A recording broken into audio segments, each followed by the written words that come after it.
They say legends never die, but today the chance to become one will. Either heroics or heartbreak for our 6 remaining teams, as half will join yesterday's victims of OG, MongolZ and Complexity, the other uniting with our freshly crowned legends of Apeks, NIP and FaZe.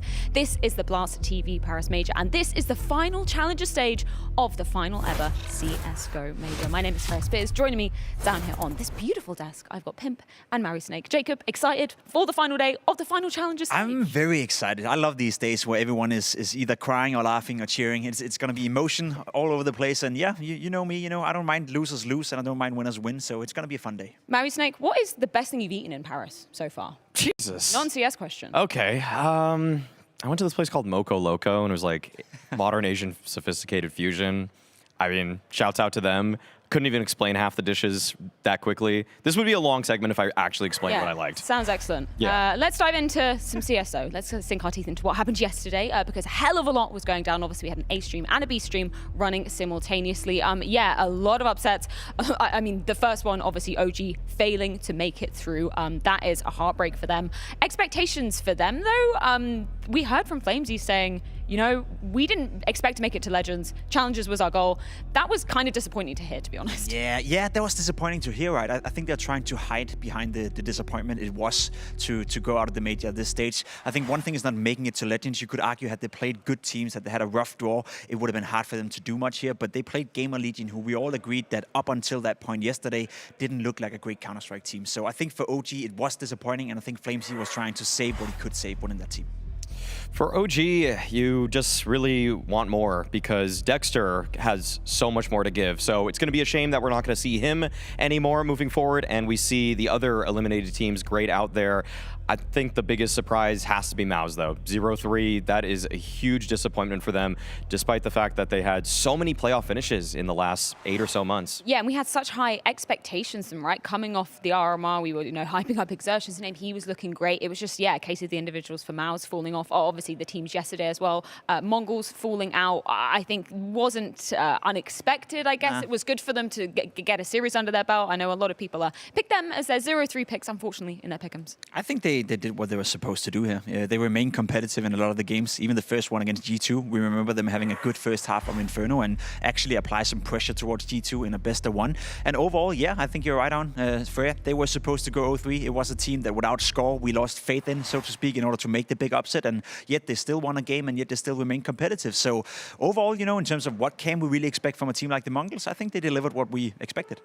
What's surprising is they actually took down one of the teams we're going to be still watching today. Yeah. So for the MongolZ, yeah, they got to be pretty happy about that. And I think Azteca, actually a guy that I really had some questions about moving into this tournament, showed that he could at least be a contributing piece to the team. I'm not going to say he's better than Score yet, but he's not definitely a detriment to them. We also had North America cannibalizing themselves, and it was Complexity, unfortunately, that could not take a bite out of Liquid. Finally, we see Liquid doing what I think we all hoped and thought they were supposed to do coming into this stage, having a decisive win. It was good to see. It was good to see Liquid play like that. Unfortunately, it was at the cost of Complexity. I'm not going to lie. We spoke about them coming into the tournament. We rephrased the fact they had a strong start to 23. They were showing promising signs. They were having decent results, and we were starting to believe in this Complexity project. I'm back to square one. I'm back to the point where I expect absolutely nothing from Complexity. I couldn't care less about the team because I feel it's the same every single time. Once the pressure hits them, they crumble, and they did that yesterday against Team Liquid as well. Didn't even make it slightly competitive. And yes, Liquid were playing well,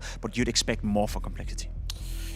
Complexity, to me, are still a team that is clearly above the rest of the North American squads not named Liquid, but they don't really have anything to show on the international stage. Sure, that Katowice performance looked good at the time, beating teams like Mouz, beating teams like Fnatic, but to me, I actually have to now read that as a fluke because there really has been no sustainable success beyond that tournament. Also, quickly, just a note about Liquid. Obviously, we heard that Yukinder is now sort of primarily calling for them after the boot camp, that Nitro wasn't able to attend. Yeah, that's an interesting kind of turn of events, him getting to kind of have the reins of Liquid in that one. It kind of is, I'm excited to see how that's going to develop. As I understood it, it was on some maps, and I think they share the role, and I think that has been the case for quite some time as well. We see Yukinder talk a lot in the timeouts as well, so nothing new under the sun in that regard. Finally, OG, that was the game that that opened up the day yesterday. It did go to the full 3 maps versus GamerLegion, but that third, that was just an absolute collapse from the side of OG. It was so disappointing to see them crumbling after, giving us some hope coming back in that second map. We touched on it already.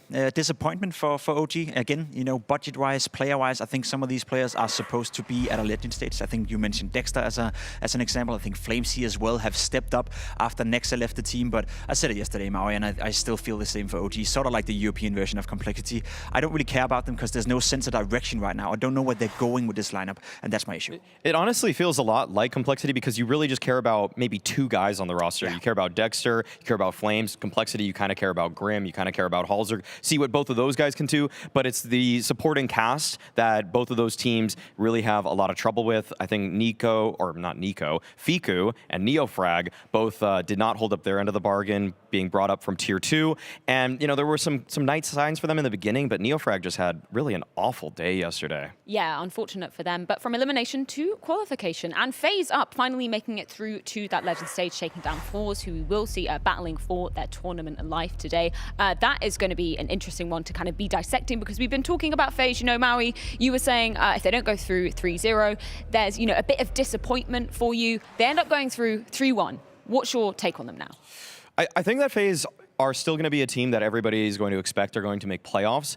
I just think that what their loss against ENCE showed me was that there are some flaws in their map pool. If a team can actually push them on all of the maps that FaZe allow in the pool, obviously not including Vertigo there, then you can punish FaZe, and ENCE did that. And that's not just because of some individuals popping off. I thought everybody on ENCE was playing really well because FaZe just lacked some of those protocols that they needed on maps like, say, Nuke or Anubis. Well, you mentioned individuals popping off. Let's check in with that Alpine ace of the day, as yesterday we saw Twist having a hot start to that second map of Nuke. He managed to get beautiful ace, 1v2 clutch to end things out and really start off a second map in good stead for FaZe. It's good to see for Twist, good to see an ace in this tournament, and good to see Twist playing well. I think he is going to be a catalyst when it comes to FaZe Clan and their adventure into the playoff potentially.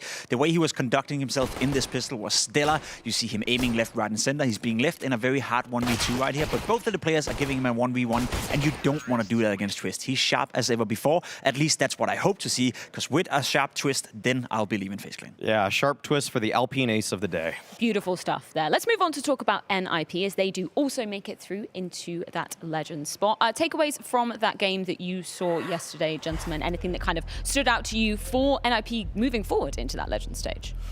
This is kind of continuing along the same narrative that we came into the Challenger stage with, which is that NIP are simply getting better and better. I feel like I can count on these players more and more so. Headtrick having a good performance yesterday, and really, I'm starting to just believe in this team more than I probably should. I'm getting a little too excited. Yeah. I don't want to be, but it's just that the names on paper actually inspire hope for me. Brolin looked pretty solid at this event so far. Config looked pretty good. I saw Rez dismantling multiple teams that we see before us right now.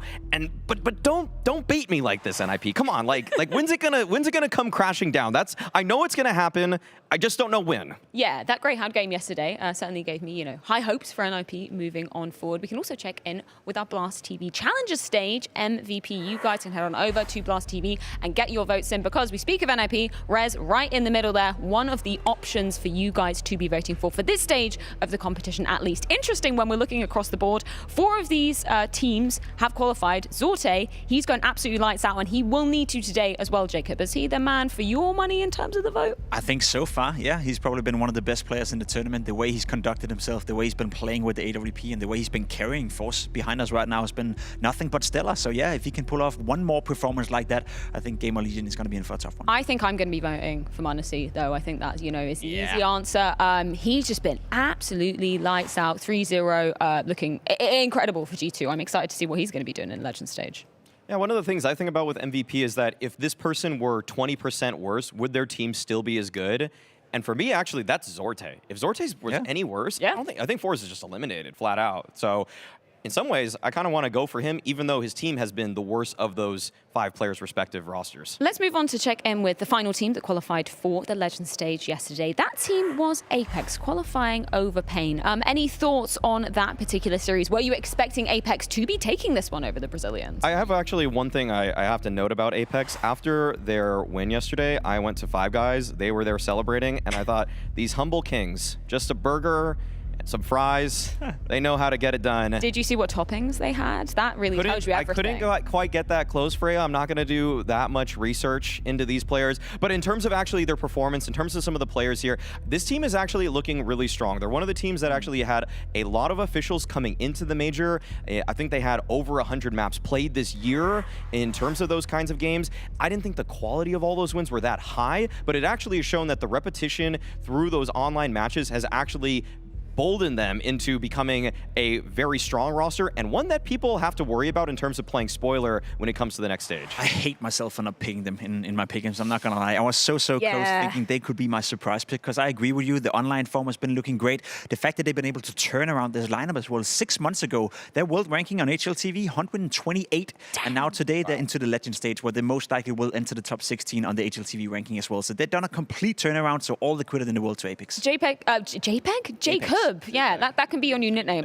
You're not alone in that thought of wishing that you picked Apeks, because literally none of us did that in our pick'ems. Nobody put Apeks through, which surprises me. I'm going to gas myself up though, because I'm currently joint leading in the pick'ems, which is great. My 3-0 dream, 0-3 dream. You know what? The 9 out of 9 was going to be thriving until Mouz got eliminated, man. Only losers go for the 9 out of 9. It's all about getting the diamond coin. It's all about getting the diamond coin. But she's already there. She's already got it for this step one. She's got it for this round. But you know what? Winners, head on over to Blast TV and do your picks there. You don't even have to launch the game. You guys can literally secure your picks for the Legend stage through the Blast TV platform. So make sure you're using that one as well. But we do need to throw things to a quick break before we get into all the action. Qualification and elimination remain today at the Blast TV Paris Major, and we're going to be diving in to Forze versus GamerLegion after this.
Do or die, fight or flight. No second chances today in Paris as 6 teams will unfortunately become 3. We can take a look at the final matches of the Challenger stage on the cards today. We've got 3 best of 3s going to be concluding with Greyhound versus Team Liquid. Not before Pain take on Monte. But first, we are talking about Forze versus GamerLegion. And Jacob, in the very literal sense, both of these teams have the ability to make history for their orgs today. Yes, none of them have ever made it to the Legend stage before. Forze have tried a couple of times at the Berlin Major, they were at the Challenger stage. Last time around in Antwerp, they also got to the Challenger stage, but never have been able to make it all the way to the Legend stage. Same could be said for GamerLegion. Sure, they don't have the same history in Counter-Strike. It's a relatively new squad, but we saw them in Rio make it to the Challenger, not quite getting to the Legends. Today, that will change for one of these teams, and they will make history and become the first of either team to make to the Legends. And they were actually 2-3 every time. Yes.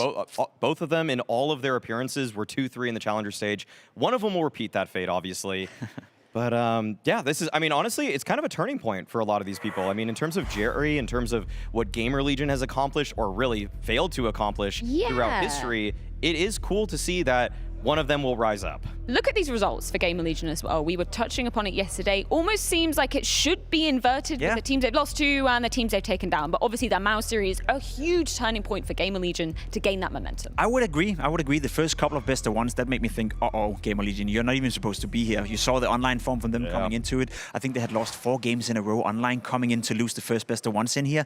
Didn't look too good at all for GamerLegion, but the win against Mouz and the win against OG yesterday in particular, that's convinced me that they're more than capable and more than competitive at this tournament. So I think we have a close game at hand.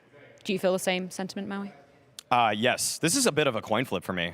I mean, this is a coin flip that I basically decided based off of who I saw get to breakfast earlier today. Right, okay, high level analysis going on here. And I saw GamerLegion were well prepared in a big circle, eating breakfast, croissants and all. Croissants in hand. We love to see that. Well, whilst we chew on that, I guess, let's get some actual thoughts from Isaac, courtesy of Dinko.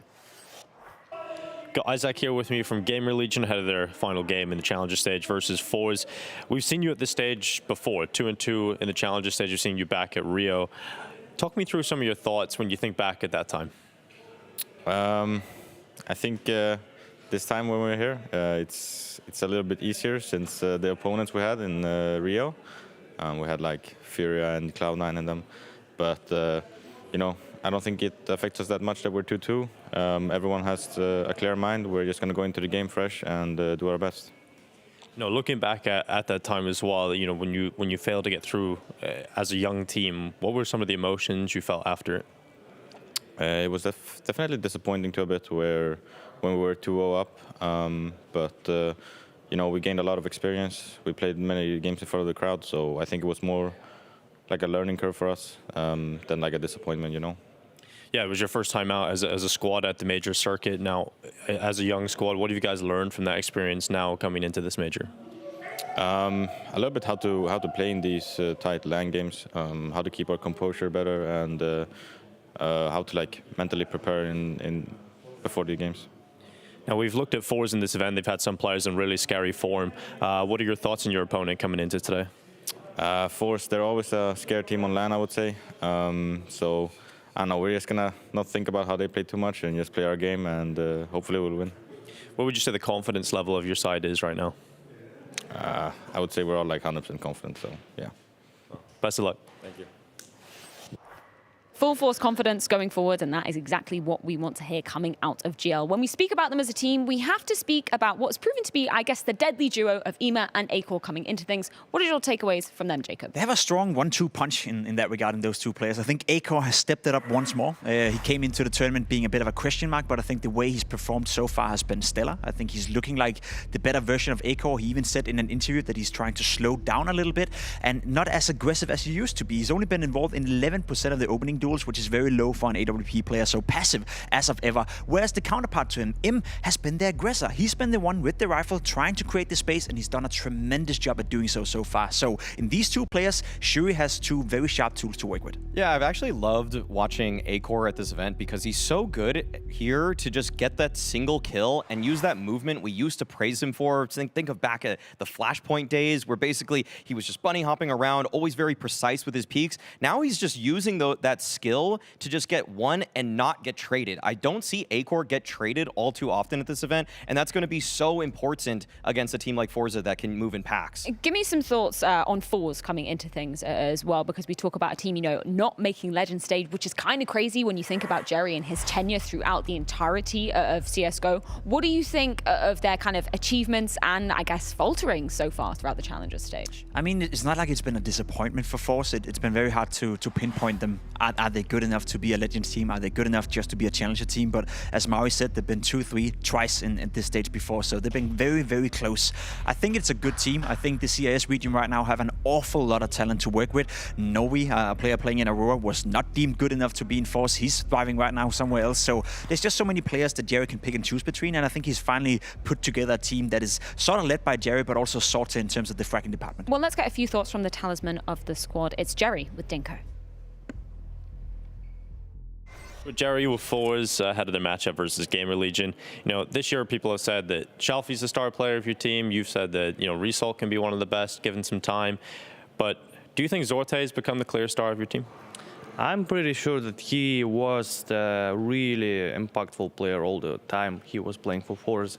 I mean, the sniper role, for me, in my opinion, it's the most important role, and because in all of metas we had, the snipers, they're a game changer all the time. Because sniper in a clutch, it's even with 1 HP, it's really dangerous. So in my opinion, Zorte are good with the clutches, Zorte are good with the openers, and he's also could be a hybrid, a guy who can use AK, Deagle, etc. So yeah, I mean, it's hard to be a game changer when you're all-time refill. That's why I was mentioning Result and Shelfie, because it's hard when you're playing only AK to become to have insane consistency. But in case of Zorte, I was all the time I was thinking that he's really impactful, and let's not say the start, it's just a great player. Two key names that Jerry is mentioning in that interview. Let's begin with Result, because Jerry himself, he has very high expectations for that particular individual within Forze. Jerry said around the time of the most recent ESL Pro League, and as we hear them hyping themselves up behind us, he did say that, well, not exactly this one, but actually, well, he said he would be one of the greatest players. Yeah. Okay, Jerry, I'm glad you have faith in your team. That's crazy talk, okay? Yeah. Result is good. He is not going to be one of the greatest players yet. It's going to take some time. I would give it 2 years, because Result to me makes still a lot of mistakes. And Jerry was talking about in an interview with HLTV also that he said Result was in school 5 months ago and he still has to work on sleeping correctly, like getting his sleep regime correct. Like what is that? It's been 5 months. Adapt to being a pro player. Get your sleep in order. How is this a problem at this event? The problem is he's been underperforming at this event so far. He's actually been a weak link. He's playing some of these anchor positions. He's playing some of those where you can apply pressure. He will be a player that if you're GamerLegion, you are targeting. You're trying to test wherever he's at on the CT sides to see if he's going to continue to struggle. As you can see at this event, not performing too well. The past 6 months, he's been good. He's a good player. He's a decent player, but he's not the guy making the difference right now. More so the weak link. Yeah, inversely, when we talk about the guy really making a difference, we've got to give it to Zorte, already up for contention of a potential MVP candidate of the Challenger stage without Forze even qualifying. That's how much impact this individual's been having.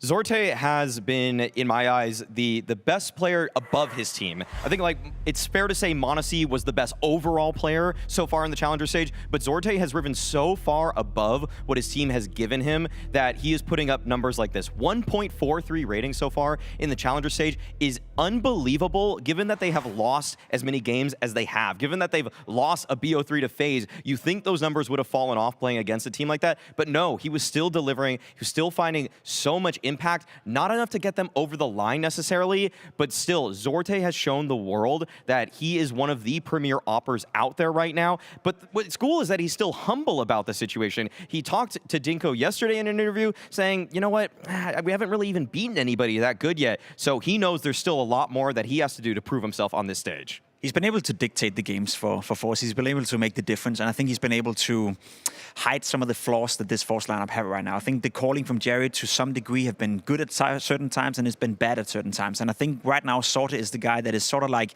you know, masking the fact that Forze is not playing as good as they should be. I think with him playing at a 1.42 rating is way above what you could expect, but it's also needed for them to win. So it's a good situation for Sorte, but it's also a bit worrisome for Forze. Maui, you were curious about how the veto is going to go down. You said there was a lot of overlap, you thought, between these two teams. What are you expecting to see coming? Oh, well, we're already getting some of it. We got GamerLegion going to Overpass here. I thought that was a map that could have been a decider in this one. Forze going for Inferno, and for the final map, I think it could be Ancient here, and that is, in fact, what we are getting. Okay. So GamerLegion going for Overpass there, that, to me, kind of reads a little bit like it could be a punish pick. Forze on a 2-map loss streak on that one, but they are good at Overpass. They are definitely a solid team on it. So I think that this actually was a little bit of a trap for GamerLegion, that they thought that they could pick on Forze here. But like the teams that Forze are losing to on this map are good. They're quite good. They lost to FaZe on it. I mean, you know, when you're losing to FaZe and you're actually getting kind of close, getting double digits, that's not as bad of a loss as it may look like. That's definitely not a bad sign. We talk about punishing. Our unicorn predictions have definitely been punishing on me. I'm going to close my eyes whilst we bring these up. You want to gas me up, Freya? You want to gas me up? Gas me up a little bit? No, I want to gas Maui up. Give us some thoughts as to why you picked GamerLegion in this one. Sole one on this page. I honestly just felt like this was a huge coin flip. And the thing is with Forze right now, I can only believe in Zorte. I can't believe in the rest of the team chiming in. Whereas GamerLegion, we talked about it already. Acor, Imma, both of them are doing well. And right now, I just think that GamerLegion have shown me better teamwork overall, whereas Forze has relied on more heroic individual performances. And I don't know if that's going to be enough for them against a better team, in my eyes, in GL. I think the comeback from GamerLegion in this tournament is very impressive, but they have lost to the MongolZ and they have lost to Complexity, two of the worst teams at the tournament. Forze, they're way too good for GamerLegion, so it'll be a Forze victory. Well, we do have Overpass, we do have Inferno, and we do have Ancient if we need it. But we do need to head to a quick break. When we are back, it's Forze taking on GamerLegion for a spot at the Legend stage.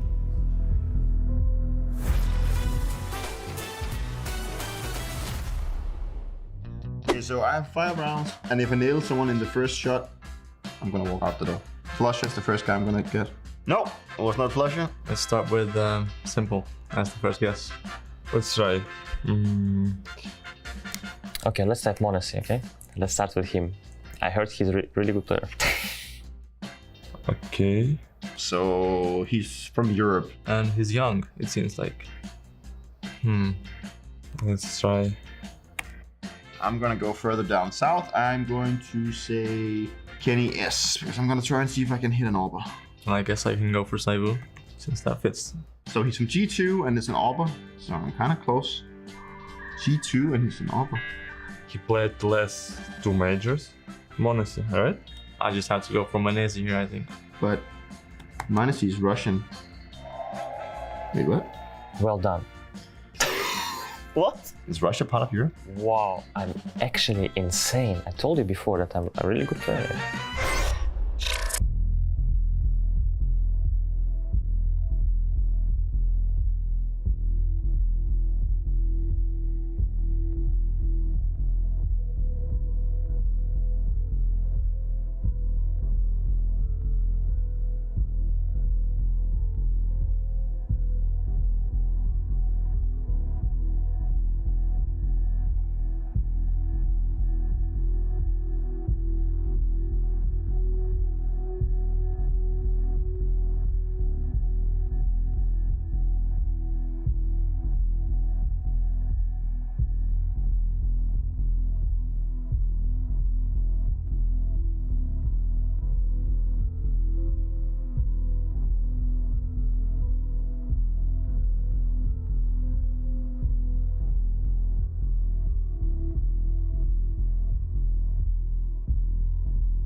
Forze taking on GamerLegion for a final spot here in the Legends stage. It's all on the line in this 2-2 game, and we've got the veto right in front of us. Things are looking fantastic right now, Harry. How are you feeling about this one? Where are your predictions lying for a game such as this?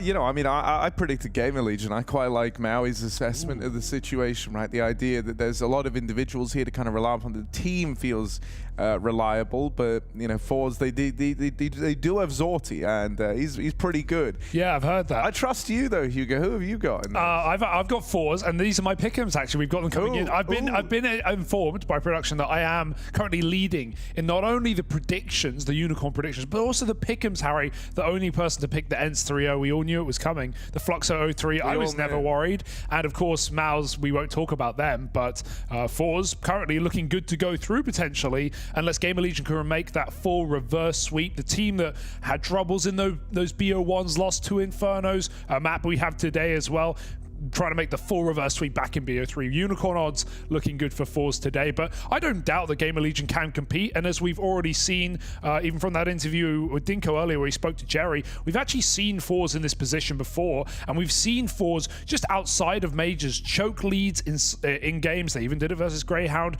and in tournaments gone by, so I don't think there's any guarantee for a Forze here. I hope they don't fall off the wagon, Harry, because GamerLegion as a roster do look solid right now. Yeah, you know, this is a situation where obviously back at Rio, GamerLegion found themselves up 2-0. They ended up falling out 3-2 in the Challenger stage, and the same can be said for Forze, dating back to Antwerp and even prior to that, all the way back at the Starlighter Major in Berlin. So yeah, it's been a bit of a reoccurring theme, and for one of these teams today, that 2-3 curse will be broken. For the other, it continues to be a factor, and that is how their run in Global Offensive will come to a close. That'll be never being able to beat that 2-3 curse. Yeah, getting so close, but not getting it over the line. That's going to hurt for whoever it is. Jerry, this is going to hurt as well. You're in trouble, buddy. They're all around you. First fight falls, but they were ready to come through the door as well. Krad's on the boost. He needs to nail them, and he's been goosed straight away. They're rushing into B. They know they've got space. That flash denies them for a second, but the goal is the same. Chase down these B players. GamerLegion up and over the top. It's an easy pistol round. And Zorti's so locked out of this, never even really gets a chance to play. He's just backing out, saving his armor. GamerLegion with a convincing pistol to open up here. Gonna hit the ground running. Good start for a T side on overpass. This is GamerLegion's map pick, as you might have come to expect. Yeah, so I think the veto is a really exciting prospect because GamerLegion at this tournament have had varying degrees of success, right? On one map, Inferno, which is Forze's pick in the series, it's actually statistically a really good map for GamerLegion, but it's one, Harry, that they lost in both their BO1s pretty heavy-handedly against underdog teams in the MongolZ and Complexity. Of course, the former love Inferno as their go-to, and Complexity are proven on it as well in NA. But that was a surprise to see GamerLegion have trouble. They've been banning it ever since in the BO3s, either first or second ban. Obviously, they let it slip through here, but, you know, try to improve from their first couple of days. But obviously, the map we're seeing now, Overpass, man, they beat some legit teams on this in the BO3s. They beat Mouz and they beat OG. So GamerLegion have had really good results on Overpass. I think Forze have got to watch out for this one. These T sides for GamerLegion all tournament long have been solid. Yeah, I even remember back at the RMRs, they copped it out to, I want to say, Falcons on Inferno as well, did GamerLegion. Ended up winning the series anyway, but yeah, it's kind of been troublesome ever since that point. I don't think they've won it yet, so been interesting to see how that one's crept up as a bit of a problem area. GamerLegion, this round, it is just the pistols. The boost has been assembled here. Ooh. No way. Checked by Acore. And he even tries to follow up with the spam. Why is he looking there? Beats him to it. I mean, hell, you know, he didn't really have many other places to look. Everyone else was moving in through Monster, so he looks at the one angle open to him. Still, a great read to have made. The only way I can imagine he knew was if they heard that jumping noise, right? If you make that crouch jump, you make a tiny little noise, and they were creeping out Monster, but that's really, you know, looking for a reason that GamerLegion had that info. Otherwise, he's just very aware. And Acore, he's had a solid tournament, so nice to see him stay on it. Good shot For Zorti, there's an AK. Can he get away with this one? Isaac's trying to stop him. A couple of taps down range and it converts the spray. So Zorti not feeling too happy about this one, but if he can save a gun, that'd be fantastic. Might still have to worry about the bomb. Does he believe? He should be fine, right? Right? What could go wrong? He's all good, man. He's going to get out just fine. Yeah, this is the guy. This is the guy to look out for. 24 years of age, an AWPing prodigy. As Jerry says, the most important role, as we all know, really, in Go right now. And he has been carrying Forze through in his backpack. Second highest rated player of the entire Challenger stage. And he's coming in just behind Monte in spite of playing, you know, more maps, more rounds across that time period. So it has been super impressive what we've had out of Zorti. He's not even from the Academy League. How does he do it? That's where all the good players are from nowadays.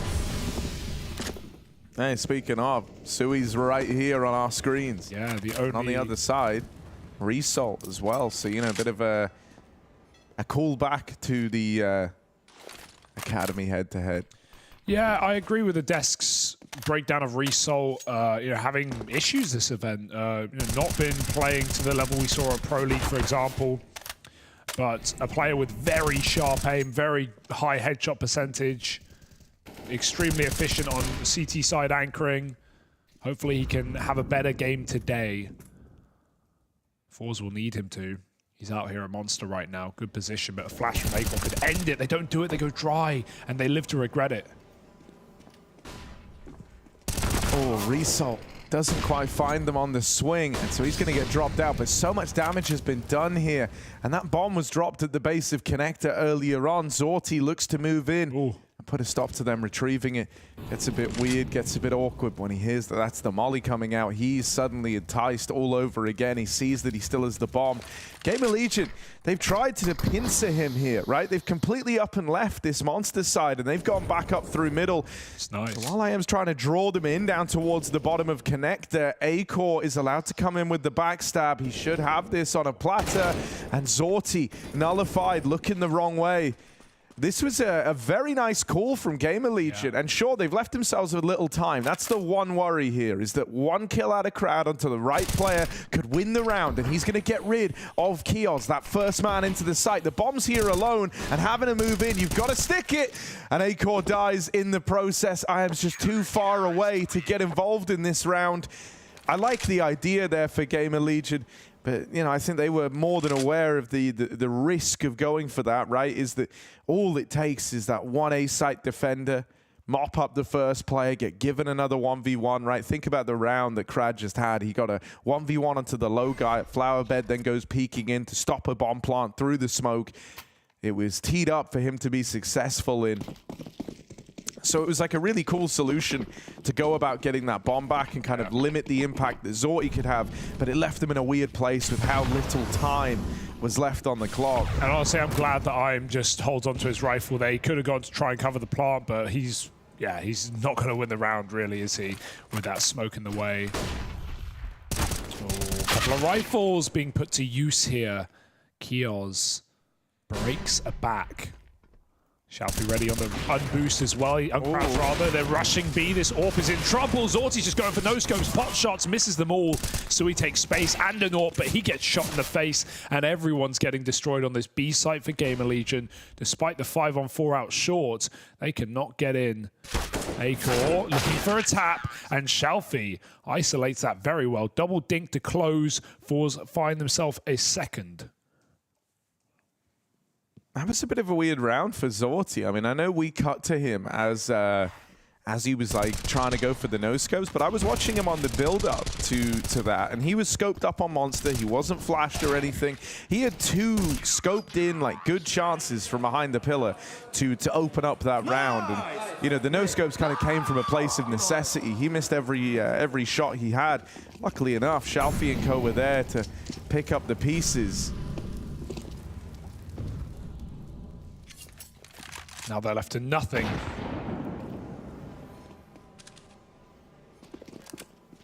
Zorti's got to watch out via the Glocks. They can overwhelm very quickly. He's going to play his fullbacks. I think this is scary because letting him warm up versus Glock players after he's had like a weird start, that's not what you want here. Make that money, Jerry. Zorti's hungry. He wants the stats.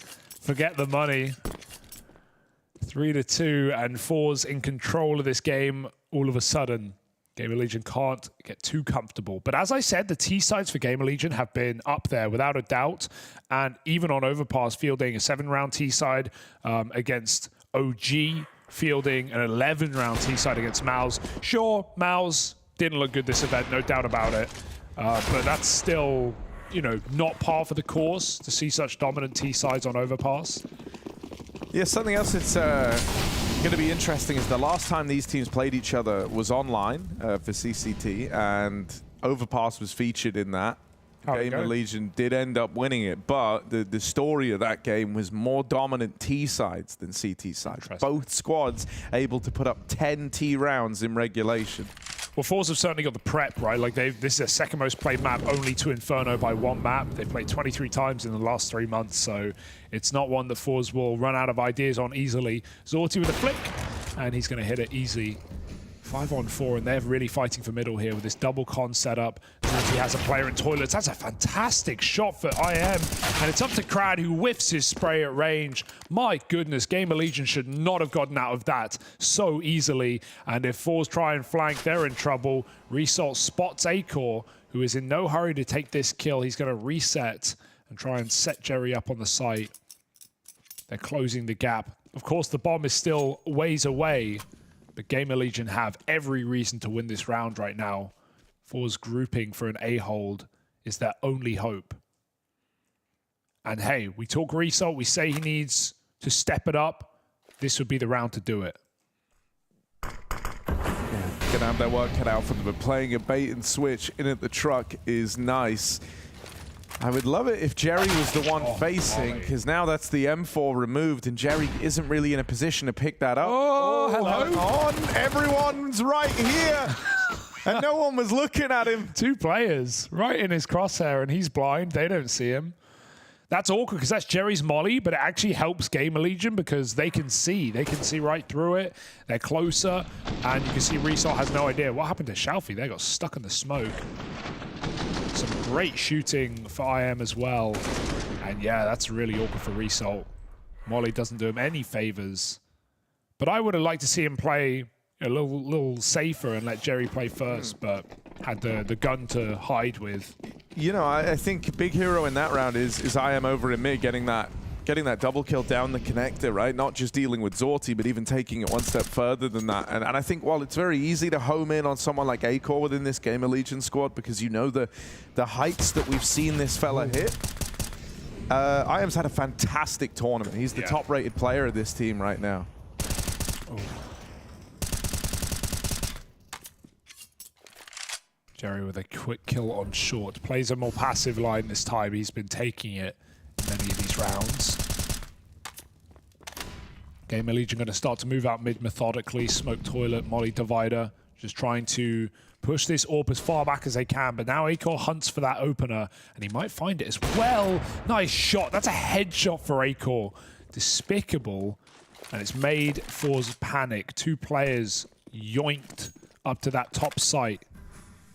Oh, they've lobbed in like the lurk smoke for up the short side, but Krad's playing ahead of it. And so he knows early on that no one has taken this space at short. He's just going to keep aggressing. This could be big for Crad. Unless he misreads it. Oh, but he does misread it. And that's the thing, you know, the beauty of that lurk smoke is even with no one committing, once he's cleared it, in his mind, he's like, oh, it's a fake, right? I'm going to go check connector. I'm going to make sure they're not going B. So that's actually left Forze a tiny bit out of position. Oh, they line up for Shalfie. That's going to give Forze a way back in. A 2v2, the bomb away from GamerLegion, and both players for Forze are here, waiting at the dumpster, rooting around through the bank. You've got to get your hand back on this bomb soon. Oh, it misses. They will go back for it. Isaac now dead, and the plant's being held. Jerry farms them up to close. The captain of Forze rises to the occasion. A big hat-trick for him in the round, and a well-handled 1v2. from the IGL of Forze. I just love everything about that round for Forze, right? They keep the pressure on enough. The GamerLegion for a set gets stuck in for fights, realize they're not going to get a commitment, and then they have to go for the stick. Sure, if Akel gets off there and doesn't try and plant, Jerry can just play the truck and win the round off of time. So Akel kind of his hand is forced in that 1v2, and Jerry makes a big boy play as the captain of Forze. I love the energy they're bringing to this one. As we've said before, they've been in this position. They've been 2-2. They've fallen. Both teams have had that trouble. Forze are not here to throw away this opportunity. High energy and the lead taken back. And, you know, because of that history that we spoke about early on in this matchup, with both these teams having gone, you know, 2-3 at majors in the past, you feel like, you know, there is almost this inescapable vibe that if you end up on the back foot, I think this applies to either one of these teams, that you could end up getting in your head a bit and thinking, oh, it's happening again, you know? And so I think we need to keep our eyes peeled for any sort of streaks, any sort of momentum being gained. This is where Forze potentially have that chance to exert their control, right? It's a slightly weaker buy here at a GamerLegion. And so if Forze are able to pick this up, GamerLegion put onto pistols, suddenly they can start amassing one hell of a scoreline, but it's Kioz wanting to do everything in his power to put a stop to that. 2 in the round on the openers. IAM's crept in, is blindsided by the man at back graffiti, and he seemed cognizant that Shalfie was down here in water, but I wonder if that kill from Jerry puts a seed of doubt in their mind. He didn't see him. Now, he dropped the smoke. They know there's someone playing behind this, and so GamerLegion get that plant, but they've got to deal with so many more players. Shalfie's still in the pit. They swing with a flash. He finds it. 3-on-3 right now. Miss-utility blinds Jerry. That almost cost them a kill.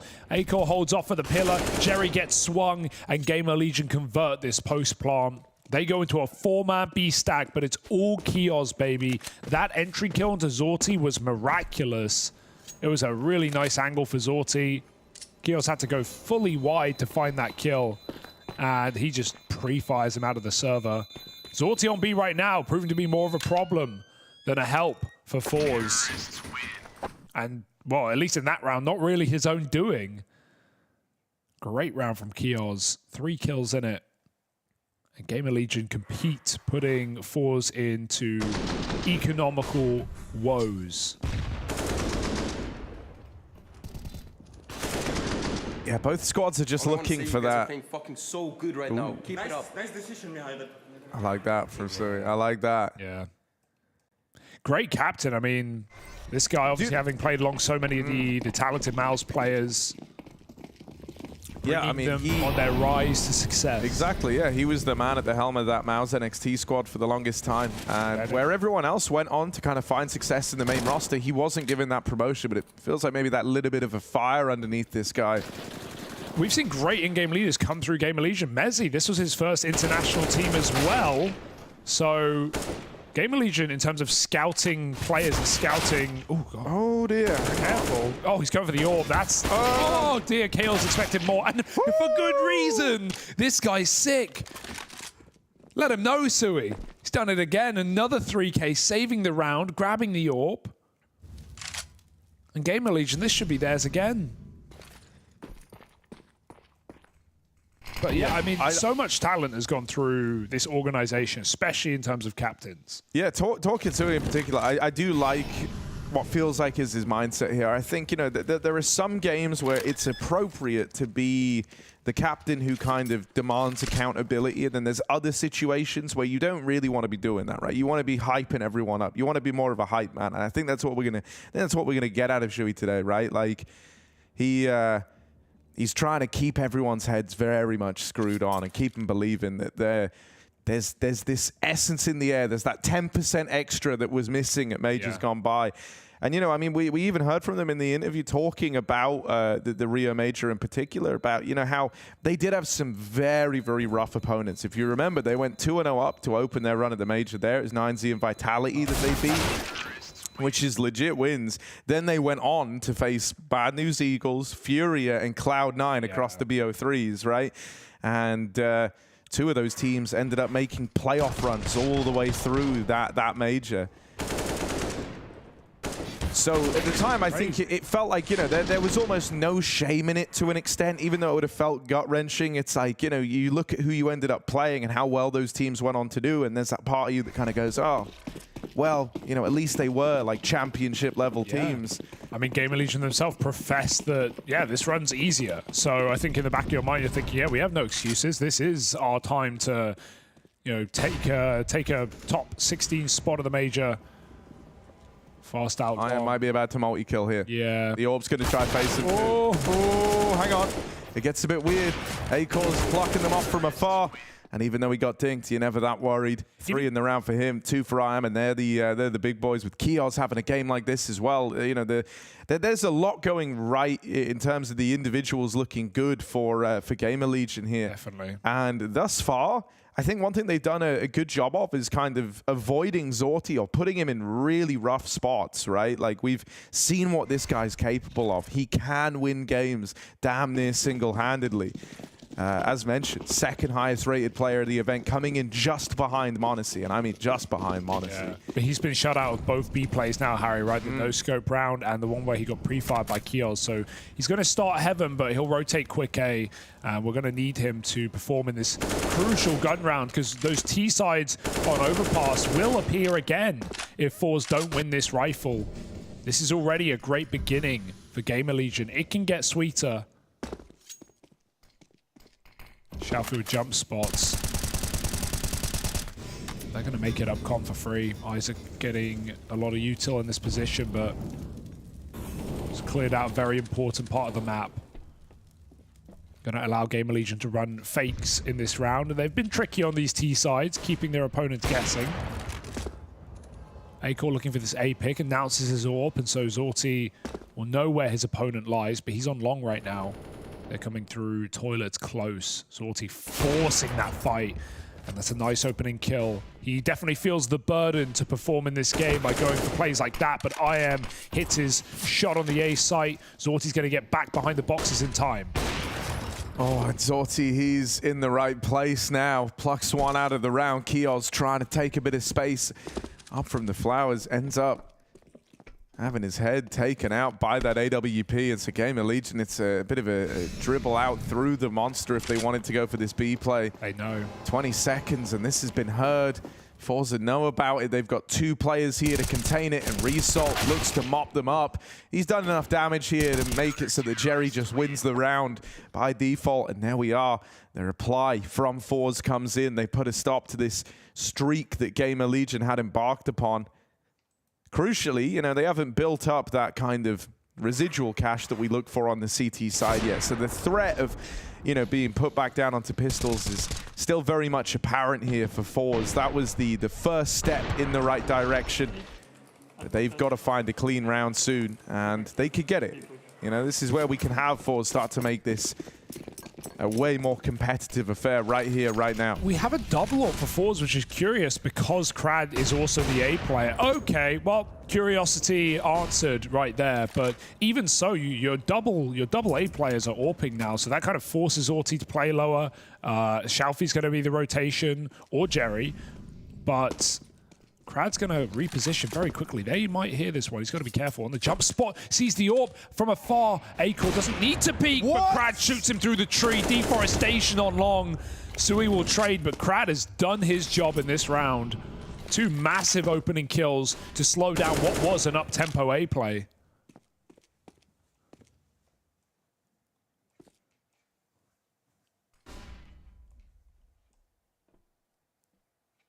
These are the worst rounds on T-side overpass, where it doesn't matter if you have position, if you clear toilets and long.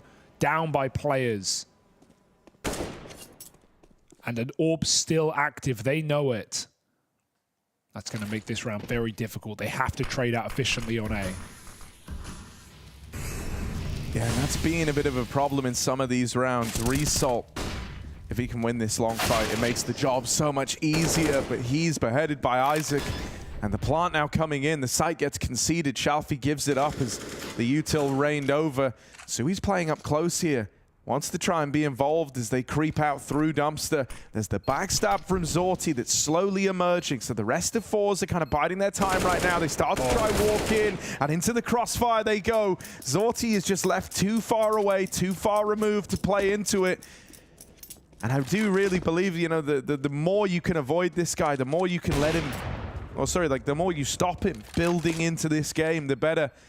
GamerLegion, they do well to up and dodge him, and I like that they follow through with the A play once they learn that Krad is AWPing there, right? Because one of the reasons you were highlighting the double AWP in the first place is, well, you weren't going to have both the AWPs holding down A, right? So when they see it's Krad there, they feel that much safer, that Zorti's probably taken his AWP down towards B, tried his hand at one of the routes there for the AWP to get involved, either towards Monster or short, and they just follow through with the A play once again, cutting out the AWP star of Forze. Yeah, great move for Sui in the post as well to realize he can take bank, that they're coming in from all Dumpster. He pushes in. He was flanking them on stairs. It's Kios to get the kill when they swing out of Dumpster, and then his teammate swings off truck on his contact. But even if that went wrong, Sui was right behind Forze. So that was a round dead in the water because of the space Sui takes in the post plant. Got a good head on his shoulders, 7-5. GamerLegion in full control of this game right now. And Forze have had their time in the sun, but they forgot to wear the sunscreen, Harry. Yeah, I think to some extent this round is deceptively scary because, you know, Zorti saved that AWP, and it's going to be, at best, Pistol's armor around him.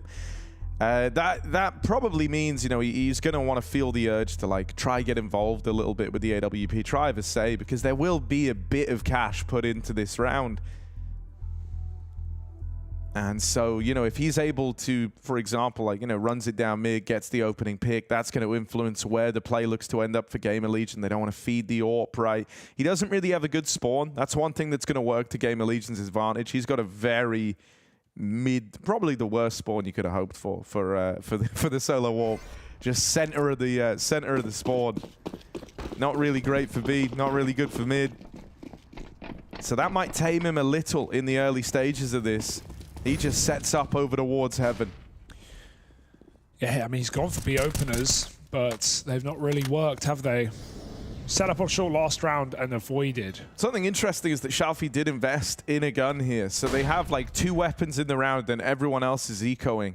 They want to win it, but it's also buy out of desperation, right? Like if you're not playing to win rounds at this point in the game, GamerLegion are just going to start to sweep you on this T side. So they need something in this. They need a play. This is one of them. They've actually got short for free, but this boost comes a little too late. Isaac has cleared out Con.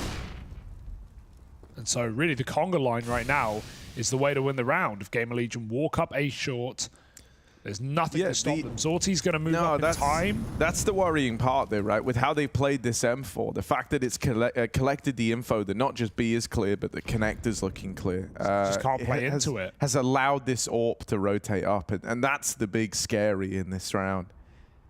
Big and scary is Zorti.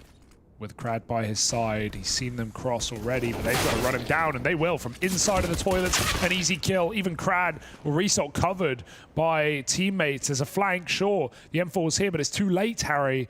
With the AWP finding nothing, there was never a way in. Jerry would love to grab it. They will do everything in their power to deny that. GamerLegion, 8 T rounds on overpass, and it's going to get worse before it gets better for Forze.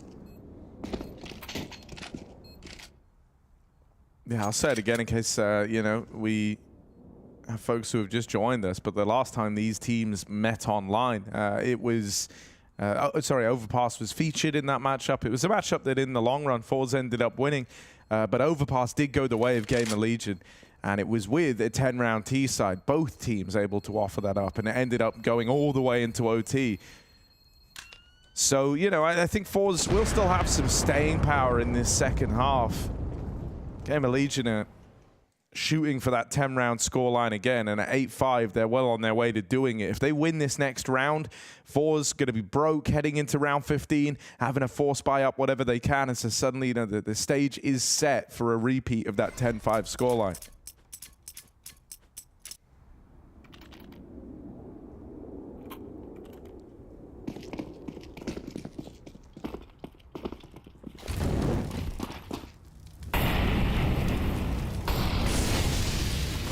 fast out middle. Let's see if Forze can compete here. Zorti's trying to go for an opening play. They're very quick, so's he, but they're going to be able to trade this one. Zorti has to fight for survival at the rock. They flash round, he misses his chance, and with 2 Ts here, there was no way out for Zorti.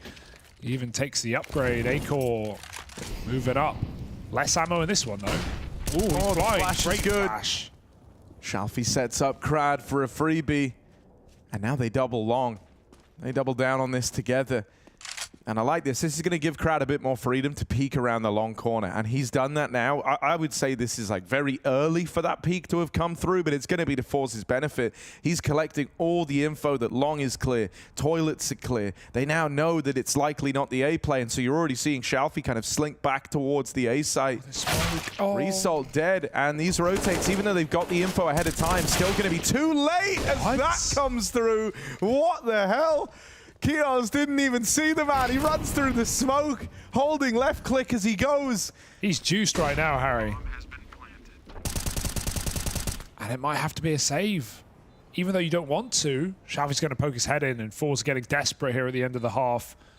If they go for this round, they risk everything.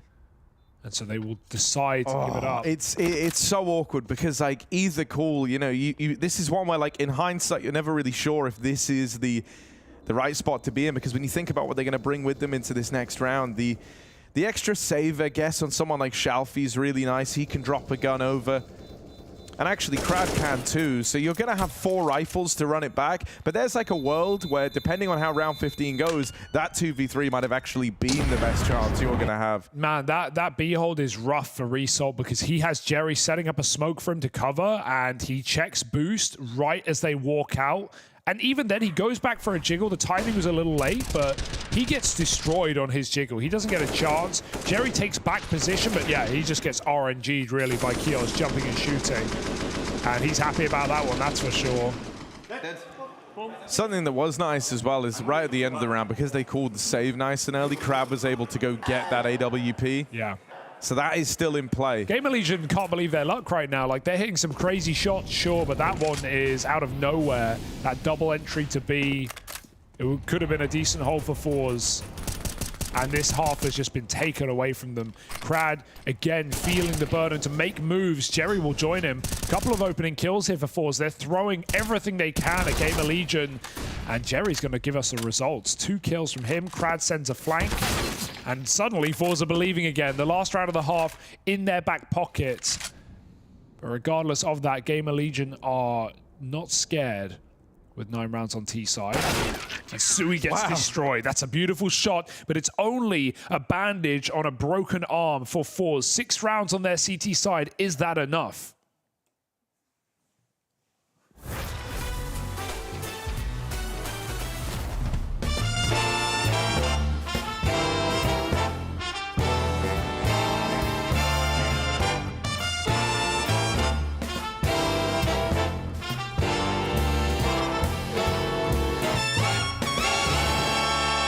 What's going on, Blast TV? They finally gave me my own show, so let's make it good. I've flown in Counter-Strike gods from all over the world to come and be grilled by me on their past, present, and future.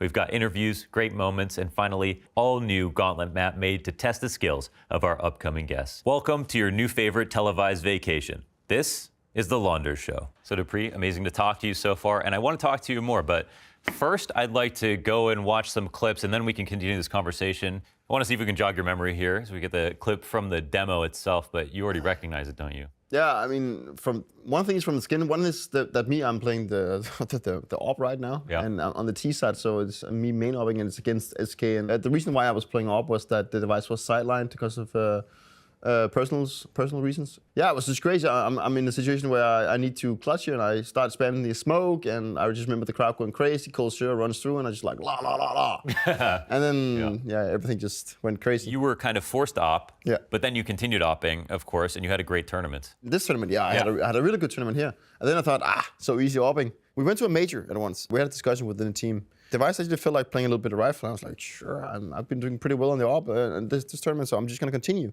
I think I had a really bad first game. Then I had a really good second game. And then things started to get crucial because it was the old system where you would, it was only best of ones all the way through. I remember I think we were playing against Cloud9.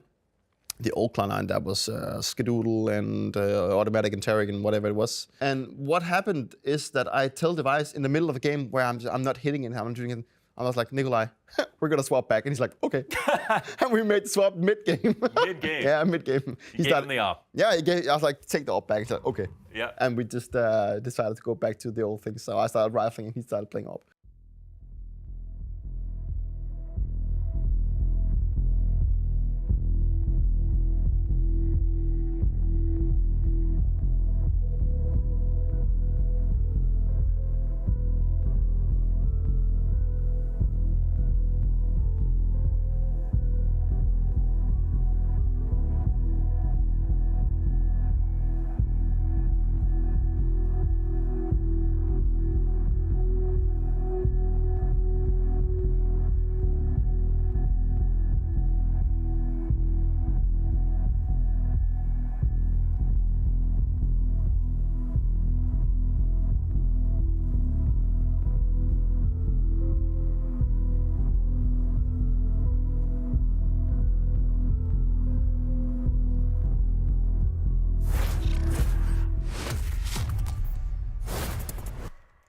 .69 on the half. GamerLegion lead the way. Forze able to find themselves a 6th there right at the end in round 15, and they do it flawlessly. So they get out with a little more to work with here.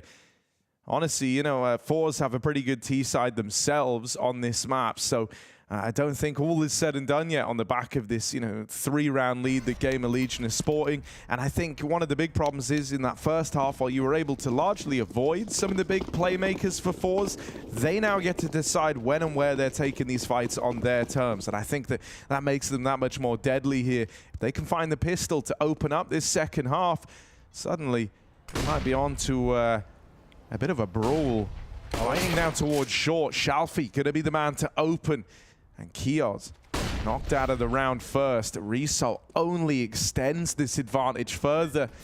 And the early 5v3 has really put the pressure on GamerLegion. Gambles have got to be made now. Yeah. And they're at least gambling right with how it's looking right now. This could get disrupted by Shalfie, who's been left as the lurk outside of Monster. But he's safe retreating. He's never going to clear B. And that means that Forze will walk in to this gamble stack. It's a great realization from GamerLegion, but unfortunately it might not be enough here. We've got to see instant one-taps come out from these USPs as the gap is closed. Zorti, it's a brutal spam battle up to Acor, who falls immediately, and it's going to be the round for Forze. It was always meant to be off of that double kill. We at least saw GamerLegion make the right call, but they can't find the shots.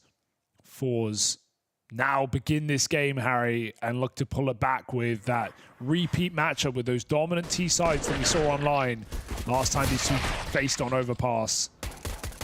But I gotta say, GamerLegion look very warm right now. Even though Forze may be believing, we've heard them get loud all game. GamerLegion have some stars shining right now. Gonna go stack the long side toilet. But as soon as this is uncovered, the bomb will just speed towards B.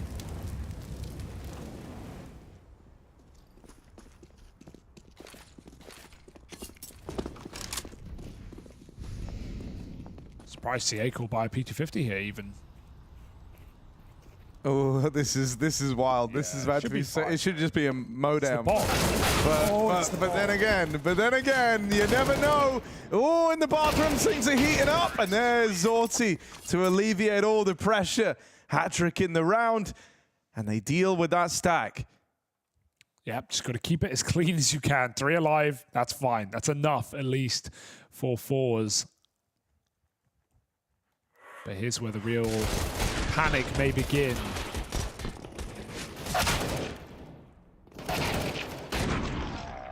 Good job, guys. Vibes are good at least. Happy with 2 kills on an eco. No AWP for Acor, of course.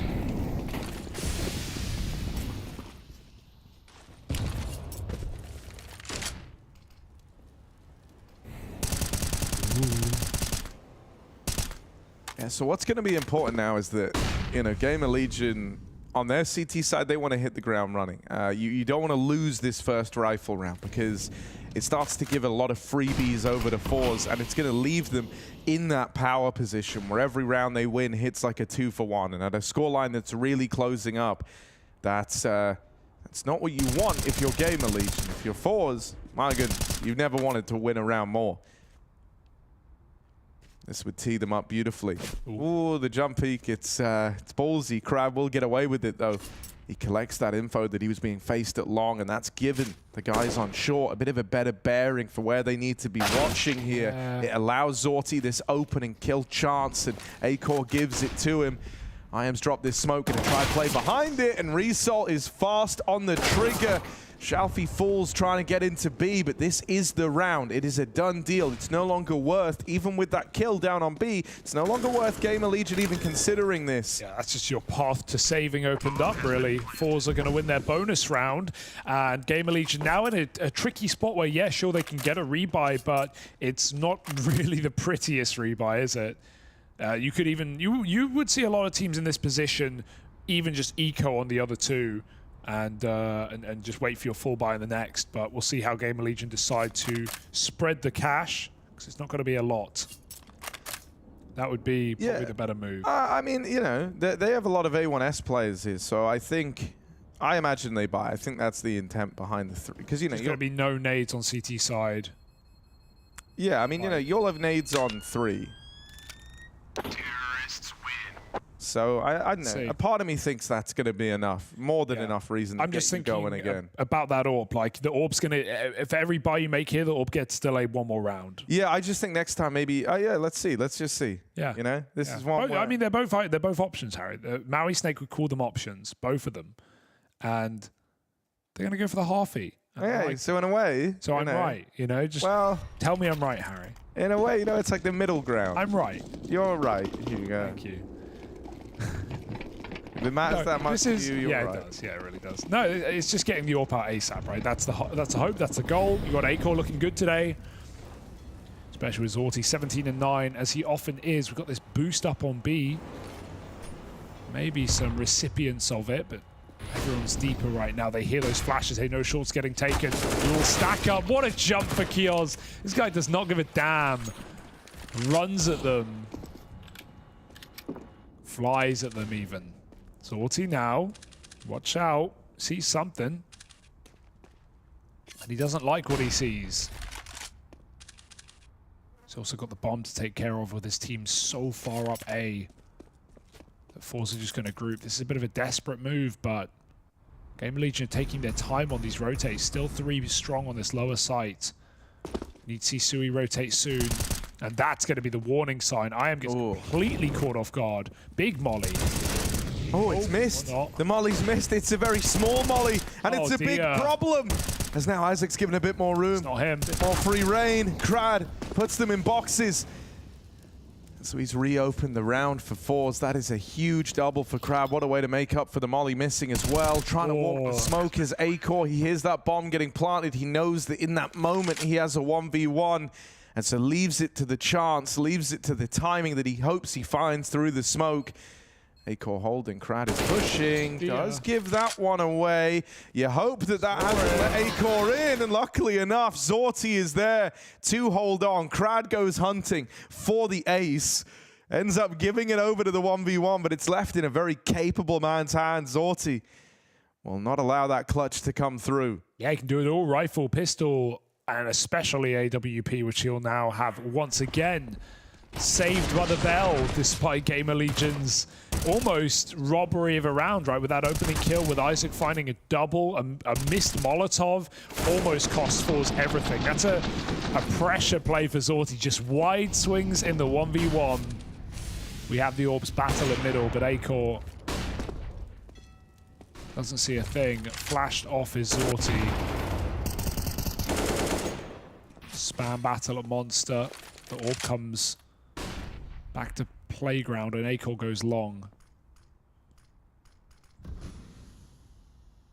It's going to be a slow round here for Forze, but they do want to group entirely together on this A side.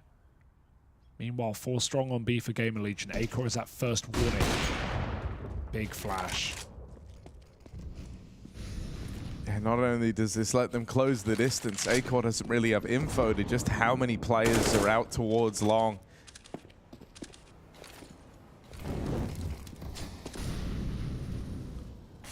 Looks like they might try and run a bit more of an aggro toilet setup. This is nice with the AWP to cover. Just got to worry about that smoke, right? Because while Acor has a re-smoke... Oh, I am going to go very close. Acor can just prioritize toilets instead now. Fall off the boxes. Drop that re-smoke at 30. Forze are going to be cut for time here, and there's a third player in A. GamerLegion poised very well. They just need to hit their shots. Oh, Result wins that. IM hits the dink, but it's a kill for Result. Acor's lost in this smoke, and Sui can't hold the line. Acor's got to do it alone, and that shot misses. Burnt out by Jerry's Molotov. This is a done deal. Disaster. And it's really starting to crumble now on this CT side. A lot of room given over to Forze. They play it into the final, you know, like 25, 30 seconds of the round. And they get out scot-free at winning every single fight along the way. Result was the one that looked to be in the most peril, in the most danger, but even he very quickly course corrects in that surprising head-to-head versus IM up close in the toilets. Yeah, we've had a few really awkward A-hold rounds, right? Forze haven't been going for B-pops at all, and why would they really? When Acor's had rifles, he's been negligent, and you know, when IM has been on long, he's had problems. Currently, no one is being able to hold the A site in any capacity for GamerLegion, with the exception of that one double kill on truck the other round. No heroes to step up to save the day here for GL. And they're going to need all the luck they can get at this point. Timeout coming through. But right now, Forze, despite only getting 6 CT rounds, have taken the lead back and then some. 11-9, 5 straight. And again, GamerLegion with no money. They've got them right where they want. Yeah, one of the things that, you know, worries me a little is how in these first few rounds they've been extremely safe, from what I would say, for GamerLegion in terms of how they're playing. Like, it's very reactive CS because they're always pushed back into the bomb sites, right? And I know that Acor kind of tried his hand at getting involved early over towards long, and there was that nice pop flash to get him off the angle, send him back into the site. But, you know, you imagine if you're Forze, you've traded one flashbang for all of mid and all of long, and that's all it's taken you to get you into those spots in the round. You know, that's like a great return on investment. So I think eventually there's going to need to be a bit more pressure applied by some of these A players, or, you know, if you don't feel safe in some of these heads-up fights over towards A, if you don't like that because of, you know, the util that T's use, especially a squad like Forze, can be very punishing here, then you want to be trying to come through with, you know, aggression elsewhere on the map. I think that's something what Forze were actually good at doing, was collecting info from B, using that to shape the stacks over in A. I mean, GamerLegion even had the right read in that last round, right? They had 3 players over towards the top site, and it was still a pretty easy feat for Forze to move in. And they just keep doing it, Harry, because why would they stop, right? They've had a variety of setups they've walked into, and they've dispatched of all of them with ease. Result avoids the entire stack there by going back to long. Surely they'll send someone here. Yeah, he'll commit and have to clear this out. There's a great angle for an easy kill. IM takes it. He can fall back. Those pistols could even push and go for the gun later, especially if they realize Forze are heavy long. The question is, do Forze want to commit with this? They don't know what they're going into right now, but it's not pretty. It's very awkward as well because they gave up the B space earlier when Shalfie came back. And so it's like they can't really change their mind here. The only info they have is towards the top site. For all they know, there could be players in connector. They could have lost B earlier. So they've got to battle forwards into the stack. It's not worked out for them on the opener. Acor and IM going to walk that one over the line between the two of them. 3 for IM, 2 for Acor off of his deagle, and the free AWP upgrade comes through. That is a stack where the info that was spotted out over towards long a little earlier in the round fully shaped it for GamerLegion. They felt like they didn't really have a lot to lose, so they fully reinforced the top site after spotting multiple players over at long. That's the value of you know, having a round like that where you have 2 rifles, 3 pistols. They also showed the rifles at B early by spamming the monster smoke, and then they went for that A stack. So Shalfie's calling like, yeah, the rifles are B, we can go for an A hit, but it was all a bit of a fake out for GamerLegion. And now they're confident, making plays. Yeah, that's more like it, right? Trying to throw a bit of caution to the wind. You know, it's risk reward, but they take these risks earlier on. Well, that's what we wanted. More aggro on A, more control on mid, and IM's going to take an opener alongside the AWPer. So in the dirt are Forze now, and this is a game that just has the potential. This back and forth, 30 rounds or more. Both teams going on little streaks. GamerLegion just looking to play their cards right and close this 5-on-3. Shouldn't be too difficult. And look at the setup as well. 3 strong at the site. Got a double monster with anti-flash. Got an AWPer on pillar. No easy round for Forze. I know this sounds, you know, defeatist, but some teams would elect to save here. Yeah, absolutely. And I think you make a very good case for it. You would have a full buy in the next, but they want to try battle forward, see what they can get away with. They lose Shalfie on that first peak. At this point, you're kind of committed to the idea of trying to win this round. And they lose Zorti with his AWP over at Monster. They know where the last man is. Result is pressured and knocked off at the end. So it's a flawless round for GamerLegion. Kio's still keeping up appearances here. And a tie game at 11-all with no money for Forze means that GamerLegion might be about to retake this lead. Kios is absolutely cracked right now. Look at them shouting down Forze on the other side of the room. They're just 2 booths away. Everyone can hear it. So much on the line in this last match of the Challenger stage for either of these teams. Only one can survive. Zorti even buys an AK into this eco. Not even trying to play for the AWP later. This is a very unlikely situation for Forze, even with Zorti playing this well. Results had a T-side resurgence after a very poor half on the B site. But there's Zorti gone immediately. Sure, the AK can cycle, but no armor for Jerry. He still wins that battle. Short control taken. Con being watched as well. Results on the clock. Should be no way for him. And lucky to still be playing this round, but it's temperamental at best.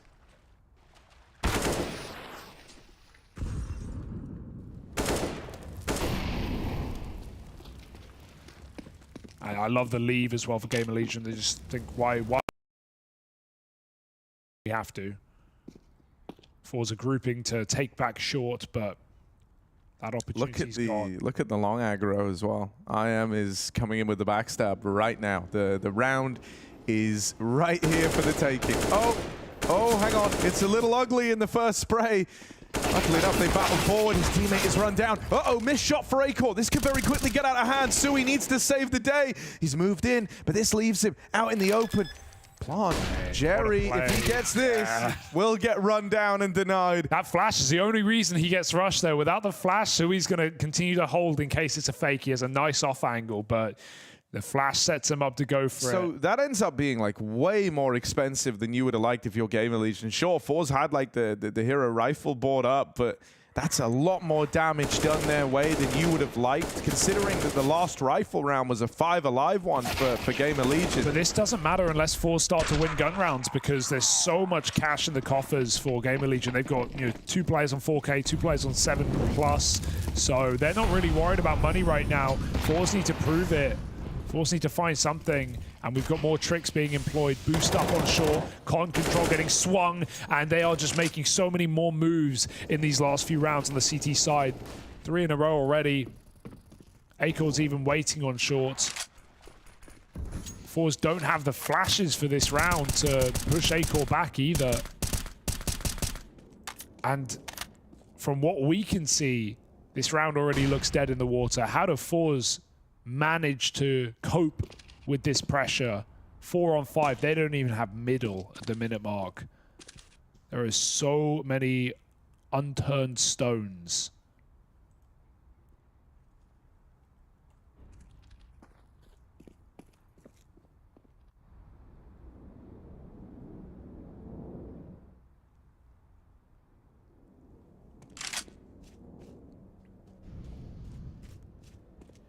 Forza once again grouping for one of these A hits. They're going to move into this double stack here. GamerLegion don't really have that like third man nearby that they often have when these A hits have taken place. So the hold is fully down to Sui and IAM, and the late swing out of IAM from long is going to be a thing of beauty, right? He can play off Sui's contact. They have this crossfire set up between the two of them. Sui now calls they're up in the sight. Jerry's cleared him at long. Jerry deep checks it through the smoke. A-Core gets rid of Crad, and suddenly GamerLegion, the cavalry arrives just in the nick of time. Oh no, they're killing bails them out, and Zorti knows he's on a timer here. He pressures forward because it's all he's got left. And GamerLegion steal that rifle round away. 13-11. The money broken for Forze. GamerLegion are finding their footing with 4 in a row on this CT side. Unbelievable. Just when you think the Forze have done it right, they get a double entry and a 4-on-5 at no cost. But those rotates were quick, Harry. Isaac and Akel both playing behind smokes, fielding one each. And look how much they caught Forze off guard. If Zorti realized he had to hunt there, he was going to get peaked with no time on the clock. And the war cries continue to come through. Forze started it. GamerLegion just kept it going. And Kioz has been loud in this map. 20-11 in and out of the server. Boy, oh boy, you can feel this one slipping through Forze's fingers. I think it was always meant to, Harry. I think we were always meant to go 3 maps here. This has been the star of the show, without a doubt, on the T side as well for GamerLegion and Kioz. Yeah, something that's interesting there is obviously Kioz was someone who got his start actually playing with a lot of the Kazakh folks in K23 and Simon Gaming, right? And they had a pretty consistent head-to-head v4s, and it was one that Forze often wanted. Kioz struggled in a good few of those games, but right now he's laying down the pain, isn't he? Yeah, he played in the Star Ladder major qualifier with players like Torik, the first Azerbaijani player to ever grace the major circuit. Played with a lot of CIS talent. Pretty sure he speaks Russian as well. Oh, the timing on this. Sui might catch the boost. They were just about to check it from the short tunnel, but they don't. Just a second too soon. Backed into the corner now. And Kioz will come a long way and back him up. Every time you see this guy getting peaked from 2 angles on like a 180-degree line, it feels like Kioz is favorite. How do you get peaked from the back and the front and manage to get out looking this clean? They boost him up, and they let him go even further. GamerLegion are definitely recognizing that Kioz is having one of those flow state games, right, where everything is just clicking into place, and they are giving him all the resources he needs to keep that coming down the pipeline. I love that cheeky mid-round boost. Throwing him up there after they've just cleared short, after they've just got out with 2 big kills over here. Well, 3 actually. And then taking it one step further. And every time we cut back to them, there is just a roar across this GamerLegion squad. Kioz's story is really cool, though, because like not only has he played in the previous major circuits, but like he's played on teams with major winners for a long time. Like he played with Perfecto before he was on the radar. He played with Mo, of course, of Gambit fame. He's played with Norbert, man, who's won a major, just a reminder. So this guy has, a wealth of experience in the CIS scene. And as you said, obviously a history against Forze there as well in head-to-heads across these rosters. So yeah, I mean, he's been around the block. Really, it's like the head-to-head versus Jerry more than anything. Yes, but sure. Yeah, no, you're dead on. He is a very interesting, unique case. This round does not get off to the good start of the rounds gone by. Crad and Zorti keen on those openers.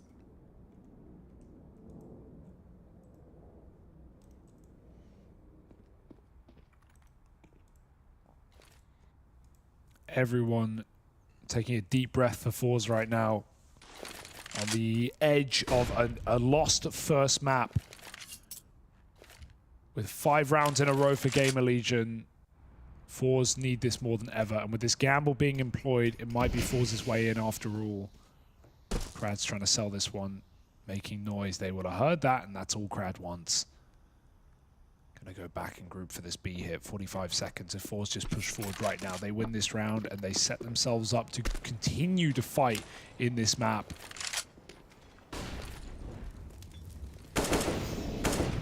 This is a tense situation, but it's one that Forze will force a save in likely. Not one that GamerLegion kind of need to go for. They have a lot of money, but off positions, they know it's unwinnable.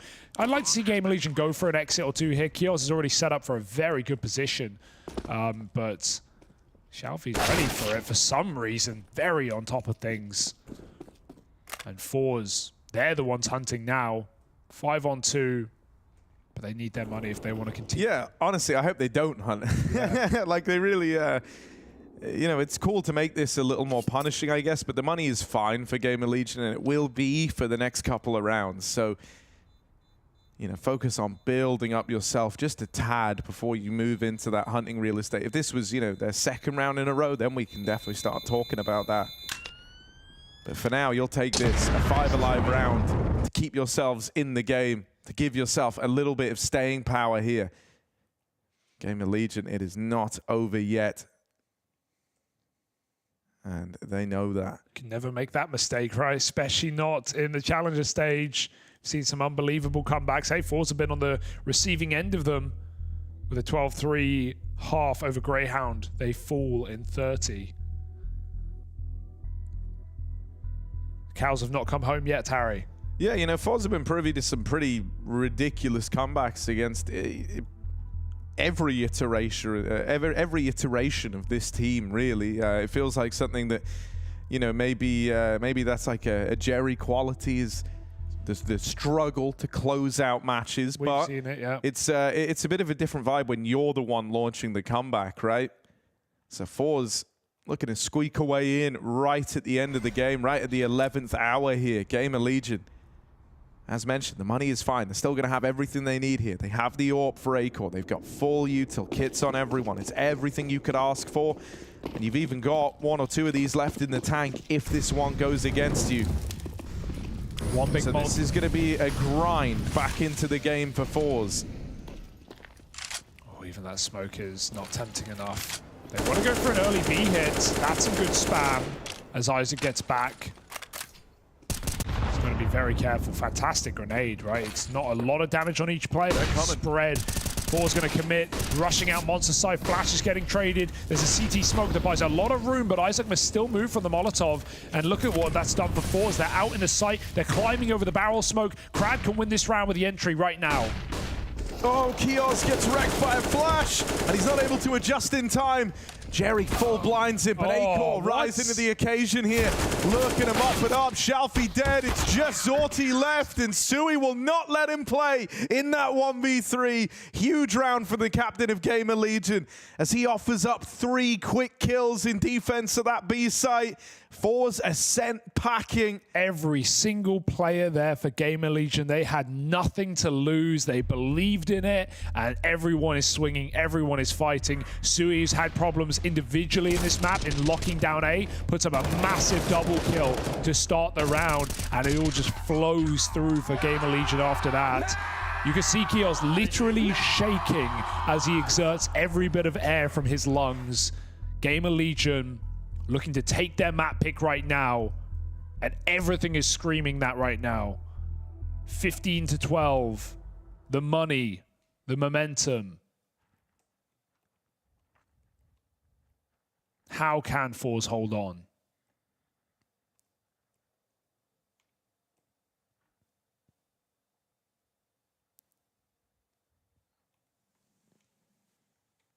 Their final timeout comes to a close, and at least Forze have the bank account to compete, if nothing else.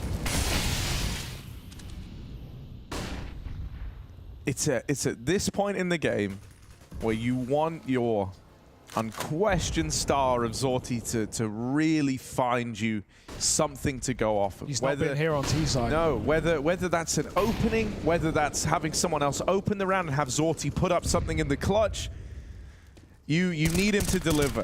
And if that doesn't happen, if that extra kind of 10% doesn't come through, then this map is done. They're giving him nothing, you'll notice, in this CT side. They play a lot of crossfires. They don't really take short for the most part. Akor's not really been as involved in openers as well. He's gone for a couple of mid picks, but he's playing passive lines, and he's making Zorti come to him. And Forze, in most of these rounds, have not had the flashes to even push Akor back. So we've not had AWP head-to-heads. We've not had opportunities for Zorti and T-side. It can't be an excuse, though. He's got to force them one way or another. They're going to group back for B. Done their due diligence on A. Forced a triple setup. GamerLegion. Not a strong hold here, but in terms of the players they have, couldn't be anyone better. Oh, the timing on that is nearly off. Kioz holds the line with 2.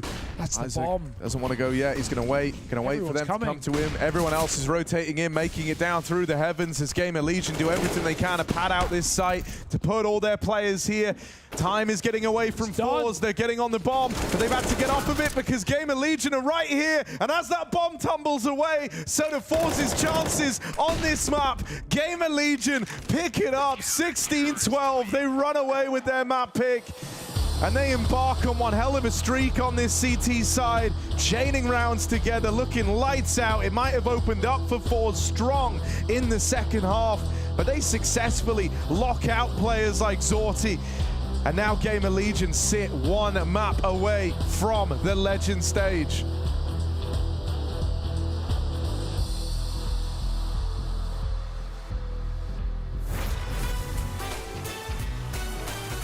North America, we had a thing called the do not peek bat. You know, it's a baseball bat. It was written do not peek because that was our biggest problem in North America, was over peeking, re-peeking. And then that guy would walk up and down the aisles of the LAN behind their team to make sure that no one would peek and re-peek again. Did you guys have anything theatrical like that at the Danish local LANs? We have a thing called Cocky Crash chocolate milk. Oh, yes. I love that stuff. I get it at the Netto all the time. Pretty good, yeah. It's a competition. You have to drink it as fast as possible. Did the handball players do that too? I don't think so. It's a CSGO thing. CSGO thing. And then you see all those guys at the LAN events. I didn't compete in that, but a lot of people did in Denmark for those LANs. That's a pretty big thing, I think. Then you go through, and if you're gonna win the competition, you have probably drinked, I don't know, 6, 7 cocktails. Okay. So you drink that as fast as you can, and then you try to win the match? So hopefully you're not lactose intolerant. No. Oh, must have been some smelly lands. Well, 2 competitions going on at once. It explains how come Denmark got so good at competing. Yeah, Cocky Crash. Yes, exactly.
They should be 3 long though. Okay. Yeah, they will come. I'll go back outside. Let me have first contact here. I have to listen. Wanna pick on your They're flash? flashing. Not in. Don't know. Can maybe fake. Wait, Thanks, one man. more. They flash again. Too long, too long. 3 long. There's 3 long. Holding. Who takes first? I'm still standing. All long, I think. I'm blind. Banana. Sandwich. Nice! Good Thank you job, for guys. Thank you for info. Perfect, great, boys. Nice, Mihai. It was GamerLegion's pick, and now they are one up on their quest to the Legends stage. This is a Blast TV Paris Major, and this is the last opportunity for teams to be escaping the Challenger stage of the Major. And for GamerLegion, it comes off of the back of a really great T-side to start things off, Jacob. That was a very, very well-structured T-side coming in from GamerLegion here on Overpass. We knew they were good on the map. We've seen them play it in the tournament. We knew why they picked it, and we have seen the qualities. But the fact that they were able to dominate Forze in that fashion in that first half surprised me a little bit. Sure, you could argue Forze didn't play their best brand of Counter-Strike, but I generally believe that it was GamerLegion forcing Forze, so to speak, to feel uncomfortable of the map. It was only Sorta who was fighting back. The rest of the Forze team couldn't do anything against Shuri, couldn't do anything against Krat. It was tough for them. It was tough for Forze to actually get a read on what GamerLegion was doing. If you look at Krad's name and read it backwards, it's dark, because they were in the dark for so much of that half. GamerLegion, Shuhei, outcalling them, outplaying them. People like Kioz stepping up. He was able to do the same thing against Mouz on the T side. He is looking so strong on just those B lurk type plays. And really, if he's able to step up, and GamerLegion are able to find another man on top of the EMA performance, on top of the Acre performance, they have a chance to punch their ticket into the Legend stage. And for Forza, I don't see anybody stepping up other than Zorte. And keeping on the Kiosk train as well, we were kind of talking about it in the green room, looking at, Kios's stats on this particular map, because, yeah, you were totally right. On Mouz, well, in the Mouz game, rather, we saw him having an incredible T-side. He's actually the lowest rated player on this particular map in the past 3 months. So I think you are totally right. If he can step up to the play, this is a game changer for GamerLegion. It seems to be that GamerLegion are just getting more out of some of their players, whereas on Jerry's side, it really just feels like the same sort of players are stepping up over and over again, and it feels almost kind of more one-dimensional, whereas GamerLegion, I've been consistently impressed with the ability to just find a little bit more value, get that extra 5% out of players like Kioz, who haven't necessarily been doing that well in recent memory for GamerLegion, but yeah, if they can just call a good side for themselves, if Shuhei can put it together like that, enabling people like Kioz, then that's why I favor them in this matchup. And that's exactly what we were praising GamerLegion for in that game versus OG yesterday, the ability to call some really, really good rounds upon that T-side. And Shuhei is the man that we have to give props to for that. Yeah, it seems like a very well-structured team, to be completely honest. Also a re-innovated team in a sense that after watching the 2 best-of-1 losses on day 1, we all thought that, okay, this may be one of the weakest teams we have in this stage of the Major, but it feels like they're getting better game by game. It feels like they're believing in themselves again, and the confidence is going through the floor as well. So it does look like it's a team right now that you have to respect. And yes, I was pretty confident that Forze were going to win this matchup. I still am to some degree, but I must respect right now and admit that GamerLegion is playing way above what I expected. Well, let's go back to the T-side conversation and put a particular round under the spotlight. Danny, what have you got for us in the Mahone zone? Yes, it's round 12 that I want to talk about, and this really just highlights how well they work together in man disadvantage situations. So first thing we're going to see here is 3v4 situation. They're going to attack the A site. Take a look at the way they kind of play off each other. Of course, first they're going to throw some utility. They're going to throw 2 smokes as well as a couple Molotovs. So these smokes essentially lock out the site, prevent the rotations from coming through. Then the Molotovs come in for truck, which basically forces Shell Fleet away, as well as a Molotov behind Dice. But pay attention here, notice that this Molotov for Dice, or behind default, actually misses. So that means Result here, he can actually take this position.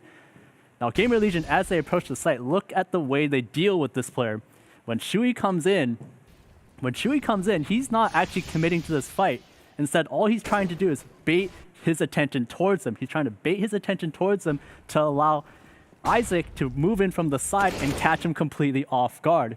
If you look at Result's point of view here, he's totally focused in on Shui, and he doesn't even consider the very left side. That's the first thing. It allows him to capture the site off of a little bait play. But the next thing here you want to notice here is when they come into the site, look at the positions of all 3 players here. They're all actually quite close together, and this is not exactly the best thing you want to do when you're about to approach a post-plant situation, because you want map control. You want map control so that you avoid being pinched from every possible side. So what do? As the bomb gets planted, Kiosk he moves away from that mid position and he goes towards bank with Shui. And what they're doing here is by going towards bank, they're cutting off an avenue that the CTs will often take. And by doing so, they're getting more map control. As soon as Shui clears this bank side, it allows this player, Kios, to take a new angle from bank and work off of Isaac from truck. This makes it so difficult now for Forze to come in towards that jump up side because now there's a bait setup. Kios, he takes first contact on Shelfly, and that allows Isaac to peek up from truck and eliminate that whole push. And once they're in a 3v1 situation. Zorte, he's left on an island alone at bathrooms, and this round gets converted for GamerLegion. So this round really just shows how well they work together. It's not necessarily in the utility, but it's the gunfights. It's the way they're able to approach difficult situations and come out on top. Excellent breakdown, as always, coming from Danny, and really great at epitomizing the synergy that we see GamerLegion deploying on those two sides. The trading and spacing was just perfect in what Mahone broke down right there. The fact that they also had that second phase for how they wanted to shift into the post plant, that's why GamerLegion went with this map. They look so good, and this is another round number 14, where we see actually some of the mechanics on display for some of the individuals. Look at how Zorte's crosshair gets so displaced because Acor just wide jumps out. It's like a long jump pimp that he uses to take some space. And there's some trades here that go on, but this is so surprising the way they're still able to bust into the B bomb site. Yeah, look at this very different result. He had our struggles, and when we talk about him being a weakling over on the B bomb site, he showcased that one right there from Kios. That's just filthy. That's just filthy. You're not supposed to do that. You're not supposed to get away with that, but they did. And I think there was a lot of instances in that first half where Sorter in particular and Forze were able to find the first pick. They were able to play the 5v4, and they just couldn't convert. And again, it speaks into what Danny was showing, speaks into what you were talking about as well. GamerLegion, they were actually very good at playing from behind. Yeah, we've got some Zorde highlights, as always, coming out from the side of Forze, and he really was showing up on this map. It's a shame that Forze weren't able to capitalize on, some of the momentum that they were finding in those later stages to really steal this one away from GamerLegion. I think we're seeing it in this highlight package. Whenever Forze had to win a round on that CT side, it had to come off the back of Sorter doing something with the AWP. He was quite efficient, I'd say, early stages in the round. He was shutting down certain areas of the map. But as I did say before, we were highlighting Result being a weak link, and it felt like whenever GamerLegion walked in towards that B bomb side, Result didn't do anything. He had 15 rounds, and he had a lot of rounds where they were coming to him, and he finished with 6 kills in total on that CT side. So he wasn't fighting back, and the rest of Forze wasn't fighting back. It was only about Sorter, and that's not enough when you're playing GamerLegion. Let's talk about the opportunity that Forze do have to be fighting back in this one. It does come down to their map pick, and it is Inferno, and I believe it's actually the first time we've seen them playing it in the entirety of the Challenger stage. So yeah, what do you think is the reasoning they're picking into this? Where do you feel like they're going to be going? I think that in some ways, Forza just looked at the fact that GamerLegion's on a 4-map loss streak on Inferno right now. They lost to the Mongols earlier in this event. They lost to Complexity, actually, in those BO1 days. And it's hard to actually think of what I'm even trying to say with how loud these guys are behind me. Yeah, man, so I can't hear whatever's going on. They are gonna fight till their last breath on this one. And I hope that it's more than just morale, though, that they bring into the server. I hope that they bring a real game plan and have studied those recent demos, because what I saw on Overpass showed me that they had no idea what was coming their direction. So it better be more than just this yelling. This is almost like they're going into a grand final, but for them, I guess it is, right? We're talking about an org that has never made it to Legend stage, right, Jacob? Yeah, we're talking about a team that is under a lot of pressure right now, still believing in their own abilities, still believing coming into Inferno. I got bad news for you, though, when you look towards the past 3 months. They played it 24 times, and guess who's the 4th worst player from Forze? It's not Sorter, is it? It is Sorter, right? Ouch. He's not finding the impact that he normally does. An average rating of 1.01 on Inferno, that puts him out of the question to be the difference maker, and we haven't seen anyone else do it for Forze throughout this entire tournament. So I have my eyes stiffly on him. Can he make it happen on Inferno? He haven't been able to the past 3 months. It's needed now for him. Well, we're going to see if Zorte can be rising to the occasion, and we're going to see if Forze can make the bounce back work. It comes down to their map pick of Inferno, potentially separating them from elimination at the Challenger stage.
GamerLegion. They are just one map away right now, but it's Forze's map pick of Inferno. The desk kind of painted a bit of a grisly picture here for Forze coming into this one. You can see as well the Unicorn odds. They flipped right round at GamerLegion now coming into this as favorites. Yeah, I do think that there is some promising signs for GamerLegion here, even if this is a map they've struggled on as of late, even if this is one that's turned sour in recent memory and they've kind of looked to lean away from it. I think what was highlighted over on the desk about, you know, Zorti not being the high impact player here on Inferno in the recent history of this Forze squad is certainly concerning. Instead, we're going to be looking towards more the likes of Shalfie and actually Result on this map. If recent performances are anything to go by. Well, today everything's already changed, Harry. Kios is coming out and looking incredible when he was not statistically the guy with the numbers to give you faith. He just carried them through the T side of Overpass and even kept it going into the second half. So forget the history, forget the past. It's all about the present and the future. GamerLegion trying to get to that legend stage, 16 rounds away. Gonna have a CT side start. Forze fast in the pistol up towards top mid. Looking to take this space away. There's the triple lean for GamerLegion over towards B. And so this A defense is left down to just 2 players. This could be a CT wrap with how they're set up, but they don't have anyone banana. So they will have to follow through on the A player. With Jerry dead already, that maybe makes this a little trickier now. A big dink down into the pit, and it pulls the attention of IM away from the apartments. He falls, getting nothing done, and so GamerLegion, it's left down to the retake here. A 3v4 as they all rotate over from B, but they are very, very far removed from this round. Yeah, just going to save their armor. That's a smart pistol for Forze, right? They make it look like it is that B-Rap, Harry, with the smoke, and, you know, GamerLegion can see the smoke specifically, but they use that smoke to take CT, clear library, and then come back into the A site. Zorti can run through the Moto smoke as well once they've done that, and there's even, you know, crowd in the apartments to cause problems despite Jerry's early death on short. So GamerLegion had a bit of prior warning thanks to Jerry, but all the eyes were in the wrong place, and Forze take that pistol away. And yet, even though I say forget the history and things can change and everything can be different, you know, when there's this much on the line and when we have players stepping up in the way they are, you know, the history must be somewhat remembered because GamerLegion, since the RMR and at the Major, have only lost this map, right? Despite going on big streaks before of 6 in a row. They lost it at the RMR to Falcons. They've lost it twice here in the BO1s at the Major. Hoping for a different day for GamerLegion, but also hoping for maybe a 3-map affair. Yeah, you know, one of the things that actually makes me like a little paranoid, sometimes you see this, is that someone who, you know, is like what we were talking about with Kios, where like statistically, normally he's not like the big front runner for this team. Yeah. You know, and he just had a fantastic match of Overpass. You know, when you go look at like the numbers here, he is like the bottom rated player for GamerLegion on this map. And so I hope he doesn't come into this, you know, holding himself necessarily to that exact same standard as Overpass, because sometimes you'll see like players get a bit frustrated when they're unable to replicate those same huge performances. And, you know, I mean, Overpass was like a bit of a statistical anomaly for how well Kios was playing. Basically, don't be too hard on himself and be willing to build back into this map. Wrap round over towards long as Forze have their eyes set on the A play again. IM tucked in at the graveyard, gonna get out with the one and done. You would love anything from Isaac's Deagle down in the pit, but it won't find a thing. And so once again, this triple B lean is dodged. Shalfie comes hunting here. They've heard him moving in, and that actually gives a kill over very early on in the post plant. Still not enough to entice GamerLegion to go for it. They're going to just get out of the round with an AK and 2 FAMASes in tow. And honestly, that's quite nice. It gives you something to fight with in this next round. Not every. You just have pistols on the other 2. You don't often get saves this good in round 2, right? Yeah. Like double FAMAS AK. You're going to take that every day of the week. Why risk with no kit going for a 3-on-3 where Forze can just hide out and give you nothing? So definitely the right call for GamerLegion. I don't mind the hunt for Shalfie, but he has armed his opponents, and Forze saved no AKs themselves. So 2-0, Forze in control. But that can change very quickly And it is a map that has proven to be more and more T-sided this season than ever before in its history. Somewhat coming down to just the nature of the game and the way the money is played, and with the save meta well and truly in play. Inferno is probably the best example of that. So we're going to see a lot of these rounds potentially decided on the first couple of kills here.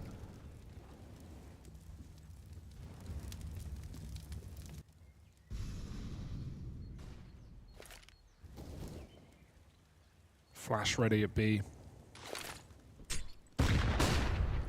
But there was your one opportunity, and Forze will take banana after.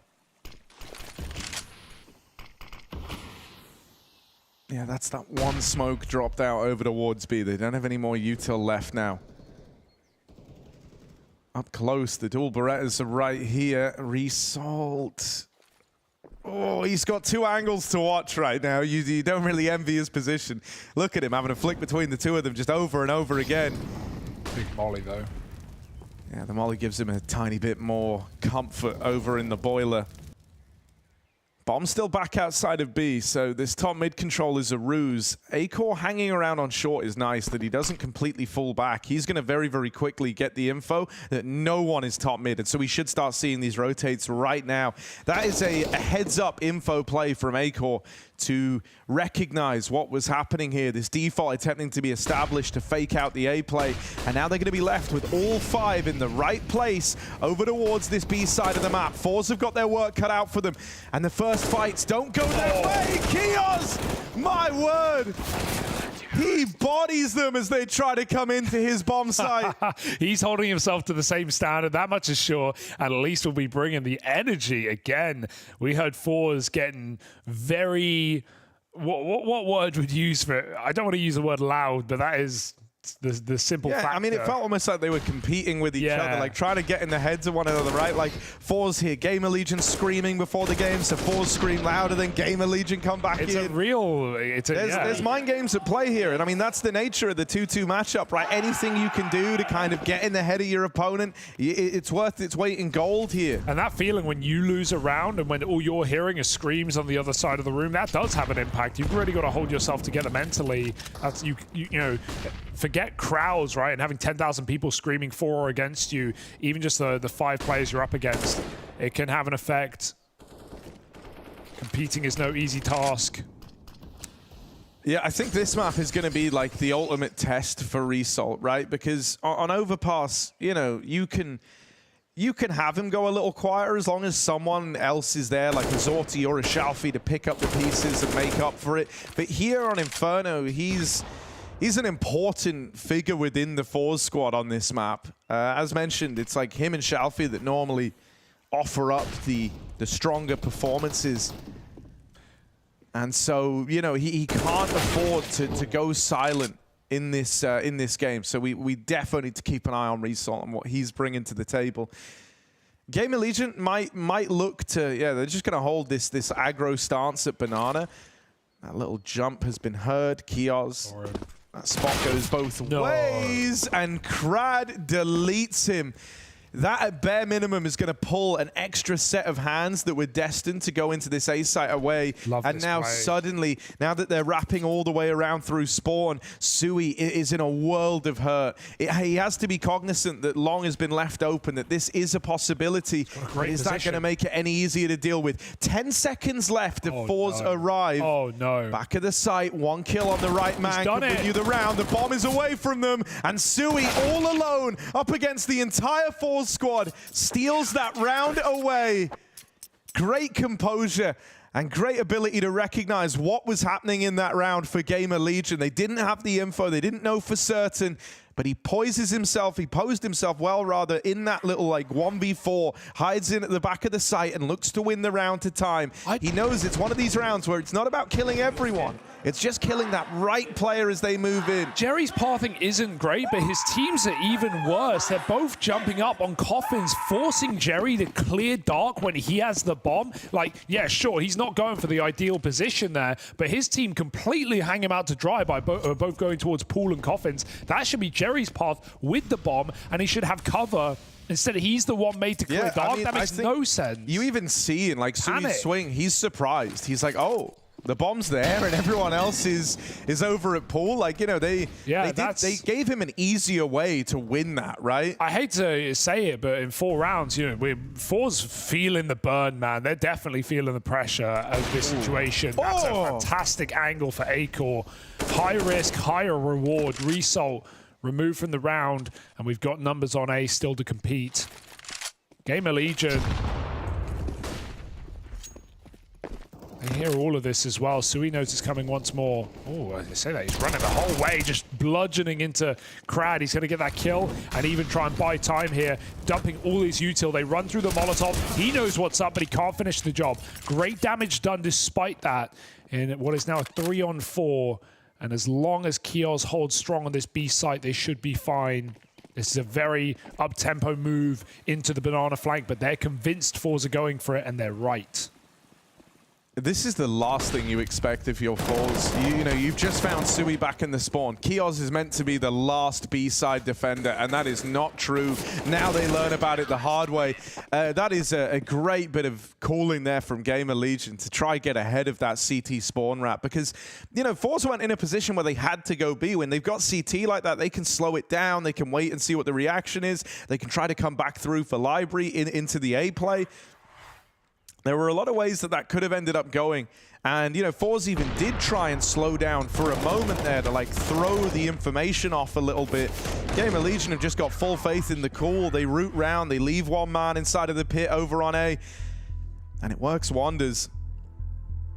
He said Forze are feeling the burn. They're calling in their first hack timeout now. A chance to try fix some of these problems early on.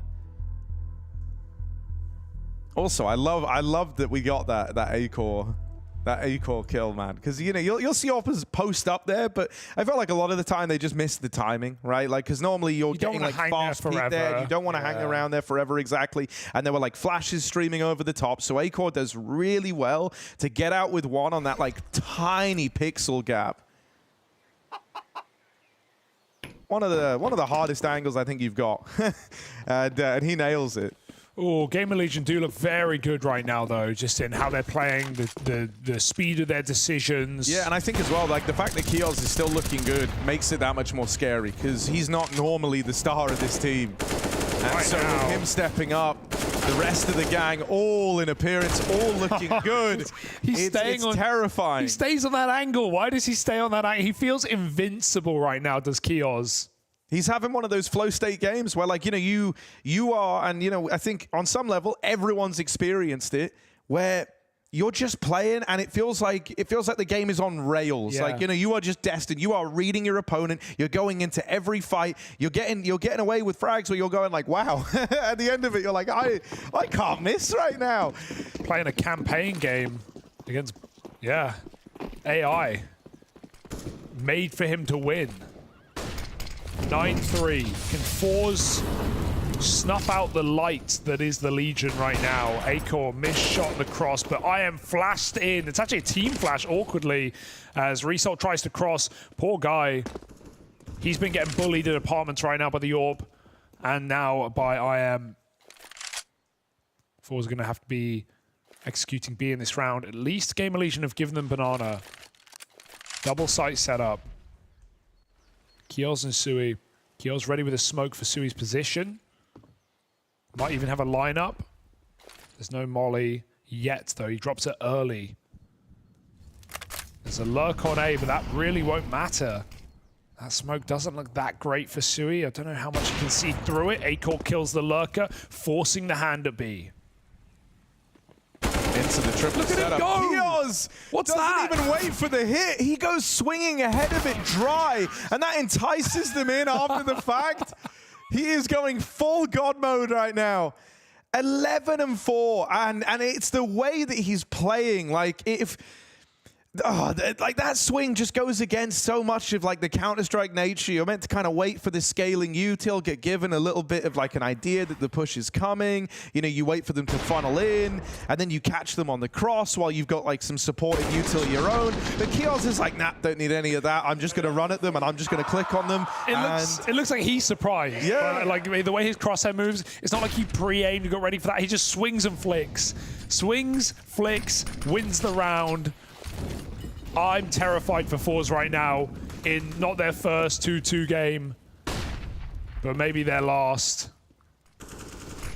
Acor on long, now he's got his chance to shine. He's gonna hit his, Sui hears him running up as well, needs to help out against these pistols. The captain can do so. 5-on-1, dead in the water, floating.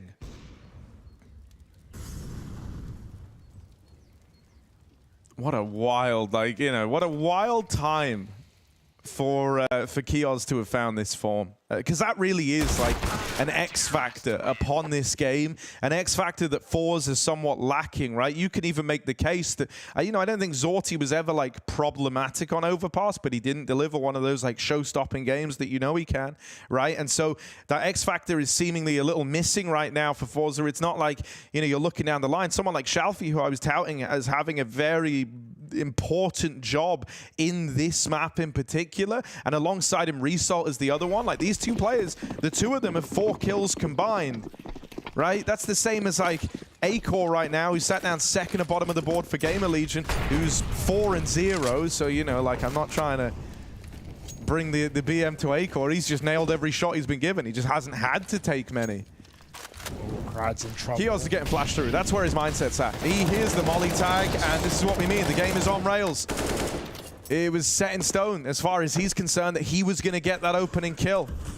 And I think we've hit this point in the game where like GamerLegion really believe that they are out-reading and out-braining Forze, and that is a scary place to be if you're Forze when you're already a map down. You do want to stem the bleeding a little bit if you're Kios. You don't want to go too far, so nice to see him pull back here, but I'm still a little scared. He's solo B with only a Molotov, and they're walking up. They might find a timing here on him. He spots him on the jump, but he doesn't know how deep Jerry was. He saw a second player. Jerry wins the fight. That's crucial. He's opened up B now. He needs his team to come in and help. They'll smoke that Molotov. Sui's going to fight for the site. He kills the deep player. Jerry makes it into spawn. Not for long, and IM spams through. This is a retake round now for GamerLegion.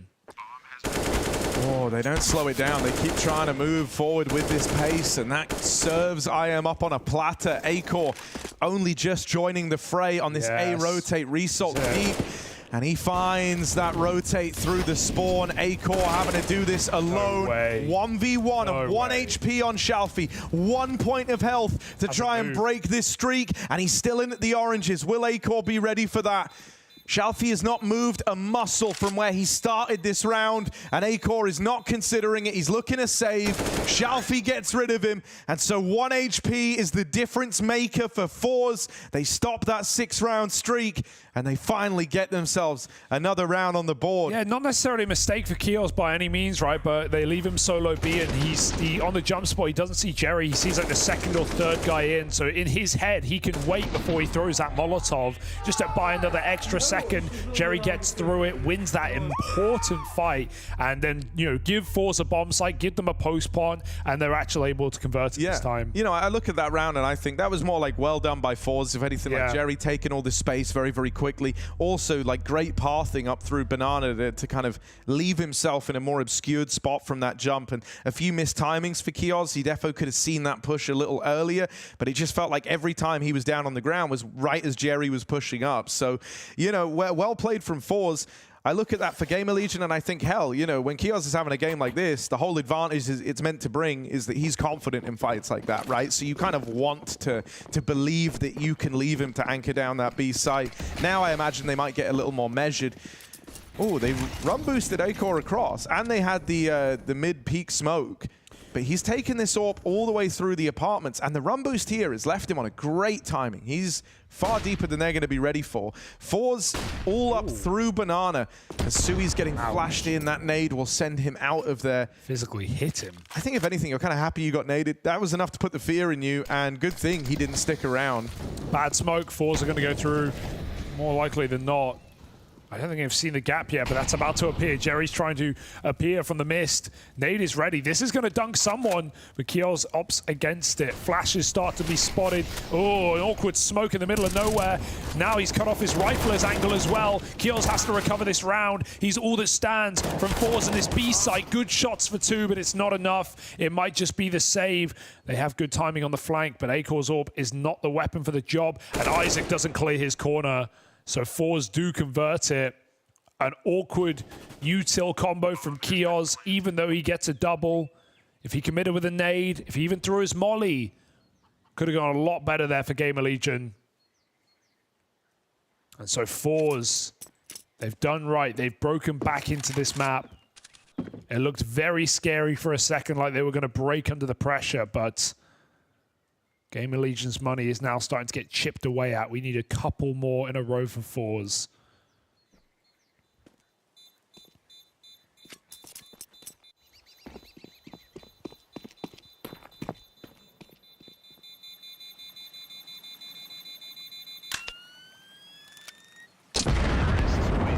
Yeah, a couple of reassuring rounds here to start building back in for Forze.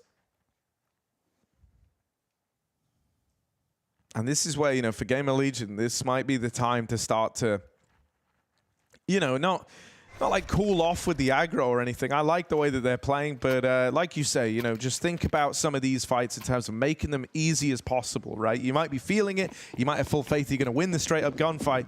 But as you kind of touched upon there was some more standard protocols you could have looked to have taken there, such as mollying in the mouth of Banana, splitting that push in half. You know, everyone's feeling that they're going to win their fights right now. And so everyone's more than willing to take him. Yeah, this is what. And so util's taking a bit of a back seat for the time being. Don't want to get ahead of yourself, right? Yeah. Like 6-6-2 is not. Yeah, it's not the legend stage. So that's why I was saying it in that Banana round for Kios. Like, sure, he's having a great game. You should keep playing, you know, how he wants, but you don't want to. You don't want to jump the gun.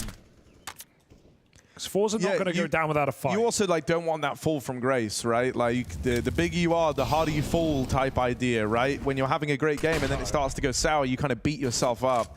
So Akor, he's been fantastic on this map so far, and he needs to be. CT side AWPing, we always say this is where you look to do your best work as an AWP. Well, he's 6-1. He's died once in this game. Panic rotate needed here for GamerLegion. They realize there's a gap. Akor's going to take it. Even just info here. He doesn't need the kill. He just wants to know when they've crossed long, and now he's lost that fact.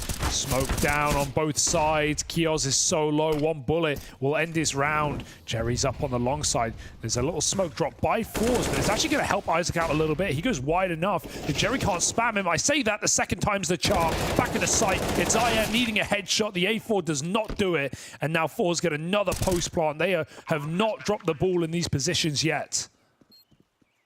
And it's a very safe way of playing it, right? 2 players in at the back of the site, an app swing to try and punish as GamerLegion move in. This is going to be a very tricky retake to get back into, but the util can help them. And that molly forces the swing. It's just Zorti left.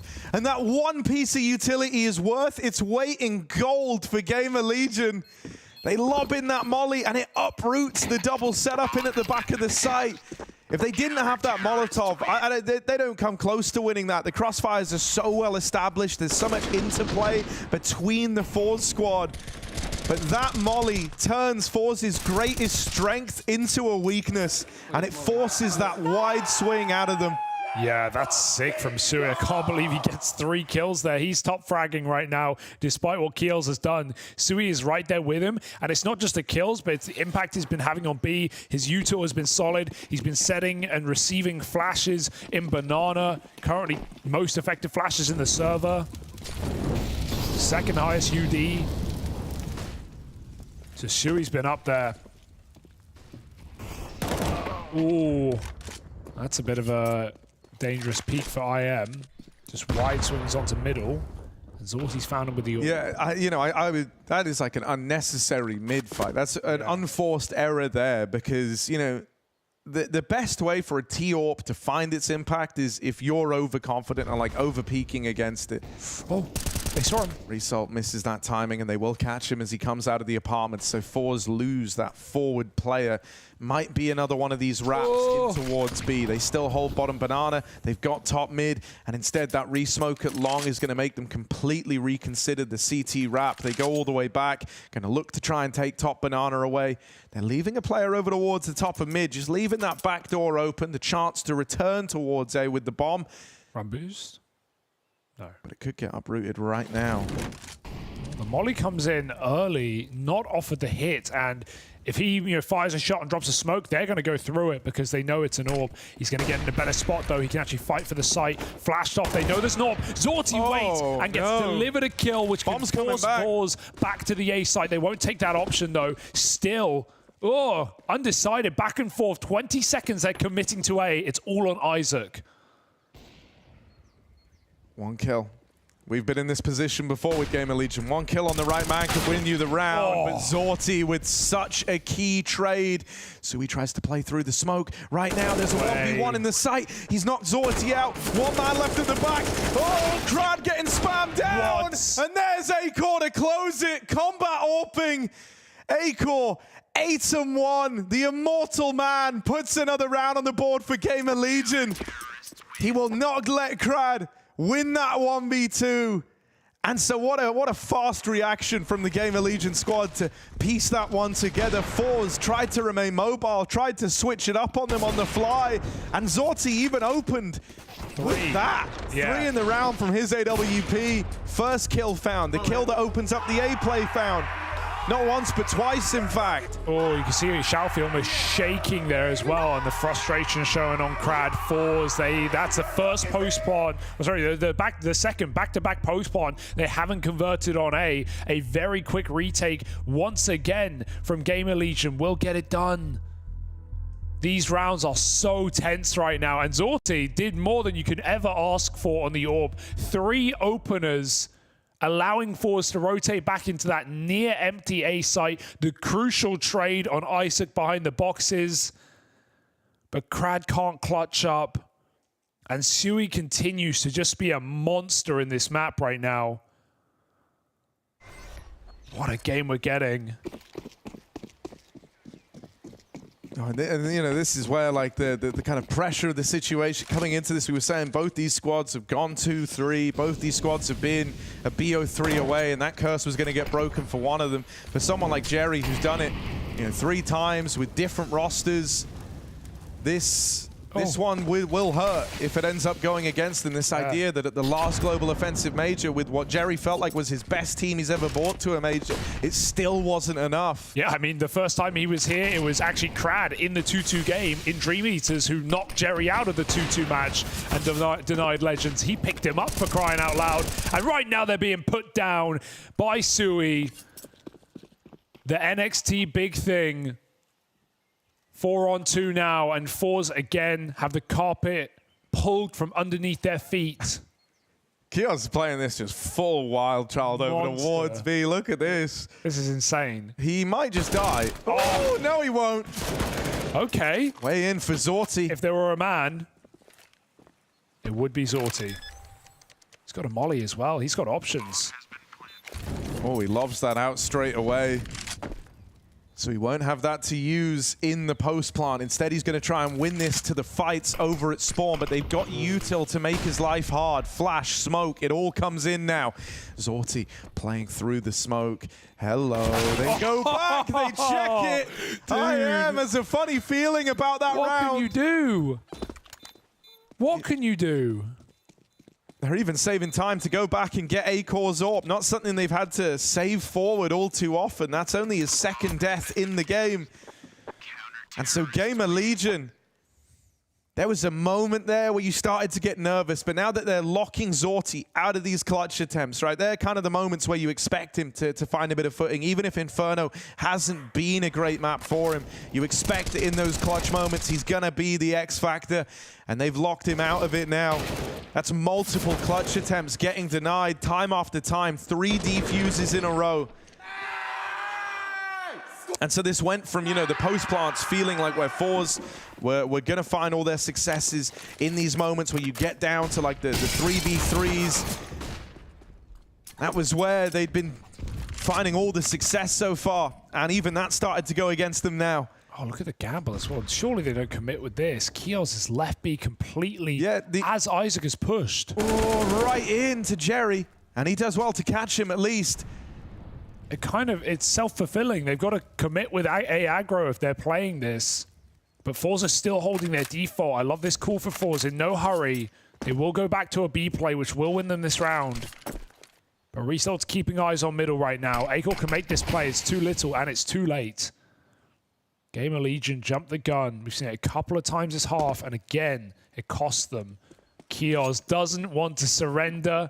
And given that the next round is the last, and they've already got a bit of money, you know, it's not going to be a perfect buy. I like the idea that GamerLegion are going for this. They've got Forze locked in right now. No way they're going to win this 3-on-4. Acor, fast reposition. He immediately calls off on the flank, and so Forze. No! What? Open them out the banana, Sui! Mows them down. That's another multi-kill spray down from the captain of GamerLegion.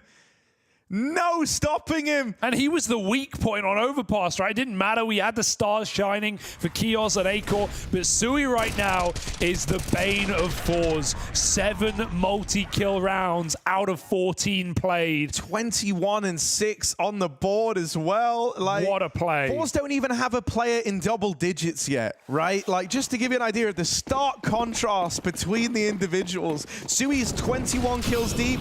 Forze don't even have a guy close to double digits. Well, you know, they have guys close to double digits, but not close to him. It's insane. He's doing everything. He is giving.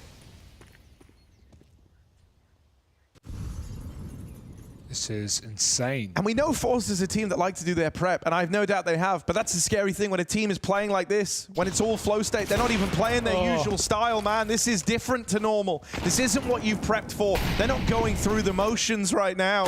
They are the motions. Sui once more. Who doesn't? IM goes back for a bit. He's going to get punished, but there's a flank coming in through Apeks that will finish the trade, and everyone's getting picked apart. Acor's barely missing a beat, and that's the half. On fire at the end of it. 11-4 with 5 straight for GamerLegion. They can taste that legend stage, and Forze, it's just bitter for them.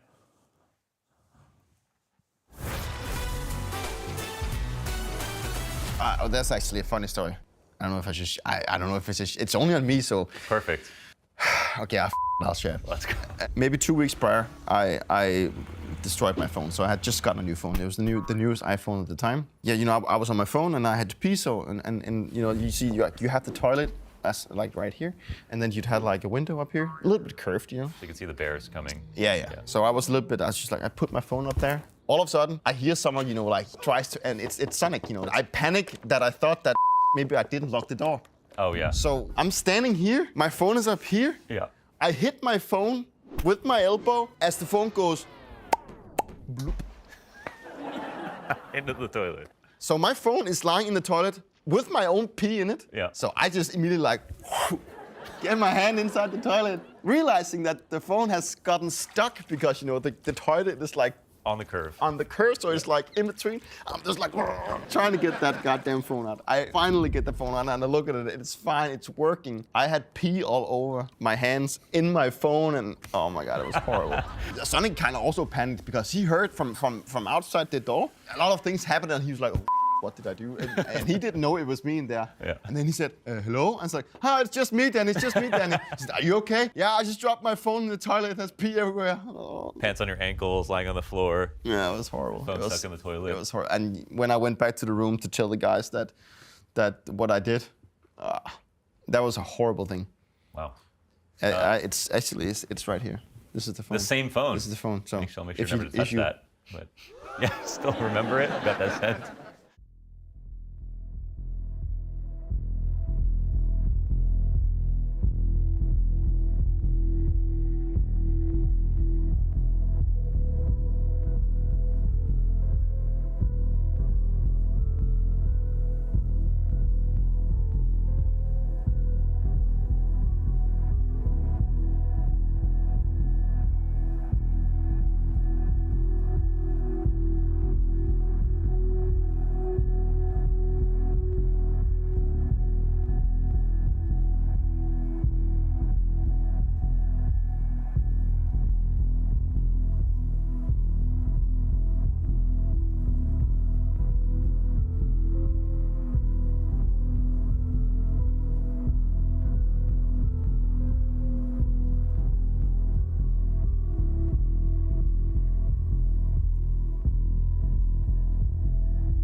Come gay.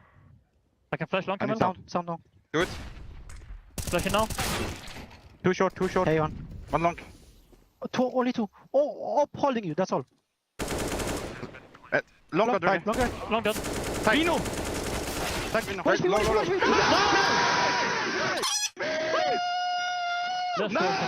Just go. Who he? That's Sui. That's the captain of GamerLegion, putting on a masterclass performance right now to get them to the Legend stage. It's a 2-2 game. It's the final chance for either team. And on Forze's map pick, they are being dominated. This is not a choking. They are being straight up throttled by GamerLegion. 11 rounds on their CT side. Streaks galore. Barely a death for Acor. They can feel it. It's right there for the taking.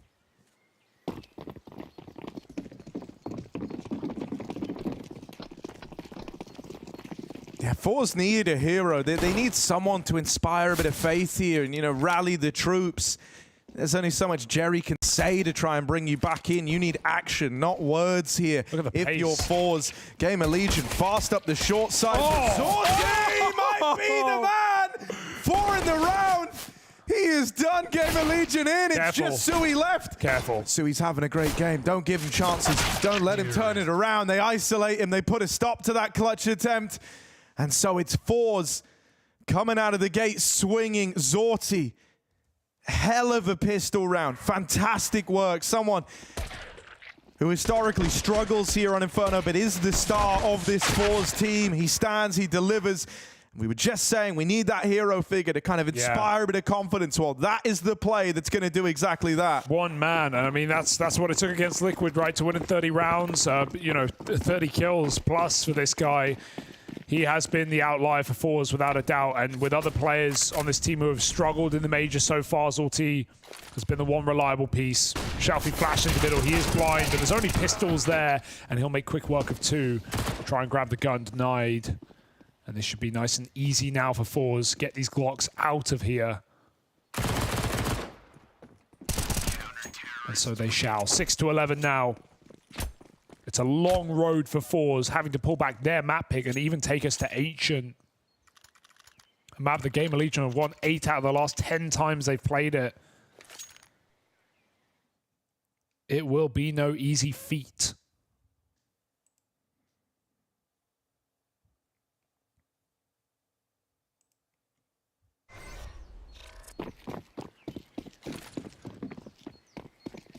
And one of the things we spoke about, you know, kind of giving reason to this Inferno pick in the first place is that GamerLegion, they took their first L in a while on this map to Falcons back at the RMR, and since that point, they've lost it whenever it's crept up, even in the BO1s here, right? Complexity and the Mongols. And the Mongols doing that.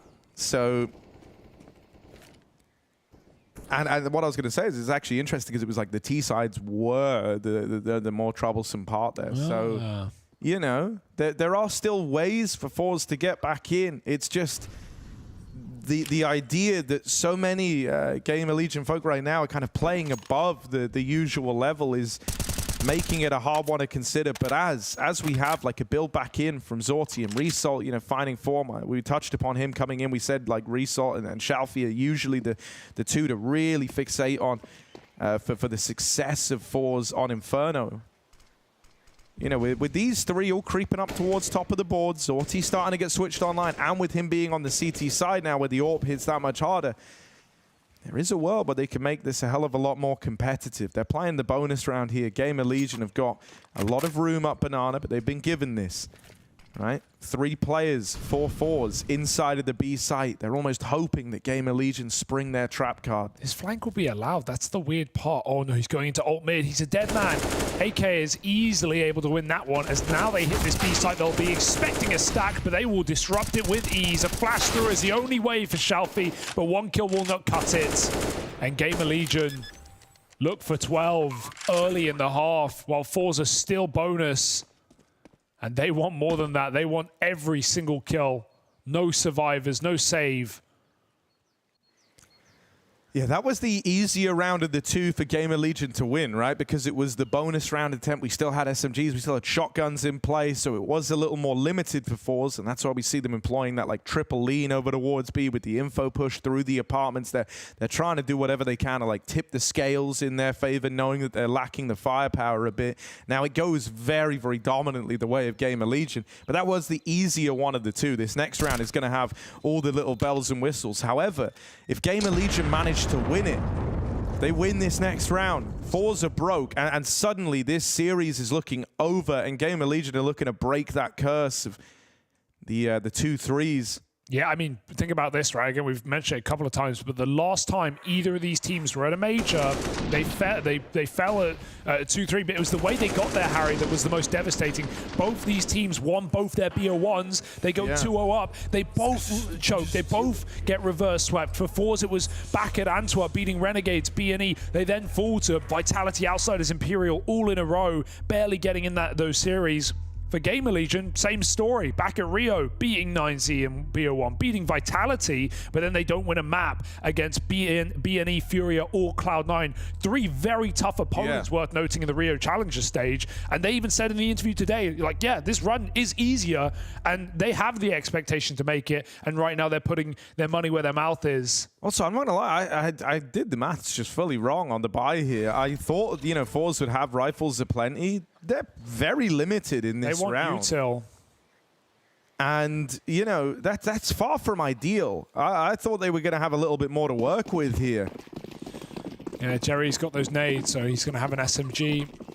But, I mean, they lost 2 players against the full Glocks, didn't they? So, was it 1? It was 1. Either way. GamerLegion. They have Banana, they're taking Apps. They've commanded some respect in this series.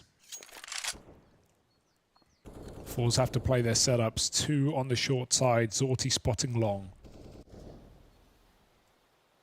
And here, going back to the 2-3 discussion, I think something that's interesting is, you know, for GamerLegion, they had it happen at Rio, but this is where they look to course correct. And so it's like in their mind, they're saying to themselves coming into this matchup, their second attempt of doing it in this position, saying, you know, well, we've grown as players, you know, we've grown as a team. It's not going to happen again. Whereas for someone like Jerry, when we look at him for Forze, and we've said that this has happened 3 times over, you know, with him failing to make it out of the challenger stage, it is more of a curse, right? There's like more of an idea there for him of, man, you know, how many times can you say it will be different next time and then have it not be different? Are you believing as much every time you say it? Up close, Jerry lights them up and seems like he's believing. He's double killed with the MP9 to thwart the B play. Result. But Result needs to hold on. And he will hit that timing. I was so paranoid that he was going to miss it as he flicks back to the apartments. But he does deal with IM, and now he repositions into the boiler.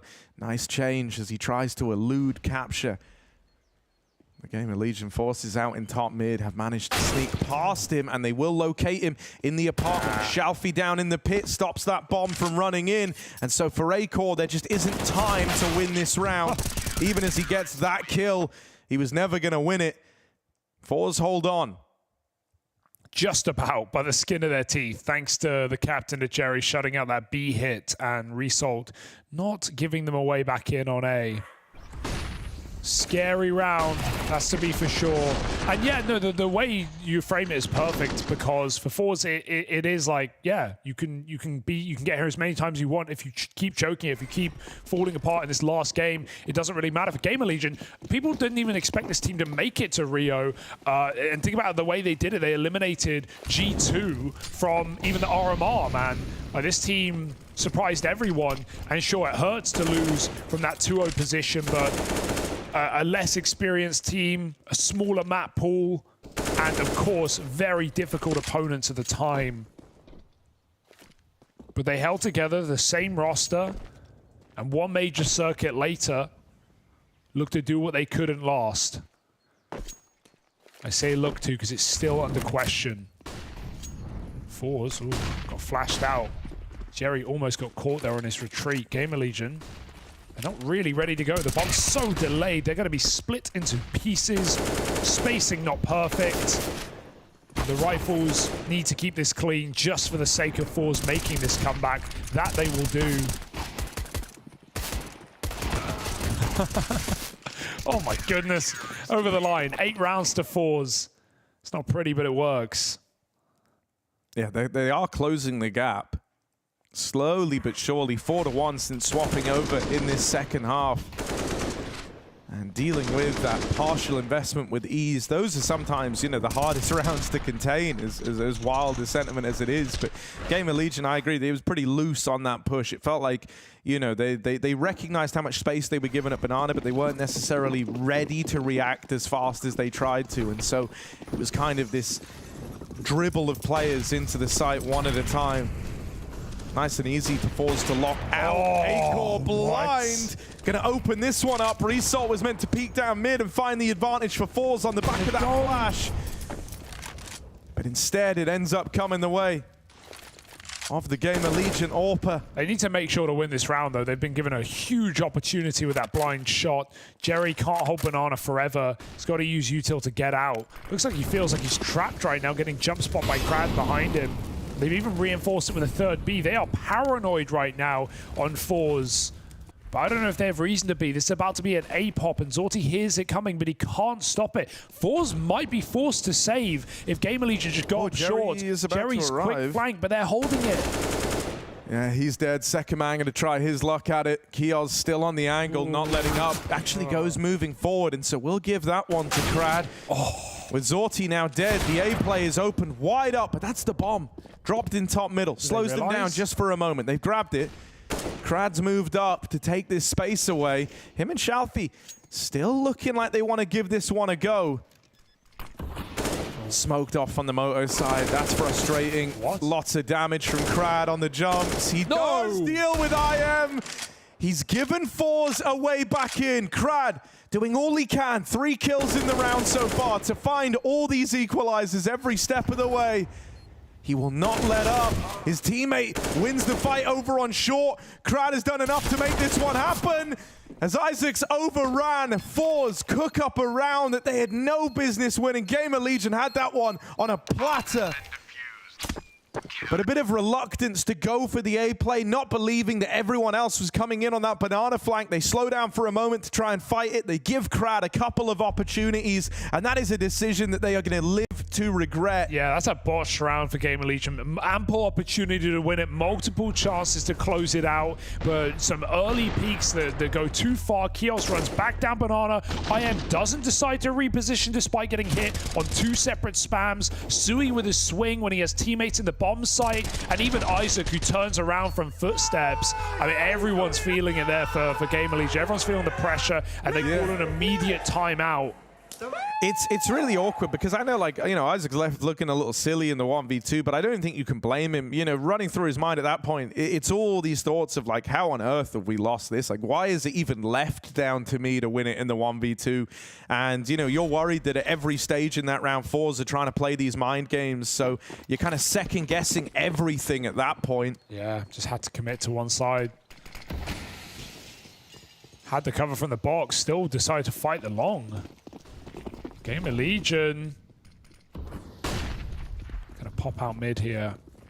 Result here's all the steps. They make it up long for free. There's a lurker in apartments, so the back can't be completely open. This is getting awkward. The pistols are closing the distance. Bomb drop from afar. Zorti turns around. He's being flanked, but he might be there in time. The Galil certainly is, but Zorti hits a banger. Sui trading needs to rush down this pit player while he's got a chance. He's very low, and Result hits his headshot. Had to do so. The player we expect to perform in this map, anchoring in the pit with a 3K on a very uncomfortable anti-eco. Forze find double digits, and this entire narrative changes, Harry, if Forze suddenly start stringing together gun rounds now.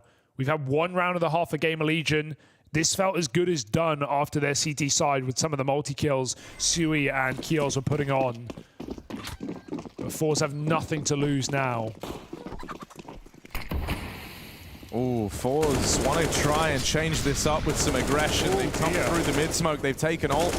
They end up losing everyone all across the board. The entire 4-man A-push just got melted before our very eyes. You just watch that dry up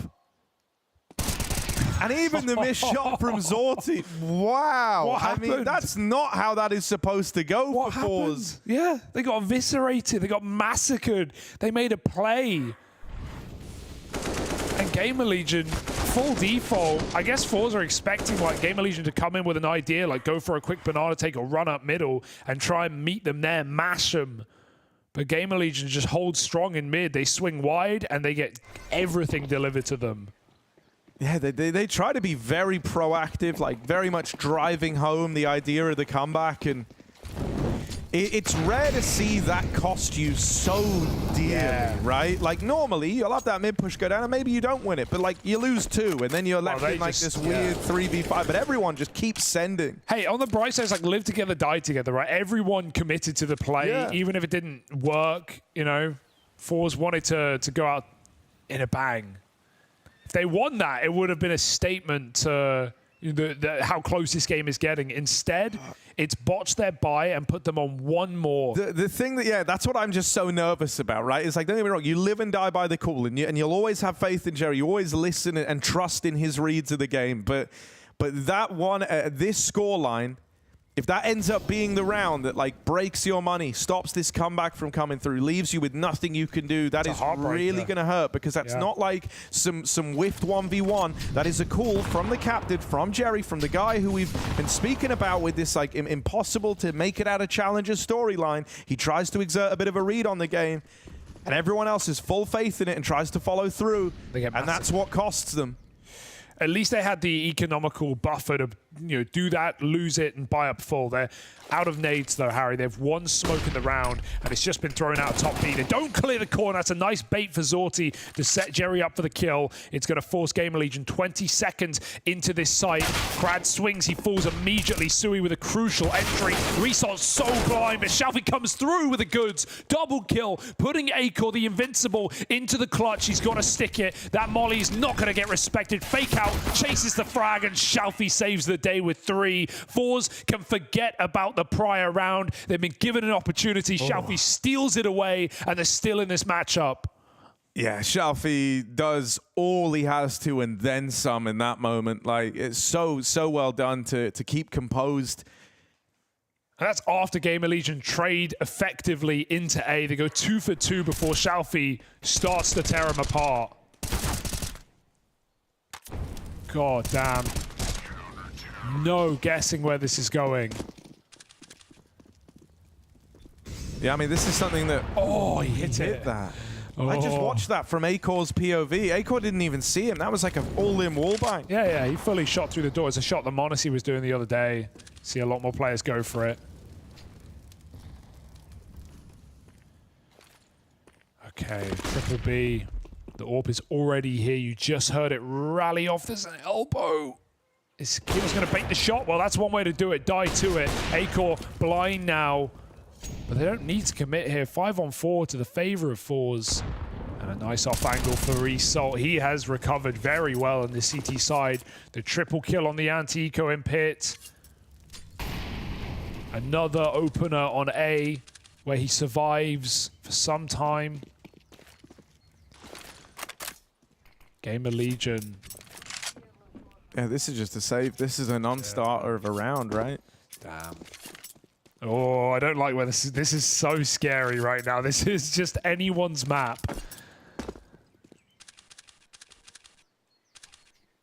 This is not the 11-4 GamerLegion anymore. I want to see them go back for more B hits. They've been, kind of burned by B in the couple of rounds they've gone here in the half. Jerry's double kill with the MP9 on the smoke. Then that round they get baited at top car, but it was a solo player believing in Zorti's smoke. But right now, GamerLegion have really only tried these A pops with 20 seconds to go, and Resalt's been holding on as well as Shalfie. Yeah, I mean, even back in the academy days for Resalt, he used to be a right little nuisance in the apartments to this guy, and so him going back to that and really kind of exerting a bit of control of this real estate only starts to remove options for GamerLegion. Not a point of damage done in that round by GamerLegion. And this game has one round between it. 11-4 no more.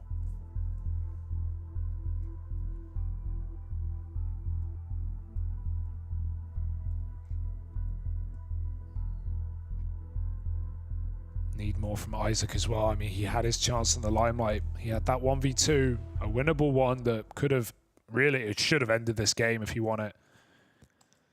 Yeah, I mean, I think that whole round is the one that's going to live rent-free in your mind if you're GamerLegion, especially when you go back and you look at it. Yeah, you know, 5-3. Sorry. Yeah, exactly. It was way more one-sided. So you know, and even at a point in time like the 4v2 where they hang around with the bomb, peeking down mid, waiting for more. They've had a couple of chances here, Harry. Can't think about that now. And so they call a slow starter. Molly's traded in B, deep smoke on middle that Forze could do anything they want with, right? Play aggressive, go for a boost, but of course they're not going to make any plays. Kind of don't need to on the CT side. GamerLegion have left these rounds very late. And Zorti has been mobile on the AWP once again at B.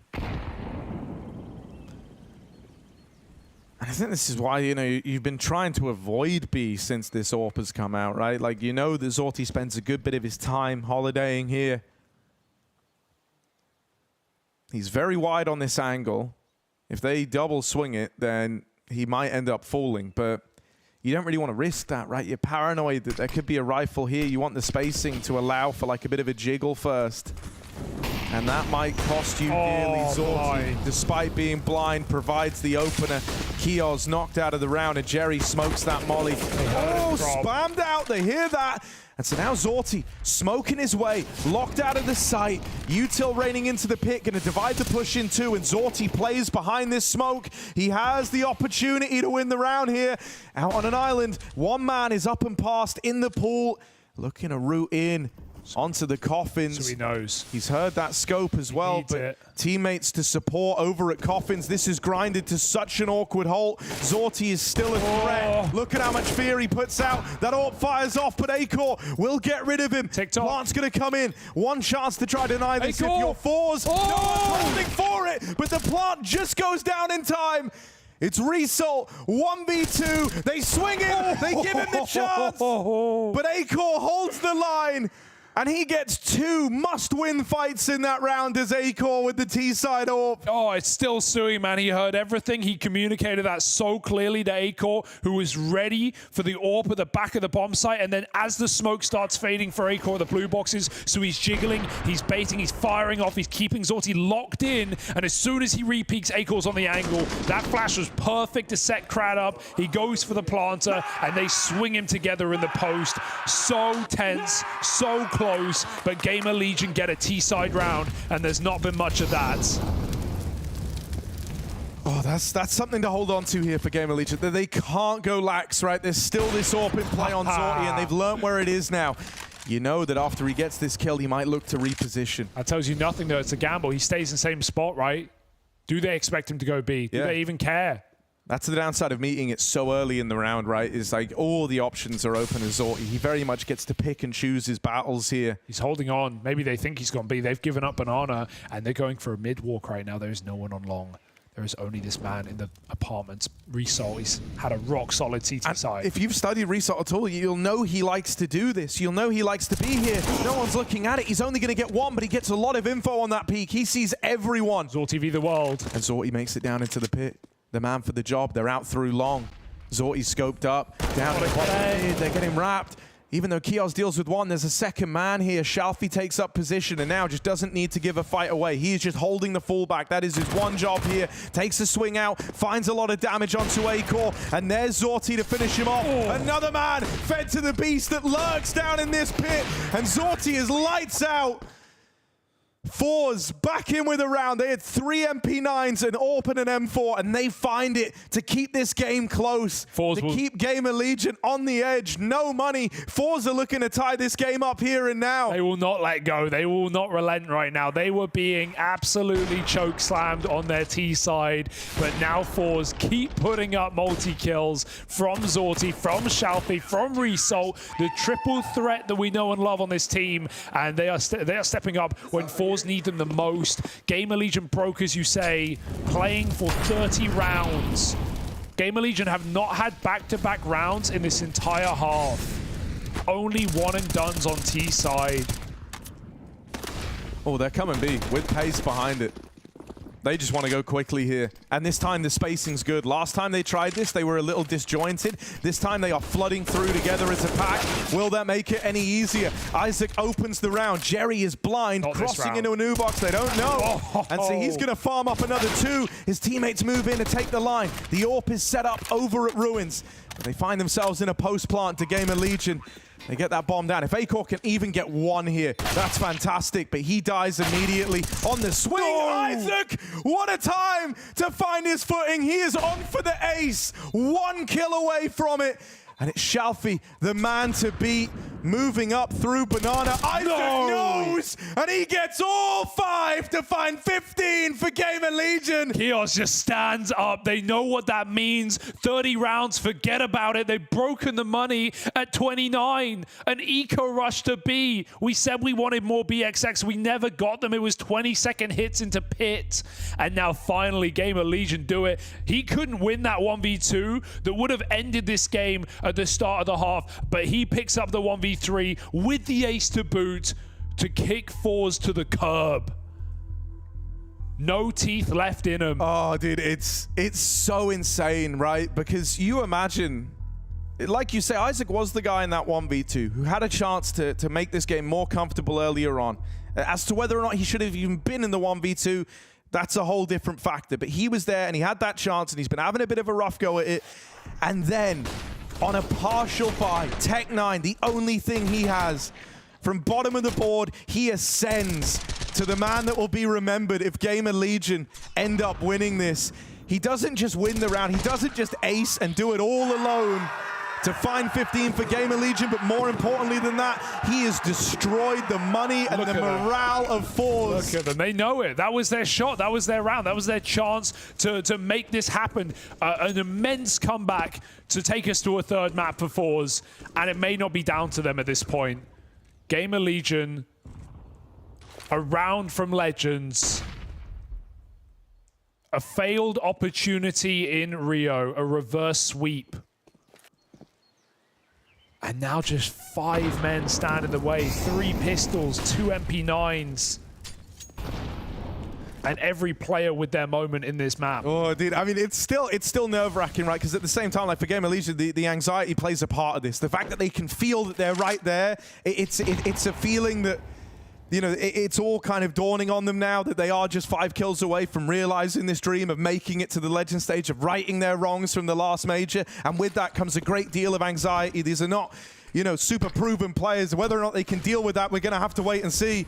Zorti playing around the long smoke.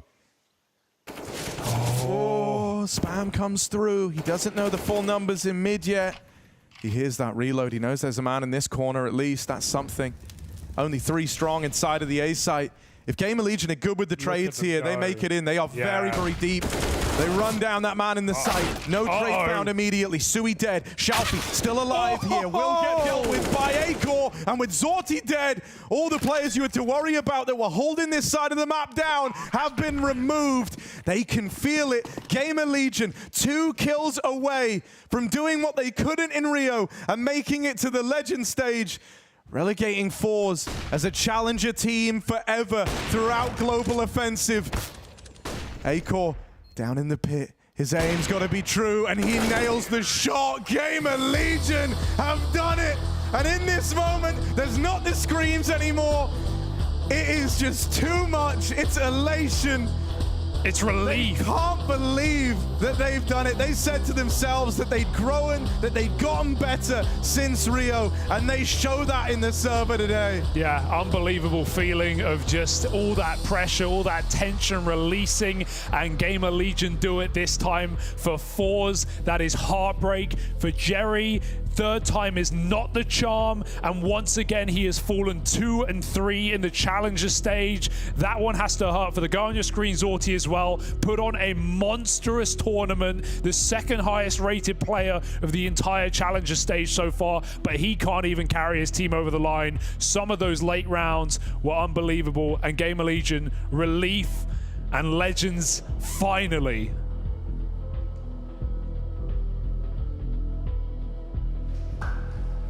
History made and legends locked in. They go where GamerLegion have never gone before, to the top 16 of the major. After fending off what we thought could potentially be that comeback attempt from Forze. Maui, incredible fortitude of GamerLegion to close this one out. Just brilliant stuff from the GamerLegion side to do what they and their org have never done before in major history, to make it to the legend stage. But it's heartbreak on the other side for Forze. So close, mounting that comeback. Felt like it was completely possible, and they let it slip, and it's gonna hurt. This is what the major is about. You see it on the players, you see it on the reactions, you see it on the emotions. Shui just walked by me, he's holding his tear back right now.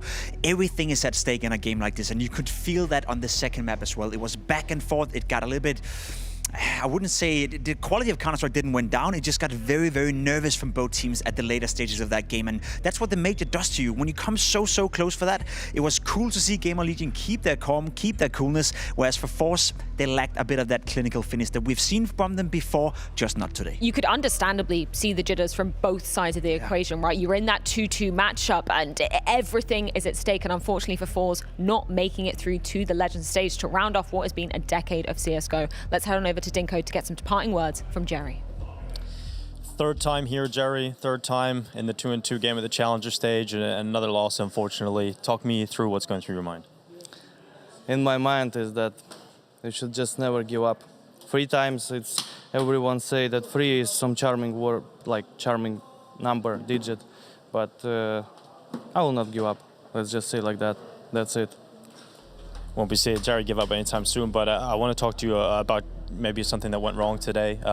You know, we didn't see the Forze we've seen from recent months. We haven't seen the Forze from even this tournament so far. So talk me through what went wrong today. I think it might be because of some, you know, invisible pressure inside heads. Like everyone say that they're good, like they're feeling good, but on server you can always see the difference between the guys and the team when it's confident, when it's know where to look, when to go, how to help your teammate.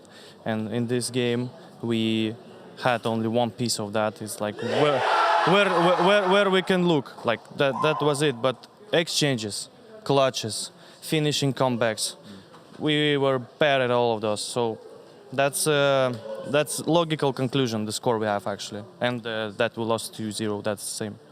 Well, it's a young squad. Do you think that played a factor as well, having some young players in here?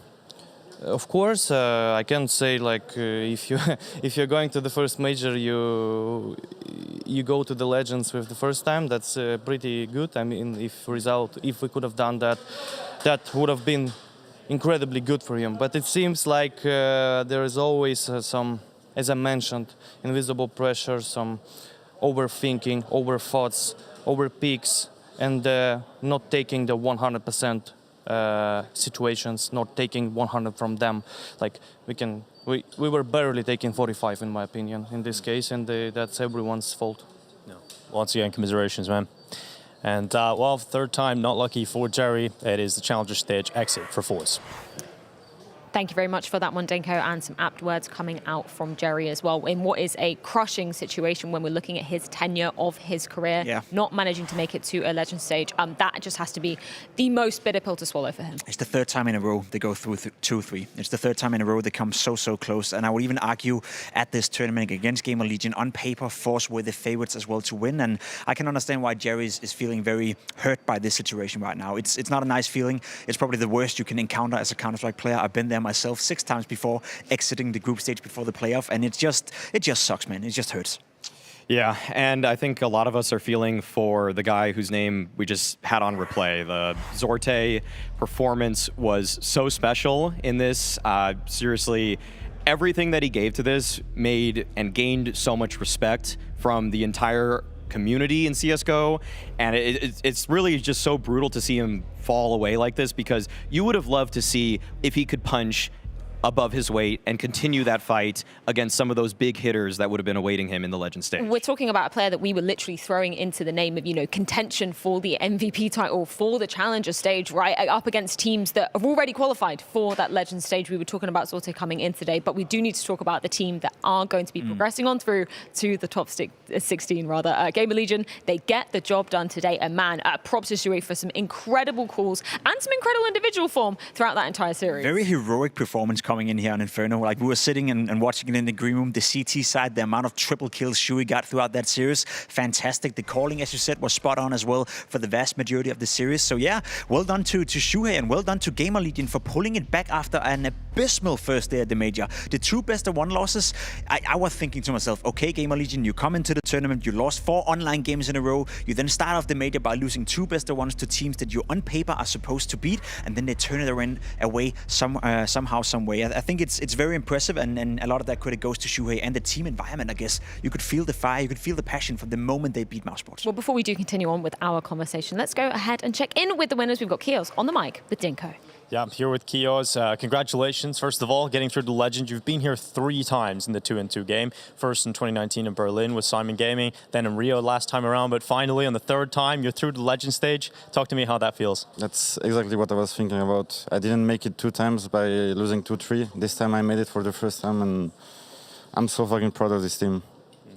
I mean, it's clear to see the team atmosphere is well put together. Everybody's having a great time together. I mean, even you go down 0-2 at the start, right? You must have been feeling pretty dire then, or were you guys still positive? After their loss, it was tough. Like always, we had the same issue in Malta RMR for Rio when we were 1-2 down. But we, as the last time, we just chilled out together outside, have a lot of fun, reset mentally, and we came stronger on the next games. Now we're looking at you, and there's definitely a few quieter players in your team. You're not one of them, that's for sure. Do you feel a responsibility to maybe keep that energy level up and hype people up when you win some clutches or have a big round? I feel like I have a big responsibility on that. If I see some teammates down, I will just try to cheer them up as much as I can. If I can bring this, why shouldn't I, you know? I'm pretty shocked that you have some voice left. Are you surprised by that? No, I have a lot of more coming for Legend stage. A lot more coming for the Legend stage for Kios and GamerLegion. That's where we'll be seeing them next. They get through over Forze. I don't even know how the decibels can get any louder in here, but Kios is guaranteed that we are going to hear GamerLegion loud and proud. Let's jump into a particular moment that it kind of sounds crazy to say, but was a turning point for GamerLegion and was a kind of a breaking point early on for Forze. We're talking about round number 4 and Shui with an incredible play. An absolute disaster for Forze. Yeah, they get into round number 4. They're actually getting off to a good start here in Inferno, and I think that was needed for them to stand a chance to beat GamerLegion. It's the situation where Shui is playing on the B-bomb side on Inferno, and he's staying alive. We see the round play out right here. Forze getting off to a decent beginning right here, getting the trades, getting into a position where they're supposed to win the round. Unfortunately, Kios can't do much from this position. He's being caught off guard in a trade by a Tech9, and then look at Shui's position right here. In a 4v3, look at the time. All he has to do is kill the bomb, and all the bomb doesn't have to do is seek around for Shui. There's 3 other players who's supposed to find him. None of them does. Time runs out, and it's going to be 2-2. You think to yourself, at that moment in the game, it's just 2-2. It's early on, but you could feel that sucked out the life of Forze. There was nothing else they were offering in that first half, and I firmly believe had that not happened in that first half, I think Forze would have won Inferno. I think we would have been going to a 3rd map, but that's, again, credit to Shuhei, credit to GamerLegion. After that round, GamerLegion went up 6-2, and they probably weren't supposed to win that round, and so that kind of momentum, we saw how close that came down when it got down to the wire, and for Shuhei to be able to deliver with just a smart play, it wasn't that he had to multi-frag or anything like that. He recognized that there wasn't much time left, and there was no more clay. Incredible work from GamerLegion, of course, progressing forwards to that Legend stage. Let's check in with our Challengers teams, though, because unfortunately we do have to bid farewell to Forze, as we were just talking about. And these teams, they are being chopped by the minute. Some unexpected names in there, and Forze, I mean, for my money, I had them in my pick'ems, and I believe so did you, Jacob? Yeah, pick'ems in shambles right now. I'm not gonna lie, it's looking very rough for my team and the 180,000 people I had following my pick'ems. So yeah, we're looking rough right now, but I think it's fully deserved. I think GamerLegion were the better team against Forze. I think they surprised me and played better than I would have expected. So yes, it hurts for the pick'ems, but it's good to see the best teams qualify. The fact that they get it done in 2 as well, that's just incredible fortitude from GamerLegion to close that one out. But speaking of 2 things, we have 2 more banging games coming your way. We're going to be rounding off with Team Liquid taking on Greyhound, which I'm sure, Maui, you have a favorite in that one, not putting any spoilers in. I think most people have a favorite in that one. Yeah, apart from Chad, you know, he's the odd one out in that. But at first, we do have the next game of the day coming up, and it's going to be Tech Girl, Prof, and Maniac to be guiding you on through that. It's going to be Monte taking on Pain to see who's going to be surviving the chopping block.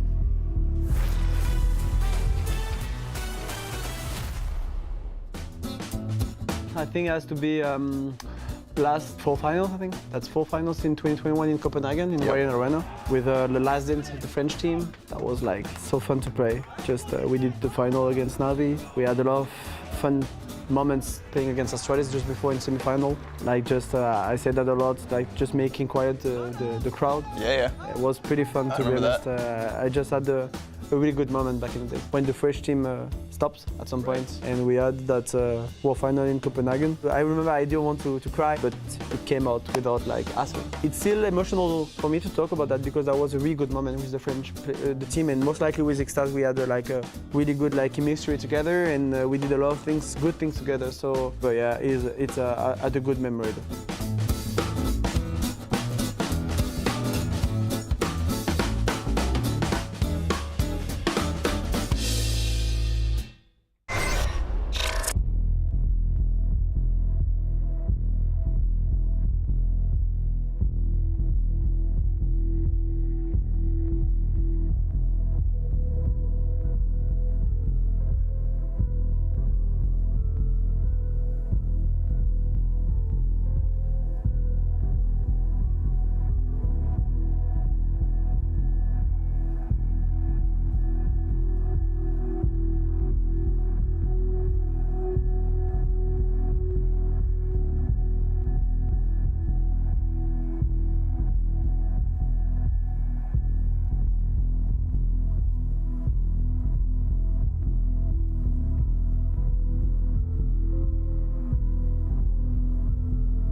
It is a day of heartbreak and happiness. For some teams, heartbreak as they have to go home. For others, happiness as they make their way to the Legend stage here at the Blast TV Paris Major. My name is Tech Girl. I'm going to be keeping you company for the rest of the day. We have 2 games coming up, and we'll have 2 more teams joining the Legend stage. Joining me, we have Prof and Maniac. By now, you know who they are. They're going to be bringing you all that big brain analysis, and we're jumping straight into our next best of 3. It is Pain up against Monte.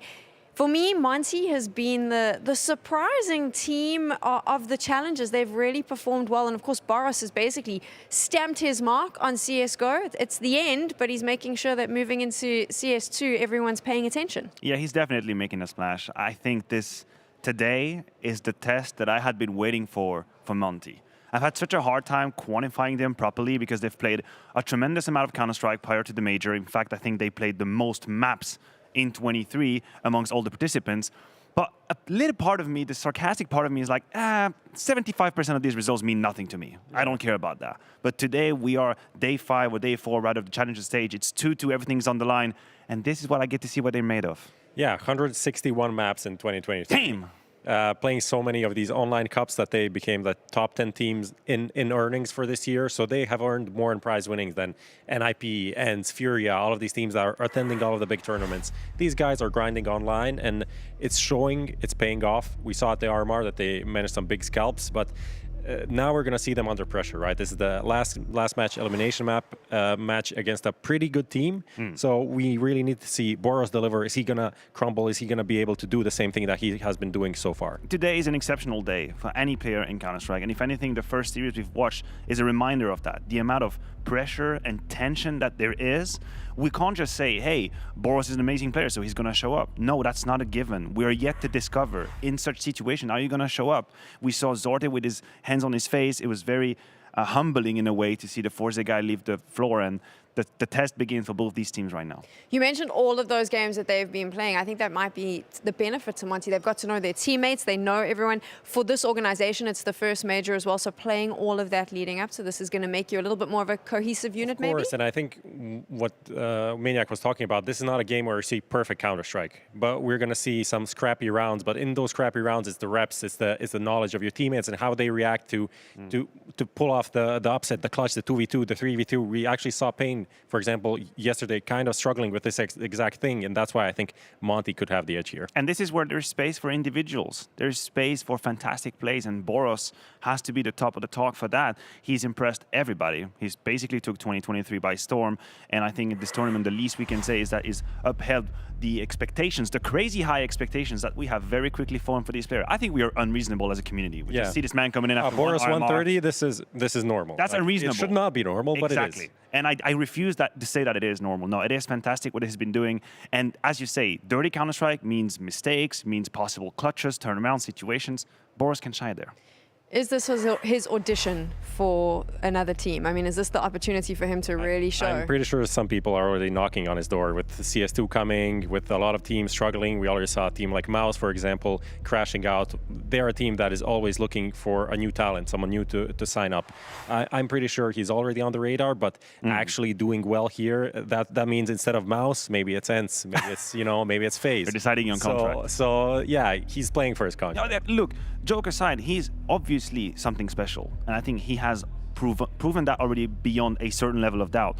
But what about the absolute perception of him if he fails today? What about if he goes through that best of 3 like a ghost and we don't mention his name once? What would that tell us? The cynic out there saying, group stage player, doesn't really matter, pressure doesn't really matter. So that's why it means a lot, even though he has done so tremendously, now is the time to do it. We're very lucky that he's outside chatting to his team versus listening to this desk, because that's a lot of pressure if you were listening to that. Boros, of course, is the superstar on Monte, and we do know that he has some epic plays up his sleeves, and we've seen a few of them. So Danny in the Mahone zone is going to break it down. That's correct. So Boros has this ability to kind of just see these openings that seem risky, but really there's actually more calculation behind it. So I want to break down what he did at mid against the Mongols the other day on Anubis. And I'm just first going to show you these rounds to just kind of illustrate how crazy this kind of looks. So the first thing here we're going to see is that Boros, the smoke comes down, and he just simply walks through it. He walks through it, and somehow he finds this opening onto Blitz. But there's a bit more to it, obviously. So right here, when we look back at this round, so the smoke comes down, but there's actually some key details that happen. So the first thing is that he recognizes that a nade explodes behind him. This nade explodes behind him tells him that with this mid player, whenever you throw a nade here towards mid, generally you want to go back into cover. You're not going to throw the nade and have yourself exposed. So he recognizes there's a timing window for him to actually push past the smoke. And on top of that, notice here that he's actually pathing along the very right side. He's pathing along this right wall, and that's because by doing so, he's actually limiting the angle that this player could be peeking. So if he's peeking from mid like this, or if he's peeking like this, by being on this right wall, he avoids the angle. By doing so, that gives him the timing and space to catch Blitz out on this right side. Here we see another example right here. A few rounds later, a smoke there, he just runs through it, and somehow he finds Bartak once again. But again, this is a little bit more context behind this. What you'll see in this round is before that, a push comes in from mid on the CT side. And normally, whenever a push comes in, especially if there's a trade, this flash right here is very key because this flash is commonly used as a fallback flash, especially whenever teams trade. The CTs will normally want to take more passive positions. So as soon as boros recognizes this, he just starts running. He doesn't stop. You see the flash comes in from the CT. He takes advantage of that timing, understanding that there's a chance that this mid position or this smoke is not going to be watched, and that allows him to then catch this player as he's peeking out. So boros, he has this ability to really be able to see some of these openings that most other players can't, and that's really what makes him special as a player on this team. Thanks so much, Danny. And of course, in order to make sure that boros reaches his full potential, it is going to come down to the role of the IGL, making sure that Samdai Young does what he needs to unleash his weapon. I feel like it's a mutual influence that we're going to see here. Not only is SDY supposed to unleash boros, but I think boros is supposed to give a couple of rounds to Monte. Because there is that situation, which we have addressed, that SDY has very recently taken over the Aurora 2K IGing roles to give him more space and time to focus on himself. I don't know how SDY is going to fare in that best of three. I would argue this is one of the most important topic that we can cover. Very quickly, some of the numbers that SDY has put ever since he's joined that Monte roster. I'm giving you ratings out of blue. 120, 149, 114, 113, 152. His rating here, 0.86. It has been a rough time for SDY, and I don't know if he's got the shoulder for the best of three that's coming to him. How does SDY compare, though, on the other side to Payne's Bigazera? I mean, Bigazera also kind of recently took over the IGL role, not 2 days ago, maybe bit longer. 2 to 3 months ago, so a bit more settled into the role. They had just a shuffle, essentially, in Payne to get to this roster that kind of started doing something, actually, in Europe, in these European competitions, and there is a hope for them just based on that. Bigazera is playing very well individually while leading the team, and aside of that, it's Zevi and Skulls coming in. So that's the trio that they have that carries them to victories. And you mentioned Zevi, and I think Bigazera does not have a boros with him because Zevi is supposed to be this incredible card with the AWP, and the matter of fact is he hasn't really showed up here in Paris. And there is a trend that I'm starting to slowly worry about. I was deep diving into some of his stats, and in fact, the few of the tournaments where he disappears are the one with the highest prestige and pressure. We're talking Katowice playing, very flat performance. Here in the group, quite complicated as well. He is sold as one of the 1-2 punch combination. We know Zevi and Skulls. But from that equation, I think one part is missing. Yeah, definitely. Skulls apparently acquired for $300,000. So that's a huge buyout, huge commitment from Payne last year. With him, Skulls coming in. For me, from when I watched this team, Skulls has always been the standout player. He has been the player that has delivered in the European competitions, and you can see him winning rounds on his own, like being a very modern rifler, I would say. Leave him alone, he can isolate duels. On Nuke, for example, he's very comfortable. On Anubis as well, on the A side. Pretty good, like mini Brazilian exile. Neck has called him the second best Brazilian rifler after Queserado. So there's a lot of hype around this guy. Mini exile. Yeah. That's a pretty big one. It is a pretty big one. Let's take a look at how Payne's feeling coming into this. I know that Banks caught up with Bigazera. So Bigazera, yesterday was a really tough game, but also not picking up pistols, some very close games as well. What did you make of that series versus Apeks? Because you certainly had a chance. Yeah, I think we have a lot of chance yesterday. We made a lot of mistakes, even in pistol rounds that was so important for us, and in a lot of rounds as well. And today gonna be better, I hope. You're hoping, you're smiling. I like that you're smiling, but how did you reset? How did you get yourselves ready to feel like you can get this and get this legend spot today? I think we don't used to think a lot in the past, just in the future and in the present. Now we are so focused in Monte. We did a lot of, we watch a lot of them, and we study a lot as well. So I hope we're gonna beat them today. And going up against Monte, do you think it's an advantage for you guys that they change in-game leader before this event? Do you think that they maybe will not be as good as what they were previously? I I don't think it's a problem. I think sometimes change this kind of role can be more hype for the team as well. Okay. I don't know what they change, if they change a lot of things or just the IGL, just the color. I can't say about this, but I think there is maybe have some difference, maybe it's an advantage, but I don't think so. We'll have to wait and see then. And final question is around actually you individually. As an in-game leader, you have a great individual performance. Pain itself has been looking like a really good team. So I wanted to feel like, do you feel like you're one of the best in-game leaders now? I'd say like it's probably Furia and then you in Pain as being the best in-game leaders within South America. Would you agree? Oh shit, this is a difficult question because I don't like to say about me because I don't know. But I think my individual is good at the moment. I'm playing a lot of deathmatch, I have to say, and I'm doing a good job, I think.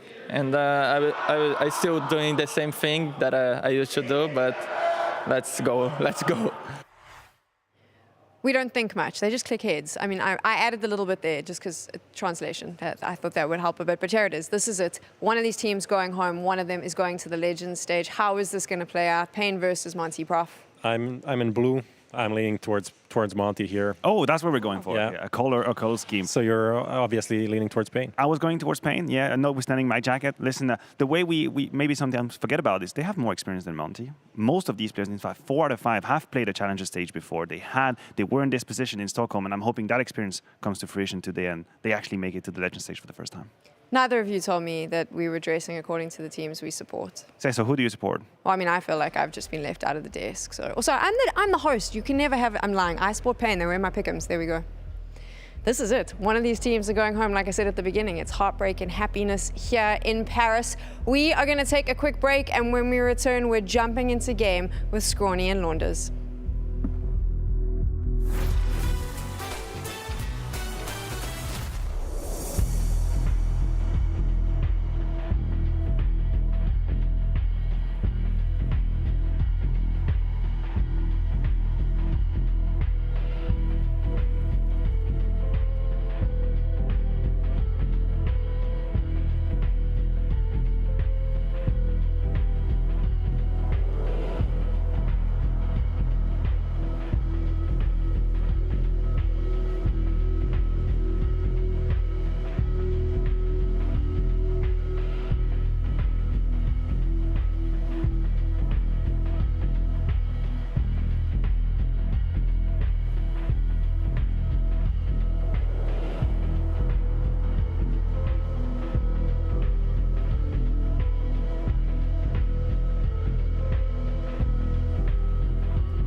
Good afternoon, everybody. 2 more spots in the Legend stage in Paris, still on the line. 2 more games to go this afternoon, and then we're done. The top 16 locked in. Scrawny, Launders, and the Unicorn odds favoring Monte in this one. If we look at the teams that each of them have been able to defeat in terms of European competition, I think that I side with Prof in saying that Monte are the favorites, and yet here's Pain, a team that's trying to claim that second best spot from all of the Americas. Big Uzera himself wasn't willing to claim he is up there in in-game leadership, a humble response in the interview, and yet Pain should be looking at Monte and thinking they can do this. In terms of trends, of course, Pain on that upward trend can be the best sometimes in the Americas region, but we do have some kind of horrific defeats when we talk about the RMR and the way they froze up versus Furia. One thing that's cool, though, is in this veto, I think we get 2 great maps to kick things off between Anubis and Nuke, and Pain going to be very comfortable here, even though Monte have already scored a big win. This is one of those maps Pain have been trying to flex over all the other American teams. Of course, the American teams are the road Pain have taken to get here. Same as Liquid. Wins versus Fluxo and Complexity, all they have thus far. We got a big stack up, but not a big brawl. They hold off on both ends. Krasnel's going to get the trade, and the CTs are the ones that actually forego the control of Bridge. So an exchange of individuals and a pause. Yeah, quick opener answered back. That's one from the Mahone zone, talking about Boros walking up onto the bridge early on to the round, and Big Uzera talking about how many games they watched to prepare specifically for Monte, so much so that he couldn't think about anything else. Well, there is one counter. The answer back, though, is nice for Monte, but they'll have to sort of reship this attack and do it on a different timing. But it looks like it's going to be the same play inside of middle. I keep eyes behind them just in case there's a flank, but that's not the case. They saw nothing outside of A site. Big Uzera exchanges a couple shots. A little burst of movement here from Monte. They take it over. Connector becomes compromised. Krasnel's on the entry. Skulls. Ooh, clean. Leans back in heaven. Only gets the one. Zevi's position unknown, and it is excellent. A headshot to Waro, a dodge behind Cake, but Krasnel then gets the rotator dead. They've lost bomb.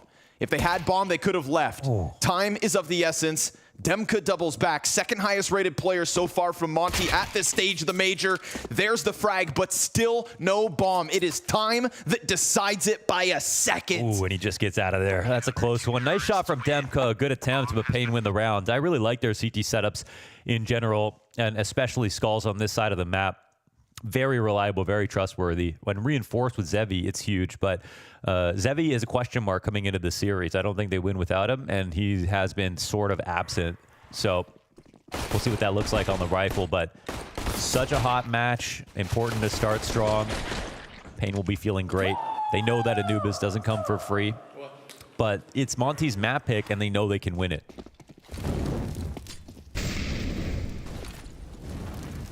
The 2 European teams that Pain have been able to dispatch of in a full best-of-3 series in the last 3 months, Big and OG. When we talk about their ESL Pro League run, well, again, that's Greyhound and Liquid and Complexity. When we get to the RMR, it's, you know, in terms of regional matchups, Pain is starting to pull ahead. In terms of international competition, Monte could be their crux. We get an opening kill towards middle. Big Uzera down. Didn't get a chance to fall back as per the pistol. Movement inside of Temple as well. And they're at least able to put down that utility to keep Monte from flooding in just yet. But you know it's not far off. Boros, a constant tip to Monte's spear. Pop out, clearing heaven. This time, defenders get nothing. Some die young, double Tech 9, and a bomb plant to boot. Same pathing from Monte in the follow-up, and nothing for Pain's defense. That'll feel great for Some Die Young as well, who's somebody we talked about, his individual level dropping off, of course, picking up his new role as IGL. Some have been critical. I personally see it as a natural fit for somebody who's especially come from Na'Vi and has that playbook fresh in his mind. Waro, you know, not wanting to, as the opper, you kind of want to afford him that liberty, I feel like, even though clearly they were doing great in that position. I think most of the criticisms, though, come with the fact that when you make changes this close to a major, the biggest event you could possibly play in, well, that's when, if it doesn't work out, it's going to look like the reason why. A lot of teams, of course, have suffered some issues trying to change too much. Definitely. At this point, but here we are, the final moment, the last match, the only one that matters to get the Legends, and everybody forgets about Challengers. I do think, obviously, trying to deal with some elements outside of their control. LMBT not joining us in Paris can still contribute, as we mentioned last time we talked about him, from Kyiv. Just can't be there in the tack pauses. You lose the moral support, the time after the games, in between days, but you get all the preparation. Exactly. So, also the team having gone on record as saying that Sumdai Young was already there as a secondary caller within those live rounds. You know, it's never comfortable, I'm sure, to make a change right before your biggest event of the year, but it's one that I think does have arguments for and against. Yeah. Again, we're going to talk about Bridge, though. Nade comes out, Zevi dead. Zoned out by the frag grenade, and a quick pop from Krasnal. This is one of those things with Monte. I feel like the moment they sense that there's a gap in the defense, when there's control to be taken, they're the first to go and grab it. Yeah, and winning double doors in all these rounds says so much about their game plan and how little, actually, they're looking to change coming into this series. Pain had an early answer, but 2 rounds to follow. Monte still not scared of it. Seeing that pistol stack. CTs will respond to the pressure by looking for a new avenue of interest, and Nek is hoping for this timing where he gets cleared off the bridge. And he's in a good position, actually, if it does end towards the A site. No decision made just yet, but we've seen how often Monte go here. Nek is not looking. SDY starting to move forward. We get a deagle out of Skulls.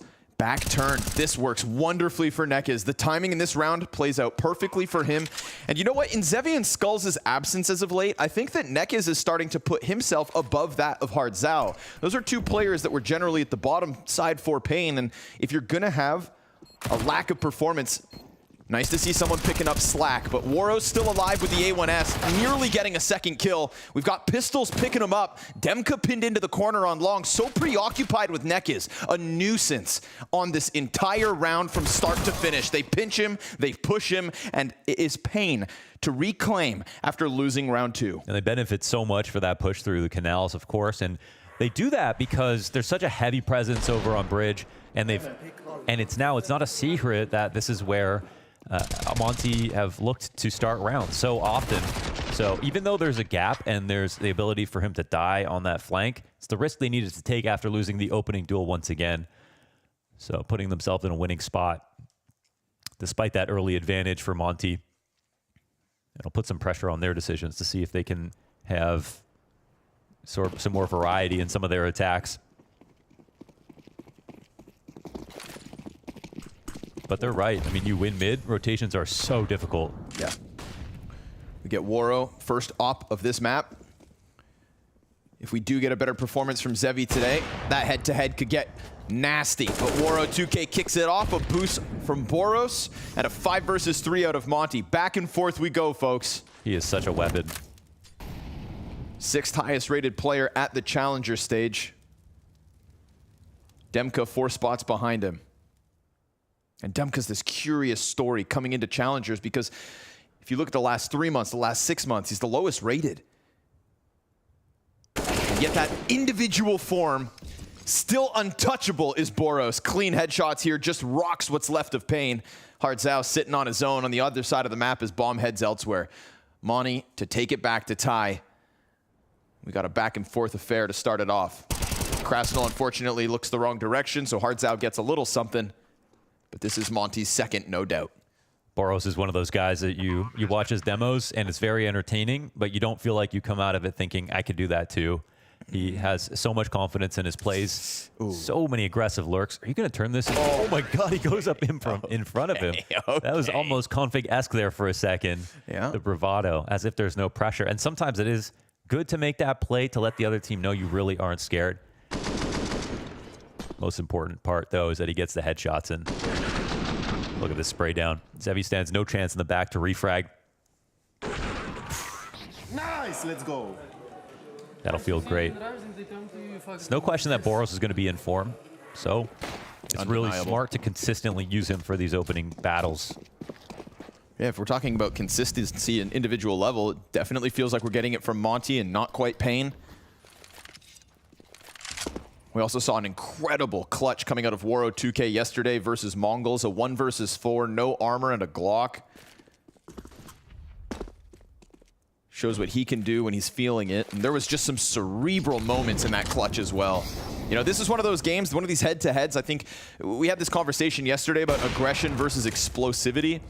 And the explosiveness from some of Monte's individuals is why you have to pay attention every step of every round. You do not know when you're going to get that pop-off moment. When a heroic clutch or instant 3K could knock your socks off. This one's going to get slow. Smokes outside of connector. Zevi just wants the deagle contact. Mid and mid and mid again. Really has been the game plan from Monte so far. We talk about Pain as one of the teams that is also kind of grinding up through the tier 2, proving themselves. But, oh, let's go to officials. Little gap versus tier 1. Great find here for Biguzera. Man, we just can't separate these two teams. It's man advantage, and the 1 M4 on Nekiz gets ever closer to the site that is now being swarmed. Pistol drops the ball, but doubled back. And next up's Krasnal. Waro 2K's op finds its home. He's got 20 seconds in a 1v3 and nothing from thereafter. 3 alive for Pain. They walk into that bomb site and it's landmines. And the biggest thing about Biguzera is not just that he is the IGL and has been doing a fantastic job, but he's also been a top fragger regularly in big games for them. Eliminating Furia from the Blast Spring final. That's when he really caught my attention personally. In this round, 3 MP9 kills and an M4 frag to finish. And this puts Pain in a much prettier position. A first timeout will be called as they win that round to their surprise. A bad smoke. Yeah, inside of mid, yeah. Definitely didn't look like there was a gap, but Biguzera found it. He's got his glasses on, of course. Of course, this is one of those moments where Pain definitely have an edge. Timeout, again, no coach behind Monte. Rix can chime in for Pain. And it feels like when you've got 5 rounds back and forth, that's exactly when you take one early. Smooth this out, don't let it happen again. Zevi in the AWP. It is good, though, that because of Monte's reputation on the map, that they're baiting Pain into keeping an eye on the bridge smoke. Now, the bridge smoke being as deep as it is means you got to expose yourself a little bit to spot it. And we saw Boros go through. Oh my God. Saw the Boros boost. Nearly caught the jump spot. Still waiting for this one to unfold. That looked pretty optimized, though. I'm not sure if he actually even saw his head. Oh my goodness gracious. What is this, overpass? Of course, not spotted. So expect that maybe to be a trend if Monte want to throw that up. We've already seen the Boros boost over the bridge smoke to get an opening kill. Yeah, it was carefully naded, though, and I'm not sure if they exposed themselves. So we'll see if it warrants him something. It'll be a nice test of reaction speed if he hits it. Biguzera floating around with Zevi near him. It's Waro versus Zevi. AWP action here. But Boros is also in front of it. We know that AK could just rip the head off. Good flashbang. Puts now Waro on the advantage of the angle. We get a CT smoke to just try and funnel them elsewhere. Look how to me, though, like Monte are happy to take this mid control, so thank you for the smoke. Now they're able to get themselves even closer. They're so heavy on resources, though. You know, they put 4 here, and Pain took advantage of this once, but the extremities could get pushed. We're not getting any flash retakes on B in the early portions of these rounds. Ooh, they want Temple. Biguzera, nice off angle, does take Krasnal. Boros, instant trade. Hardzao concerned that somebody could be coming from long or dark, and in reality, it's all in. Demka comes out, sure enough, but slowly, 15 seconds here. One big spray could end this all, and a second CT catches him off. Hardzao back to the corner. Help is inbound. They're trying to clear him. They're trying to get out, but no. He just sticks back behind bricks and gives Pain 4. And that's full credit, Hardzao. Nekas are the combo over here inside of B. And now with Nekas's uptick in form, Hardzao, of course, is consistently a lower fragger for the roster, but in Challengers has had a map or two where he's clearly improved as well. But these two still find a way to have a ton of output on this side of the map, even though their better players are kind of overstaffed on the other side. This is a big find. I'm Yeah, I'm really. I mean, it can be scary to try to do the flash retakes on the extremities on Anubis. There's a lot of good angles to default in and hold that are long headshot angles to work with for the T side.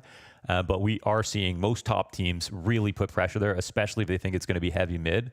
And at the moment, we're seeing Monte have 4 players inside mid, 1 loosely watching a flank, but you know, they're very flimsy in that regard. It's just whether or not Pain are going to seek that opportunity or if they're going to continue to try to meet them inside a middle and take the fight there. But for now, got a moment of respite here for Pain. Finally, 2 in a row. Yeah. Inseparable for the first few. Ooh, careful. Boros got through. Oof, Biguzera should and does take down the first one. The story of Pain so far here in Paris has been an absence in Zevi's op, but I would argue also Skulls' rifling. Skulls coming into Paris as the highest rated player at the Americas RMR. That's why they tout him as Brazil's by the way, Quesarada was there. Yeah, yeah, emphasis on that, right? That's with Furia beating Pain in that Legends game as well. Still, his performances were just lights out. Yeah. And then we don't get it here. Luckily, Biguzera shows his capability of being a fragging in-game leader. Nekis as well, with a couple good performances, has done enough to get them here. But this one, cleaned up. Skulls. Oh! Yeah, he's only looking for Skulls. Yeah. Cracks them all. Nice, clean anti-eco inside of the A site. Come back at him with some armor. Come back at him with some guns. Maybe you'll have a chance. But in this one, it's just 4 easy pickups. And these last 2 kills are beautiful. That's a nice highlight. Good to get the confidence in the taps as well. Oof. And we know what the deal is. The types of players that end up playing A as riflers end up solo very, very often. Sometimes you can beckon on the support of your op to make a cameo once every few rounds, but ultimately you cannot fail getting 1 kill. You know, when you talk about the kind of players that play in this position, whether it's Rops, Quesarada, whoever, big names to leave on the A site.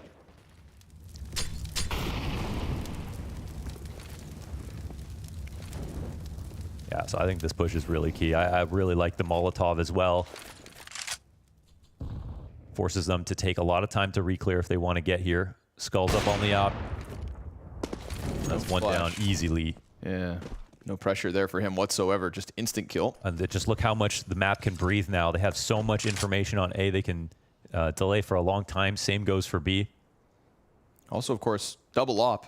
Not every day we get to see Skulls on it. But they had a strategy in mind. They employ it.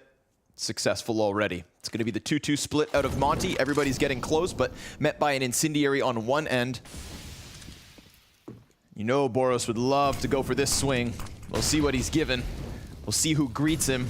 Smoke in front of Zevi, utility coming out of Temple. Neck is in the same corner that caught them off last time. So Krasnal plays it on high alert. And with a bomb plant here, they're gonna go double dark, which means bomb's not quite planted for them. They can use the long player in Sumdai Young as an insurance policy, and they expect that a Canals flank is coming. Not the case. Biguzera takes the long road. 2 out from CT already. Krasnal's the only T not in a great position, but Sumdai Young gets caught off, and now things get very awkward here for Monte. Forces the dark players back into sight. And Waro 2K's the last one up. He gets cleared. They all get cleared. Pain take all 4 kills in that retake without a single death. That's beautiful. If you wanted to know whether or not Pain could keep up in the fragging department, that's good evidence that they can. 3 players down to 1 bullet away from death. So that's a lot of money made here for Pain, and beautiful op work. And of course, a huge part of the CT game plan is getting to a position where you have enough money for 2 ops, because they're so powerful on this new map of Anubis. So really favoring teams that have a capable hybrid. And that's big energy, man. You know what? You don't see Pain pop off like that ever. No, you don't. These are one of the more reserved teams from the Americas region. I would say the most reserved from all the Brazilians. And they're like this online, on LAN, on stage. Boros, good first one, trades back from Demka. That's an AK. It's a scramble from Biguzera, but Demka's down easy, so close to death. A second, just around the side of the smoke. Now there's mid-pressure too. You cannot forget about Sumdai Young, working with just the Tech 9, hoping to find that rotation, to catch a CT out like that could have been. A smoke in hand nearly costs them their last B defender. And while SDY slides forward, he's about to be met by this op, or is he a fallback? Ooh, is this where they want to loosen up? A loud one. He runs away, and Krasnov decides to commit. Sumdai Young knows he's on the heels of a CT, but the timing here should be figured out. So much time for Pain to eventually turn attention back behind them. That's another massive multi from Biguzera. There is an opening here, though, Launders. If he slides out from storage room, blasts the AWP point blank, then Biguzera down in sight only has 13 health. That mid-rotate's starting to show up. That's what should catch him off. Or it's the commitment inside of the corner. He goes back at second. Oh, Sumdai Young. Huge chance at a clutch early on. Biguzera stoic in the corner as he holds. Oh, he nails it. Headshot right there when they need him. Again and again, it is Biguzera here in Paris. Oh, man, he put it all together, man. He was missing just one piece of the puzzle, and it was Biguzera, the guy who was guaranteed known as the last guy to get a frag within the site. And I think that's the one spot he probably could have got away with that from. Beautiful round from Biguzera. Saves the day. I like the way he plays this too. He could have just committed to the full tuck corner, but as that time's ticking, he feels cleared. SDY's coming, takes an initiative, and it pays off. 5-round lead for Pain off the back of that one. Hell of an attempt from Sumdai Young. Yeah, as a team, no questions right now about Pain. Their setups look solid. I'm kind of questioning the Monte defaults with how one-dimensional they are on the mid takes. The opening kills are there, but the fact that they only have 2 rounds with the firepower on Monte, you got to think they've got to show a little bit more variety of another rifle to try and do it. But and they've also here, since they knocked down those 2 players, have weakened Pain a tiny bit. They're not going to go into the double op setup once again, even though they actually had enough money to do so.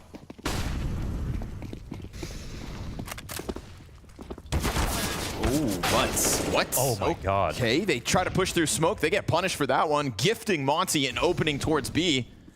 Biguzera quick on the rotate, but Monte, you've got no rush. Is there no bridge flash? I don't know. I'm not exactly sure what happened there, but that was way too easy for Monte. See if we can find any util on the replays, but it just looked like 2 CTs coming out of smoke. Total advantage there for the Canals player. There's a chance to draw it back with bodies in position, but a missed op shot won't help. Krasno kills Zevi. Biguzera from the plat with the double. Skulls to the 1v3. Now the T's separate. With that long push, Bomb Plant's completely alone. And Skulls is going to start to encroach on Waro. Nope, never mind. He doubles back. He's giving them credit here, so. Yeah. But Demka in from mid does get stopped. It's an open door for Skulls to depart. If a mistake is made, oh my God, there's actually like a chance to go for it. I mean, he's so incredibly low, but with the amount of time left on the clock, do you just check it out? Take a little glance. I mean, Waro has such a great position. He's also got the incendiary. Skulls has a smoke for it, a molly of his own. Well. Time's going to become pretty important at this point. Looks to just throw it on top of the bomb and gets crossed trying to go over. Had no clue where Waro could have gotten off to. Would have been an easier one had he just pushed sight with Plant, but of course doesn't know all 3 players in different positions. But here it is. We hear the flash, we don't see it. I think maybe they crossed in front of the pillar as it popped, and that's why Krasnov could see completely, even though he was sort of disarmed, right? He came out swinging, so there was a chance that he dies in that spot. Maybe an unlucky timing, but it's a lot to give up. The instant 3v5 at the start of the round. The fact that it comes down to 1 is already surprising. And this does mean that even though Monte won, they're still in jeopardy of having to save right away. Pain will be thanking themselves for not investing into that second op. I think it's because we saw they had plans for an aggressive opener. Boros, once again, like clockwork here, pushing up to the double doors. Biguzera, it's not going to be a surprise to him that this takes place. This is where, you know, you check on radar, look at the movements, understanding that the complexion of the round looks very familiar from the T perspective. But Boros, he's a threat. Chance at a kill, but Because Zera keeps his head down. They could smoke him off instead, transition into the split. You've got Demka on the entry on the other end. Zera playing a dangerous game here. Both players tagged up by that one. Yeah, but Boros worse for it, and he'll have to peel back. There's no positional compensation for here from Pain. All that happens is they lose mid, and they're playing slightly blind. They do have the health advantage as it resets, but Monte have burned a lot of time off the clock trying to go forward with this one protocol, and they don't even leave anybody inside of mid for the lurk. Well, SDY will be there to come in potentially later, but the rotation is still available for the CT side. Zero will start clearing things out. Alarm bell sound. Ooh, Zevi drops. That's 2 behind Cake. Shoulder to shoulder, they slaughter them. The 2 stars of Pain put up the defense. Woro's got the recovery. Mid-play stopped. 3 kills for Woro. Just enough time. He thinks there's somebody close, and the mid-play's about to come at him. A second fake. What? He goes twice. A chance at the frag, but cover. That rock cover down to the second. He's got to squeeze it out. And if that shot had landed, what a fantastic ace. This is still tons of economic damage. Ferocious moment there from Woro. Yeah, that was max energy. Eyes But just peeled. no plant. Jesus, man, that was close. I mean, he didn't know whether or not they were waiting for him to go for the plant. Maybe he didn't feel like he had the opportunity to stick it, even with the time available on the clock. Again, most of it comes down to this opening hold, but this game is coming down to the wire in almost every round. Biguzera with these jackknife frags at every single portion. Multiple points here in B, and he was the fast rotation in through mid as well. The third man to bolster the site. He's been very fast. You know, as the IGL, he has to be aware of when to rotate. Playing middle with the most information makes sense. But his itinerary always has the least stops. He's getting there just in time. That's a pretty hot match, but, well, Woro saves this op, and that could create an interesting story for this round. You said it. He's a man in the clutch. Not afraid to take a risk.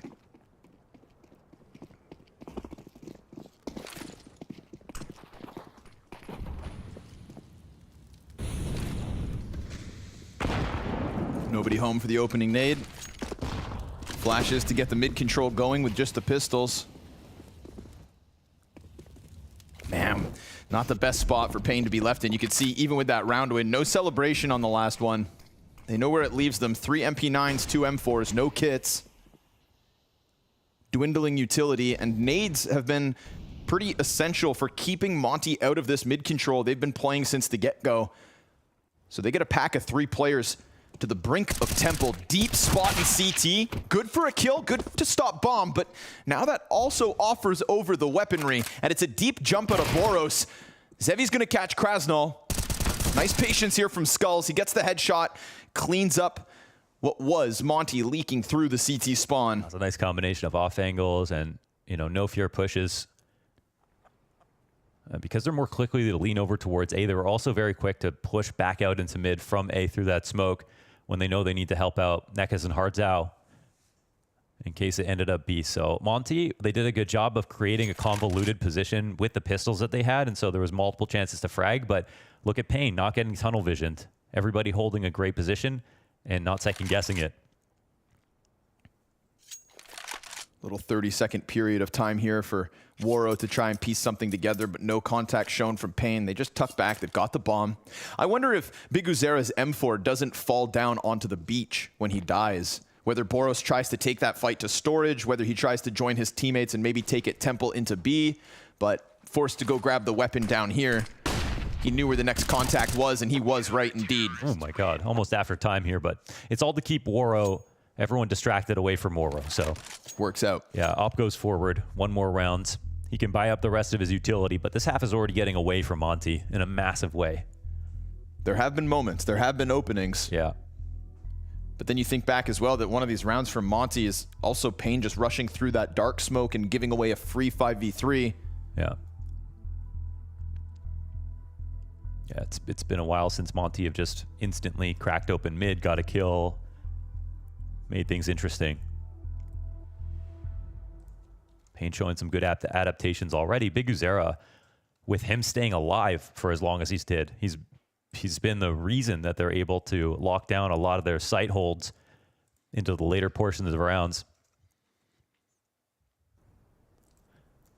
We're actually seeing a map that is, you know, not about a Zevi carry, and it's not even necessary. Big Zera and Skulls. Neck and neck. With the amount of kills they've got.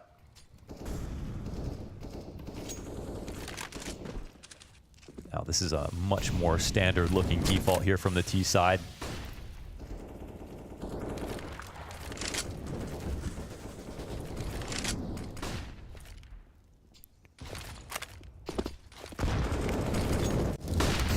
Molly in close, but nobody flustered.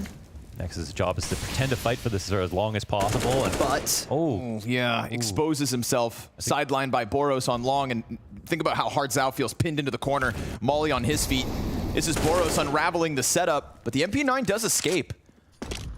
Yeah, he takes too skinny of an angle. That'll let one go. Silver lining, no 5v3. CT's still uncomfortable though, so they're gonna re-aggress into middle. Some Die Young ready for the peek, but it's Skulls to shoot him through his own teammate.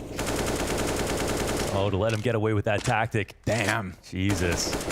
That puts this round back into control for Pain, essentially, especially with the bridge smoke. No, you're right. I mean, look at where we've got the T's roaming. You know what I mean? They're not holding on to deep control and looking to push in on extremities with their lurks. They've only lurked into middle, and this leaves them without any map control whatsoever. So standard split now. Well, I say that. At least they've got Khan. Zevi again on the corner of Long. Hard Zhao, a little bit different in his position. Woro's got the trade. Boros not quite ready, and Zevi's gonna shave him off. We get the push back to Plat, a second out of Demka, just enough.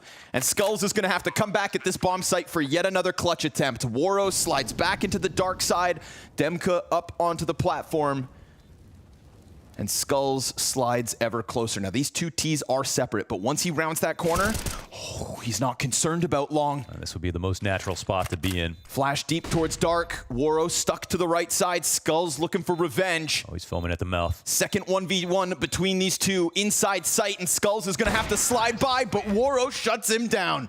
And it's finally Woro's clutch. Yeah, they created some tension in that situation, but ultimately Woro had a great position to be as the last man standing.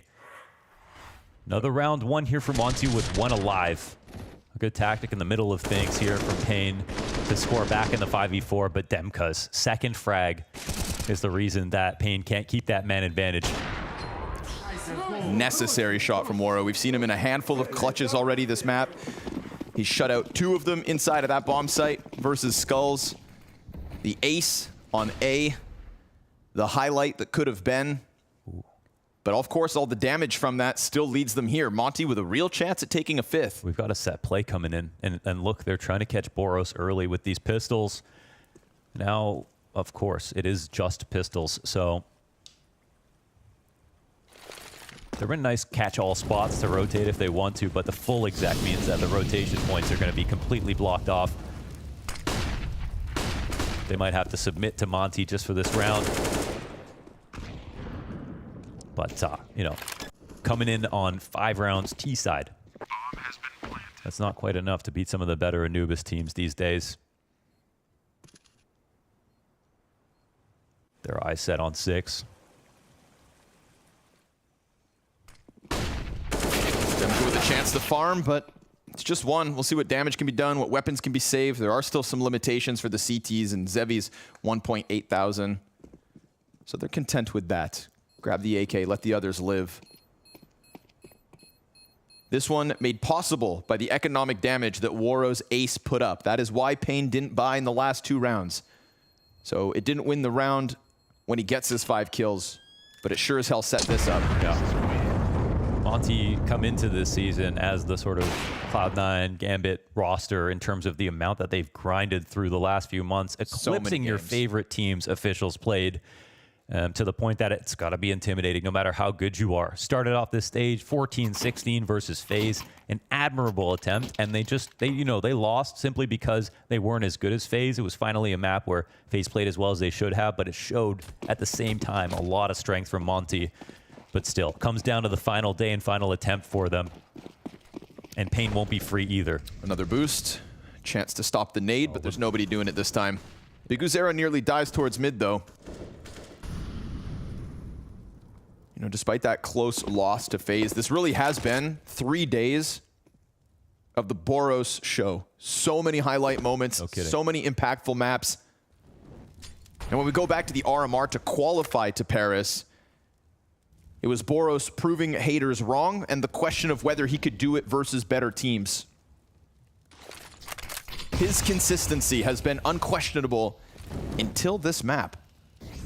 Yeah. 9 and 11. It was Big Uzero who talked about the amount of details that they tried to bring out of Monte's demos. And a lot of that, if you watch Monte's demos, has to do with forward aggressive moves from Boros. Moves like this, getting close to smoke, preparing for the temple contact. It's HardZao opping. Smoke inside connector, pressure coming in from the long side where bomb is inbound. Zevi's between two smokes. Skulls isn't taking an angle out on Heaven. They've conceded a lot of control, and the T's go for the temple smoke. Op shot whizzes by. Skulls catches contact, but Demka gets the frag. And Boros, well, he gets shut out by Zevi. Trade frag back from Sumdai Young. Looking for a sixth here is Monte, and the chase is out from HardZao, but this bomb site has been foregone to Monte. Footing all over at a solid hold. Big Uzero, the last man up. And this will be Monte to finish the half strong. 2 rounds at the tail end, and we're starting to see Waro's impact. Boros with frags, mid to A to B. It's Monte with 6 at a CT side ahead.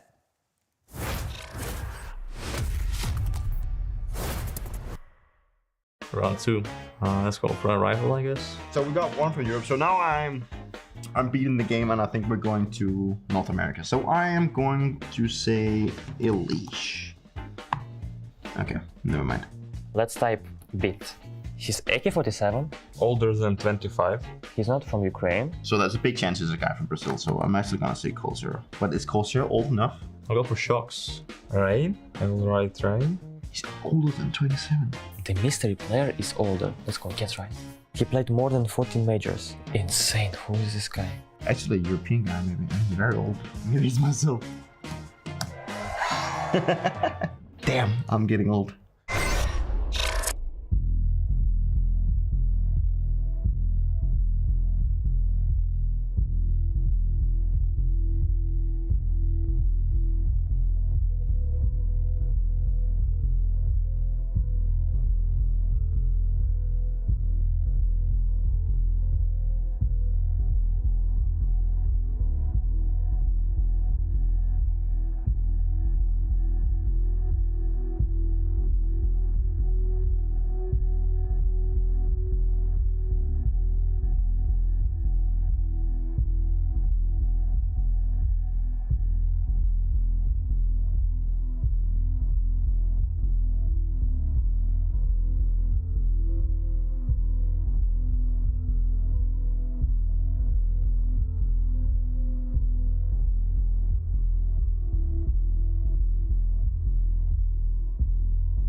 Mais pra direita. Nada no smoke. Acertou. Começa a tacar bomba? Para outra. Não tem. Tô mirando pro Larzinho. Bota ele fault. Pode ter Vou olhar o Nilba. Tazinho. Não vi o Tazinho. Ah, tu morreu. Pode ter Nilba. Vou clicar. Vou defusar direto. Vou defusar direto. Rato. Vamos, Quer o porra. drop? Quer o drop? I like that they had a Confer tapping the bomb just right there instead of sticking it or leaving it out up in the air, whether or not they're going to do it. But those communication speaks to the composure with Pain, and it always looks like they know what they're doing in almost every situation. I mean, that retake of 4 versus 4 looked as if it was a 4 versus 1. Nobody in the post plant for the T side got anything done. Boros limited in the first 15 compared to the expectations we've been set. Krasnal blind as a bat and still hits the headshot alongside Sumdai Young's other Beretta's kill. We've got a couple down inside of the dark. It's a push out. Biguzera got the bomb back. No, not yet. Still down right there. CT's just stood on top of it. Dual Berettas ready to rock. It's a little claustrophobic in here. And SDY gets closer. You know, the Glock at this distance. Oh my God. Whoa, careful now. Well, Biguzera, what do you have up your sleeve? Boros, there's not enough space inside these corners.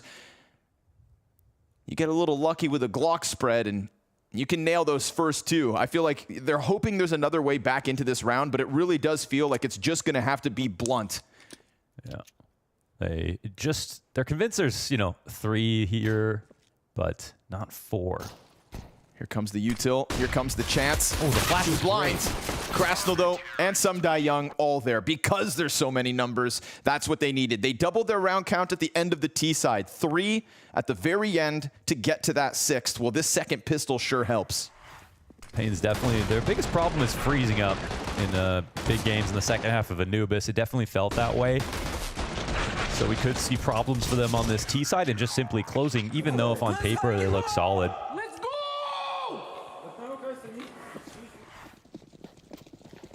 Pain have a very flexible map pool, actually, something under talked about with them considering their stature, but they play 7 maps. And that gives them some... It's sort of weird because it's, play 7 maps, but they aren't playing top teams all the time. But like actually play 7 maps, or like Liquid play 7 maps? Like Liquid play Nuke? No, they actually play 7 maps. And it, it does often work out for them, but again, I think, somehow it feels like the conversation with a lot of teams, to be fair, has come back to the mental game with Pain. I don't know. I hear 7 maps. I've got trust issues. Okay. Yeah.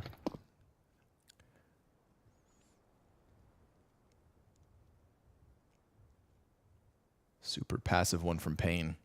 Yeah, but this sort of patrolling that we're seeing from Krasnal over on B is exactly what I expected to see more of from Pain in their first half, but they survived. They were just fine, actually. Didn't need to do anything tricky. I can't imagine a better con player than Boros. On paper, those angles are not necessarily favorable for the CT side, but there's going to be multiple opportunities and a half to get multis from this position.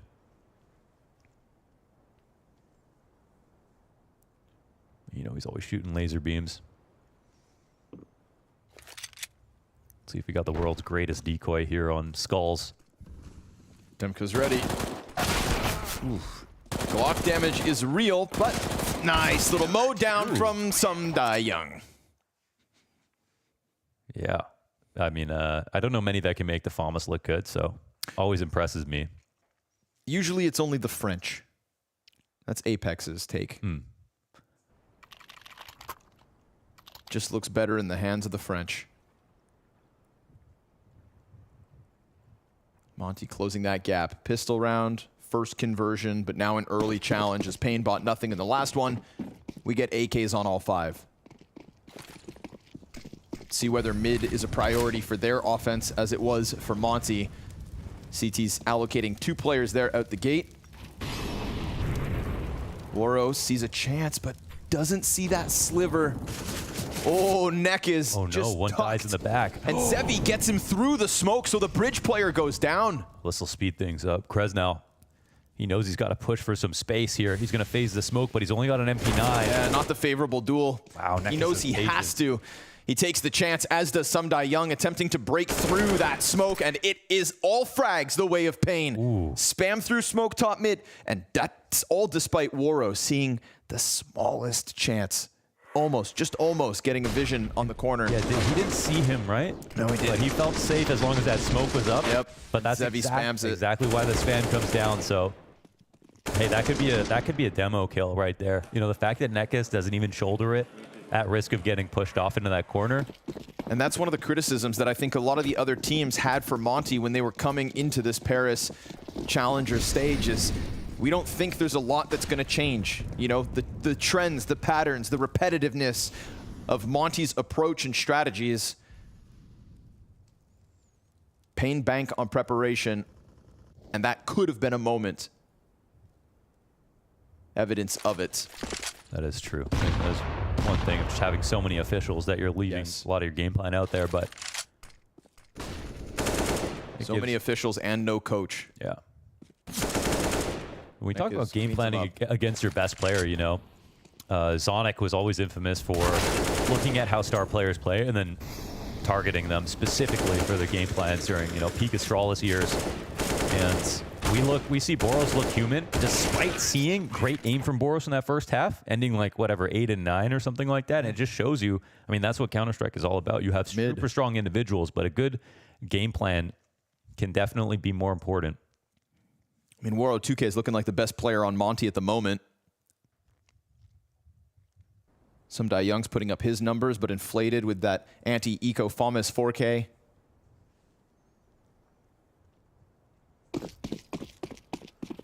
Monte have been able to bank on their superstar Boros map after map, match after map, month after month. And yet now when it really matters, when that 15th spot in Legend stage on the line, Pain have a 3-round lead and a T-side on a map they're comfortable on, but a map that was chosen by Monte.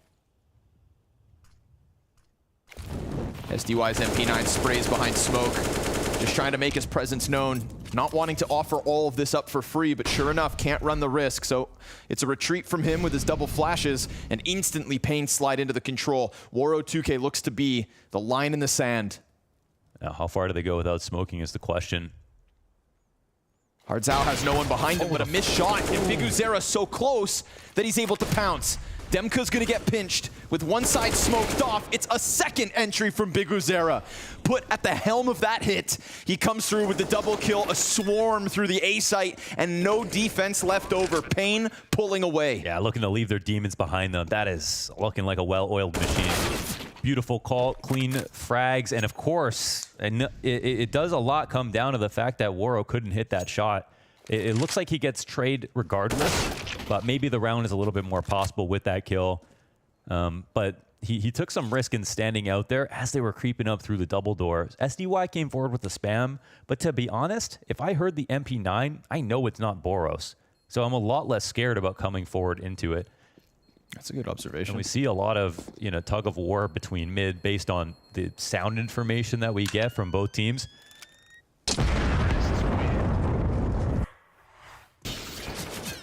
But here it is. You know, that it was aiming at the one in the back.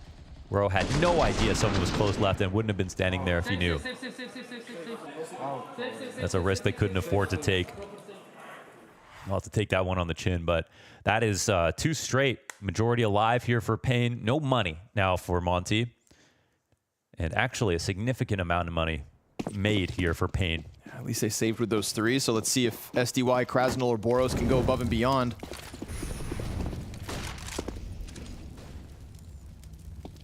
Tried to sell you guys on their explosiveness.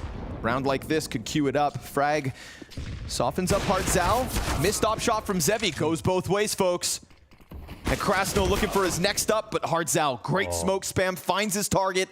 Waro now hands onto the AK. FAMAS with nothing, and that site gets cleared out. It's just this pack of players from Pain, round after round. They're dogging on him. Those are some fantastic entries. I think the spam comes down because they have a con player who sees somebody on the default pillar and can call it. Oh, they have to go grab it. SDY's got a chance. Hardzao's dead. Biguzera trades. Demku gets the deagle, and that bomb belongs to him. With an M4 and a smoke to play. With the success of that push, they follow suit with a homing missile onto Demka. Down he goes. Pain recover, but that could have gotten weird. Definitely, definitely. He was in a pretty good spot to try to make something creative happen. To make a mistake at that point. Especially after the 2 rounds that Pain had. Nice spam down from Hardzao, but again, there was a massive gap here. No pressure inside of connector, no vision inside of connector, and it's also because they had low utility. Now we know how much you have to overstaff connector and the B site because of the fact that mid split is so powerful on T side. And right there, Pain exploited it. Now Pain, trim the fat. Oh, look what they want. Yeah, full B attack coming in with the flashes. Looking to keep it simple. Krasnal down in dark. Here comes a triple molly exec. Boros set ablaze. And between the fire, he still gets himself one. We've got Krasnal down dark, looking to hold the cross. Will catch Biguzera. Bomb delivered. He's done it, and he's got support behind him. Skulls traded out. The re-aggression's real. And Zevi between it all. Tap 9, taps 2. And all of a sudden, bomb is his with a minute 10 to the clock. He is gone. He is sprinting towards that open A site. And with the op in play, SDY, he can't route behind him. He's got to worry about Zevi. Zevi, where's he going? Back to mid. He's trying to figure out what SDY wants to do next. Oh, man. Zevi's playing 4D chess.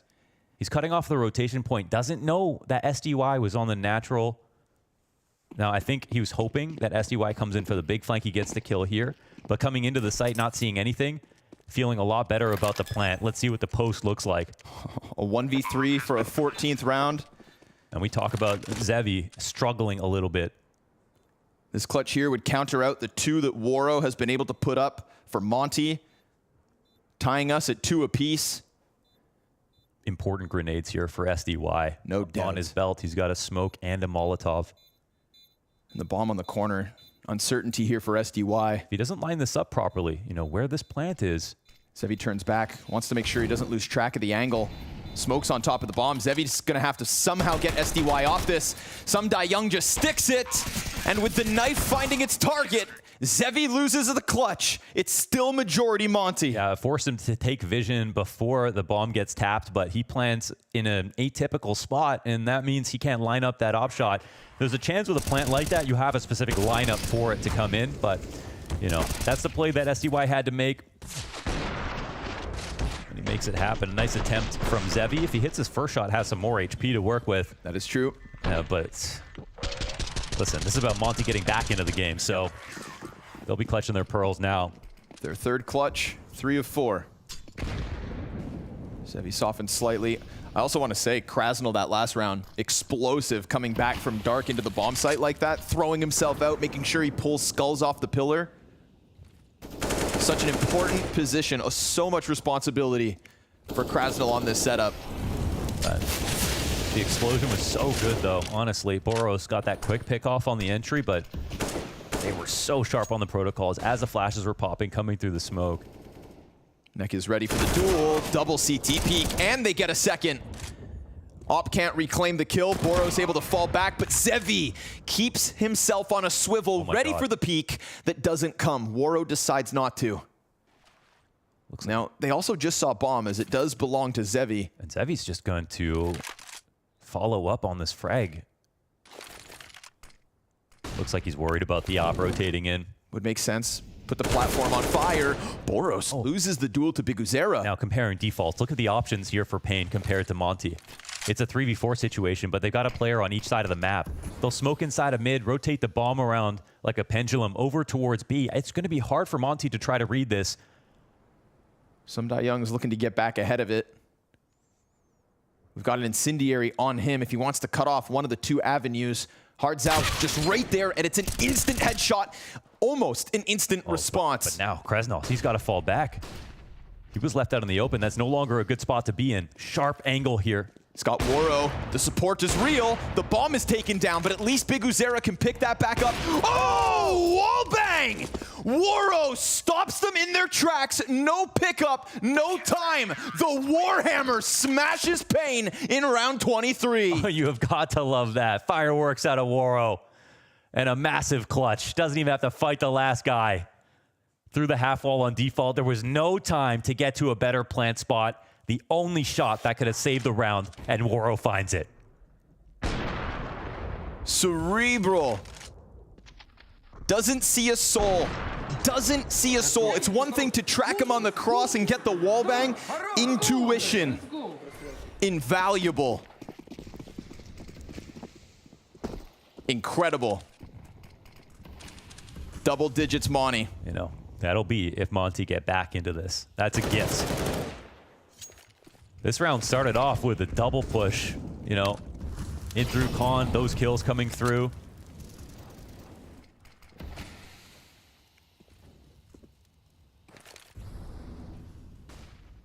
Looking for another play, STY. There's a gap. Yeah, off into the bridge. They've got Krasnal in the corner. If Boros can just sell this.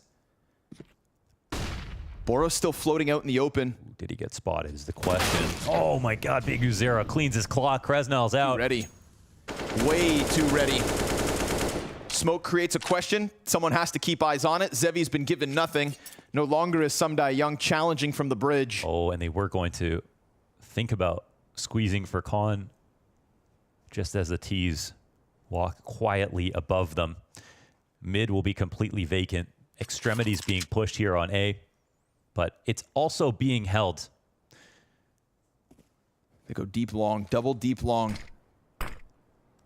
Smoke to get into the A site. I think they get crushed here, right? The two players rotating back into the site, half blind. Demka, just the SMG as well, so nothing there. And a second one from Sumdai Young with everybody ready. He does get two! And with a chance at Hard Zao, that could have been, but Boros caught on the wraparound. Opera spotted towards Dark. Skulls just doesn't have to move, and you can't wall bang that one. Yeah. Waro knows he has to save. Pain, squeeze into the other site, and suddenly it's 14. Yeah.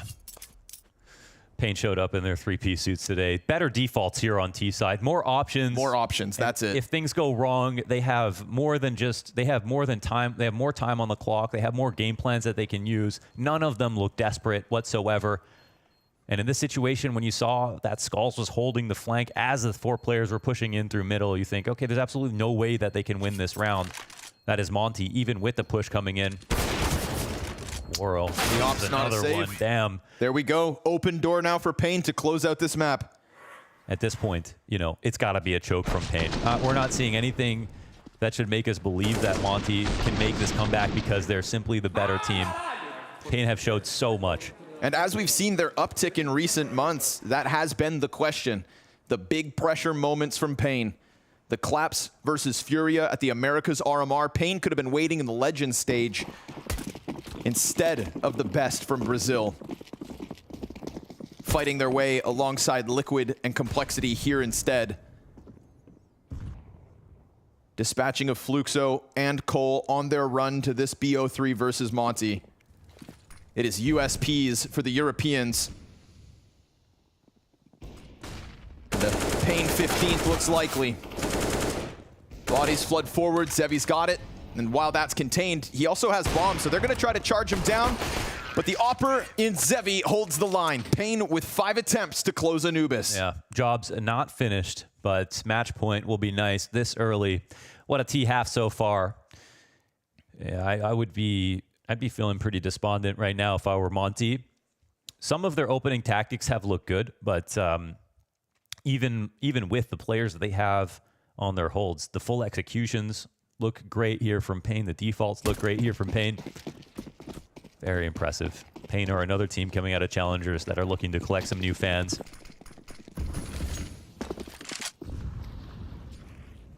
And you know what? It's about time they started seeing some real success. Ooh, wow. Okay. Come on. We've seen Krasnal do so much from Dark. Woro's looking for this boost, but his teammate wasn't. Boros gets caught off for it. Just as Woro's watching it, his teammate dies, and Big Uzera's not missing.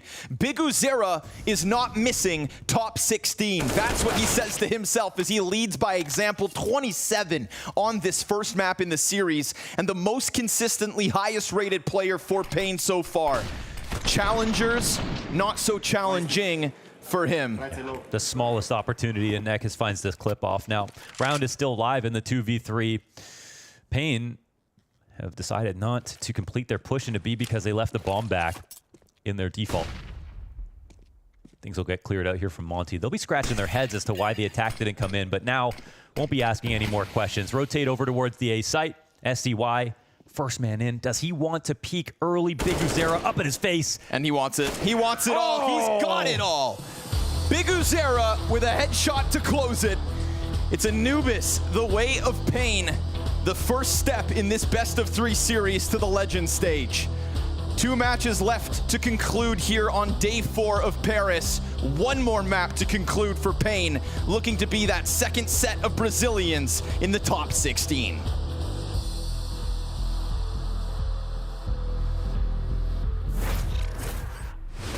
So I have 5 rounds, and if I nail someone in the first shot, I'm gonna walk out the door. Flusher is the first guy I'm gonna get. No, it was not Flusher. Let's start with Simple as the first guess. Let's try. Okay, let's type Monte, okay? Let's start with him. I heard he's a really good player. Okay. So he's from Europe. And he's young, it seems like. Let's try. I'm gonna go further down south. I'm going to say Kenny S, because I'm gonna try and see if I can hit an Arbor. I guess I can go for Saibu, since that fits. So he's from G2 and it's an Arbor, so I'm kind of close. G2 and he's an Arbor. He played the last 2 majors. Monte, alright? I just have to go for Monte here, I think. But Monte is Russian. Wait, what? Well done. What? Is Russia part of Europe? Wow, I'm actually insane. I told you before that I'm a really good player.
Pain Gaming takes the W on Anubis. That was Monte's pick. This is great for them. They are 1 map away from potentially securing a spot on the Legend stage, Prof. Yeah, perfect start there for Pain. Not the one that I was potentially expecting. Monte, 15 map win streak on Anubis, and it definitely did not show, especially in the first half. Yeah, I agree. I think the T side was a little bit lackluster for Monte. I was hoping to see a little bit more finesse and some tricks here and there. That's something that I had kept in mind from a few games I've seen from them, the idea that they were always coming in with a little bit of an exciting utility and exciting idea. I didn't really see that on Anubis. It was very basic for my liking. They did have that one boost that they tried to exploit the A guy throwing the nade on the default, but it didn't come through. Unfortunately, it didn't really give them anything. They were very passive. That was, I mean, that was how I'd want to describe it. It was a passive play from Monte, maybe something that Pain was able to take advantage of. And unfortunately for Monte, whenever they try to pick up the pace, they got punished. I think we have round 9 that we can show you guys at home. It's a great example of that, where Monte are kind of afforded a couple of great entry kills early on, and then Bigazera is an absolute god. So I don't even need the images right now. I can just talk about how good Bigazera is while we let everybody get on that round. That was an absolute saving of a situation. Look here. A aggressive move from Pain that get punished 2-for-1 trade. From that moment on, this is supposed to be Monte. 6-2, but BiggerZera is so quick in his reaction, puts down the smoke, gives him a little bit of an edge where he sees the second player, and that double kill allows for the rotation to come in. And you know what? Once I've had 3 kills, might as well make it 4. Even in the last clutch, I'll praise him for a different reason. It's a very complicated 1v1 to play with about 20 seconds, low HP, and he knows that if he sticks to the corner, there is a very high chance he will get clear. He takes the duel. That was extremely important for BiggerZera. This was the beginning of the first half, and it puts him on track for this amazing performance. Yeah, it definitely sets up the pace of the half as well. Like, maybe Monte gets that. They never really got momentum on the T side. They started with a couple of traded force buys, pistols, and stuff like that. And then after that, Monte kind of struggled to get into the duels. Boros was not really visible on that T side. He wasn't really causing any issues. Voro was the guy that we actually saw on the T side and later on the CT side as well, bringing some action for Monte. But they really didn't set their foot down in this game on the T side at all. And Anubis on the T side, you really have to get your like 9 to 10 rounds. I mean, look at where BiggerZera found this kill now on the T side. I feel when we compare these both offenses, Pain were able to get themselves into forward positions, trade, and then switch, whereas Monte was a little bit more calm and timid and tempered, and when they were executing, suddenly the defense was just ready right for them. So good for Pain, amazing from BiggerZera. When I put up the SDY BiggerZera package, I had no idea that BiggerZera would bless us with the performance. Yeah. I mean, one of the another things that we highlighted from the Apeks game for Pain is that they lost a bunch of clutches. They lost a bunch of clutches here again. It was 1-3. They lost the 1v1 from Zevi, the 1v3 from the Waro clutched. So they were still losing those rounds and still coming out on top. And in the end, it seemed like a pretty convincing win. It wasn't ever up for grabs for Monte in this game. I think we talked about Boros. He ended up 4-3 in opening duels, which is okay, but just 1 multi-kill from a guy that we praise as the next star. That's not enough. Stand-up player for you on Anubis. I mean, BiggerZera, obviously, 100%. And I think Voro on the other half. He did a decent job. He was the guy bringing the action. Well, Krasnal, we see him putting in a decent ADR, but he was also exploited there on the B bomb side, on the CT side. You talk about B bomb side. Actually, I'll raise you the A side of Skulls. I think that was a key determining fact of the equation for Pain. The fact that he had a bunch of these multi kills. We see them right there on your screen, and he had the ability to play for forward, a little bit more backward with the M4. Then he brought up the AWP round number 7, which obviously was not expected from Monte because that's a dry peak without a flash, which is the greatest tell you can have that they didn't expect that secondary op. So Skulls on the CT side was immaculate. Yeah, just a great game. We hyped him up a bit going into this game, and I think on Nuke he will deliver again. Also a very comfortable map for him. We saw him deliver a lot of Pain against Complexity. You said that one for a long time? You had that one in the chamber for a while? No, I actually just came up there right now. Oh, you're a genius, aren't you? Comedic genius. Thinking on my feet. I can't sometimes. All right, we're moving on. Not your type of joke. We'll work on it. We'll work that one. Props jokes are like dad jokes, right? That is true. Yeah, you do have some great dad jokes. I'll try to be more welcoming to the dad jokes, but the youngster in me. Just stick to selling Apple products. Okay, we're going on to Nuke. What does Monte have to change about their gameplay if they want to try and even out the series? I think what is interesting is that on Nuke, Boros plays ramp on the CT side, which is not really a position you expect a player like him to be on, and he can be very aggressive. So I think what Pain are going to game plan around is to wait out that aggression, really make sure that Boros isn't in lobby behind their back, and if they can neutralize that, I think they're going to have a field day against Vitality, against MongolZ. I think Monte didn't really deliver on their CT side. It was more the T side that was the forte for them. Yeah, I like that you point out Boros in the RAM because I agree. You wouldn't exactly put your mega superstar in that position. But if we scroll back to the FaZe Pain game on Nuke, I think the fact that Rops blocked that part of the map was very problematic for BiggerZera to handle. And what we saw at the very end of that game is that Kerrigan had basically figured out what the hell was going to happen. They tried a couple of times with the wall of smoke, ramp up, Rops pushed them out, and then they were left with no solution. What if it is exactly what we're heading towards here with a Boros that sticks and blocks that position, leaving BiggerZera with no solution? That to me is the name of the game for this map coming up, is Pain's ability to put some T rounds on the board, because I feel like if they do enough, it's 2-0.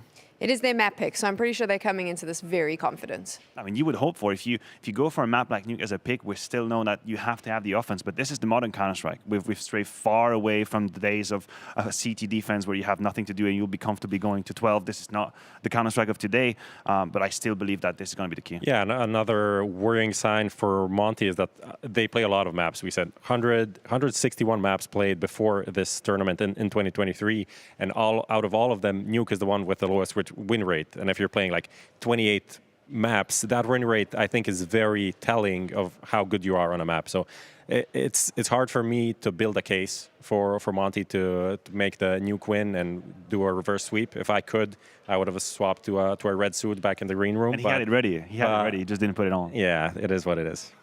Remember, Prof likes to wear the colors of the team he supports, but he did in fact have a red suit waiting for us. It's sitting in the green room, and he wanted to swap out, but we've told him he has to live with his Monte pick. I'm just kidding. He did not have a red suit. If he did, I would have insisted he wore it, because imagine Prof in red. We've spoken enough about his fashion choices. Now we're going to take a quick break, and when we return, Payne is one map away from potentially securing a spot at the Legend stage.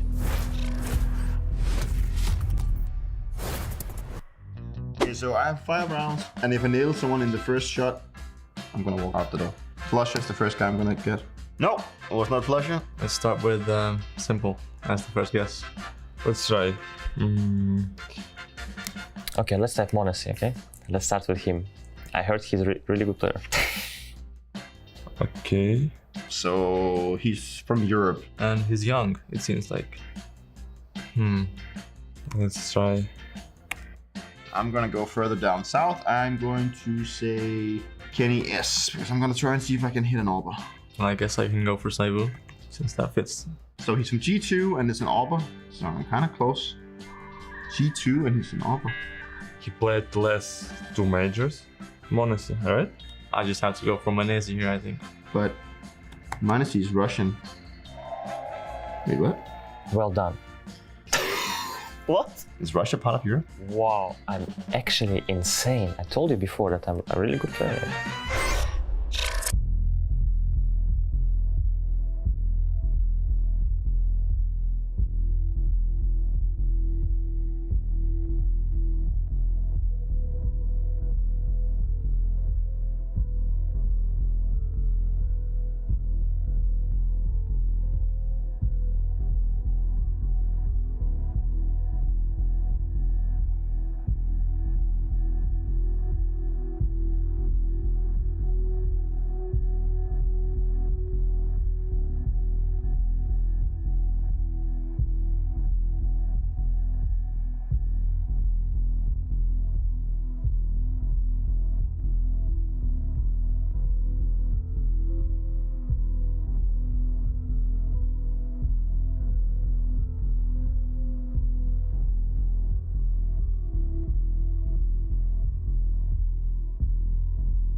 Welcome back, everybody. One map away. That's the reality that Payne Gaming now face. Their second ever major, but their first top 16.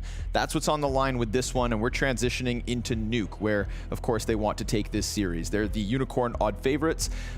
Monte were at the beginning of this series, if I'm not mistaken. And so for things to be switching over, it does feel like Payne is changing the story, because the story itself has changed.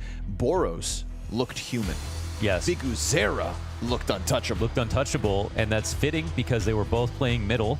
And the fact was, BigUzera said it humbly in the pregame interview. They were ready for Monte on Anubis, and the game plan showed it. They countered his ass.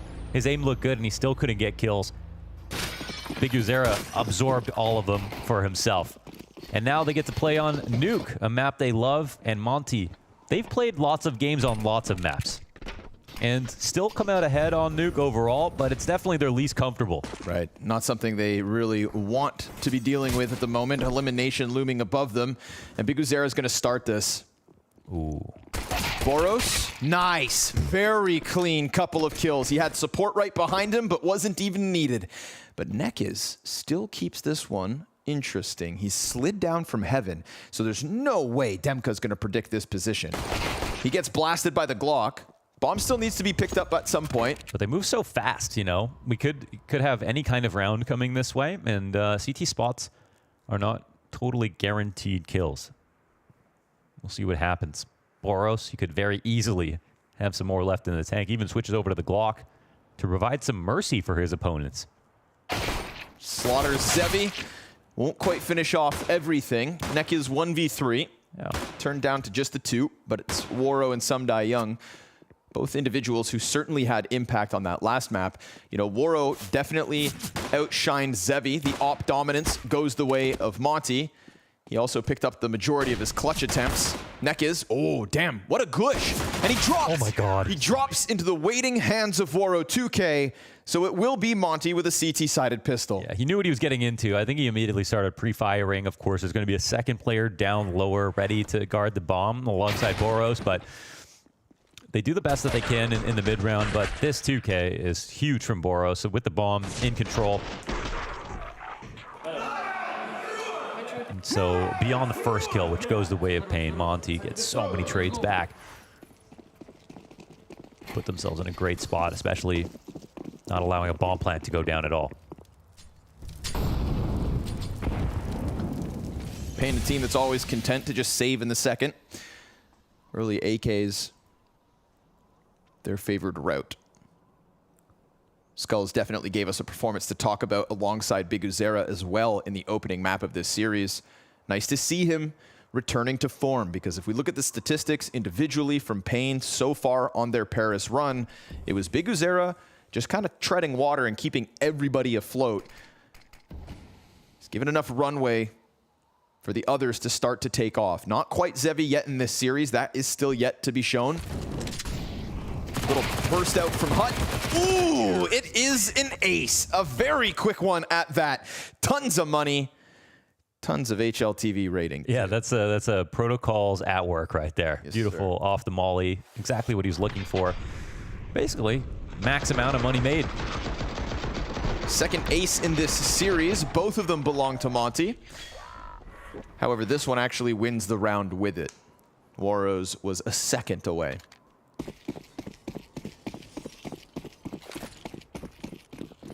Good amount of bank in Demka's back pocket.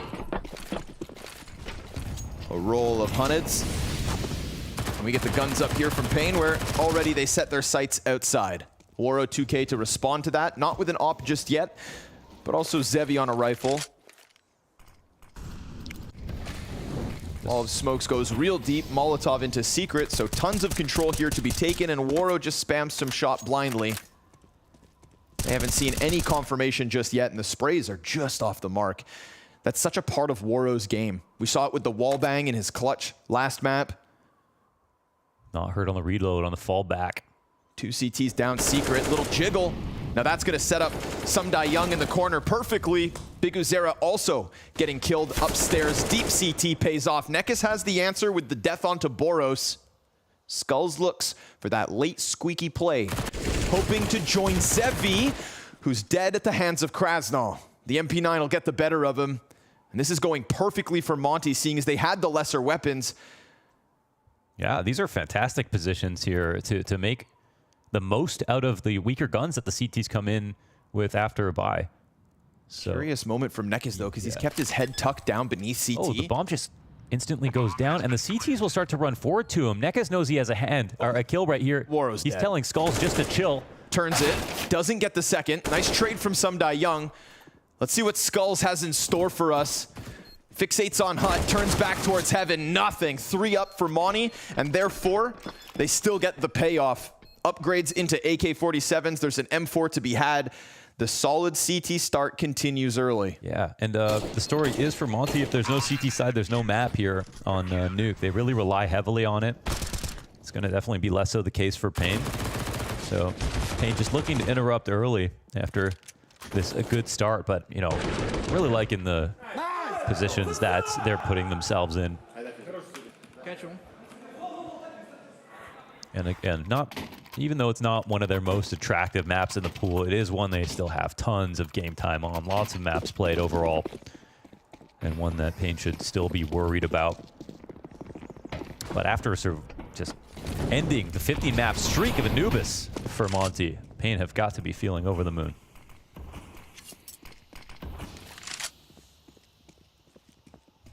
Ending that streak to get to play your most played map in Nuke.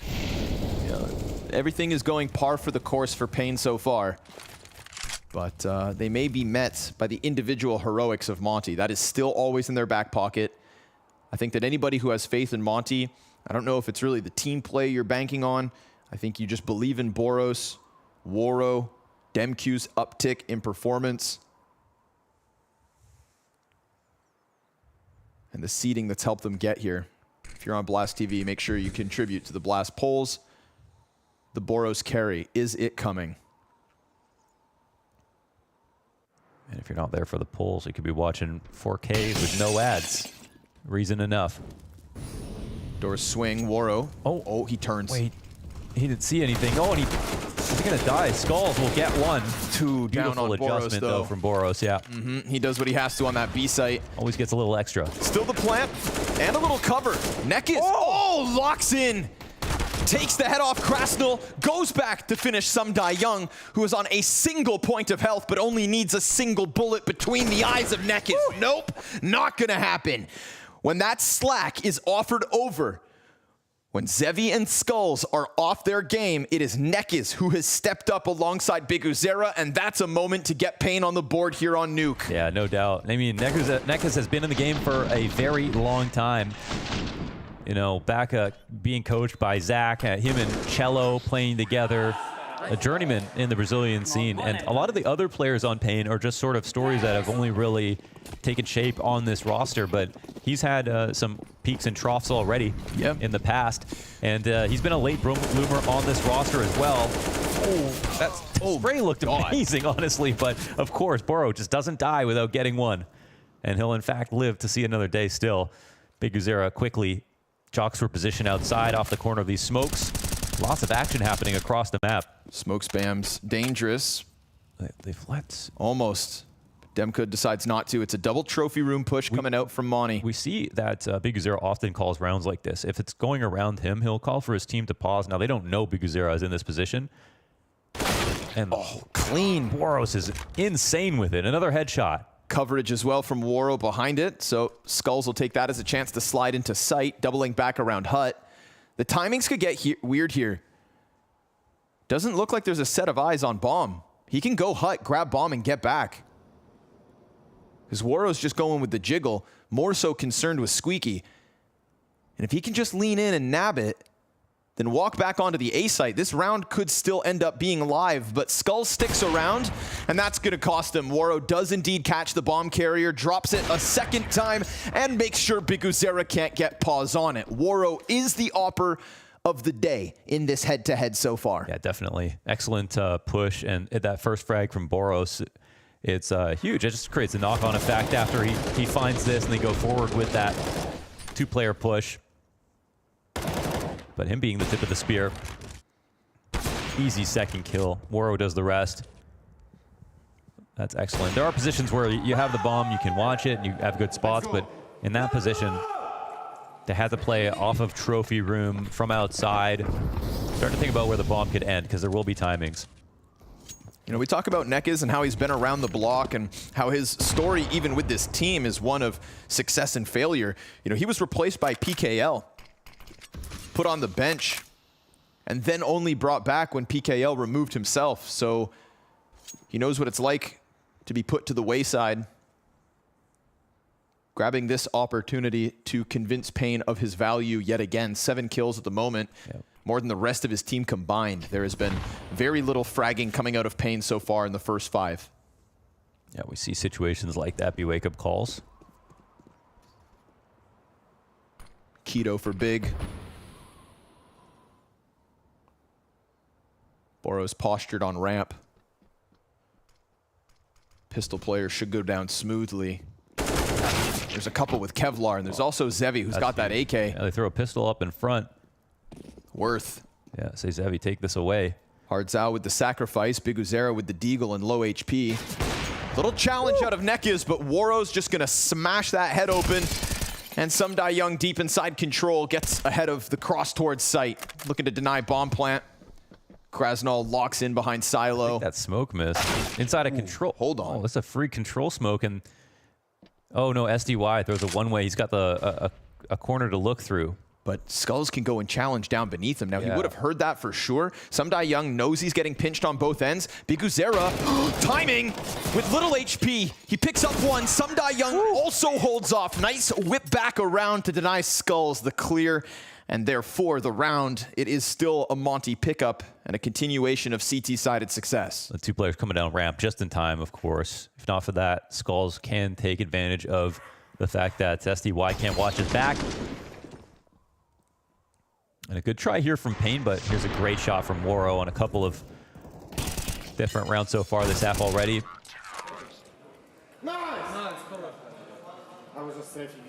Here's one where Boros' consistency could definitely be the difference. Yeah, it's coming through. It's looking good.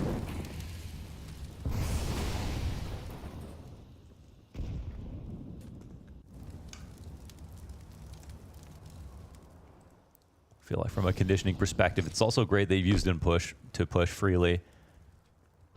And it's also good for Pain that they're not scared of it, but Waro, every bit as good as Boros, both oftentimes found here on the ramp. I mean, they've got the makings of a split coming in into lower, and Demka goes down. One inside the vent. Krasnal holds his spray on this MP9. Eventually gets kicked off. Big Uzera hears it coming, but Sumdai Young keeps up the pace. Takes back space, forces Zevi into sight. So he could plan for single door, but they can come through this as well. They have the extra players to do so. That Molly could make things interesting. Boros, he could run through, but the bomb will be respected. He's waiting. The fact he's found a pocket in between, but he's stuck. And so shots to the gut of Zevi. Boros gonna force Skulls to the 1v3. Now the bomb is planted right side Silo. He should have eyes on it. Boros going to be exposed, but also gonna keep it clean. Boros with 2 kills to clean up, give Monte 6, and continue this trend of both Waro and Boros coming through with impact round after round. And if one of them is popping off, you've got a problem. When both of them start hitting shots, you've got more than a problem, Launders. You've got a win condition. And right now, Monte are thriving within that. Yeah, and of course, you know, there's a lot more depth to the teams that Monte have played and won and lost to on Nuke, despite them having a lower win rate on the map, being in Europe, having the practice in the much stronger region. So, you know, some of the better wins from Pain, unfortunately, here are actually versus teams like Liquid, who have only recently adopted Nuke or have been trying to. They do also have a win in overtime versus Big. A reasonably close game versus FaZe in the challenger stage where they got 12 rounds. But outside of that, you know, there aren't many teams here that I think Monte would be afraid of to try to take a win over on Nuke. So maybe we do have the makings of a potential for a third. Okay, they try. They try all right, but Krasnal just stuffs it. This is guns coming out of Pain and nothing for it. An instant aggression, an effort out Squeaky, and it just gets completely stuffed. The last bullet out of Sumdai Young just clips Skulls between the eyes, and Zevi has 6 HP to try and do anything with, so a frag on Boros will work, but his time is limited. His days numbered, and Monte's lead growing ever faster. considering the investment on this round. You know, I think the only time we saw something that hyper-aggressive was going back to Anubis when we see the CTs double push dark with a flash that's off the mark and then the 5v3 that comes with it. That was the most convincing round from Monte in the series so far. Yeah. Now they're going to get one similarly to it, establishing a 7-1 advantage. Yeah, and in the 7-1 advantage, you've got dominance on basically every choke point here available on Nuke. In secret, they've been really good about the double pushes. Boros has been the rotator there. Inside of ramp, Oro and Boros have been working together in tandem to lock it down. And then we just see the upper side get tested, and there's no issue at all. So this puts a lot of stress onto Big Azero to continuously come up with new game plans, since a lot of their set stuff hasn't worked out at all. And there's the brains of the operation down early. As they throw a first-tier exec to upper, just to hold their attention for a second. Boris will start to walk in a little late. But he always gets one. He commits. I'll give an AK over. Quick scramble downstairs actually leaves A worse off. Yeah, they're really worried about making sure that plant can't be possible. Now, if the T's take too long to get down here, it's a prerequisite to have either a secret player or control side, and they don't have either of those things. So unless they can frag their way in, it should be a very difficult round to get anything out of. And Woro goes out. SDY makes up for it. He's stuck. They know that much, but it's also Tech 9s at this distance. Oh, Zevi gets his hands on the AK. Krasnol's close as the smoke has yet to pop. He jumps on it. Zevi, he hears those. Hold on. Both sets of footsteps have been heard towards control. And they're going to just try to bombard him out from control. He peeks, and he can't shave either one off. So Krasnol with a multi-kill again comes out and makes sure that Monte's winning ways continue on. Yeah, that could have been a little sketchy for sure. Pei took a risk by trying to take it down lower, but it's not with the best guns available. Still making do with what they've got. Zevi wasting no time once he switches into AK. Yeah, he's hit some nice shots, ironically. Well, not ironically, but coincidentally with the AK. Which he gets an AK clip here and there, of course. Let's go! Things go from bad to worse here for Payne on their map pick. Monte showing their best form. And showing it before it's too late. Now the preparation was apparent from Payne on Anubis. Maybe they spent less time on Nuke, thinking this would just be more of a play our own game type of situation. Well, certainly countering Boros a lot less than what we saw in that one. What looked like an apparent flaw is probably something that'll be talked about, of course, for Monte. It's 5 straight out of Monte.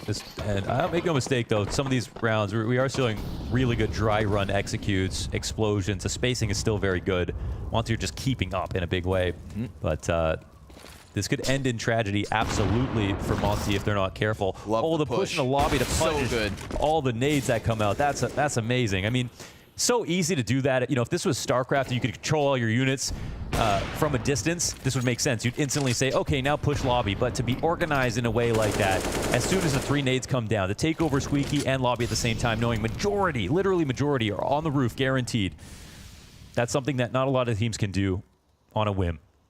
But I feel like sometimes with Monte's style, with their aggression, with their in-your-face CS, that's why they're ready on a dime to jump on moments like that. Nice to see as well that third piece of it. The double Squeaky push is one thing, but Krasnol coming out from Hut offers up a kill as well. He'll find the feet of Nekiz, takes him out at the knees. And Payne looking outclassed at the moment. You know, the dry runs are there, the executes are good, we see their ideas, but all we're seeing are individuals coming out of Monte. Demka with the clean double kill, no bomb plant, doesn't take damage, just makes sure to stuff Payne the moment those doors open, and so Monte are looking untouchable. Yeah, seriously. No, I mean, I don't even know what the correct call is, even with full information in terms of every single thing that's been tried. Full execs, different timings outside. I think that trying to do heaven wraps from outside is something that may be a little underutilized. Could be stressing the ramp by threatening hell is something that they could try to do. They did that on the pistol round, but that's one of the few, you know, full-on, most normal tactics that we haven't seen utilized. Outside of that, just much more trustworthy individuals right now for the defenders. Big Zero, whoa. Whoa, this is a huge amount of space. He knows top hut is clean. Getting ambitious, but not able to capitalize. Yeah, but they've cleared out important spots. Opposite vent is already mollied. CT's flustered, downstairs as well, stuck there with 2, but Demka, Krasno kill a piece. Zevi's got the answer, Skulls is right there with him, and Demka still holding on to the backside. Hardzao, 2 and 10, needs a double to close with the clutch, and he's got a minute to make this happen, but he's got Waro locking him into this corner. And Waro loves theatrics. A frag to soften him up. Demka comes through with the headshot. Monte yet again in full control. That's truly impeccable. The fact that Monte can, these are some hard-bodied citizens that are playing CS right now, because this upper hold comes down to these 2 spots, and because they had opposite vent molly, the timing inside of Mini on the drop from Big Uzera, you could not have more information and more choke points to split with at this point in the round than Pain had right there, and they still could not find the trades. That was a masterclass hold. And one of the conversations we had about Pain prior to Anubis going down was crumbling under pressure, falling short in the high-pressured situation. The Anubis win, thought maybe we could shake some of that shortcoming away, but here we are with a map advantage and only a single round to their T side. The ideas are there, the utility is there, but on an individual level, Monte, untouchable. Yeah. Demka locking down bomb sites. Sumdai Young getting his early on. Krasno, when he's needed in those vent rotates, is omnipresent. And Boros and Waro on either side of the map, consistent in these multi-kills. I mean, ramp feels closed with Waro's op dominance. Skulls messing up a smoke, and an important one at that. That's the only smoke they have to play off of in this round. They're going to try to challenge Waro down ramp. He can fall back into the safety net of his teammates and even continue to just keep eyes towards ramp. There's no panic. There's no problem. Monte leaning back comfortably in this hammock of a B site, lounging as Pain panic. Yeah. Now, there is an opportunity still for the lower play, but they'll start to work their way back up. Can't honestly say things have gotten sketchy. These back CT positions have worked out very well for the CT side, but SDY will be splitting the difference on either side of this box, so timing will be available, and it looks like Big Uzera is going to find it. Oh, beautiful headshot. SDY does turn back, but this gives up heaven. Yes, it does, but they have such little health. I mean, Boros, instant 2K. A bullet apiece for those ones, but they will expect, yeah, Big Uzera. Oh, double up from heaven, strikes them both down, but 8 seconds, and Skull's stuffed with another wall bang. Big Uzera tries to grab bomb in time, but can't. Waro gives no space. Yeah, man, Waro here just swings his cape. He's out of there like a magician. Beautiful stuff from him. Boros comfortable within the site. They had the extra player upstairs, and again, good complexions, right? We've got splits that are working out up until the point of execution. Once they get in, they cannot beat out the individuals. It's the story of the half. Makes you wonder how Monte have lost any of their games, how they lost Anubis playing in this way, but I'm going to say it again. If Pain can still close out the 4 rounds in this half, they're looking forward to CT. No doubt about it. Dead. Oh, the molly behind. Where was that smoke? It might have been too shallow. Oh, and Waro with another wall bang. Spent his bread and butter so far this series. That's such a cool element to his gameplay is, right? Just this visualization. Doesn't need to see you. It was very obvious in the 1v4 clutch versus MongolZ when he spammed the smoke for the second kill to get that one rolling. We saw it earlier when he denies the bomb plant without ever even seeing a player. Just knows if they're to win, it has to be here and now. And that intuition, with a lack of hesitation, just becomes such a beautiful thing. 10-round lead and an A site that looks impenetrable at the moment. Late round squeakies are usually the play in situations like this. They'll have a split going on and some information gained. As a player drops off the left side of the hut. But can they act on it right now? World gets smoked out. Pressure on Krez now, but he loves pressure. There's a kill and a half and more favorable trades. CT's come out ahead. 12-1 here for Monte. I mean, I don't even like. How are they even gonna win a round? How are Pain going to win a round? I feel so bad for Big Zero because we have seen a lot of different strategies coming out, a lot of different opening attempts. They've gotten into some great spots overall. And it looks like the smoke comes down late. So late. Yeah. Yeah, when that was an ocean smoke. There's 2A. All right, Pain. You want to smoke, then ask for it. Feels like every avenue of attack is closed. Look at the molly behind them on ramp. And now they're even limited in the weaponry. So Waro sensing that weakness. Smells blood in the water. And again, it's this offensive up into the lobby. It's a CT side that is so in your face. It's constricting at all times. And so when you lose the fight inside lobby, it's this desperate attempt from Big Uzera on the AK to get something going when none of your teammates can put up your kills. How do you expect to win more than one round? Oh, this is a message from Monte. No kidding. Back against the wall, losing on Anubis. That win streak of 15 maps taken away. Shoot. Did it come through? Do it. Oh my God, the clipping. Yeah. The op on his back clipped. Big Uzera is about to clean this out. Of course, he knows the player's facing this direction. So unfair. Still locks it down, yeah. So unfair. Oh my God. But c'est la vie. Waro's going to be like, why are you pre-firing? You know, why are you pre-aiming this? What is going on? All right, well, that's the...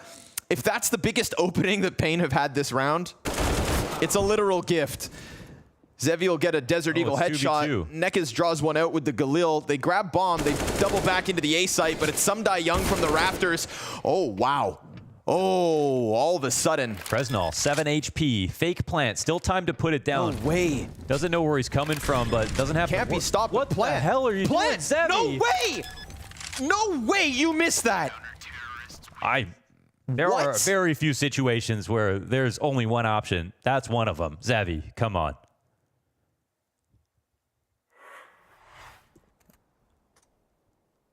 After this gift. A gift from the Gaben gods. Just plant. Yeah, that's he is so sure that there would be someone inside of hut, but well, that's a freebie. There might have been a ghost comm. There was no one inside lobby at all, so unless he heard something, I'm not sure. Okay. All right, well, back to exactly what you've come to expect. The slaughter doesn't stop. Krasnel's triple kill inside of the hut. This map's over. Boros and Co. will give you no space to breathe. If it's not the pistol, it's map 3, and that means Monte on Mirage. I'll go for a young player again. I'll try for an American guy again. Let's go for Breeze. Guess the Mystery CS player again. Hunter. Come on, Leash. You got this one, bro. No, it was a rifle. North American, but not American. Well, this guy has to be an AWPer since the weapon he used is not AK and he's older. Who's older? Okay, simple. Come on, Coldzera. No, it cannot be Coldzera because you only had 9 major appearances and he's older than 25 and Coldzera was, I didn't check. It's open. I knew it. He played more than 11 majors. Device? I'm guessing Fallen here, because that seems likely. Less than 16 majors. Guardian. JDM. I think. Now it's showing orange box. United States, the same continent. Fallen. Gabriel Toledo. Let's try. Okay. One. Oh. Fallen. That was very easy. South America, older than 27, or how old he was, and a lot of major appearances.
Well, it could be a quick one here on Nuke. Just when it seemed like Pain were putting an end to the Monte run, including that win streak on Anubis, we get a masterclass of a Nuke CT side. Monte's individuals from top to bottom insane looked unstoppable. And that's the kind of half where even though Pain only have one round, barring the Zevi mistake, it just feels like Pain weren't necessarily making mistakes. It's not as though they were unprepared. They just couldn't get through the 5 players that Monte brought to the table. They got lots of good positions. They got lots of good splits going. They got lots of favorable, maybe, engagements, but the holds, that looked impossible, honestly. So, pistol, necessary. Here we go.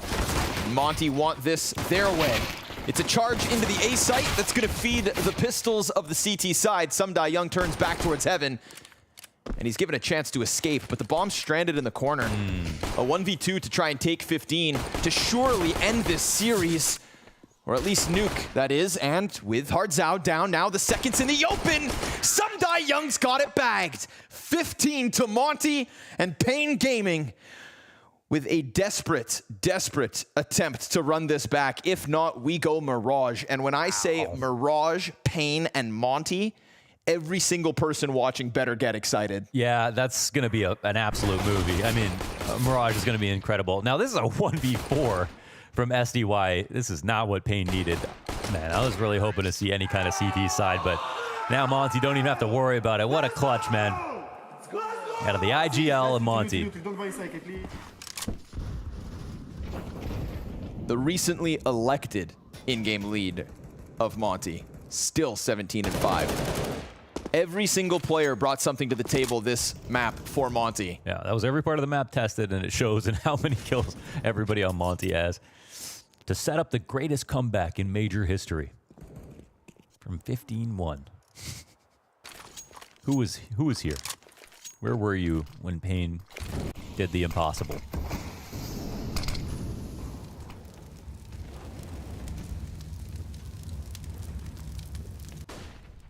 Biguzera's got some backs turned to him, so definitely a chance to strike someone off the pack. Drops bomb. Gets away. Waro will chase him. Hardzao is going to turtle up inside sight.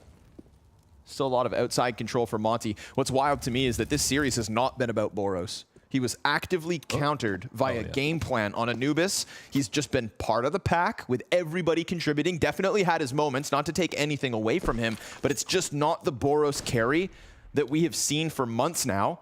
It's not what's been needed. But if you give him that space and we go into Mirage, that is Boros' playground. Yeah, might name connector after Boros one day. He's and that's on the T side. He's going to come for it. And so prime it, get it ready. Hardzao cleared out by Demka. Nekiz shut down. Biguzera is all that's left. Comes up from vent and dies at the hands of Monte. A masterclass of a CT side versus Pain's most played map. Meant to be the comfort zone for the Brazilians on their run to Legends. And now all of a sudden, they've let the king of the playground on Mirage come to play. Will Boros stop Pain's hope? Will he deny them another top 16? Can Monte run this to Legends? And round 5, what do we get now? Okay, so we got Elise, we're going Elise again. I'll just try Carrigan, because I think Carrigan is going to give me a lot of hints.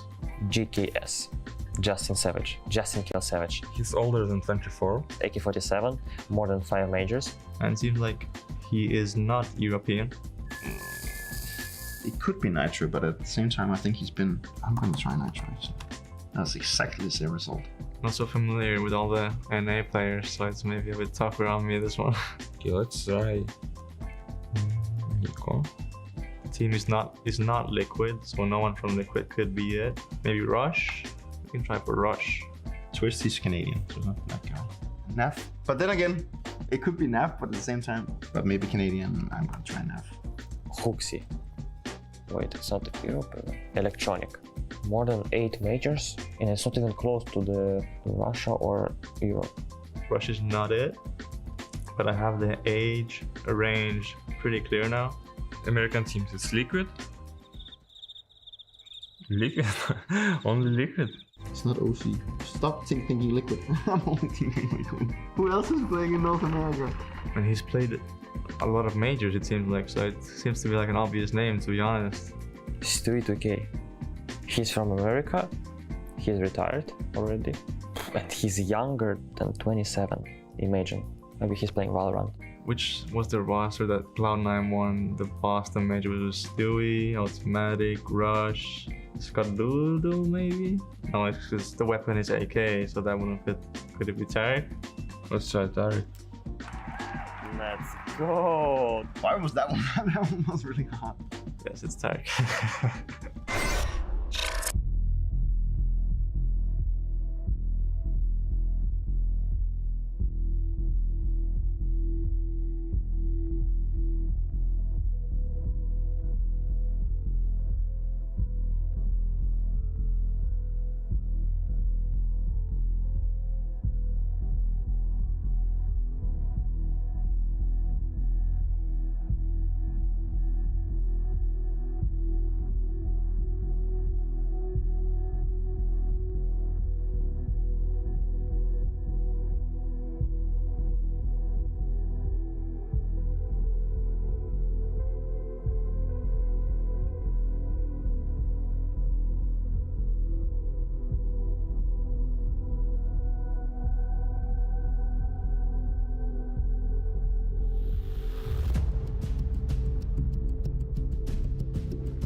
It's one apiece for our teams here as they fight for their lives at the... I got completely confused there, the Blast TV major. It's because this is how I was feeling when I was watching that game. I was confused the whole way around, Prof. Felt like pain on the T side, probably. where Felt like pain as well in general. I don't know what we watched. I have no idea what we watched that Zevi round, especially. I think I lost some of my voice just yelling at the wall, like, what are you doing? But I think that was most of the T side from Pain. Not that they didn't have any chance, that they weren't doing anything, but just like every close situation, every duel that they needed, Monte was winning confidently. And I think I highlighted Boris on the first map, 1 multi-kill. He had 4 multi-kills in 7 rounds here on Nuke. Yeah, but he didn't need to have a million because everybody stepped up on his team, right? We see the scoreboard right there, and it paints a pretty clear story. We have all of the players on the side of Monte above 85 ADR, 89 actually, so everybody did what they had to do. This right here was the nightmare that I was scared to see for Pain's T side, which is they try to kick up the pace really fast at the very beginning with a couple of A hits, a couple of splits, but since they got stopped by Dame QQ in particular, they just didn't have anything to fall back on. They didn't have that second layer of level in your Counter-Strike where you have to slow down the pace, respect the weaponry against you, and play with a little finesse. That they didn't have. It felt like Monte had them figured out. From the 6-1 or 7-1 scoreline, felt like Monte were playing with basically the walls off. There was literally a round where Krasnal kills 3 guys through the smoke on door in a full buy on full buy round. Like, you're not supposed to get 3 free kills, not even getting shot at back. So that's literally how the game felt. It was just like one side was shooting and the other wasn't. How do you get the score though on your map pick? You came into this. This was your shot to make it to the Legend stage. This is your opportunity. Why would you let this map go through and then you play like this? I don't think it has anything to do with the veto and the choice, quite honestly. And I don't want to prefigure of their mindset. There is always a little bit of the risk after a first map that goes so victorious that you ease yourself into thinking that's it, like everybody, it's all right. Nuke is going to be so good, we're going to destroy them. And then when you hit the brick wall and it's 6-1, 7-1, then you get caught off guard a little bit. They felt flustered to see play. I mean, we have the Zevi clutch. We can probably watch it right now, or just close your eyes and come back in 30 seconds, whichever you choose. We're going to see the actual full round, which, by the way, very interesting AWP glitch through the wall. That kind of took our minds off right there. Big Uzera. Big Uzera with the move. But from that moment on here, you can see how the scoreline, 14 seconds, and Zevi is basically going to fuck himself in this clutch. And I did say it, and I do mean it, because he lost to himself. He faked once, put down a molly, faked twice, no time. Psych, that's the clutch. This is something you can't do as a professional CSGO player. But that's it's inexcusable. That's my point. When you see this clutch, I mean, we could try and do analytical work here, but that's not what we're doing. We're talking about the mindset of a player as he's completely lost touch with his Counter-Strike, and a clutch that is supposed to be in his favor just goes by the wayside. There is no reason to it. Yes, but at least this could have given them a chance. They didn't have a chance in the second half. This is my thing, though. I think it comes down to a mental game here. I think with Pain, they were so confident coming into this, in their map pick, if you like. And then ultimately what happened was they got surprised, and then they fell apart. And you saw that towards the end there. I mean, we can play the last round, or rather the second pistol round, which was very close to being the last round as well. It's SDY turning around the situation. I mean, this is a beautiful clutch that SDY is going to provide here. We have the sound as well. Maybe we should just listen to the sound. Heaven, yeah. Ramp maybe, huh?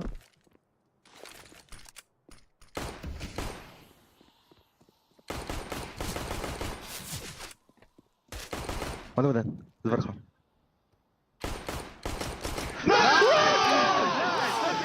Nothing can go wrong. Monte had access this very luxurious place in Counter-Strike that you once in a while get into where nothing can go wrong. I mean, everything went wrong for Pain, even in that clutch. One guy's swinging left, one guy's swinging right through a smoke. Like they are isolating duels for SDY. They're doing it for him. So it's funny. It's sad to watch. Like in that position, I was like, oh, this is it. I was looking at some stats, and then I look up, and oh, SDY clutched. Cool. Okay, let's head on over now to the Mahone zone, because he has an opportunity to break down one of the plays that you just saw, and you'll probably learn something.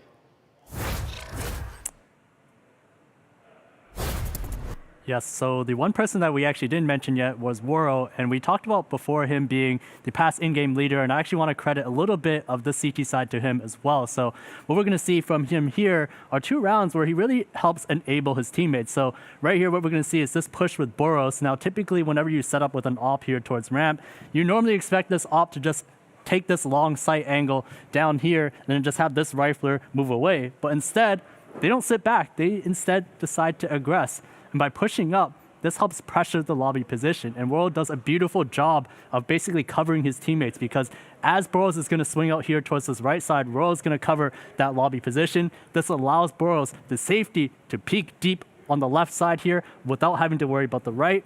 He's able to get that kill. And then World right here, he's there for the trade. Instant 4v2 situation. Here's another example right here. Goes for a very early pick towards door. Normally, as an AWPer, you just pick down this lobby position, wait for a T to get caught off guard. But instead, he's going to bring a teammate with him. He brings DemQ, and they aggress the squeaky door. This is not very typical. Normally, you don't go past this door. But because they want to basically put the pressure on them, and they know that those nades have come out from upper, it allows them the space to catch skulls behind this box. Typically, you hide behind this box to avoid being pushed. Allows DemQ to get this kill, and at the same time, it opens a door for Kresno to come out from that hut position and find the player at lobby. So even though Woro didn't find a kill here, he was able to set up his other players to aggress that lobby position. And this is something that really can't be seen on the stat sheet necessarily, but I think it was a huge contributing factor as well.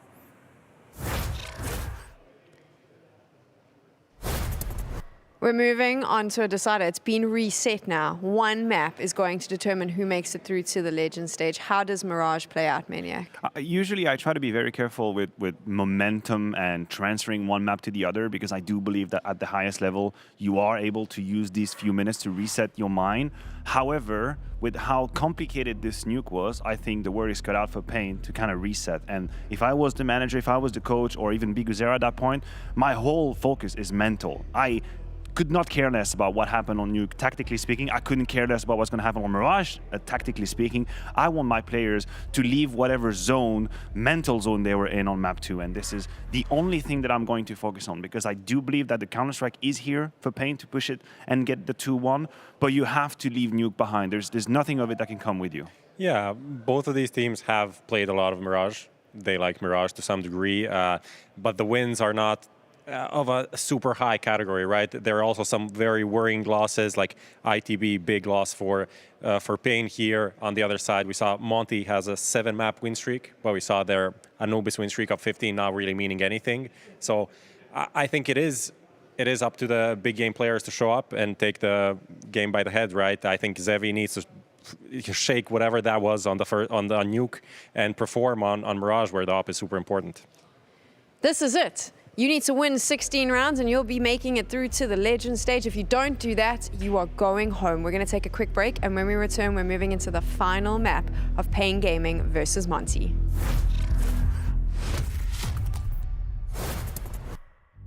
Okay, so I have 5 rounds, and if I nail someone in the first shot, I'm gonna walk out the door. Flusher is the first guy I'm gonna get. No, it was not Flusher. Let's start with Simple as the first guess. Let's try. Okay, let's have Monte, okay? Let's start with him. I heard he's a really good player. Okay. So he's from Europe. And he's young, it seems like. Let's try. I'm gonna go further down south. I'm going to say Kenny S, because I'm gonna try and see if I can hit an Arbor. I guess I can go for Saibu, since that fits. So he's from G2 and it's an Arbor, so I'm kind of close. G2 and he's an Arbor. He played the last 2 majors. Monte, alright? I just have to go for Manesi here, I think. But Manesi is Russian. Wait, what? Well done. What? Is Russia part of Europe? Wow, I'm actually insane. I told you before that I'm a really good player.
One map left between Monte and Pain. Mirage is where this one ends. It's been high hopes and spirits for both these teams.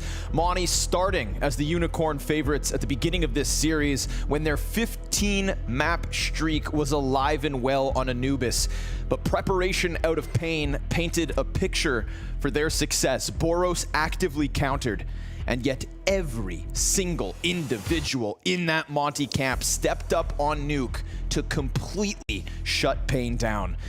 So I can say why this might not be complete tragedy for Pain. They get Mirage, another map they're very comfortable in. This is the best possible ending you could ask for. I think for the two teams playing, they wish it never got here, but now we're here. For Pain, they had such good counters for Boros. Clearly the preparation went there. They know about Nuke, or they knew about Mirage, and they also know about Boros on Mirage in a way that I don't think they could use their game plan on Nuke. We didn't even get to see their CT side, and finding Boros on T side Mirage, it's going to be pivotal. He's the guy who's going to slink in the connector every single round that you don't want him to.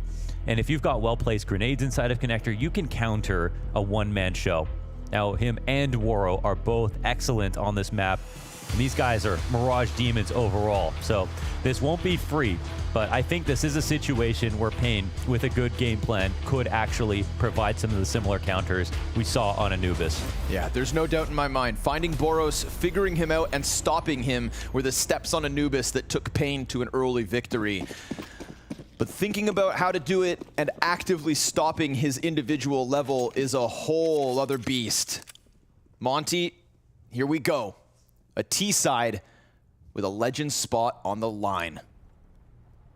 We saw the individuals keep up with Monte on Anubis. That had our eyes open. You know, this could have been a 2-0 situation for Monte. Just a 16th map in a row on Anubis into a 16-1 victory on Nuke.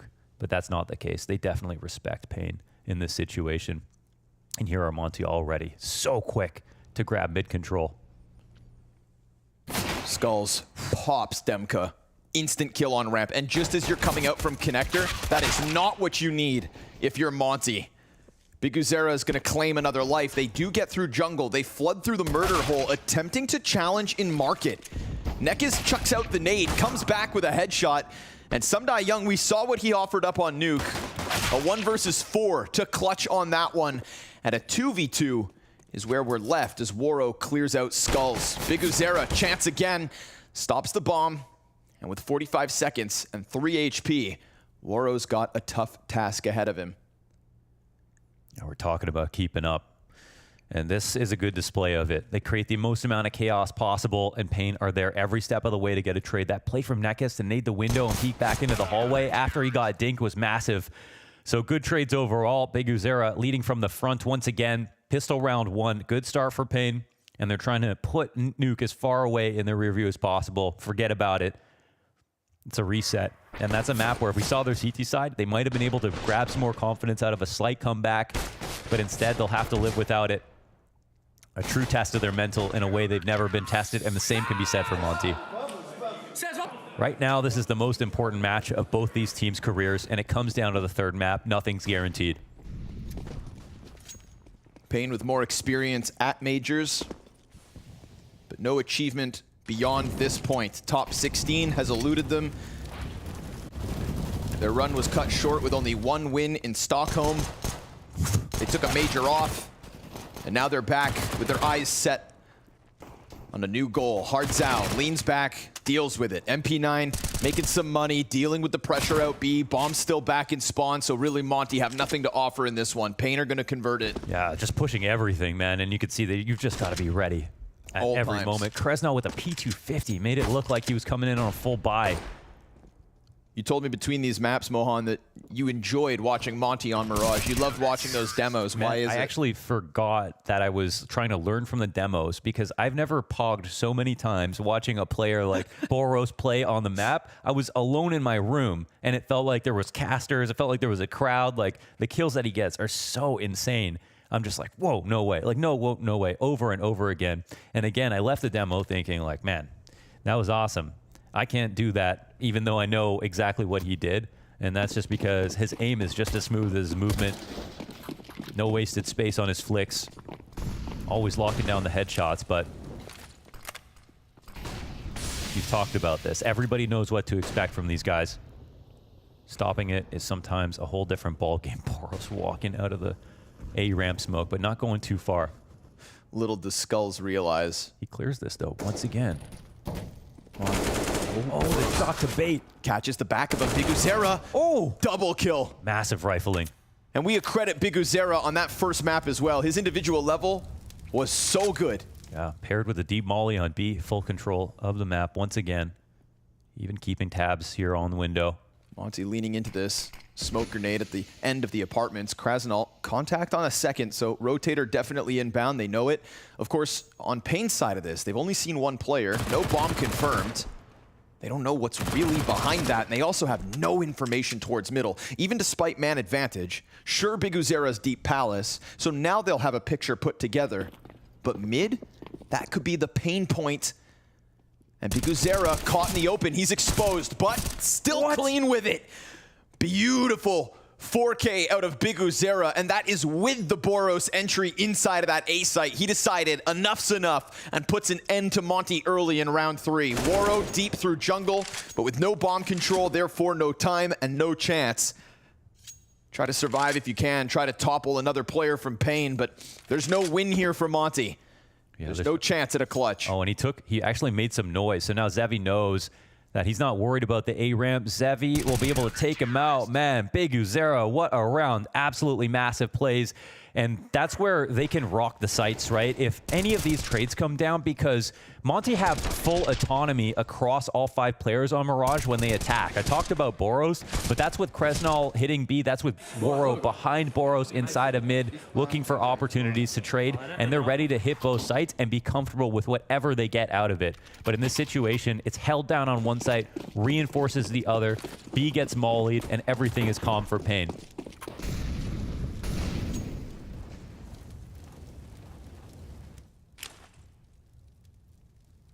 Think about where he is in that moment as well, right? Fully exposed. How many times you see a CT get caught by a terrorist who has that easy headshot angle? Oh, Skulls though, given a gift. Couple bullets. Pops Boros and Demka. Desperate are the pistols to cross. This is armored, upgraded pistols as well, so definitely some fight in them. Krasnal's gonna get caught by the spam through smoke. Waro's Deagle's ready for another victim, but it runs dry on him. So sure enough, Pain, 4-0 start. A CT side looking solid as they lock down this A hit. Yeah, I think it's very favorable for Pain to start on CT. Again, their protocols, this is the best way for them to prove that they can counter. I think it gives them tons of confidence coming out of the last map. And like Biguzera playing like this is the big match player that we know from the past year from this team outside of the newer stories in Zevi and Skulls. You know, us personally casting this team quite often, we've seen him not falter in big moments. Very quickly back in with another. Boros looking for a trade frag, they're but challenging nothing. us one way. Two kills from Biguzera in the same spot, just tucked his head. And Monte are going to transition this into the straight up B hit. 3v5 attempts. Krasnal denied. Nothing. Hardzao, not always the best of Pain, but a solid anchor in this one. He's got himself Waro 2K's head. Wow. It is a slaughter, and it's a 5-round start from Pain CT side. And that's big. Hardzao, yeah, as you're talking about, Hardzao is not the guy that you expect to be there in terms of pure output on this roster, regularly at the bottom of the board, even though he makes good plays. Now, this is the Furia one-way smoke that Biguzera used, and it's beautiful. It's actually a huge mistake for Monte to try to fight into this, thinking that Biguzera fell off his position. Of course, Boros never strays from a fight and will try to continue into it, but I don't think he even sees Biguzera in that moment. Fluid movement from him to get up perched on Cat, and they end the round right there. Another massive move from the IGL of Pain. One of the best fragging IGLs we've got right now. Looking like the Shuhei of the second game.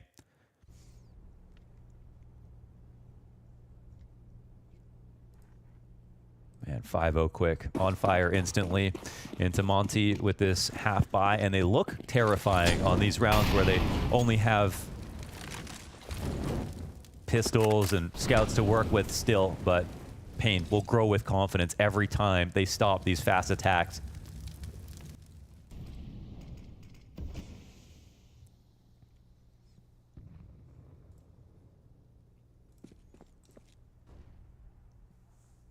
To go on Mirage would be a massive statement, honestly. Either team winning at this point.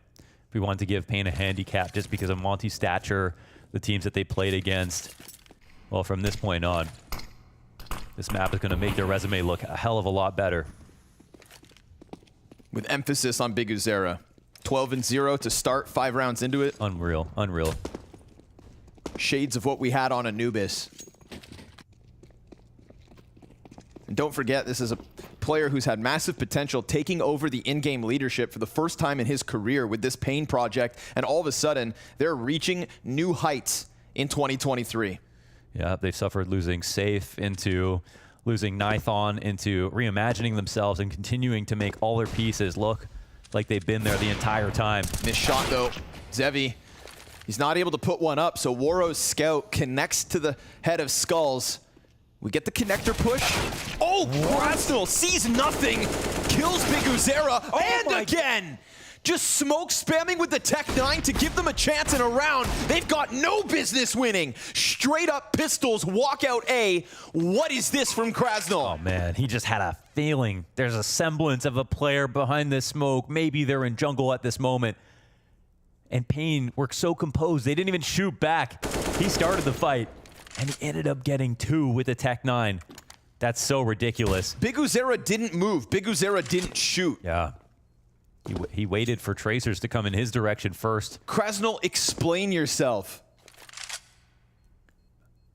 Double Tech 9 entry, not to mention Woro's scout shot. Zevi could have made that easier had he not missed an op shot, and we started this series with a magnifying glass on Zevi's underperformance. Yeah, and you cannot miss versus the anti-ecos. This might not be the first eco win that we see from Monte on Mirage. You know, if there's a map that they're going to do it on, it'll probably be this one. So great shot here to start things off for Woro.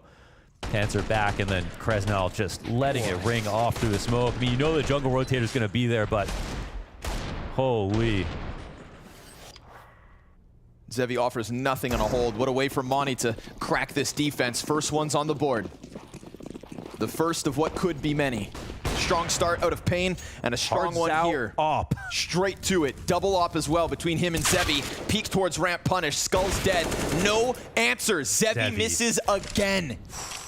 And on a crossback where Demka's just stuck in the open. Yeah, he didn't even want to cross back in that way. Had no safe way to get out. But the wide swing's enough.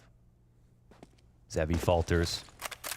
And you brought it up. We talk about Pain reclaiming success after losing Safe, after losing Nithon. 2 oppers. That was the consistent piece that kept getting robbed from this team. And then when we had Zevi come in, he was mediocre. This is a player who did not just pop onto this team and instantly dominate with an op, but just kind of tread water for far too long and transitioned into a carry. Became somebody comparable to Skulls on the rifle. True growth in the op presence from Pain for the first time. Not a natural star, but someone who showed an improvement. Well, all of a sudden, we see an absence.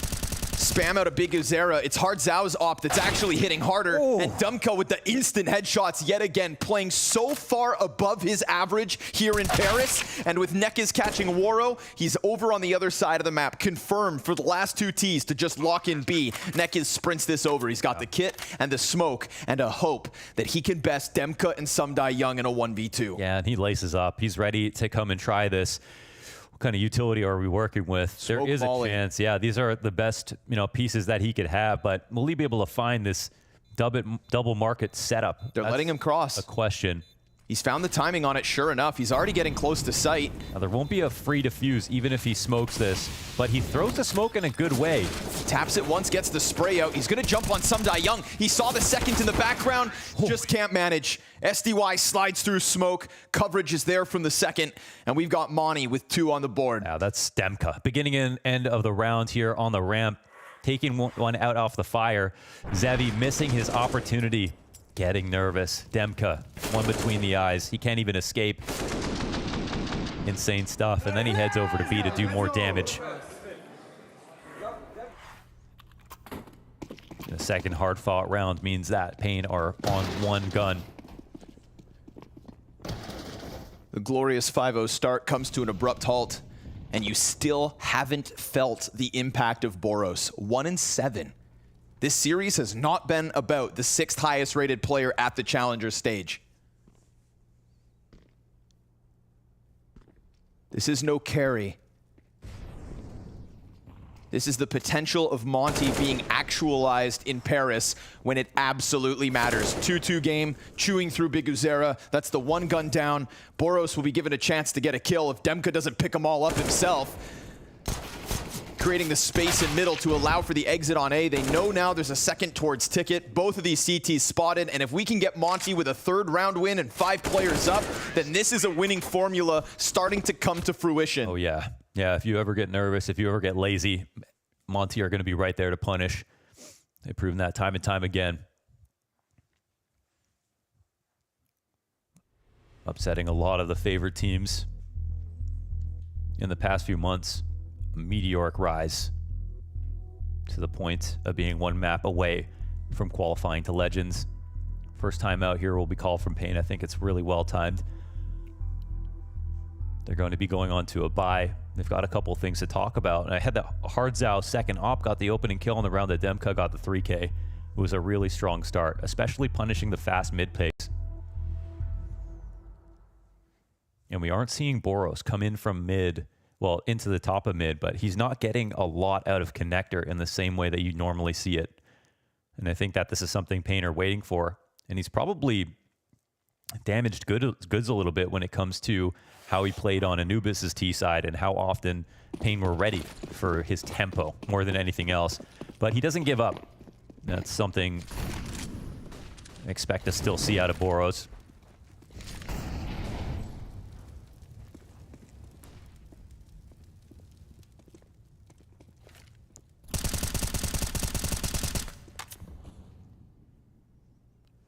A bye with limitations here.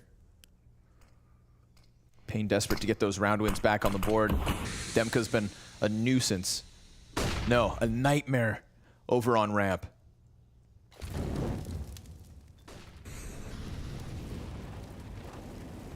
Meanwhile, Boros hunts. Biguzera relegated to jungle. It's not as though there's a bunch of forward A presence that's going to make Biguzera feel as though that side's comfortable, but at least they push out through the apartments. But they didn't break into the site yet. The CT is still crowded a little bit in CT spawn, so there's 4 here. They need to get in. Underpass player trying to get ever closer. Util comes out from Palace. Zevi slides out. It's Biguzera down, and he's been the hardest hitter. Double push out from ramp, gets stuffed.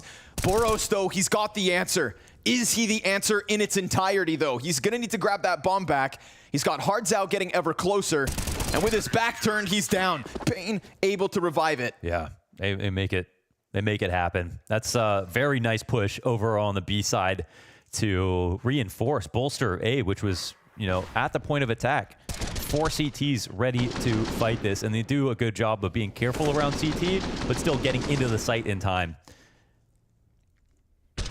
And on the A1Ss, they've honestly been so reliable for getting 1. So they stopped the full comeback from happening. There's still enough money here from Monte as they won 3 straight. Waro boosted.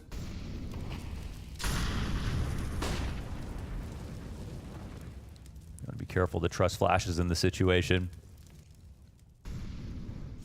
Waro will find no opponents.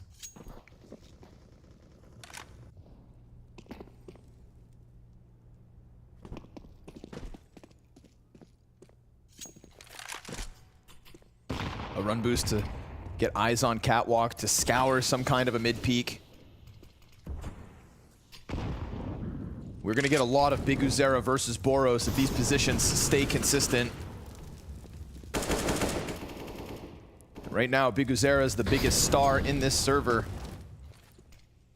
That performance on Anubis, the start here on Mirage, 2 maps that he can stamp his name on so far. Boros tucks in and buys time. Bomb needs to be picked up. We've got 45 still to work with. We've got 2 prongs down in middle. Catwalk is Boros. Ooh, connector belongs to Boros. And ramp, as I said, has been Demka's domain. Oh, he catches skulls on the fallback, but that could actually let their guard down. Sure enough, Biguzera comes off default. Closes off the ramp play, slides under Palace. Krasno kills the rotate. Opper stuck in jungle. No scope out of Zevi. And look at the way that just suddenly stalls Monte. They want to keep pressing. They can't. But with a missed shot, Hardzao's got the trade. Boros clears. And now Waro's right there with him. But the spray can't connect. And it's Boros. His impact is felt. Yeah, from the top of the stairs, man. Beautifully done. Oh my God. The long range no scope from Zevi in the outpost with a rifle behind him. The molly comes up and you think he can get involved in a way to completely stop this from happening. But of course, Boros has an answer. Headshot to Biguzera first. Had to solve that problem. Lining up and waiting. Hunting. Predicting. There's frustration. A missed chance. A slight moment. Back to pistols. There it Boros is. now taking the op off spawn. Yeah, look at the fire here now underneath Monte. Pace and tempo towards the mid play. Economic advantage. Big round in that last one. And just as I'm sat here trying to sell you this Biguzera snake oil, we get the answer from Boros, his best round yet, if not on this map, in this series. And they're not going to give Pain any chance in this one. Barely any damage done. Monte are slotting in to the T side, the offensive, the aggression, everything we've come to expect from this team in their slog of Counter-Strike over the last 6 months could all be leading them to be the Mirage Demons in Paris. SDY makes sure this one goes down smooth. That's another one added for Monte. Yeah, and they want this suffocating presence here on the T-side attacks, especially on the anti-ecos, to clean up and show what they've been trying to do at the exact same pace on their full buys. Pain, they'll shrug that one off. They know they couldn't fight back too hard. They have to watch the checking accounts grow of Monte, but they know that it's all about this chance now. They still have a lead. It's by 1 round. The half is wide open. Both teams showing some great stuff. The form looks good. Ooh, quick cross from Sumdai Young. He's on an aisle. But they're a little nervous. They go with the same cat tactic with the one-way smoke, and they miss the jump. Man, that could have been Boros done early. Emka's ramp pressure has really just been the thorn in the side of this Pain A play. They can never get comfortable because he's so ready to fight them. And they really want to take it there. Boros gets up into the window. Neck is tasked to hold the smoke. It's temporary cover, but Biguzera picks up the first one. That's the Palace player down, and a quick little pry down into ramp. Is this a too aggressive an angle here for Nekis? Oh my God, ships in the night. And Nekis comes out on top. Poor Boros just doesn't watch the left side of the smoke, and as it fades, so does the hope of Monte of tying this game at 6. I was thinking that Nekis, he was putting himself in jeopardy with where he was if the smoke went up, but he had a plan to transition it, and that's what caught Boros off guard. Of course, he could have just stayed there, but tried to move for better cover himself and punished. He'll finally go down, but it's still 4v2. However, Hardzao alone for the moment. Actually looking kind of solid on this op, and there's another kill. Demka with the bomb, start to make his way over to A. Yeah, but Skull's way too ready. On high alert, guarding the bomb site. Pain will take 7, the 2-round lead.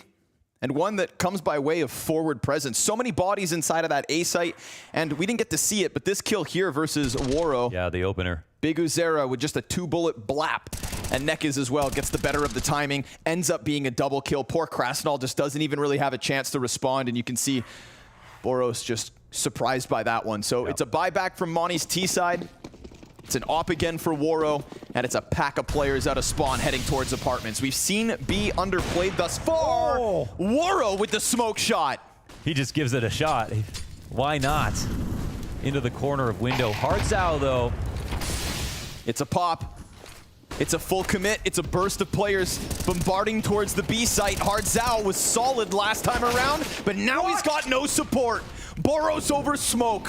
Cracks 2 heads wide open, and all of a sudden the CT's so far gone. This game is electric, and it's back and forth again. Wow. Hardzao puts himself into such a great spot to make a sequence happen. After some attention is drawn off of Cat, the nade and spam from his teammate playing off of Get Right, and after the first kill, jumps up, but Boros just whips it, knowing that Hardzao was in the vicinity somewhere, and hits that immediate spray transfer. That's insane. Look at this. Just saw a glimpse of it when Smoke's on cycle. Heard something there. Heard some bullets coming in that direction. That's all he needs. Shoot first, ask questions later. Monte closed that gap to 1. Crazy, Monte having rounds like this go their way, and Pain still in the lead by 1 round. And that's because the best player so far on Mirage has been Biguzera, but much like Nuke, we're getting all of Monte's members. Yeah. Every single person having a moment of glory so far.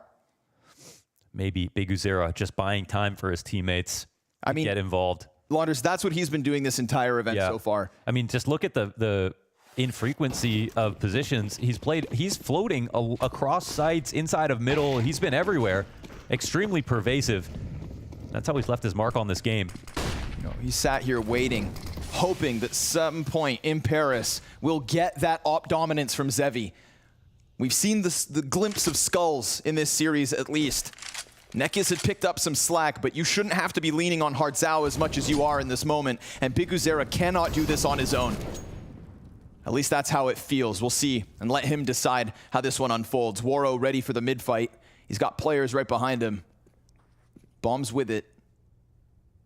Got some good map control here, one from Pain, and we know they have a proclivity to push the A round. Oh my God, what? Oh, what chance? Not even time to click here for Kresnal, and they're going to take this and run with it. Kresnal, he's out for blood. And it's just an MP9. I mean, we've seen Hardzao put up numbers, but with this weaponry and with that inbound cat split, things are looking bleak. At least Nekis clears Kresnal from the front site, and they decide they still want to press the issue. Boros goes through it. We've got a player backside just waiting, and he's not alone either. They're in unnerving positions, though. They can't scale cat. There's one up in apartments still that can catch the CTs. Floating. Oh, wow. Dude, Pain are doing such a good job in this position. They're forced up connector. Here we go. It's Skulls' chance, setting back by Ticket. A quick sprint from Biguzera to look and come and join him. We've got a flash on Skulls. That's it. These CTs still lingering over on B. Bomb plant covered. Waro towards Ticket. Asserts op dominance. Hardzao's coming through the murder hole with an answer that should never be. And instead of playing it back, Waro gets aggressive. Active decision making. Active angle holding. And he just awaits this.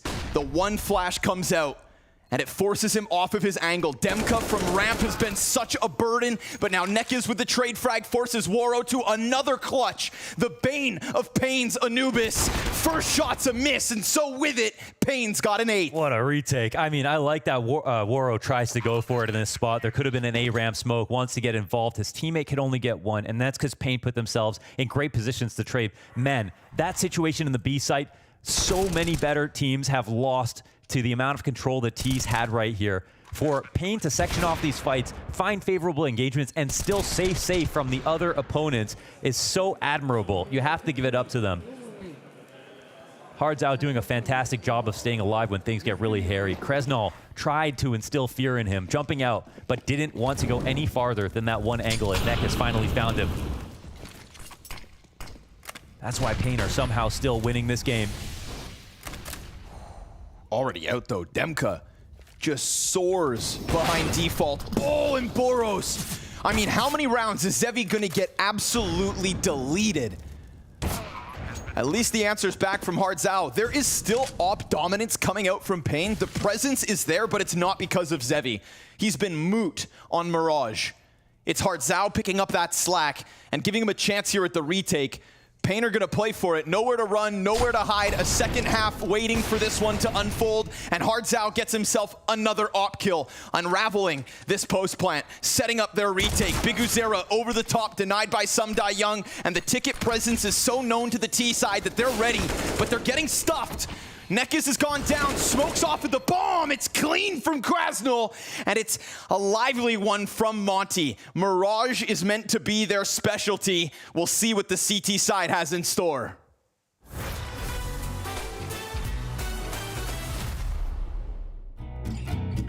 It wasn't an arena, but remember the 1v1 I had against Nav? Okay, it was like the all-Canadian round. Yeah, okay. Yeah, that one was actually funny. Yeah, rewatching that, I laughed for sure. This is Canada versus Canada. Nothing can go wrong here.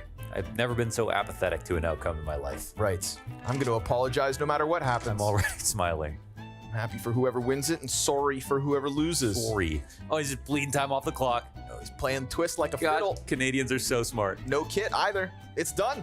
Nav. And in Canadian fashion, it's full pacifist. No one shoots each other. Sorry I had to blow up your site, eh? Yeah. Oh, no problem. It's just your job. That's wonderful. Yeah, the most pacifist clutch ever. You both survived and walked away. No damage taken from either opponent. Okay.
Ladies and gentlemen, we've got a game on our hands here. Legends on the line. Pain versus Monte. Map 3, close first half. Everything you could ask for. But when we remember that Pain had that 5-round start, all of a sudden, things in question. Back and forth towards the tail end. Ooh, it's a sketchy one, I gotta say. Yeah, feels like obviously Biguzera putting up numbers early helped, but the individuals on Monte's side definitely took the edge. Yeah, absolutely. And normally Pain look for a few more rounds on the CT side, of course. Versus Monte, this might still be fine. They grabbed it with the pistol, a little assistance there, but this match was always going to be close. Oh, Demka, not characteristic. Some of his pistoling prowess. Krasnul, that's more like it. One tap into Nekaz. Woro's just going to stay tucked back. He could become a problem for Pain in the retake if he just buys time. We've got Boros on the ramp flank anyways, and if Hardzao doesn't go and clear this tight corner, then at what point will Woro decide to make his move? But one of the other flanks gets shut down. Boros doesn't have it, and now all of a sudden, with Woro cleared out, we've got 2 CTs stranded in the middle of the site. Demka can't recover it all from earlier, and this time, no 1vX from Sumdai Young. It is Pain with both pistols on Mirage. Yeah, maybe they need some assistance to be able to close this out on T side. Both teams are better on CT in their macro statistics, and for Monte, that probably means a little bit more considering the teams that they play, but Pain, 2 pistols? That's a good start, man. On top of that, we saw lots of great rounds. It was an absolute war, you know, in that first half. They had to earn it every step of the way. Great to see on both sides. It's the IGLs carrying across the series, SDY and Biguzera. Actually, the stars of the show right now.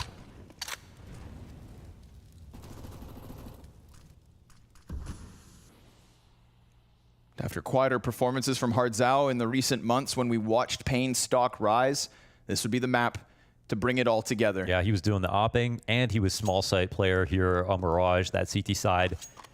His moves were extraordinary. They did a great job supporting him as well. Maniacs take. Zevi's still in his own head after that whole nuke debacle. My opinion, he hasn't had a head. Some of the peaks that we get out of Monte, smashing him over towards apartments, anytime he just managed to get footing inside of jungle, it is instant headshots on him. Some of the nicest shots out of Monte in that first half versus Zevi. Absolutely. It looked like he didn't even shoot on most of those frags. Incident wide swing, trusting the AKs like you would an op. Speaking of ops, Woro is going to have an opportunity right now. Of course, he's actually only on the scout. Demka actually hits this shot. No way. Suddenly. Oh! All that damage sets up more Boros double deagle. The force buy from Monte, unless Skulls with a scout to his left gets killed back by Boros. It's a cleanup in connector. Boros' position, one that we didn't really see him dominate T-side. Yeah, he didn't even go for it that often.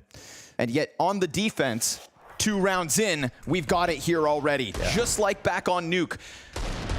Or no, excuse me, Anubis. We had 5 rounds at the start of the first map, back and forth, force on force. And Monte are gonna bring that same punch here into map 3. Yeah, one hell of an opener out of Demka. A guy who had a couple of rounds to his name on this map and has had more than a few across the challenger stage in its totality. And this is a good time to ice the kicker here for Monte. They win one early, deny the conversions. So all that extra, the free rounds that you would get to start off your T side. And now there's going to be a lump in Pain's throat. It's going to be the hardest route to win. They know the competition they're going up against. They're not going to play this lazy. But are they going to be focused enough? As Monte are about to start to get comfortable.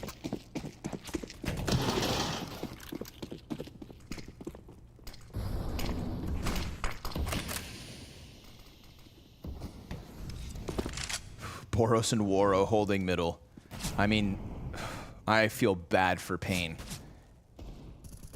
If each of them can hit their peaks, and with Sumdai Young's contribution so consistently, a lot of people thought that his individual level would be under question with his new role as primary in-game leader.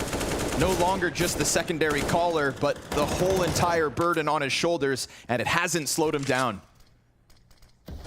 When his stint on Na'Vi came to a close, we asked ourselves, where would he end up? What's next for somebody who spent nearly his entire career on Spirit, finally gets a call-up only to be cut months after, even despite a trophy lift at his first event with said team. But here he is, leading Boros, Woro, and all of Monte to a tied game on map 3. Demka shuts down Skulls. This one goes swimmingly for the mid setup, very content and tethering off of one another for the mid play. You can see the confidence starting to boil. It's brewing here for Monte. This game is all tied up, 9 each, and a CT side advantage for one of the hard hitters. Yeah, we've got SDY in a good spot here off of Cat. I believe just playing Daddy B. Actually, oh no, I don't remember what his spot would have been on Na'Vi. They shuffled a couple of times, but of course, Perfecto inside of B would be the natural position, but high frag location these days to play off of Cat, of course. Great opportunities there to show how good you are as an individual. Pistols up once again for Pain as they look to do some damage.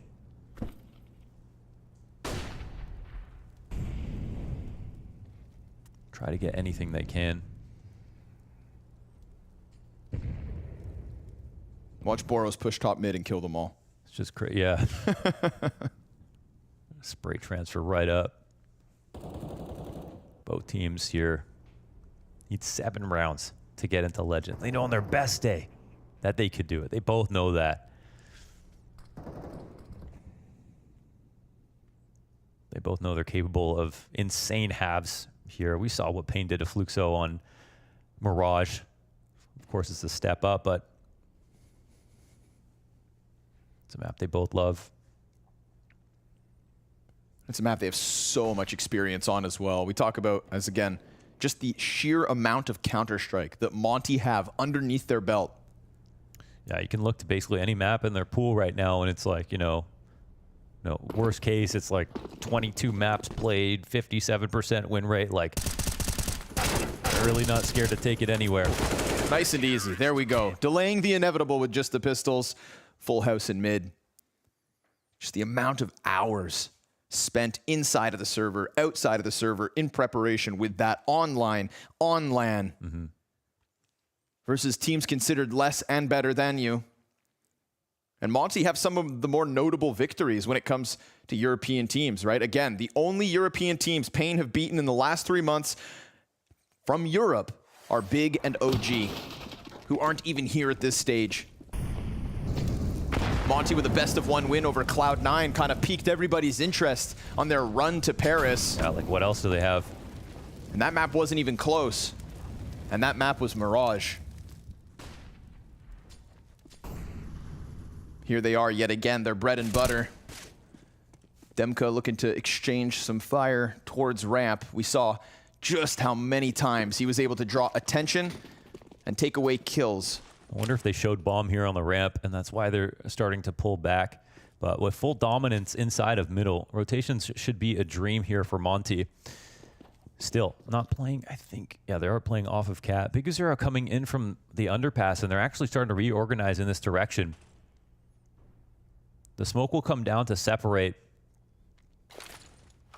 the defense, put some pressure on Cat from staying up here. But setup so far is looking pretty sound for Monte.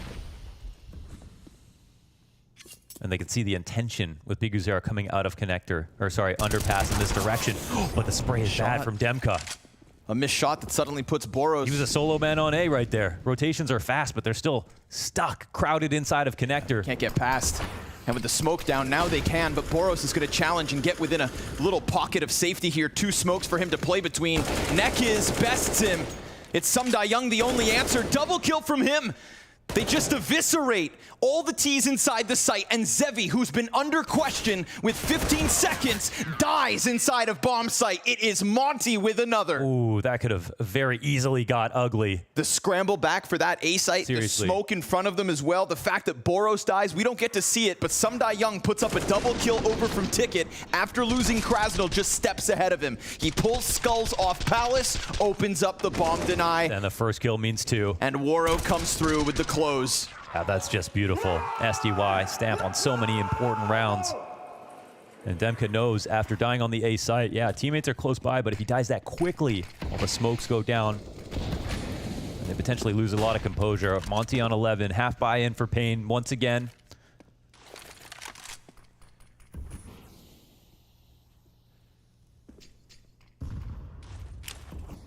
There's no doubt Pain's palms are sweaty at this moment, and it's for that reason they're starting to lose grip on Mirage. This is sliding away from them as they flood forward to the B site. No openings in the frag department, no movement from that bomb. It is slaughter yet again to the favor of Monte. Denied all entry, denied all hope. This CT side looks stellar, and we do not have a response yet from Pain. Yep. Silence from Zevi. Yep, and another rifle will come in for Pain. Not quite desperate just yet.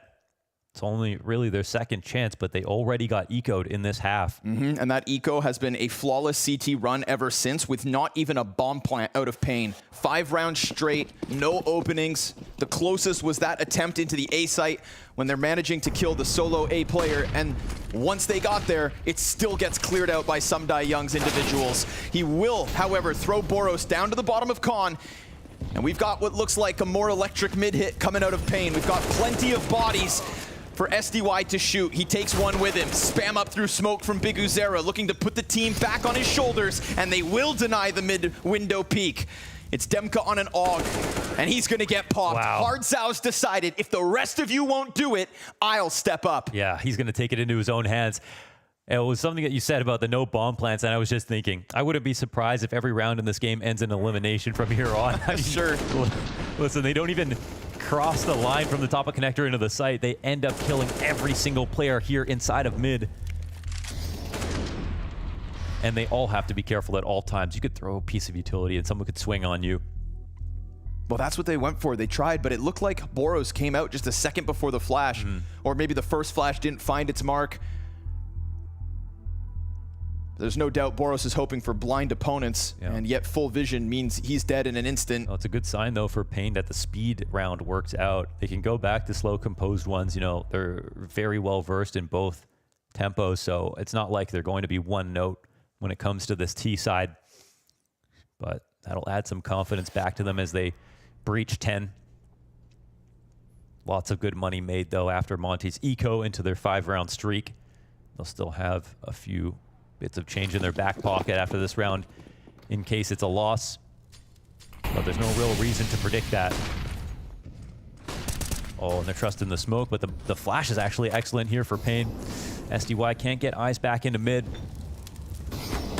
And the fast pressure, once again, could be the correct remedy. Ooh, not far off the mark there, Boros.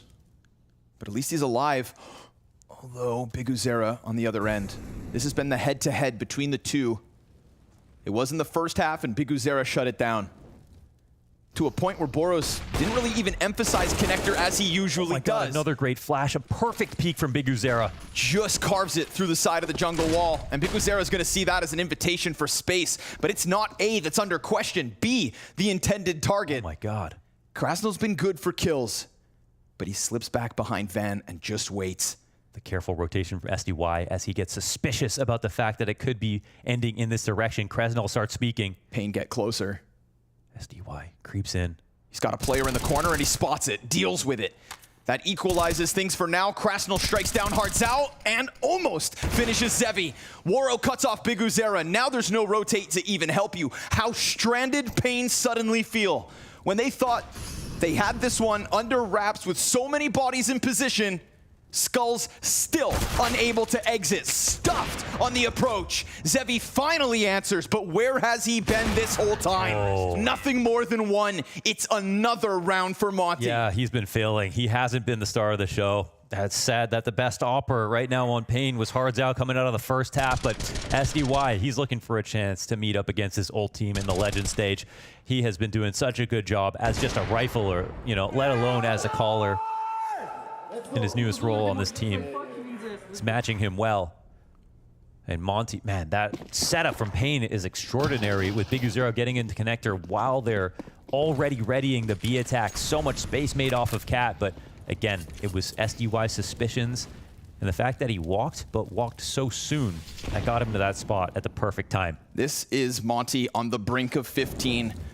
Economic reset looms above Pain. If they can't convert this one, their last buy before the save. Missed chance from top stairs. Demka and Waro, a kill apiece.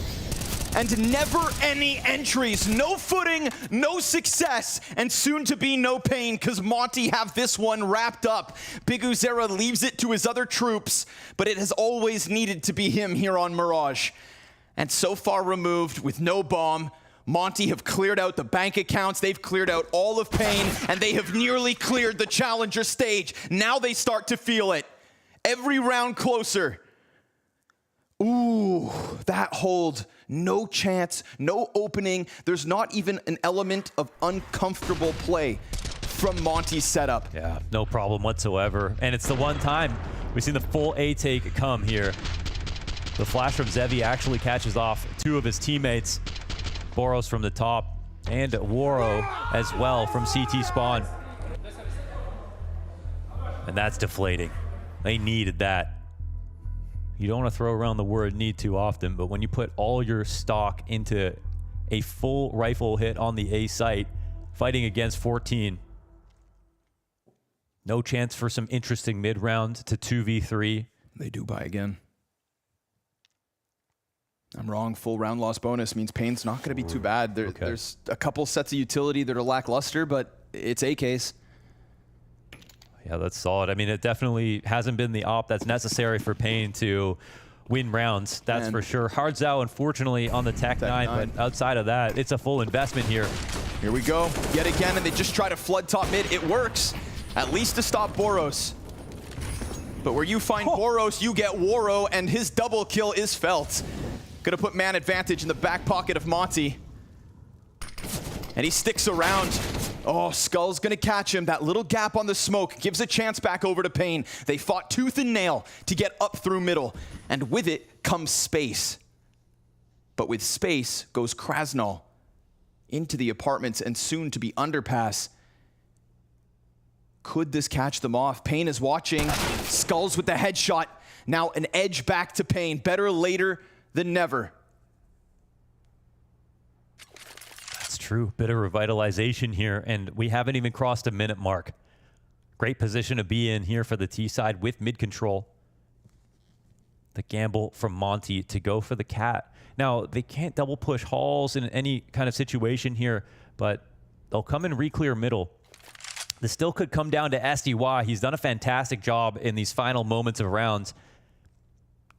And Demka, it depends. If he gets a kill, makes some damage. Mohan, they're here. This draws some attention. Yeah. They've got the CTs in the right position. Each of them just has to shine, and it's an instant headshot from Demka.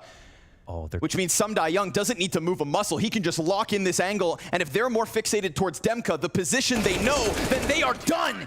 Double headshot in the back of them, and with it, Monte's 15. Oh, the perfect mid-round read, and right there, they were ready to save inside the B side if things go wrong. That's a beautiful find, a beautiful call, and some beautiful frags. And Demka, again, as one of the lowest fraggers overall in the past month and his recent stats, we've seen him in the first half with just instant first bullet kills.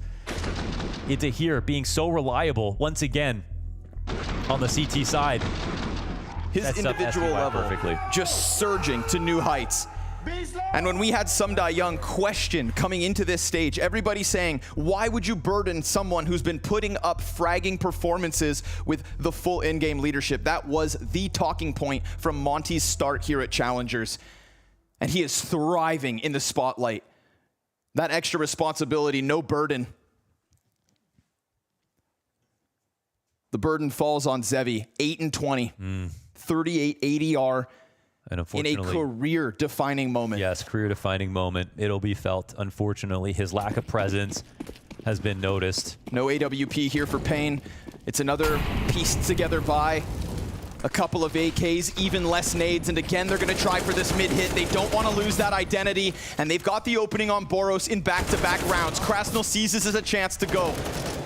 But it's Pain that sees it as their chance to keep themselves alive. Mirage is still very much winnable if you could just lift this curse of the first one. Yeah, but an interesting frag. 1 of 5 is a start and a chance to double back. Pain will have apartments, but we've already seen what Monte can do in these mid-round moments, and the call is great again. Yeah, look, the double stack into B. We can see all the T's on the map looking towards B. SDY actually pushing upper as well. I love it. He drops his nades, and he goes for info. Oh my God, they just have so much information. And now with SDY's push, they don't have to overcommit on the ramp. They know Pain are in middle at this point. Even though it's 3v4, look at the positions of the CT side. So Molly to block Woro's peak, but that deep ramp position, still Woro decides to go, just dropping one with him.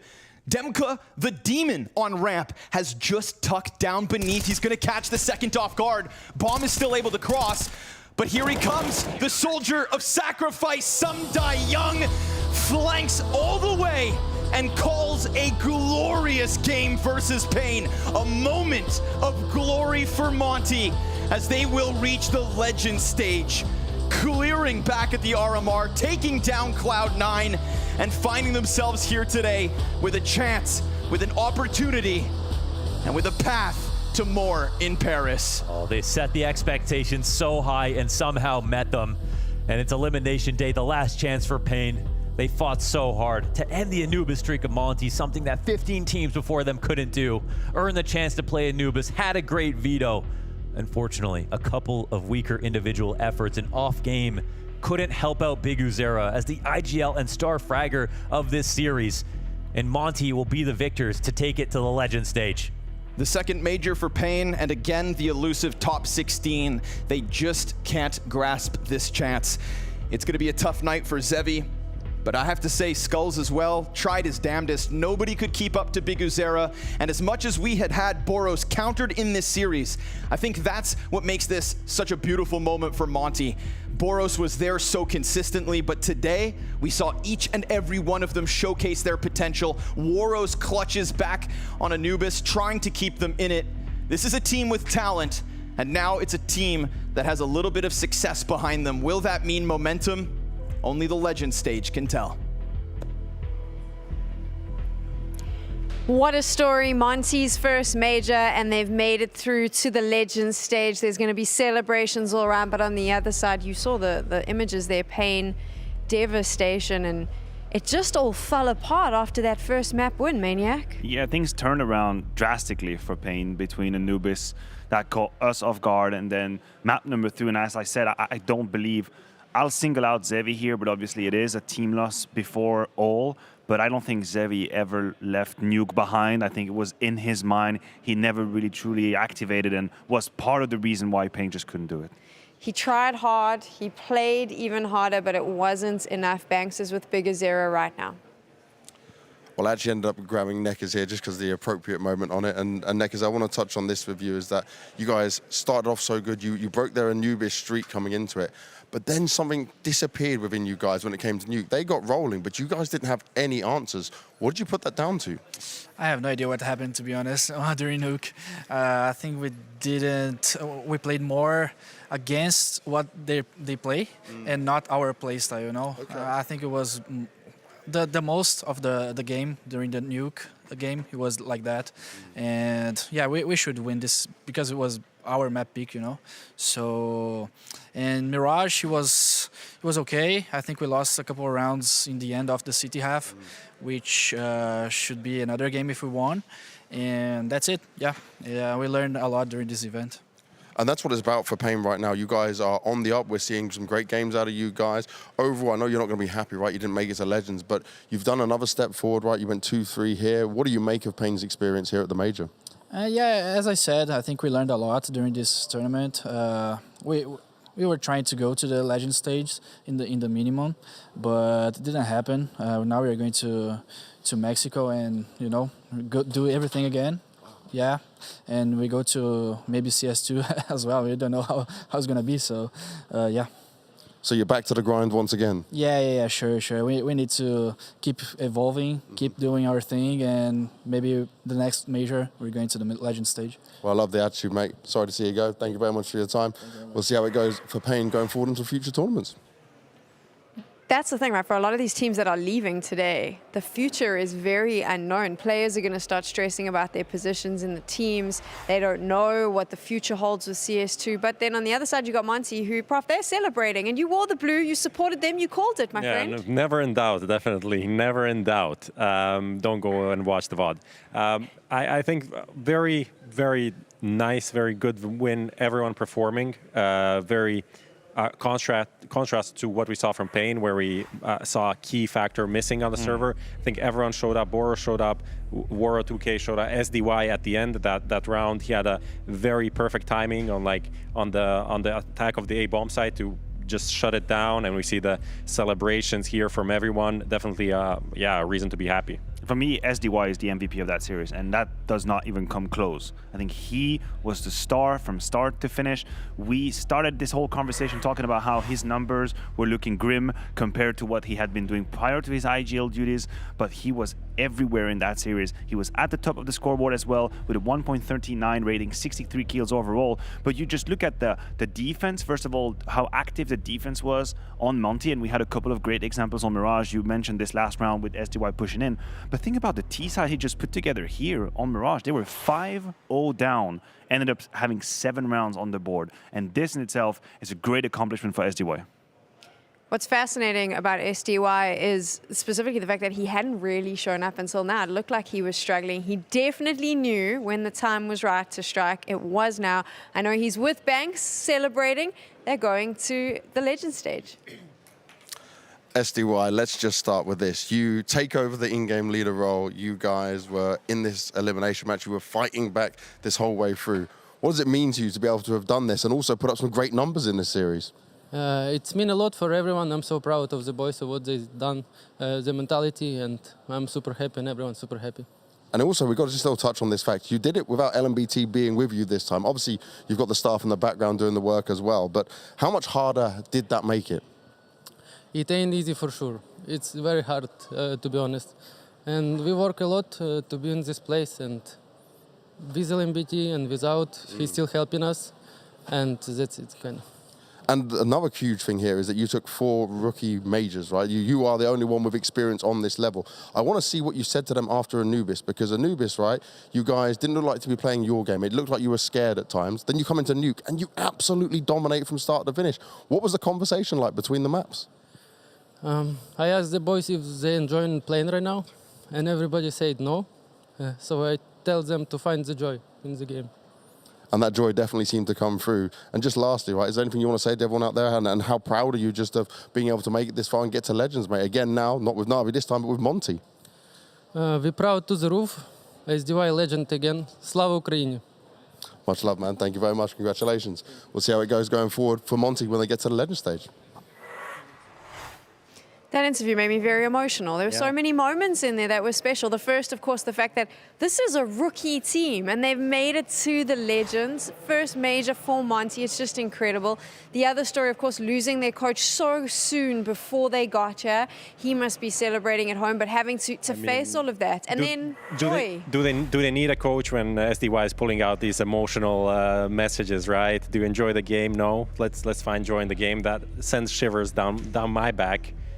How do you feel about that, Maniac? I mean, it's just his journey is inspiring. You have to realize you're SDY, you're being called up duty in Na'Vi. This is arguably the biggest proposition, the biggest opportunity in your life, and things don't exactly turn out well. Sure, there's a trophy, but then very quickly you seem insufficient. You're being put on the bench, and then he joins that team. He's been put on the leader role a mere weeks before the major, and now he's actually technically pulled them through to the Legend stage. What more do you need? I mean, something that he did say, and that was circulated in the interviews when this Monte team made it through the RMR, is like, this team has great cohesion, the chemistry is great, no one is fighting, there's no toxic players on the team. There is a kind of a message being shot back towards Na'Vi, right? The way that he left that team and some of the war or simple stuff that was going on, there's obviously like a message that he wants to say, okay, we are a team first, and then everything else. I do want to be a little careful, because a part of me would just like to immediately contrast what we see from SDY here and what we see in Na'Vi, and then explain, oh, that's the environment.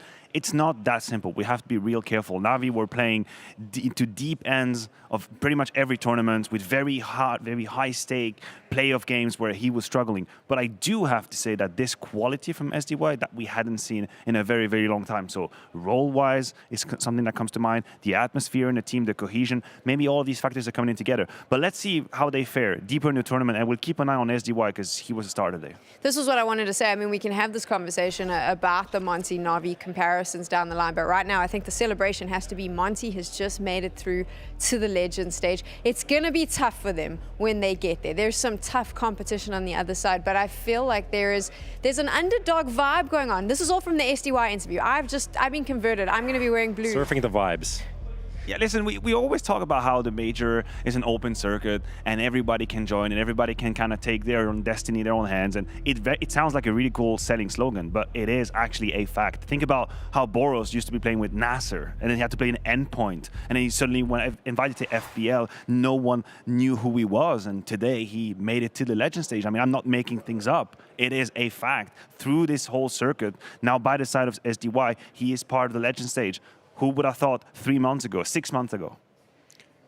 I mean, for me, I just want to touch on Pain again, just to end it up. I think it's very, very rough for them to not capitalize on this opportunity. I think they had a very good chance against Apeks, a very good chance here against Monte to go through. And it's sad to see them go out, I think, because they were showing improvements, but couldn't really make it to the next step. And I think, obviously, they're stuck in the North American region. Maybe the future for them is to move to Europe and play more in Europe. And I think that something like that would help them. And who knows, roster changes always on the cards. What if the future for them was a big fat paycheck for Biguzera? Just going out there, because if I'm a Brazilian team or any team really, and I see how Biguzera's been conducting himself here, how he's been calling and fragging out, I mean, I'll be reaching for the paycheck, the Visa card just on the table. Let's do a quick recap as to what's been going down today. 2 teams making it through to the Legend stage. GamerLegion, a bit of a surprise for some, not a surprise for the GamerLegion fans. I saw them all over social media losing their minds. And then, of course, we had Monte as well, just taking it. And 1 more spot remains. Here are your challengers teams. These are the teams we started with. And you can see some of them have had to go home. 1 more team is going to be leaving Paris tonight. And 1 team is going to be joining this list of the teams that are going to be on the Legend stage, Prof. 1 spot remaining. Is it the Aussies? Is it the North Americans? I mean, I think everyone knows who should go through. Are you really thinking right now? I think everyone knows who should go through. I don't know how we could make this a super exciting game, but we'll do a good job. Don't worry about it. We'll do it after the break, I feel like. We will definitely do it after the break. It will be Liquid up against Greyhound. You have to choose your side. You're on one side of the world or you're on the other. We spoke about happiness and heartbreak earlier. It continues right after this.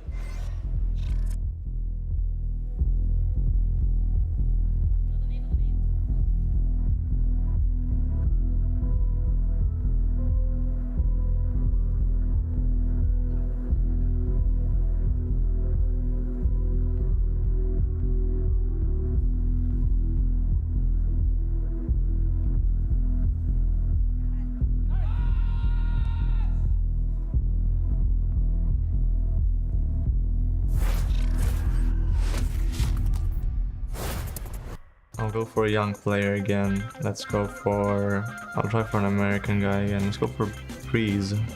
Guess the Mr. CS player again. Hunter. Come on, Leash. You got this one, bro. No, it was a rifle. North American, but not American. Well, this guy has to be an AWPer since the weapon he used is not AK and he's older. Who's old? Okay, simple. Come on, ColdSera. No, it cannot be ColdSera because you only had 9 major appearances and he's older than 25 and ColdSera was, I didn't check. It's open. I knew it. He played more than 11 majors. Device? I'm guessing Fallen here, because that seems likely. Less than 16 majors. Guardian. JDM. I think. Now it's showing orange box. United States, the same continent.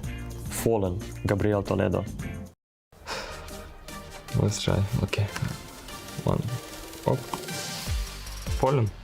That was very easy. South America, older than 27, or how old he was, and a lot of major appearances.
You fight your way through the RMRs to get to Paris. This is your opportunity. It is every player's dream to make the major, even more so to walk out onto that main stage. And it all comes down to this. Your journey to that is decided by this game. Greyhound, the Australian players who've had a really weird run. They've had an upset in the beginning where they won and we thought, here it is, Greyhound's going to shake it up. Then they went into the record books for all the wrong reasons. 16-0, not nice for them. They are still hanging on, but on the other side, you have Liquid, a disastrous start for them in the Challenger stage. North America's hopes looked destroyed. And then they were handed a lifeline. They were able to stay in the competition and arguably, and I'm probably going to be in trouble for saying this, but I'm going to say it, pretty easy opponents to get them to the Legends stage now. I don't think that gets on them paper. in trouble. I think you're safe. You're fine. I always get worried because people get angry about American That's the fans internet. are hardcore. People will get angry. Listen, you say it all comes down to this and their destiny is going to be sealed today. I think for Liquid, that was already decided the day they won the second map against Fluxo. I think this was the moment where Liquid stayed alive. We stood, or rather we faced down the barrel of the gun for Liquid. They were one map down against Fluxo. The second map was very complicated. It was 16-14. But once they've survived it, I thought, damn it. This was the window of opportunity. If you wanted to take down Liquid, this was here. They were in their own heads. They were getting frustrated. They were getting silent. It was all of the bad Liquid that we talk about. But now they've overcome that moment. And I believe that they're about to absolutely kick the hell out of Greyhound. You say that. I thought they looked shaky against Fluxo, though. I know they won, but there were moments where I was like, you should not be losing these rounds to this team. Of course, then Prof, they go on to Complexity and they just railroad. But that's kind of how these big teams, let's call them, operate. Like they are going to have shakier starts. They're going to have games against underdogs that, maybe they lost 10, 11, 12 rounds and maybe it's not looking the best. But in the end, prevailing is most important, and it's about building up through the play, through the event, and coming into the playoffs and then showing your best. We do have an interview with one of the players. Before we do that, I do have a question to take from there. You mentioned one of the big teams. Is it fair to even call Liquid one of the big teams anymore? Because I don't think they're putting the results on the board. I think they're the top 8. Top 8 is expected. I think that's fair, maybe borderline, but pushing them in the top 5 and winning the title, I think that's too far, right? I'm in the Southern Hemisphere, so no surprises. I support the team that comes from there as well. That's how I'm trying to justify the hardcore Liquid. Yes.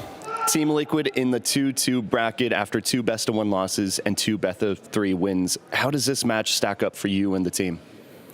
I mean, we're happy that we didn't blow out instantly, and I'm happy that we turned it back. Even though we lost the 2 best-of-1s first day, those were close games, and we kind of lost a little bit of confidence. But when we started to win against Fluxo and then we won against Complexity, we kind of got it back, and we're motivated to play today and motivated to win. And you mentioned Fluxo, and that match against them went down to the wire, almost, sending you guys back home. Considering the fact that Greyhound are likely just as big underdogs as Fluxo, what have you guys done to ensure that it won't happen today? I just feel that after these 2 games, the 2 best-of-3s against Fluxo and Complexity, I feel that we gained back more confidence than we had during the game against Fluxo. Fluxo game was more stressful, and they were playing really good, and we were shattering in some moments and more individual mistakes.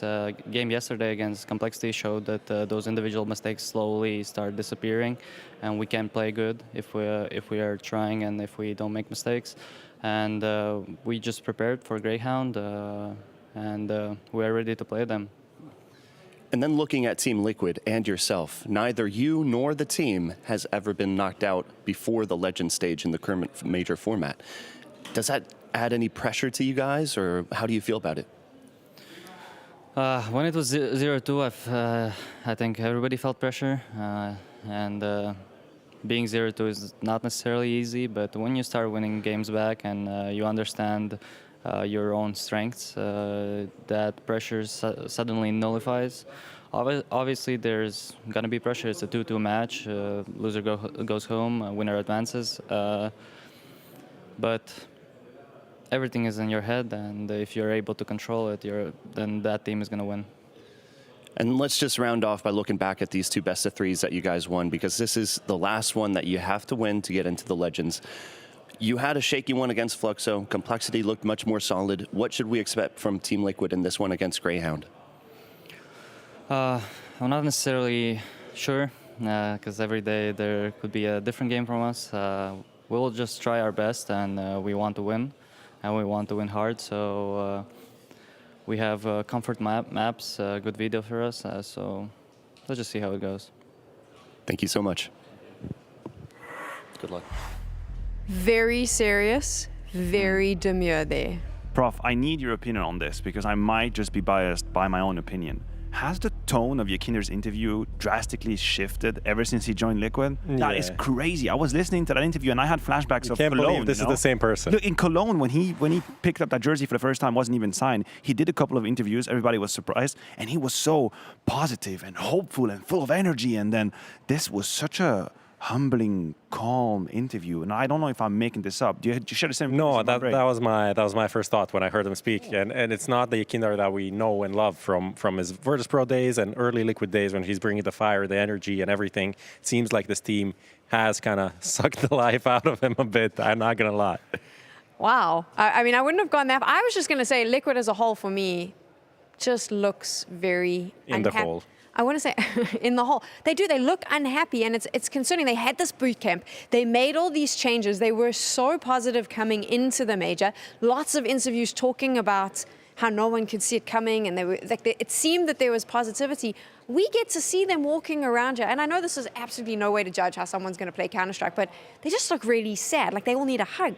Yeah, it is a little bit toned down. Once again, I don't mind that a team isn't just jumping around and singing, and I don't really care for that. It's just I want to see teams having solidarity between the players through losses and through difficult moments in the game. And this is what really, to me, differentiates Liquid between the big five that we like to call them, is that it gets so somber when things don't align and when rounds are going against them. Sure, when they pick up the pace a little bit, then suddenly people start being activated. But before that, oof. But also just things aren't working out well for them in general. Like they didn't have a boot camp this year because of different things. They come into this event, they're gonna do this big boot camp, and they're praising the boot camp for being amazing and very productive. But then we find out that Nitro couldn't be there for the first 5 or 6 days, and because of that, the Yakinder is taking over the in-game leadership on some of the maps that they worked on while Nitro wasn't there. So it's like, oh, this was a very productive boot camp, but this doesn't seem like very productive. This seems very not ideal. It doesn't seem ideal. Listen, maybe we're getting ahead of ourselves, right? Today's question is, are they going to make it to Legend stage? And they show up in this match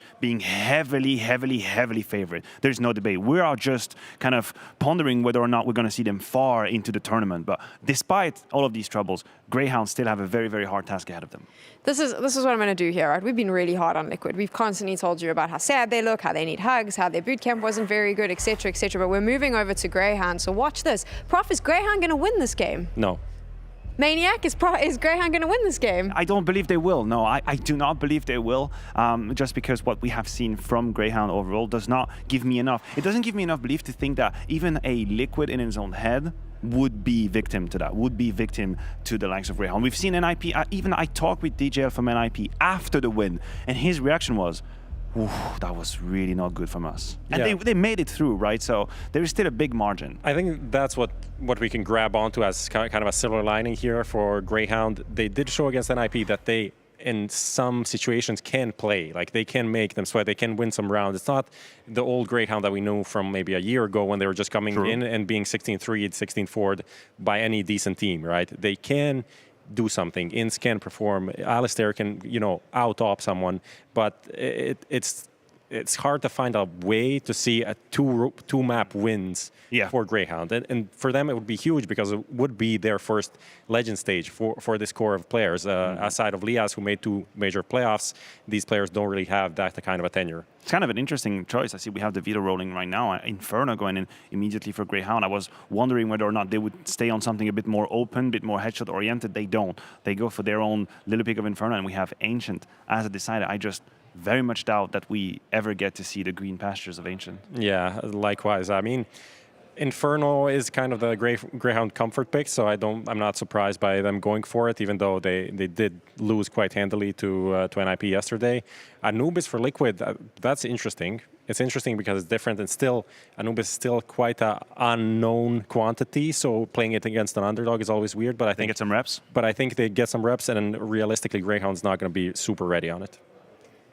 So let me just quickly recap. Our analysts are not happy with Liquid, but they're pretty sure that Liquid is going through to the Legends stage.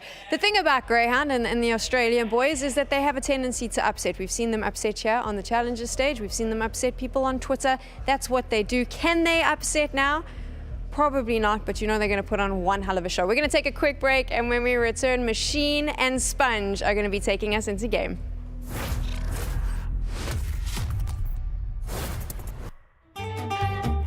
Our first time Royal Arena, playing in 2017. We want to win the first time on Danish home soil. Device is sick. We have to play with Dennis as a stand-in. I don't sleep 1 second the whole night. I didn't even understand. I remember me 5 in the morning, going outside, going for a run. I was like, what is going on? Why can't I sleep? And then I go back, I try to sleep. My heart is pumping. I was like, why did I do that? Why didn't I even go for a run? We go to the venue the next day, and I see the makeup artist, and I'm like, you gotta help me. I didn't sleep the whole night. We somehow managed to get to the grand final. Everyone is really happy, and we're 9-0 up on third map. Easy. And somehow we managed to lose that. We were 9-0 up on T-side catch. I'm never going to watch that game back. Never ever in my life.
And so, one spot, 2 teams. There's only one way to sort this out.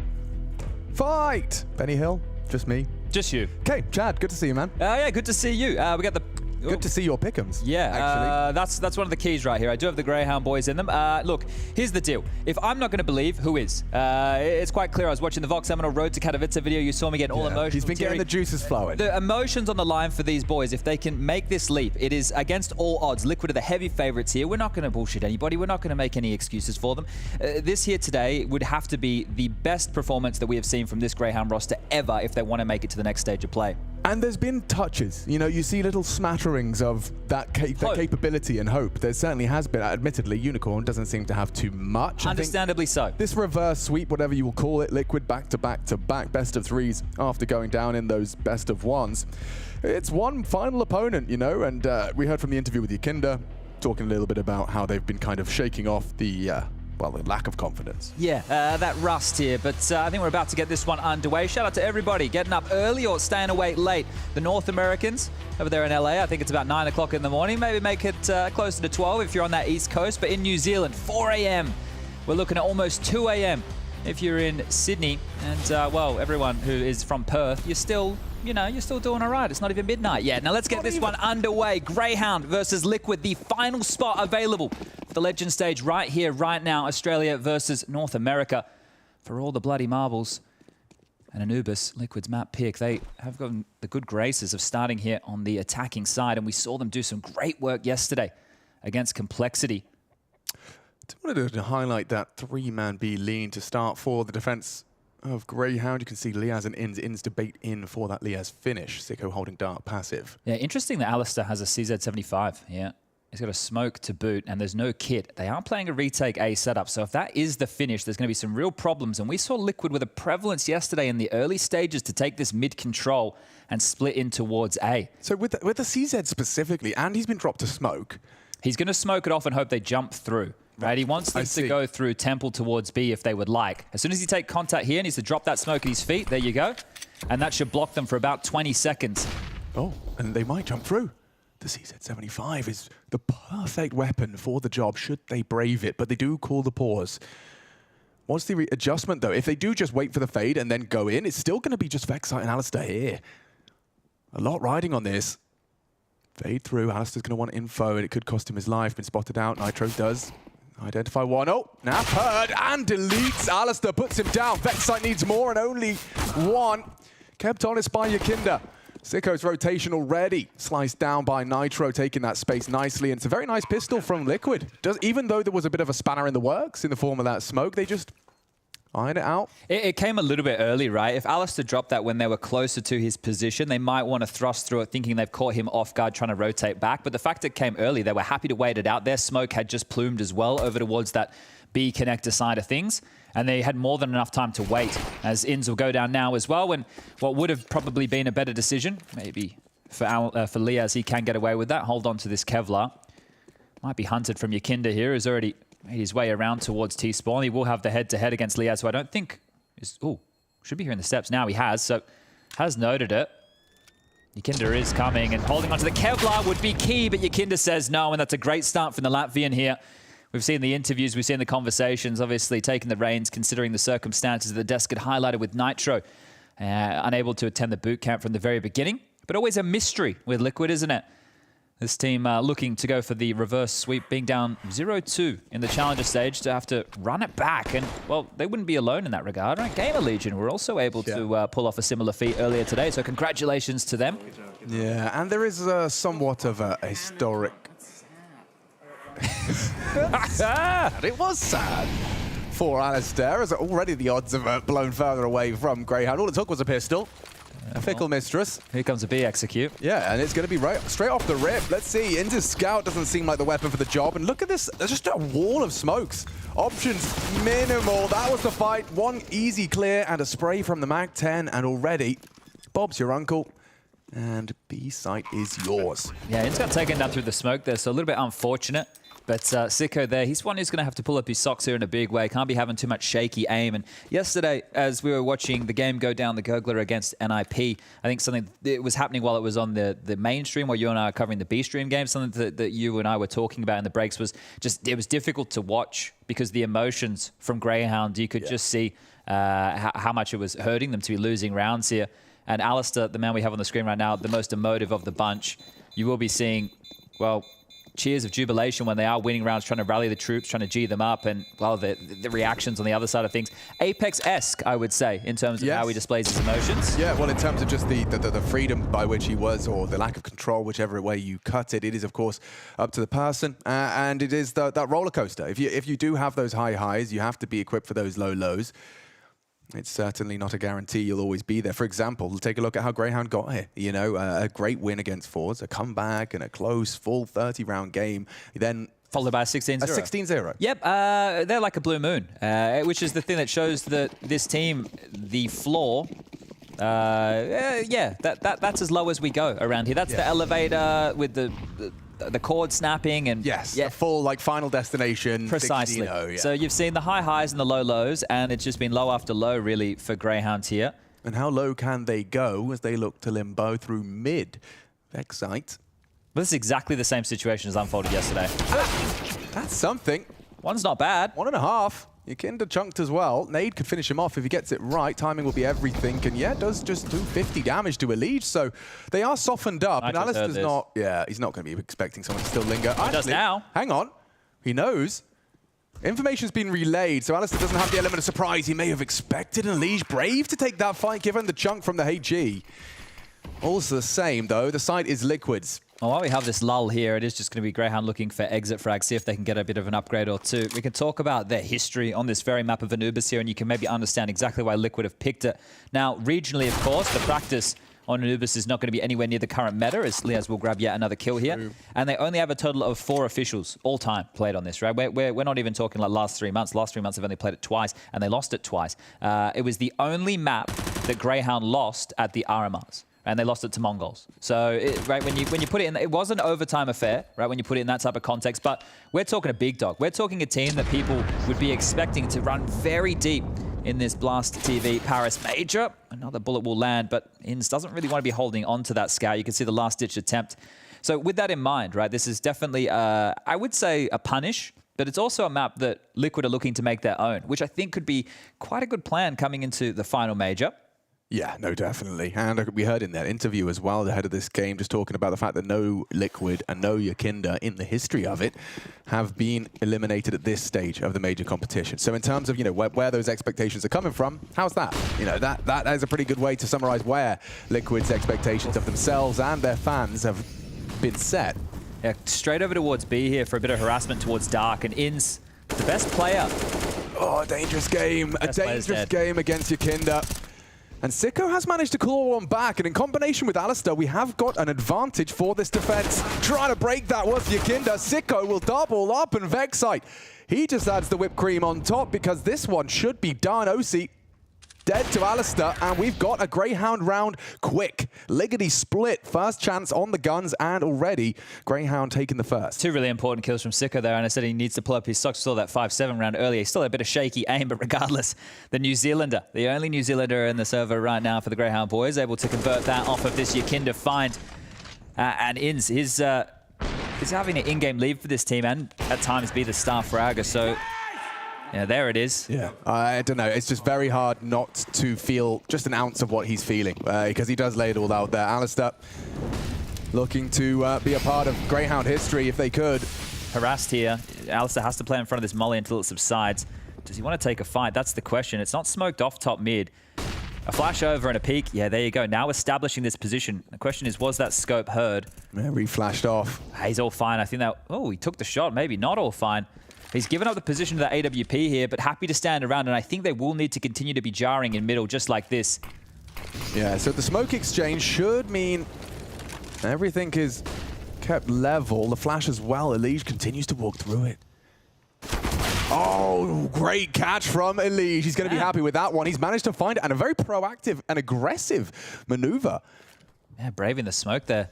Elige has had some big performances here.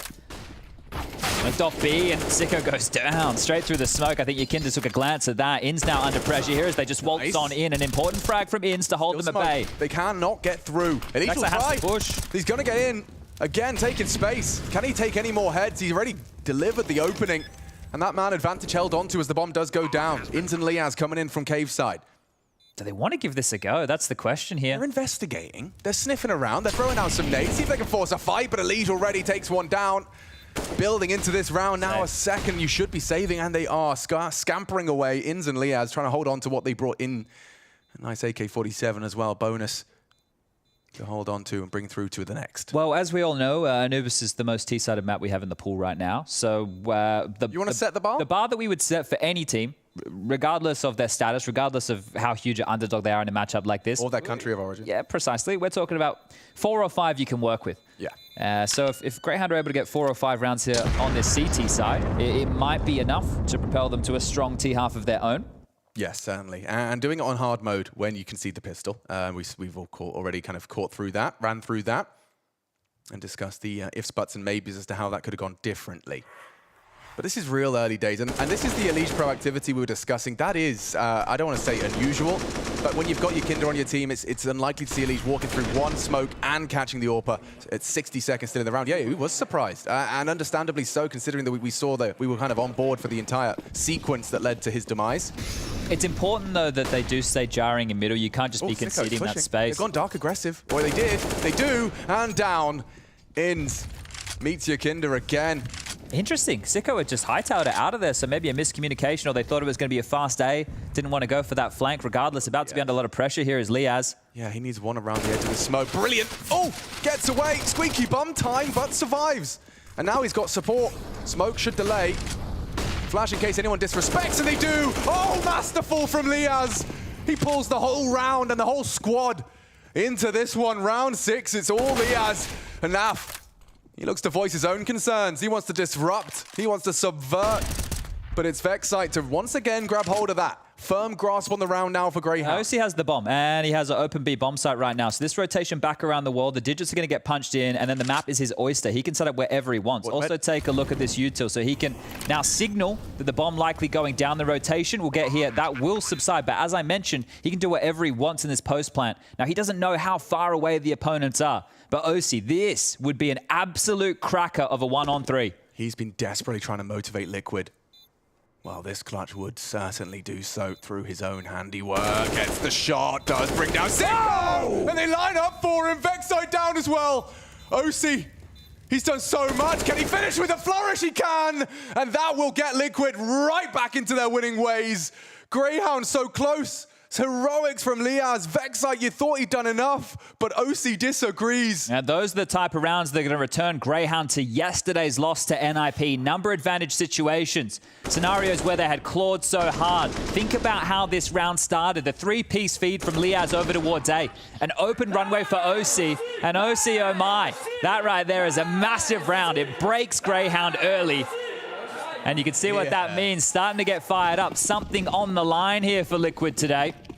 Oh yeah, that will always awaken that hunger inside you. Those are the type of rounds that Greyhounds can't lose, but often do. More than often do. And that just is the difference. This is where this team struggles in the upper echelons. This is ballsy from ENCE. He's dead. Yeah, he's been spotted out again. These aggressive maneuvers. It's one back from Vexite. Shouldn't be anything more. That Deagle, one shot to the head, and your Kinder's dead. Okay, A's open. I don't know where Liaz is evacuated, perhaps trying to play for the retake. They want these guns. There's 3 rifles available in mid right here. If they can grab these, then there's a chance they can go for this round. So trying to pick up the guns quick, smart. Yeah. They've been scooped up and they're quick on this rotation behind. The bomb being dropped so OC can cover the flank. Makes sense, but it is an AWP. You could perhaps overwhelm. All it takes is a missed shot and a good trade. Yeah, they make sure they're close. Good spacing. They could line up for him. Oh, a collateral, but nothing lethal. Still takes down Alistair. Vexite will still be feeling the brunt of that AWP shot, but he's pushing in, taking space. Vexite ahead of the smoke. Sicko to trade. Nitro and Elige, though, side by side. Riding towards this 6th round. Fake will force a fight. Liaz's timing is everything. Now, it has to be the headshot. Does get Elige, brings him down in a recovered round. Vexite started off a little bit of House of Cards tumbling down as Liquid. They will concede. Yeah, young Declan right here, the newest addition to this Greyhound roster. He's one who's definitely been touted with that aim from down under. He's not one of these more cerebral, clutchy players like a JKS or a Liaz. He's meant to be more of an aim star right there. I'm putting that on display. 2 massive bangers of deagle shots right here to set the team up with some scooped rifles. Oh. A cracker right there onto Yakinda. But this was really well played from Liaz. Once his team had got to Fountain and established that nothing was in the sight, he waited. If he peeked, he would have gone down and it would have removed that element. You could see both of them having to address the site players taking control of Cake. So that could be a bit of a fire starter for Greyhound if they can convert and immediately into this double AWP setup. Now, a little bit of history here for Greyhound. Maybe you're new to them. Sicko is an AWPer, right? This team has changed AWPing roles, in-game leader roles. That's something which has chopped and changed a lot. So Sicko and Alistair on the AWPs, that's the 2 players you'd like to see with the big greens in hand. But Liquid, back to the drawing board here, and their cash is now the one under question as they're going to set up some harassment nades. Nobody down towards dark. These double mollies from Yakinda. Oh, he doesn't need to go for the second. Vexite this time held at bay. Down very low. This is B split, 100%. Lurk smoke in. Here comes the pressure. Sicko. That secondary AWP now going to try and play around the smoke. He's trying to make the right decision. You can see there's options very minimal. They know where he is now. He's noisy. Yeah, and already in his jail on NAF. Okay, well, that's fallen apart. And that's just the as round. easy as that. Sicko and Vexite caught. ENCE, yeah, he wants to just see if he can catch a Hail Mary through the smoke to incite a bit of a retake, bit of hope, but that's Liquid into the B pincer, and as easy as that. You talk about that T-side advantage. One of the reasons Anubis specifically favors that T-side is once you have all of your pieces towards, you've gone through the canals, you've managed to get yourself a couple of bodies for the pincer, couple bodies in main, it can be very difficult to hold on to as a CT. How's Nitro going to go on the hunt here? He's already over towards A having a look, so aware of the CT setup available, wanting to remove a couple of these guns. He's very, very close here. This position from Liaz, I think it might catch Nitro off guard. Oh, he's just picked away. The timing, Liaz will still recover, but there's pressure coming from Boat now. They need to hold on. Important to hold on to these guns indeed. And 6 now for Liquid, so running away with this in the early stages. Great guns for them. Only conceding 1 gun round so far. It was really just Vexite's heroics with the Deagle that accounted for the second, and looking quite pedestrian for Liquid. I haven't really had to stress too much. Now, we will remind you, best of 3, so Inferno up next, Ancient if we need to get there, and the desk extremely skeptical about that. I think the majority of the Counter-Strike world finds themselves in that position. Greyhound are massive underdogs here. Liquid are the favorites by everybody's regard. Okay, take a look at this. They're starting, well, 3A. Alistair's going to join the party late. This is aggression. Yeah. OC's got an AWP there. The Molly as well to react. Now, they do force the AWPer off the line. Tagged up is OC. Liaz investigating Canal, nothing to report. So now the question is, what are Liquid's protocols once they lose this space? Do they have utility or a path that they'd like to take to try and grab these fights back? Because you can see Liaz has to worry about T-stairs, the mid-push from window once it becomes susceptible, just removed now by a deep smoke. And he still has Sicko just alongside here. So the two of them can also use the support of Alistair, who's made his way over towards Dark. So they've kind of set up this 3-pronged defense here of the Canals area. Smoked for now, but yeah.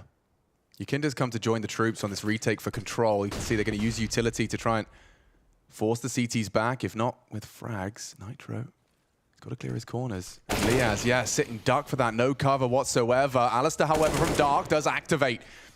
Cut down Yukinda. OC unable to find the response. Good stubbornness from Alistair here. They have to be a bit more aggressive in this scenario. They're going to lose everything if they don't look for another fight. Oh, and off the flashes. Yeah, OC, good timing. Peeks back out. Alistair goes down.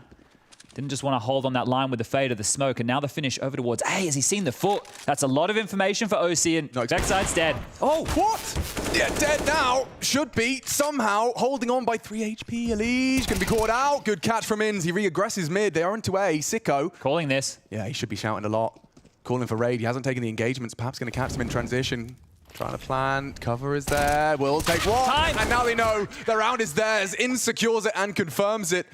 But yeah, rewarded for their aggressive risk. And that's one of the things that teams have to bring into their playbook on the CT side of this map, right? You cannot just sit back in your 2-1-2s or your 2-3 splits of your defenses right here. You need to be a little bit more proactive. And Liaz, there you saw the flames that he had to run through, the stubbornness to stay in a lot of these fights. Nitro did a great job with that silent dismount to catch Liaz off guard. There was absolutely nothing he could do about that situation, and Sicko was not in a position to overextend. So that is the 3rd round now for Greyhound, a 3-round difference here, and they win one more, they can break Liquid. But we've already had that conversation once in this first half. I like that Alistair's going to keep that AWP unpredictable. Okay, Elige, he's had his wings clipped. Will struggle to soar with just 9 HP. You can see how erratic they are, though. The pressure, like just instantly dropping Molotovs, worrying that they're going to get flushed out and pushed. So this is where Greyhound's inexperience shows. They just feel like they're under pressure all the time. What do you make of that decision from Yukinda? He takes Dark, sees it's not occupied, and actually elopes back out of it. It's not part of his play just yet.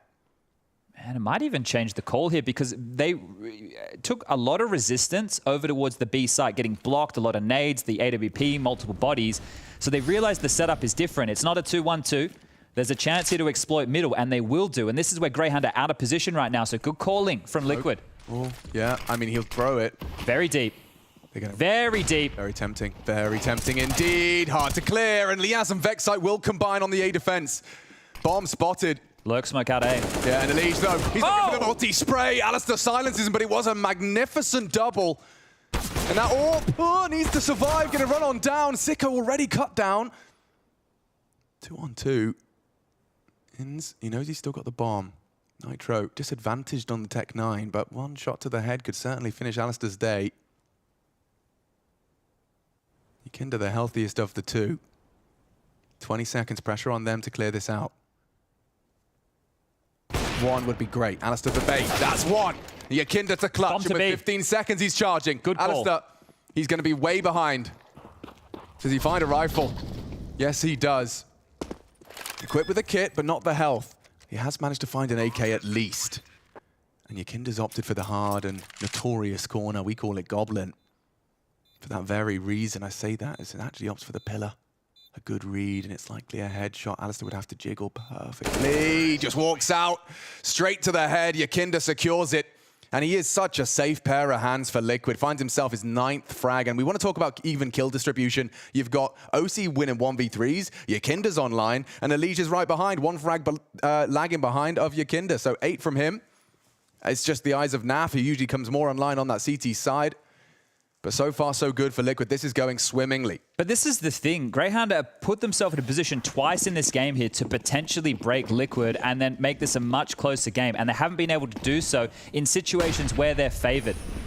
The OC 1-on-3 that you mentioned. Oh, the AWP, it's spotted at least one and connects. That's Yekinda. Dead. Stands for the second. Alistair delivers the double. That is exactly what the doctor ordered. Hold on, though. Sicko, he's got pressure.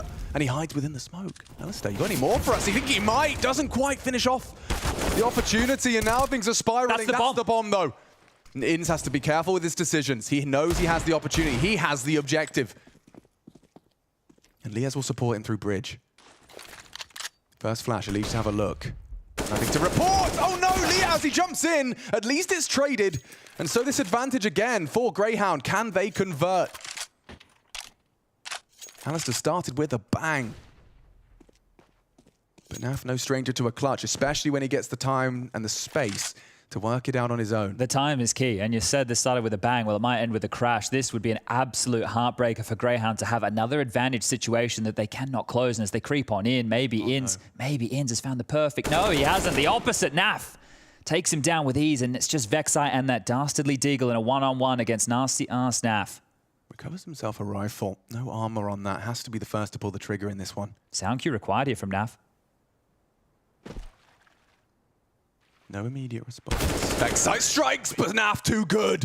Another clutch for Liquid. And Greyhound, in 1 half alone, have just been kicked down in the dirt, bludgeoned by Liquid. And I'm talking about their mental as well. You can see it coming, though, can't you, in a lot of these rounds of just how they're going to fall apart. Like, ENCE just searching, feeling like he has to do absolutely everything in the round. Like, in a lot of these scenarios, it's either too quick or too disjointed. It's the inexperience of Greyhound showing time and time again in the class of Liquid. And some smiles on the faces. I'm sure they cannot believe just how many clutch situations they are getting to rob away from the Aussies here.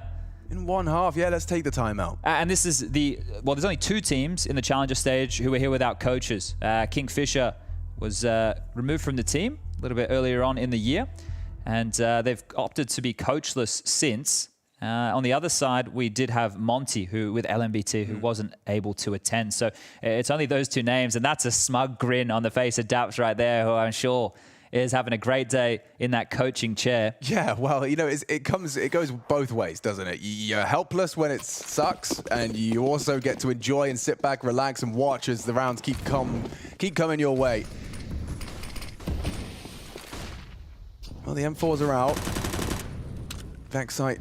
Here's that UMP about. Yeah, probably scratching his head a little bit, but it confirms that Liquid's cash is still in jeopardy here. Yeah, they've certainly kept him humble, but I think Greyhound would bite your arm off for a consecutive round here.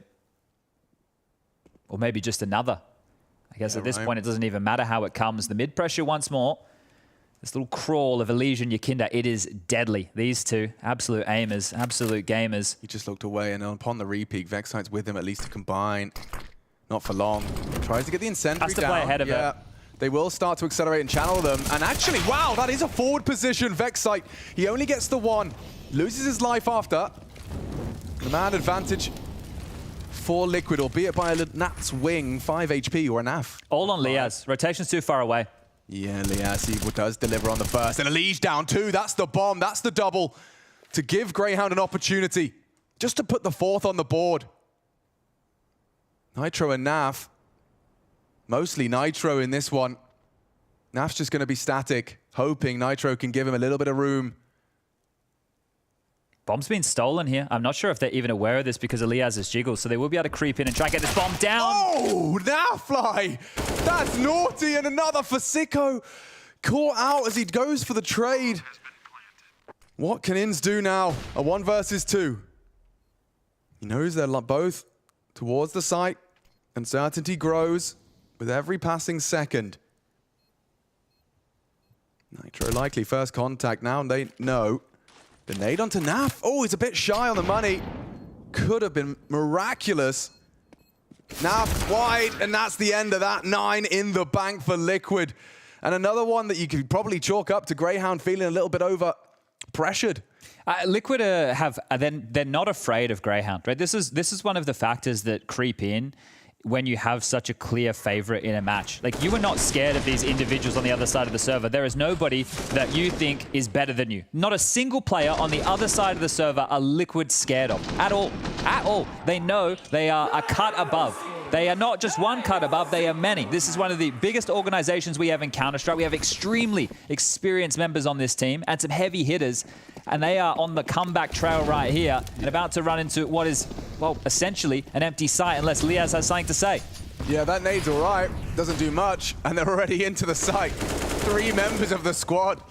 They just bulldoze their way in, flatten anyone in their path. And the fact that Yaginda, just because of finances, fancied himself just a P250 in this one. He knew they were going quick. I think if the desk are keeping track of the number advantage situations that Greyhound have had in this game, right, that is going to be the talking point for them. That's if this continues to go in the fashion we expect it. Yes. But this is chances that have not been converted, and that builds after I think the OC 1-on-3 being the first one they lose. Yeah, okay, we lose that early, but then the rest of them really starting to compound right now. And it's the ifs and buts and what could have been of this first half of play in what is a pressure match for both teams. Yeah, 3 rounds have come down to those 1v1s, and every single one going Liquid's way so far. Of course, there is that one we just witnessed as well, where 2 were left standing for Liquid. All of these close, up for debate rounds going Liquid's way, whether that's experience prevailing, whether that's nerves consuming Greyhound. It just depends on how you want to frame it.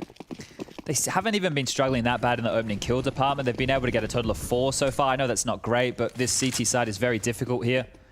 So 4, not too shabby. There's still grounds for that 5. That changes, of course. But right now, best opportunity to find another. You got your AWP in action. Alistair's been summoned to A.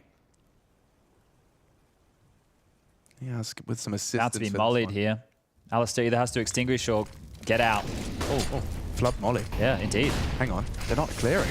And that's a free frag. That was the bomb carrier. Alistair still not being cleared. Let's it go! The back was turned. Elijah is dead, and the round surely is Greyhound's. Don't say surely. We know how these are gone. Naf's got the first here as part of this 2-on-5 situation. Just 4 more now, and well, apparently Greyhound players are only worth half. Come on.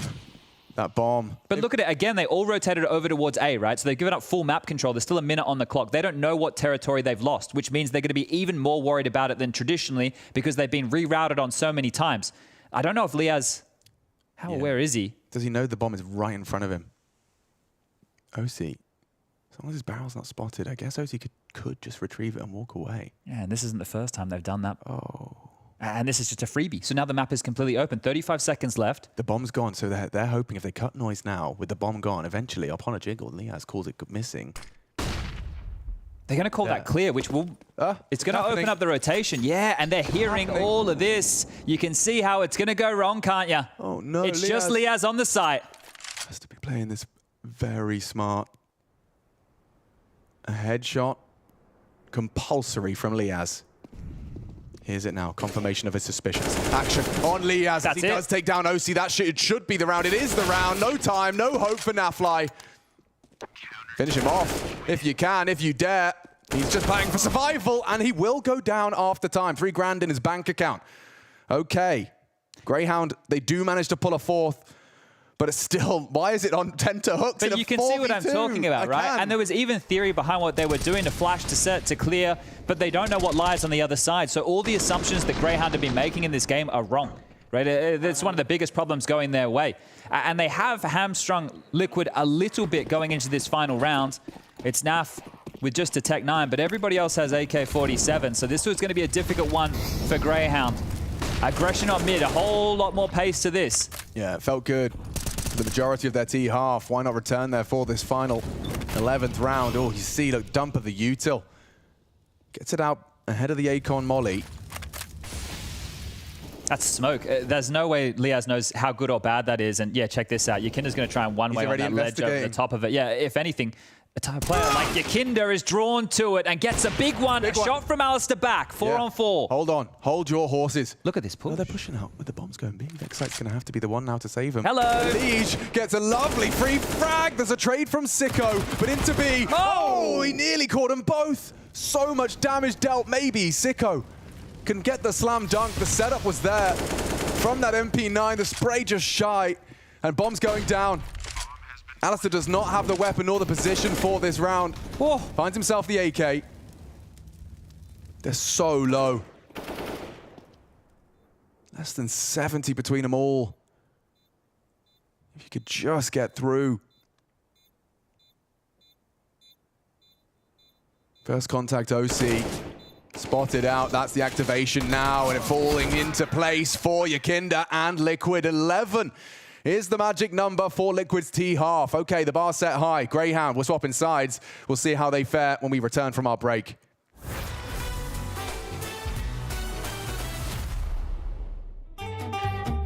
Our first time Royal Arena, playing in 2017. We want to win the first time on Danish home soil. Device is sick. We have to play with Dennis as a stand-in. I don't sleep 1 second the whole night. I didn't even understand. I remember me 5 in the morning, going outside, going for a run. I was like, what is going on? Why can't I sleep? And then I go back, I try to sleep. My heart is pumping. I was like, why did I do that? Why did I even go for a run? We go to the venue the next day, and I see the makeup artist, and I'm like, you gotta help me. I didn't sleep the whole night. We somehow managed to get to the grand final. Everyone is really happy, and we're 9-0 up on third map. Easy. And somehow we managed to lose that. We were 9-0 up on T-side catch. I'm never going to watch that game back. Never ever in my life.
boys. Nice, Joe. I'm with you. 4v2 now. Go on mid. I'm swinging. Blind smoke. One more bricks. 2v3. Wait. Molly and a flash, no smoke. Please hold kid. Don't die. Just peek me. Just peek me. Is that him? Camera. Ellie has A main. Can't see camera. He's Warper. Trying to molly fire. Yeah. Ellie has a smoke. You can do. No ult. Can do. I got a kit? No. Let's go. Shit. Oh, yeah, one of the big backbreakers that started off this run to 11. We are on the first map now. This is Liquid's pick, and this is the last game of the Challenger stage. Greyhound versus Liquid for one single spot. I'm Machine, and I'm joined by Sponge.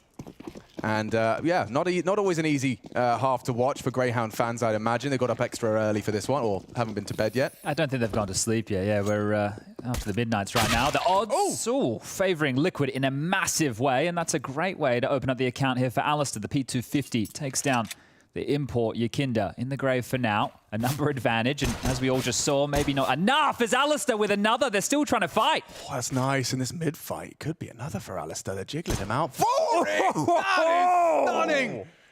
He's ready for another one. Check this out. He's actually ready. He knows one might slip through the crosshair. Perfect, but Elige, he's quick to the draw on that USP. Lays him to rest, but the damage is done. How's another 2-on-5 going to feel? Don't call me Shirley. It's not happening. Sicko. Chill your beans. Coming round. Containing Elige and manages a long-range Glock tap.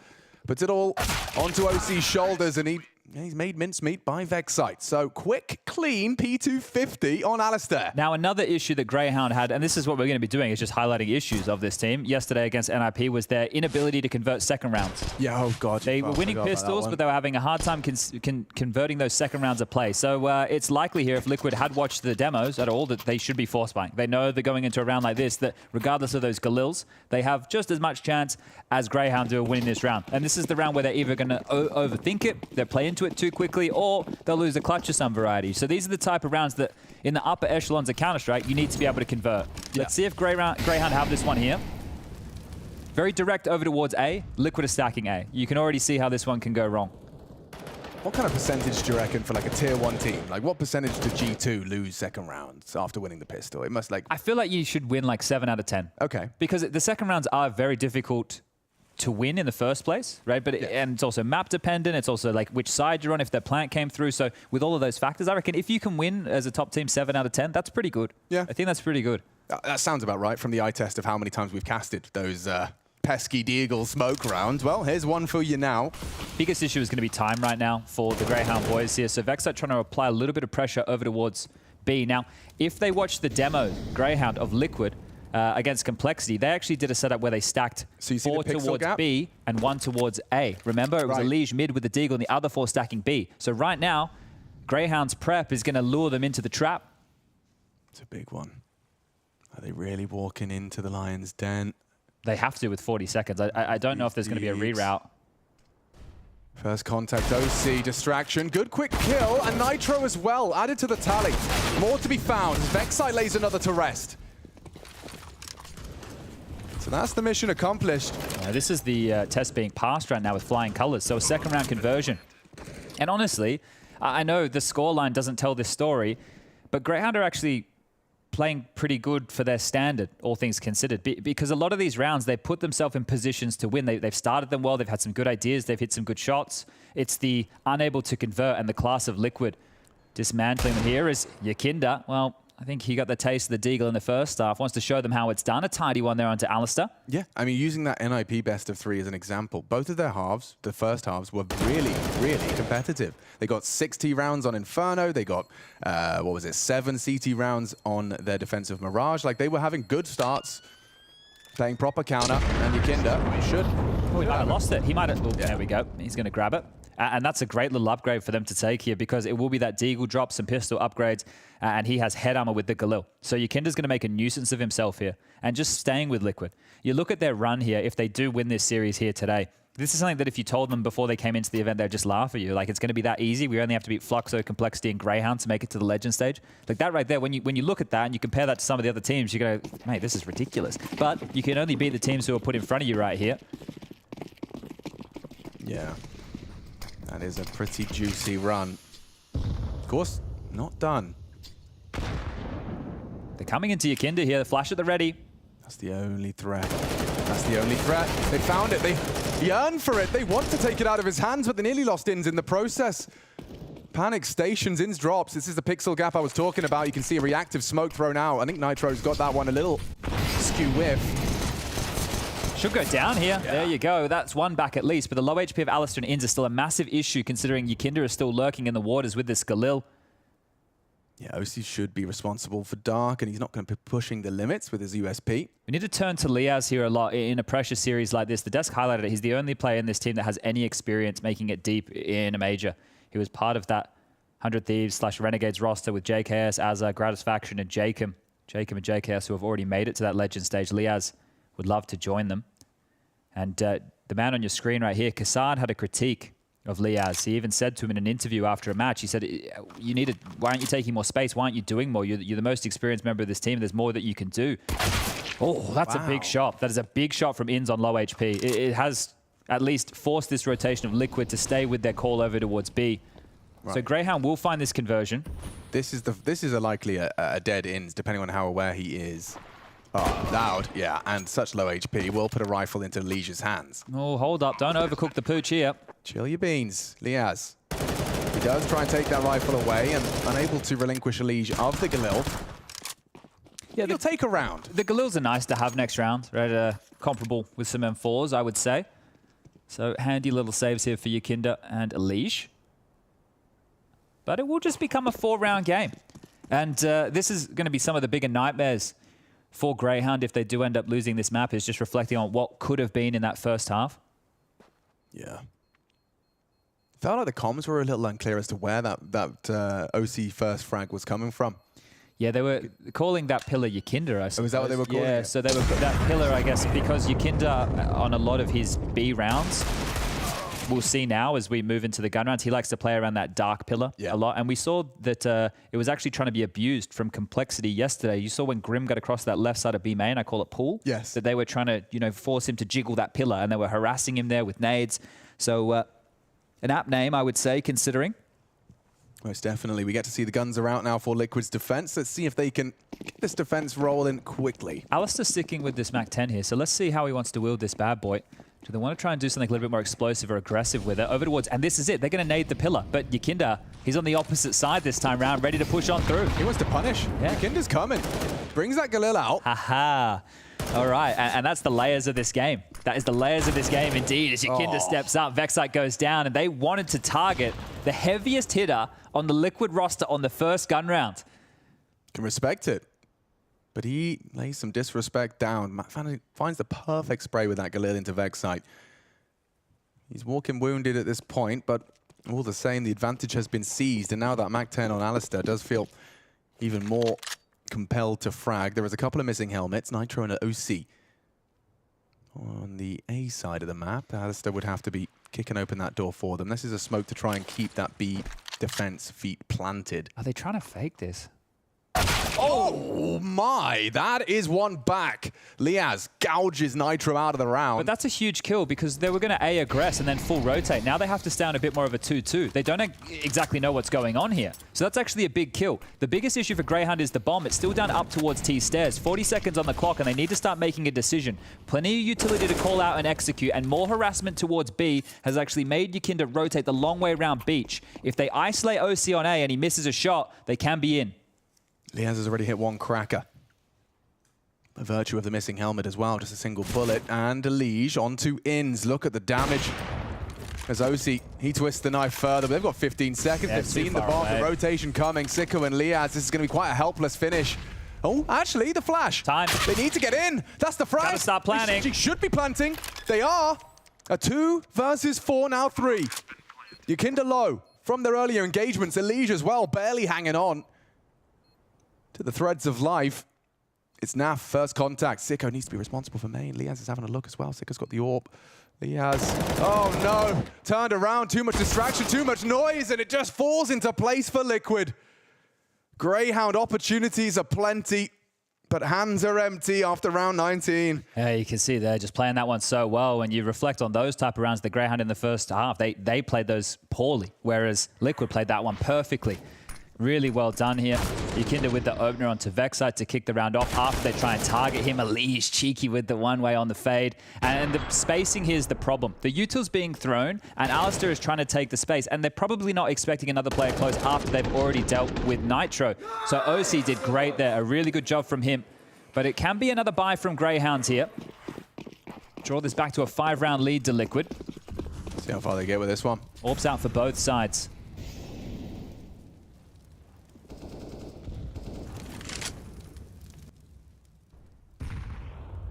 Is OC wanting to pick this? Sicko has the bomb, so if he just continues to peer around this corner, Sicko's also not in a position to get away if he gets flashed. He's going to be in no man's land for a bit of hang time there. Yeah, enough to flash for them. Well, they are going to push. Sicko has support of ENCE at least. Here they come. Okay, well, the AWP's been spotted. Oh, they got to get Yikinda out of this corner. Sicko looking for trouble and delivers with a big frag onto a big scalp. You've taken down Yikinda. Liquid walking wonky.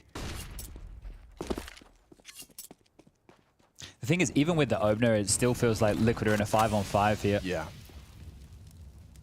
This is where it's clumsy for Greyhound in the mid-rounds. It's going to take them a little bit longer to piece this one together.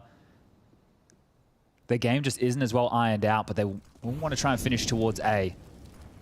OC's rotating back. They have a good feeling.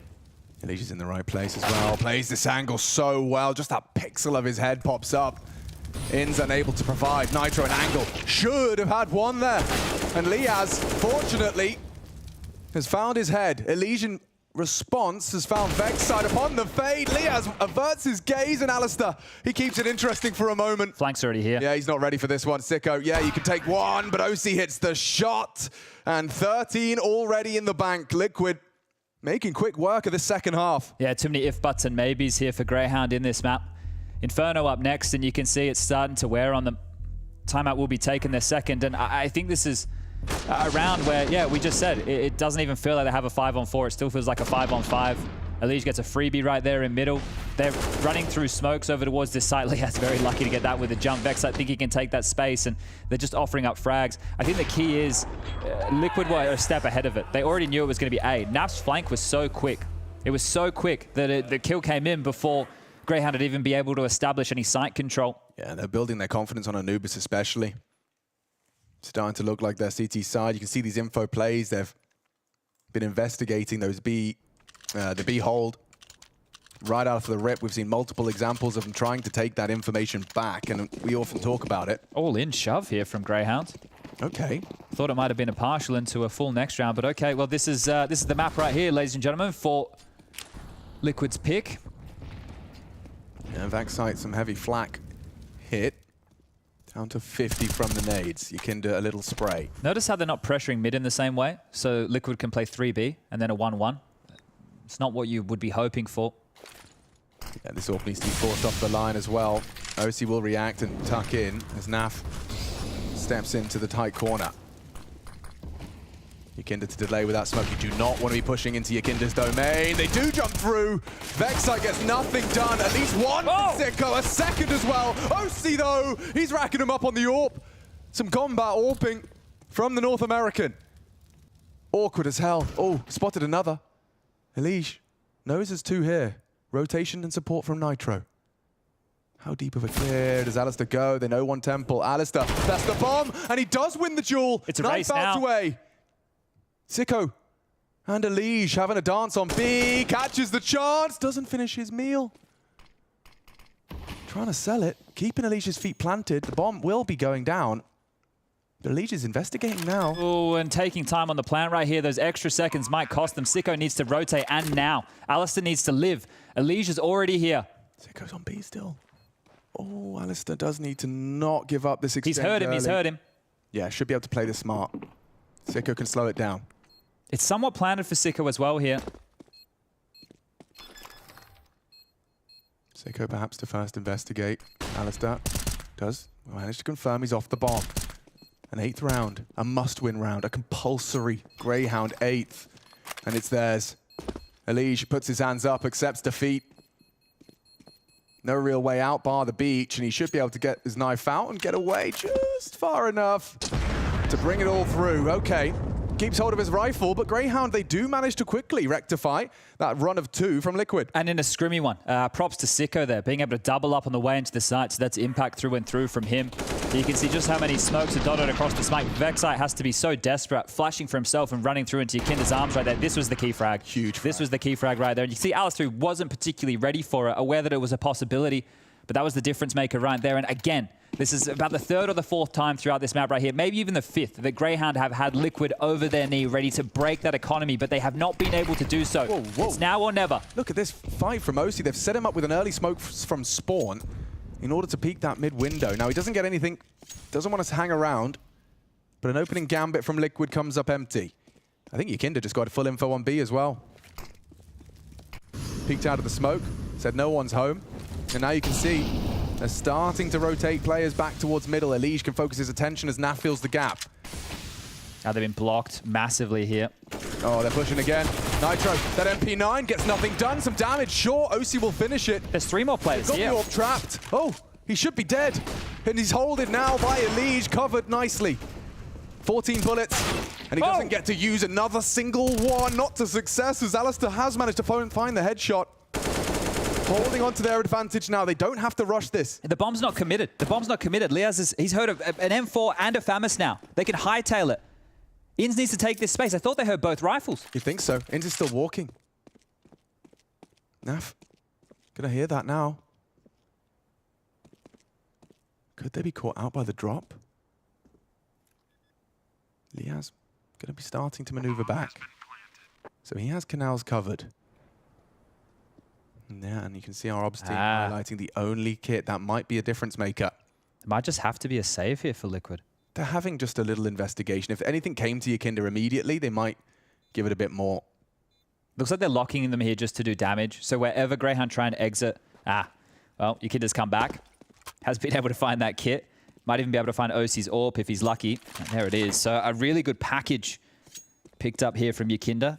Thinking on his toes and thinking for future rounds, as Greyhound will just about grab another here, up to 9, 1 more away from the double digits. And a really strong performance from Liaz here. Some good shots that he's hit. Made sure he's got his little medal displayed in the server. Semi-finalist. Starladder Berlin 2019. And then you got Naf flexing his semi-finalist Face It London 2080. Of course, Liquid as an organization, one of the very select few to have that Grand Slam under their belt.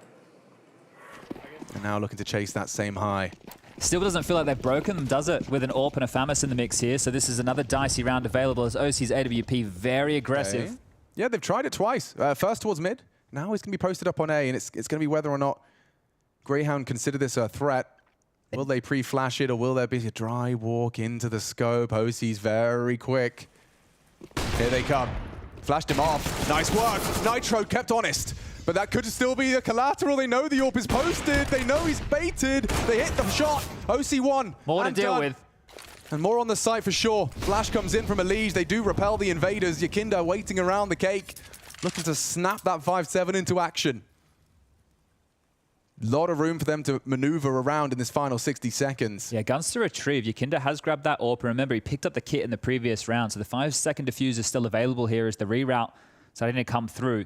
Yakinda investigates mid. It is Naf, who's just used a smoke to block right now over towards the dark position. So exactly what they're walking behind. Do they try and brave it and walk through? I could understand this decision, but Naf seems ready for it.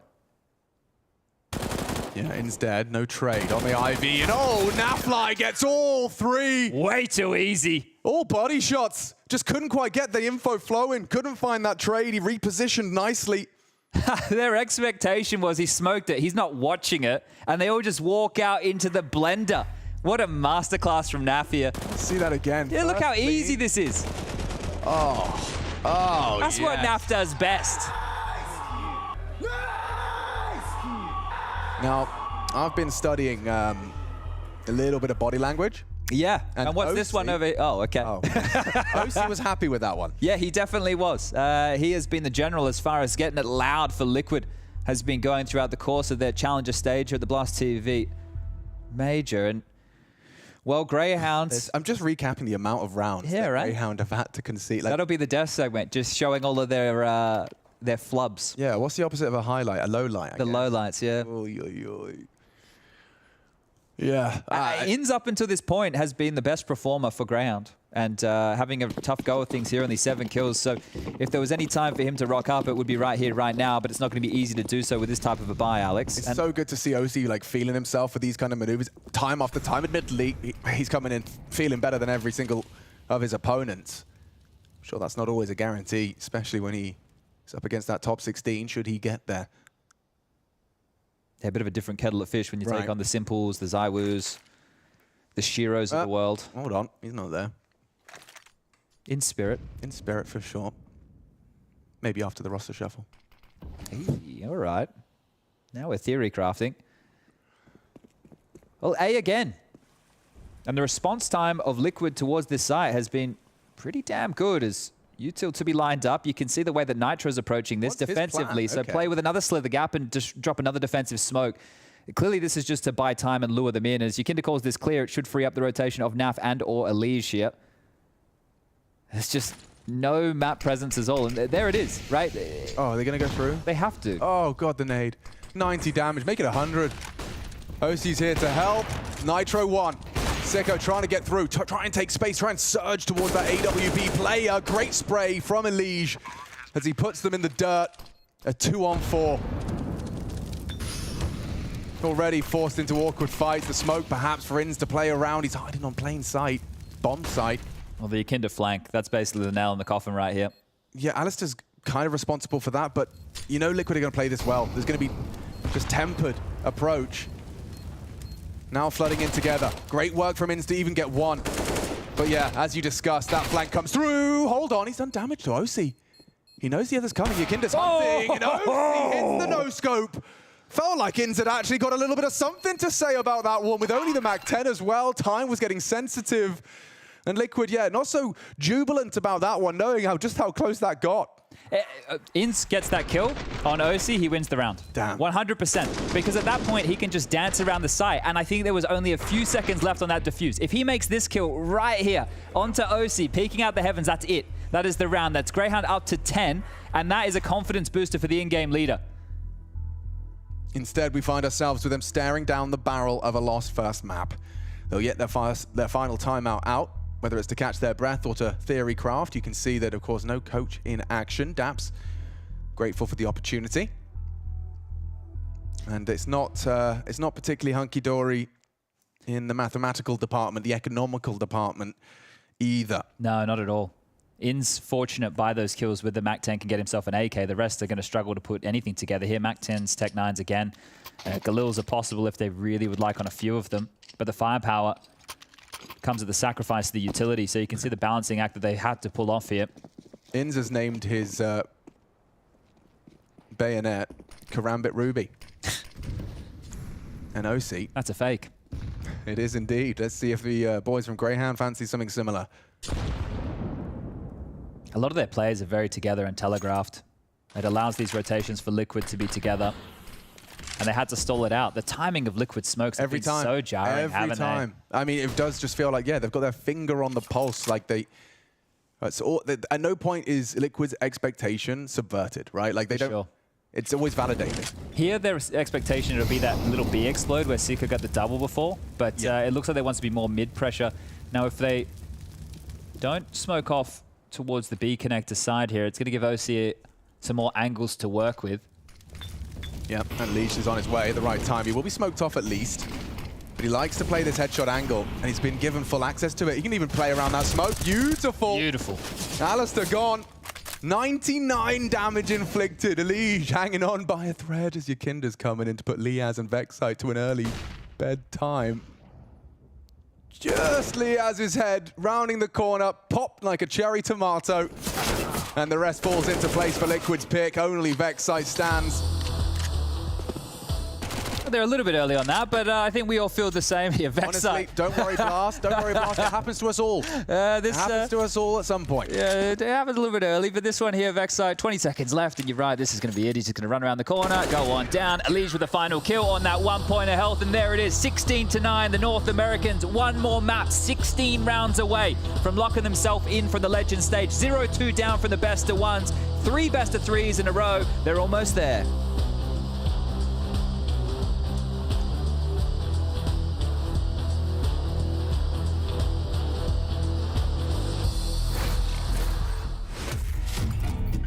It wasn't an arena, but remember the 1v1 I had against NAF?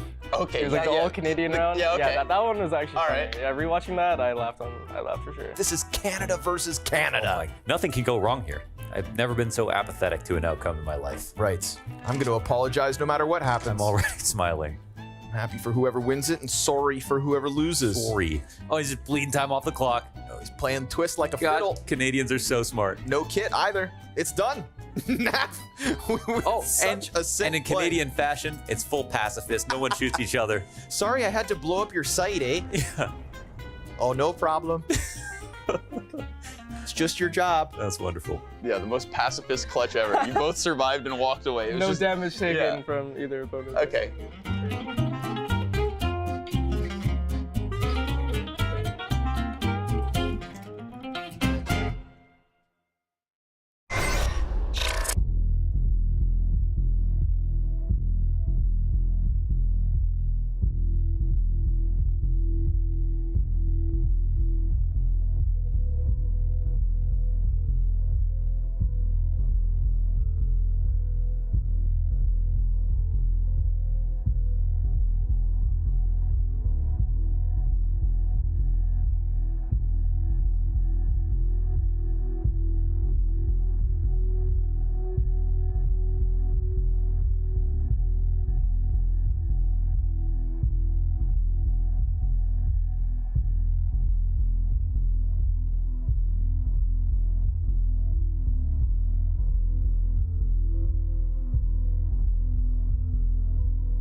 There is only one spot left in the Legends stage of the Blast TV Paris Major, and currently Greyhound from Australia and the North American hopefuls Liquid are fighting for it. Liquid takes the map win, one more map, and they're going to the Legends stage. And I mean, it's fair to say, Prof, they did exactly what we said they would do. They won the map. That was what was expected of Liquid. Yeah, Grayhound showed something similarly to the game against NIP. They had some chances. They actually, I like their CT approach on Anubis. They are very proactive. They try to fight the default and get something done, because if you're just playing on sites, you're going to get destroyed.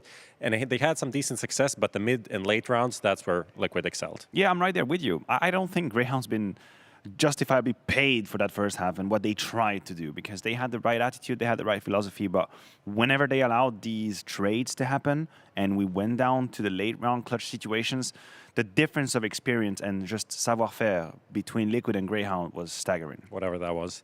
But I think Savoir-faire. for me, the kind of going... You underline my French like that. You think I'm going to let you underline my French? That is absolutely unacceptable. Sorry, I just don't understand what you said. Okay, gents, well, like most people at home that don't understand French. Well, you Those try and people. understand one another. We'll sort this out. Danny, I need saving. This is the Mahone zone.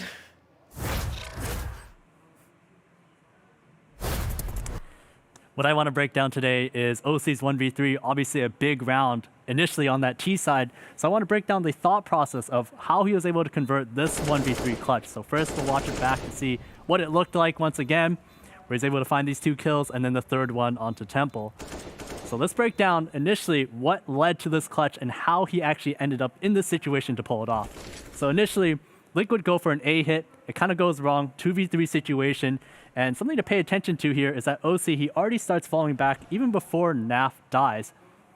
This is pretty important because when Naf dies here, when he dies, what OC has done is he's actually given himself a head start towards the B side, because if you look at all the CTs here, they're all focused in on A still because they think that OC could still be coming here.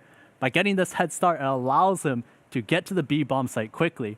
By the time he gets here, he realizes that because the rotations are leaning towards A, at most there can only be one here. So he Molotov's the most common rotation route, the temple position, and that allows him to get the bomb. Now right here, he actually has a pretty key decision to make. After he plants the bomb, he could either go back towards B main, or he could go towards Dark. He's going to take the decision to go towards Dark. That's because when you're in a clutch situation like this, where you're in a man disadvantage, you have to find out where these CTs are coming from, where they are exactly coming from, so that you can try to punish them and try to even up the numbers. So when OC comes back here towards Canals, take a look at how carefully he clears the Canals position. He peeks every single angle he can think of. And as soon as it's clear, he realizes that now everybody's coming from CT. And the reason why is if we pull up the map, when you come in, or if you're towards this A side, there's 2 main routes. It's either through Canals or through CT. As soon as OC clears this out, he knows that everybody is coming from that CT side.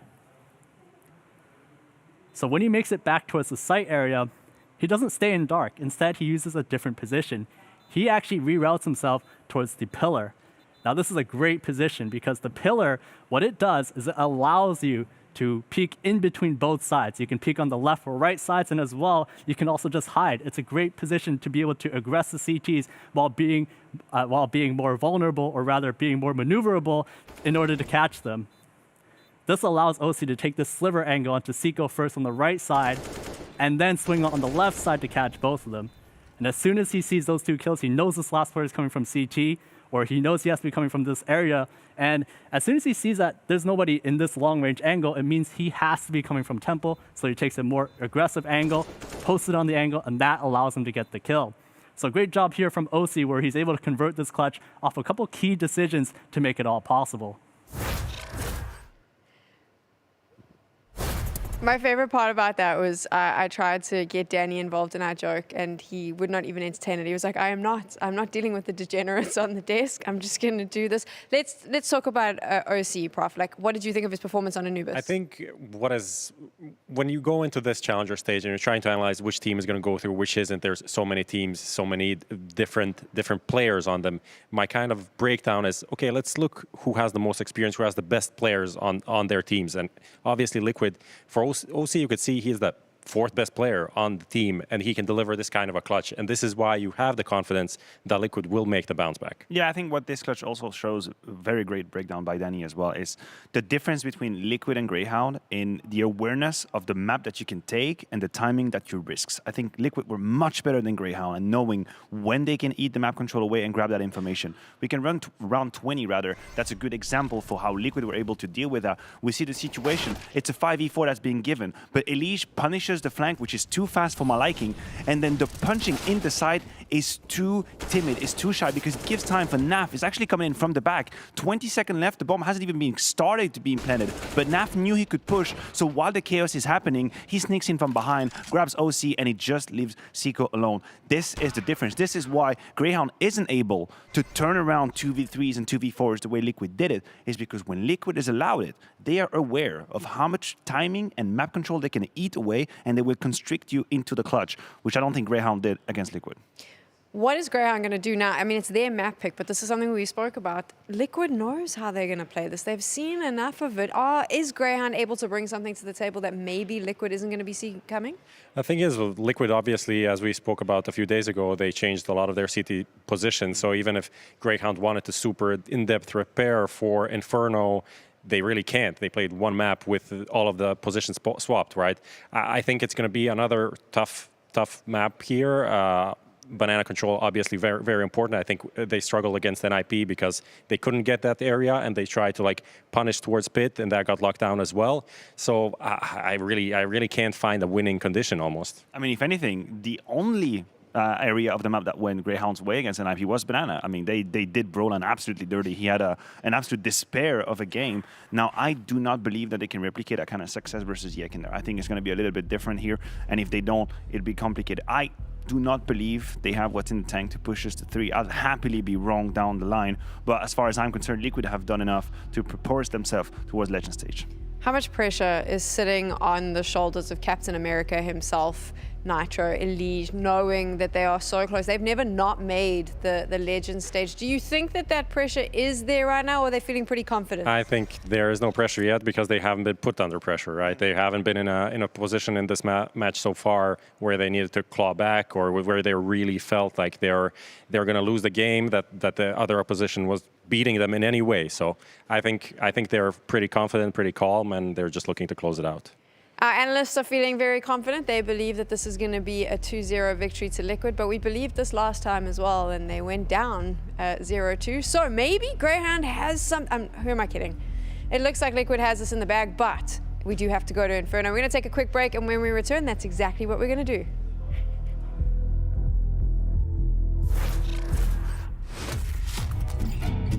It wasn't an arena, but remember the 1v1 I had against NAF? Okay, it was like the all-Canadian round. Yeah, okay. Yeah, that one was actually all funny. right. Yeah, rewatching that, I laughed for sure. This is Canada versus Canada. Oh, nothing can go wrong here. I've never been so apathetic to an outcome in my life. Right. I'm going to apologize no matter what happens. I'm already smiling. I'm happy for whoever wins it and sorry for whoever loses. Sorry. Oh, he's just bleeding time off the clock. Oh, he's playing twist like a God, fiddle. Canadians are so smart. No kit either. It's done. And in Canadian fashion, it's full pacifist. No one shoots each other. Sorry I had to blow up your site, eh? Yeah. Oh, no problem. It's just your job. That's wonderful. Yeah, the most pacifist clutch ever. You both survived and walked away. It was No just, damage taken from either opponent. Okay.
rules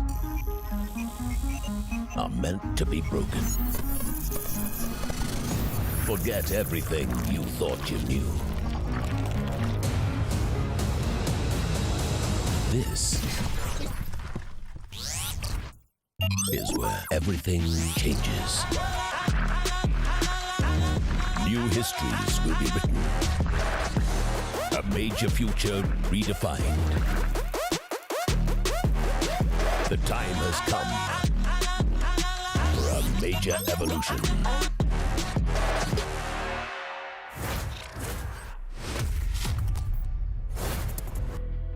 We're back in business, and we're back for map number 2. This one is the choice of Greyhound, 1-0 down, and the massive underdogs here against none other than Liquid, who have been attempting to turn their own fate around.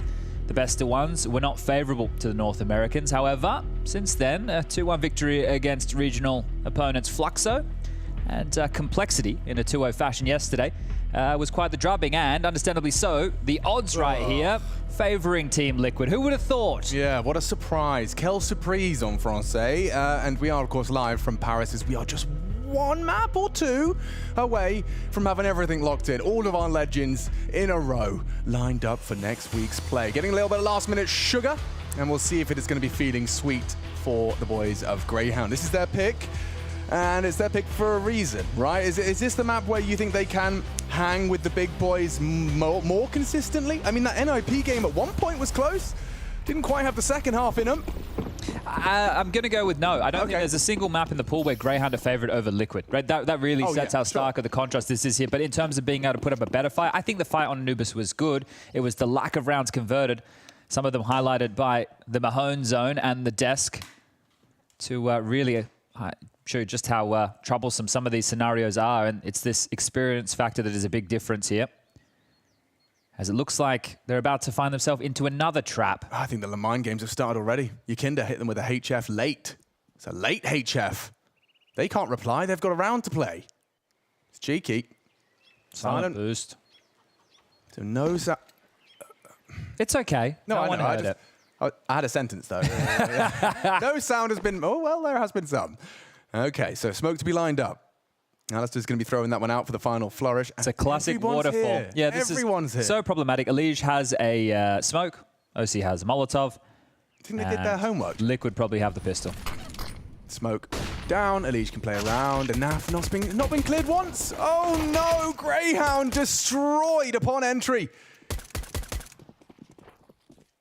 All of those jewels going their way. It's a great one back from Alistair as he tries to get the bomb and loses his life in the process. Same could be said for ENCE. Been to the future.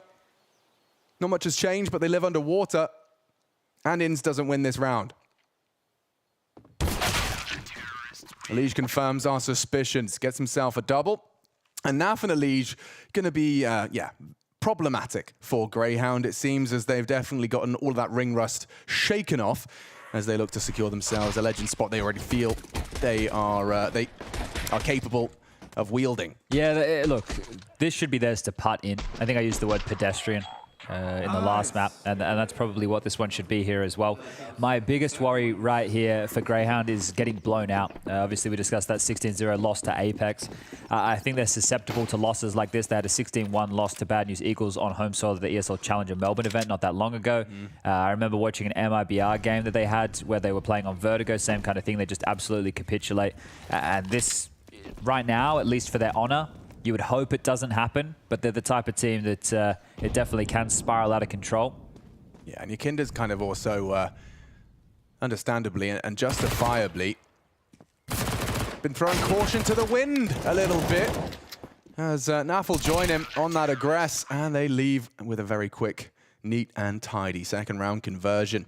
I do expect us to see Yakinda of old, the one that we remember in VP that was running down banana, getting a kill, then running all the way back and then pushing apps. Yes. Right? That level of Yakinda here. This is the type of team that you can have that unbridled aggression and you can punish continuously. They don't even need to worry about doing things too tricky. Of course, respect your opponent, but we've highlighted this in the first. We'll highlight it again right now. Individually speaking, I think Liquid would think pound for pound, they're better players across the board here. Greyhound's job is to earn that respect, and by losing all the number advantage situations, you start to lose some of that respect that they could have garnered. Yeah, and Liquid setups are going to be chopping and changing religiously. Allowed step from Vexite going to be relayed. I love this mid hold, like playing top mid. So a lot of teams, when they lose banana, what they'll do is they'll just go into getting top mid control, which normally exists of a long smoke and a porch molly. But the waterfall, our apps, could be aptly timed here. Punny. Here they come. Elise smoked around himself. Good info. Yeah, this is the duel. This is the duel. ENCE and Vexite successful. Legion, OC a rebuttal, and it's Vexite. A triple into the A site. It had to be someone. And Vexite's the one to step up to the plate and knock Liquid down a peg. That Vexite second, well, actually third, must have been an absolute barn burner right there. A bit of a specky as Naf will be holding on to this one for the save. As soon as they get that smoke on the porch side, they know that it's a heavy mid setup, right? That there's at least 1 to 2 players locking down that mid control. So actually a really good round there. I'm just saying how much I like the Liquid setup. Well, finding the path of least resistance there was Greyhound. So getting on the board early, not letting it get too out of hand. And this is what I'm talking about. The fact that they can be competitive here in the third round is key. And once more, we have to monitor these break points for Greyhound. So they've been able to accrue this. They need to win another against a full gun round from Liquid. And then after that, it comes down to Greyhound being able to deal with the broken Liquid, right? The team that's going to have a couple of saved guns, which we saw was also a trouble. Remember that NAF 3K from the Ivy position on Beyond Anubis, right? So if rounds like that happen, they're in a whole lot of strife. Yeah, the way I kind of characterize rounds like that, it's like tripping over your own shoelaces. Like, you knew it was possible.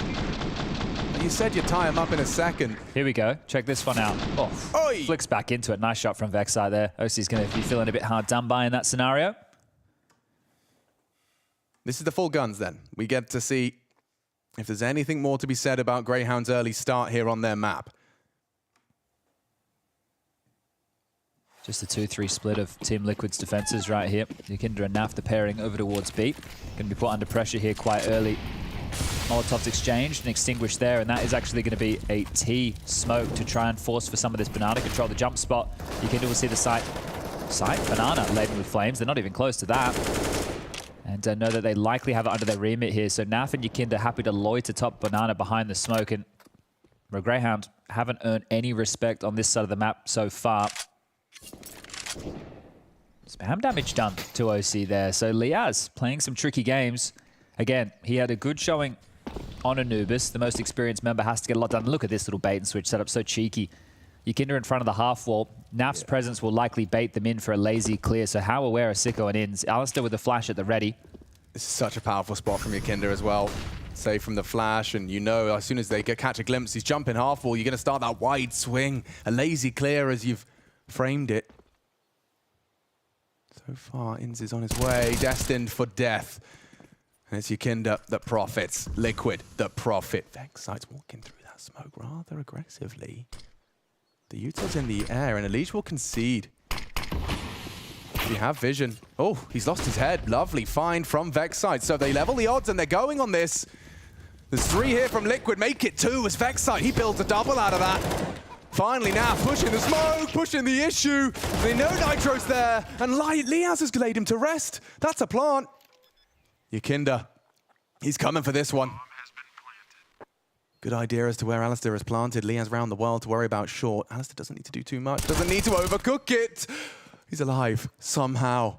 4 HP on it, and he's already got a good idea as to where Liaz is coming from. A jiggle, nothing to report. Now it's Liaz.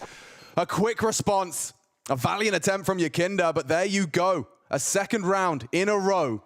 And those are the type of rounds that Greyhound had an issue converting on Anubis. Those are the type of rounds that Greyhound need to be winning if they want to have any crack. And Vexite, again, I mentioned he's not a cerebral type player like a JKS or a Liaz that you might be familiar with from the region. He's a little aim star there. So 2 big ones on the way in and a good finish there from Liaz in the clutch. This will break Liquid. They're down to just a deagle, a 5-7 and a smoke here. But this is a must-win round for Greyhound. You can't be losing this one. Defensive smoke top banana means that they really don't know what they're dealing with, but they will grab this banana control quite quickly. Yeah, Yukinder's trying to be a hero. You know, we talked about it. We've understood. He will be taking a couple of gambles, and he's hoping to catch them on that mantle in. Might go further and push the issue. The sound cue's being made. Leo's Needs to be careful here. Yikinda could have a peek at any moment. It actually looks straight into the sun right there as Naf is just attempting to block B. Now, because Yikinda has been able to stay in the window for so long, it's forced this rotation, looking to set up the boost, so in towards the stack. But remember, this type of buy, Greyhound still should walk over it regardless of the bodies on the site here. Yeah, pushing smokes against what is unknown. Shouldn't go wrong and hasn't. Greyhound, they handle the formality well. Not too much sweat on the palms, not too much stress on the brain. You got yourself that third, and you've done so cleanly. So mission accomplished in that respect. I wonder if the Fluxo game has filled Greyhound with a little bit of confidence coming into this one here. I remember that Liquid matchup. This went all the way. We thought we could have been losing Liquid to the Brazilians.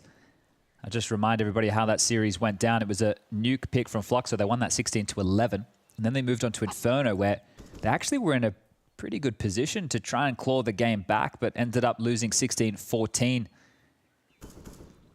I went to the third, where Liquid eventually took care of business, 16-13 on Ancient, and that was just to keep himself alive as Yikinda. Well, I don't think he will be exactly that. Sick will finish him off, and all five staying alive. A perfect one right there. And Liaz with a couple of kills on the way in.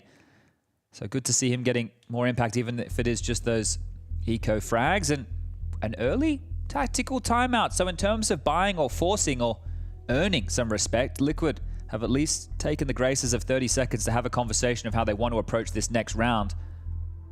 The cash light on in certain departments here will mean a player like Nitro can get an M4, a smoke and a molly, but we're missing flashes, HEs, won't have a kit, no AWP available for OC in a round like this. So it is a gun round, but it's not an idyllic one for Liquid. Still should have enough to work with here. And that's probably where Daps wanted to lead off with the conversation. How do we want to present this defense? Do we want to keep with the 2-3 split of Yikinda and Naf over towards B, or do we want to add a third man to that conversation to try and get this full banana control out the gates? We're about to find out. It doesn't look like it, so you can see how happy they are just starting in the most standard setup. It's go time. It's 3 with aggression towards banana. Just a full barrage of every nade in the book, and yeah, more mollies on the way. That trajectory forces a decision. You either get trapped or you concede. I like some of the details there, though. They're aware of Yikinda's hyper-aggression in banana, trying to punish him. We saw the same thing on Anubis on their T side, trying to deal with him over towards the dark position. And I think they feel that that is enough for them to have bought space in banana here. It's not confirmed, but you can see the rotation it's forced from OC. This passive setup from Elysian Nitro, and traditionally on the CT side, this is one of the worst places you find yourself in, completely in the dark. No banana info, no top mid info. Without either, it means that they're going to have to hope that their individuals can multi-frag. But we return to the fact that they are the favorites here and better individuals. And that's kind of the difference. You can play this style of Counter-Strike. And they do get that info, and immediately will start dumping util. Hoping Naf summons OC. And he is starting to maneuver towards B. Double so pit setup. Just the two of them. And there's two-man pit setup. You know it's Elise, you know it's Nitro. Spots one. Nitro. Need the trade. So much pressure on his shoulders, and he will still deliver. Where is that trade? Sicko. No, he's gone down on OC, couldn't finish the job. Somehow, Nitro is still alive. And Greyhound, a fumble.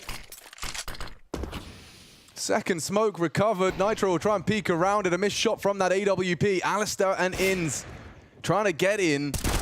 And it's one very important shot. They need to get that bomb. And look how easy it should be. Nitro's still alive. He's won the round for Liquid.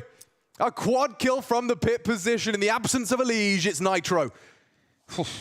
Taking a note off that round right there. Good call, bad execution. Yeah, right, that's the individuals letting the call down, right? The fact that there's no trade, the fact that Nitro gets 4 kills in that round, that should never be happening here. So they've been able to sneak out and get that initial kill. No trade. They've been giving him so much time here, knowing it's a double pit setup. And if they believed that the B fake was going to work, then they should have had faith that it was just that one player in the pit. That can't be happening, but it has. And oh, look what it's done to them. It's left them in a awkward one. It's teetering for both teams.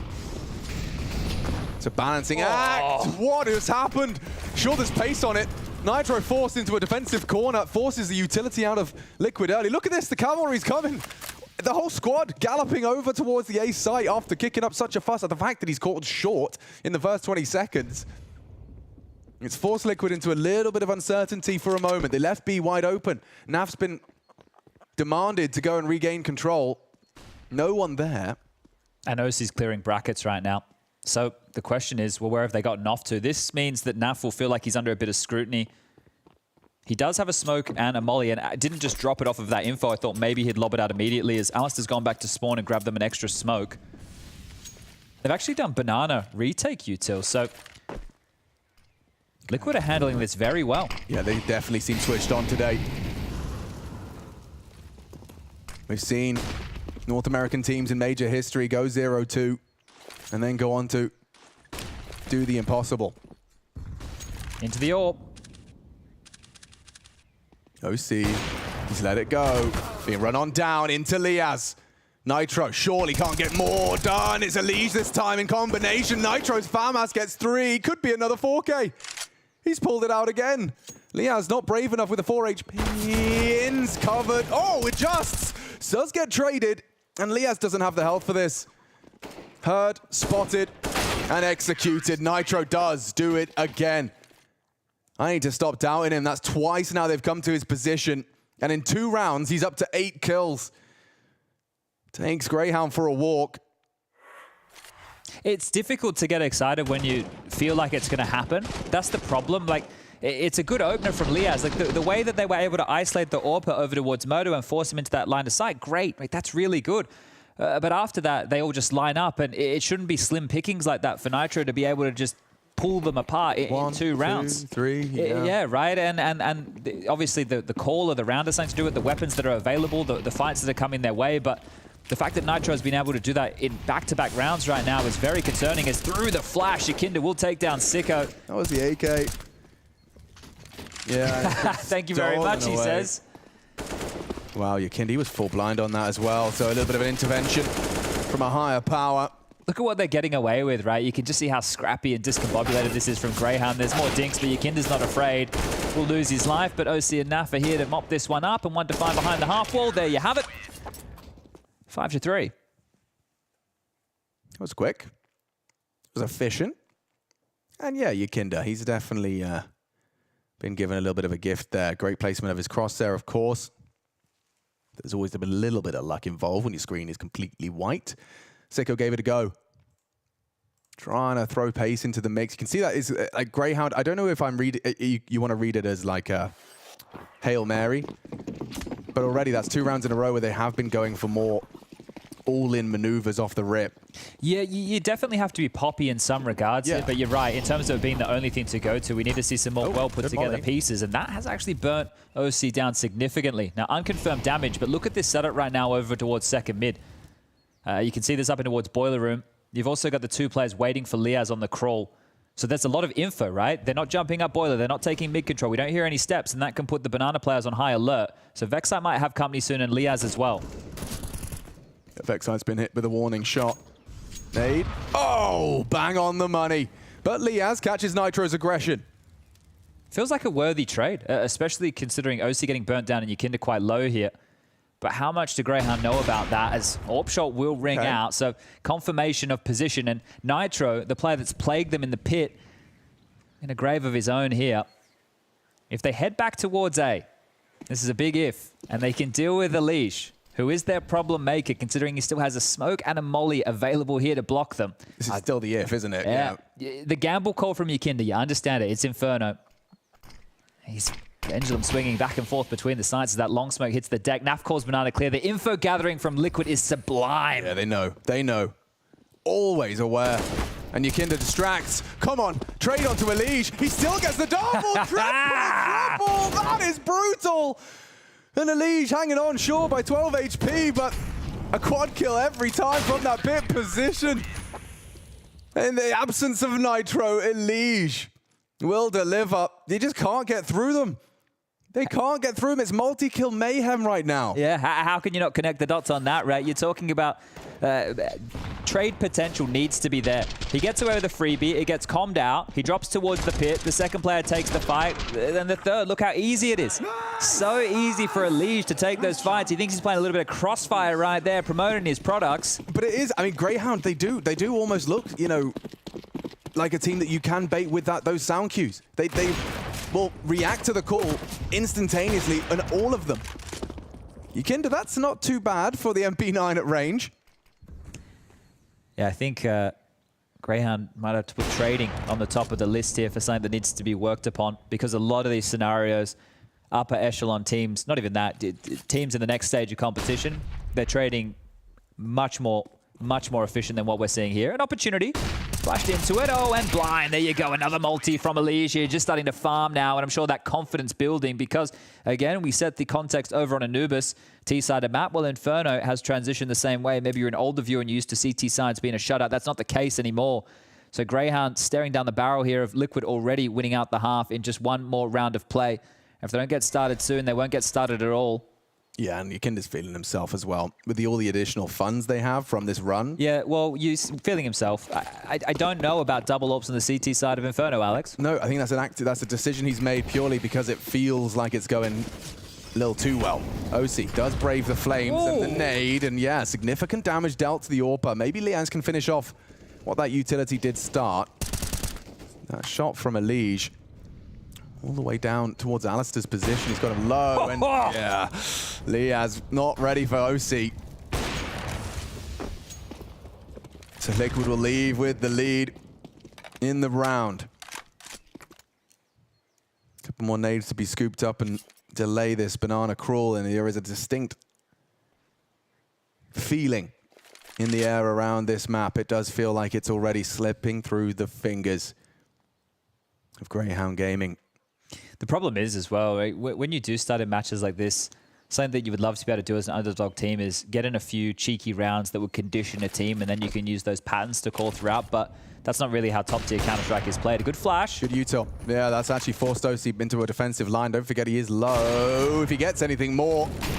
After taking down Liaz, they disrespect the flames. Sicko hungry. They just want to frag. They just want to kill. And OC, he's dancing with them, doing the tango. As Naf will finish off Alistair jumping through the smoke. They call that one the Greyhound. But look how all in it is as well. Every time. Right? It's so all in. There's a molly. Go, go, This go. time wasn't an issue. In other rounds, that may be a conversation, but I can't make an excuse for this. They obviously wanted to try and take CT spawn space, right? But once you get denied, you have to be able to change in the moment. The round can't be running through a smoke into an AWP and an AK-47 in CT spawn with the bomb. That can't be the play. It really can't be. Because players like OC, players, you know, in the higher echelons are going to take that and run with it. Well, things are going believe his luck. Things are going as everybody expected, I think. We're not getting the surprise upset that I think a lot of people, especially the Australians and New Zealanders staying awake at home, were hoping for here.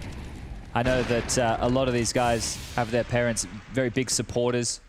I'm sure they'll be watching right now, and more of the same story, which is just unfortunate for the boys. But there's just a stark contrast between these two teams, night and day. Yeah, every single member of Liquid has had a multi-kill now already. That was OC. Having some fun with that one. Well, I think it goes without saying, but max loss bonus in play here. Saved AK. Vexite will upgrade into an AK. Banana top pressure. Nice find. There is an opener. ENCE provides, and that's his second opening kill. Can they make it into their fourth round? It's their fourth opening kill overall. Actually, make it their fifth opening kill on this T side, so that's actually not too bad. But as a wise man said, it's trading. You can get the opening kill.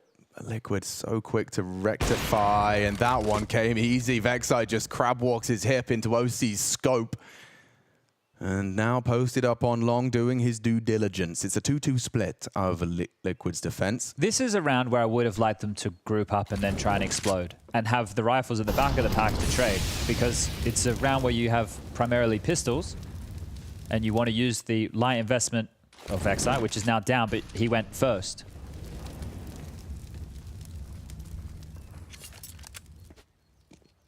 .40 seconds on the clock. Bomb top mid. Long pressure. Ali shooting gallery once more. Not going to be too easy here. Tap, tap, tap away, I reckon. Probably not ready for that boosted AK. I tell a lie. More than prepared. But Liaz, he's trying to keep him on B. OC's cleared out brackets again and all too comfortable onto Sicko. No, he didn't see the bomb. Maybe Liaz needs to push in and die or save this M4. One of the two. Make the decision quickly, boys. You got 14 seconds left. Alistair 10.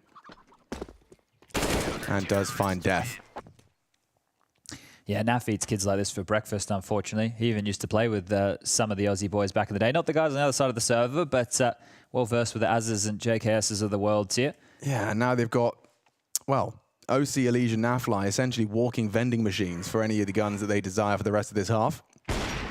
The North American fans, though, they're going to be loving this one. Oh, God, yeah. I mean, I think North American fans probably biting through their fingernails after coming after the two best of ones and then watching that Fluxo game.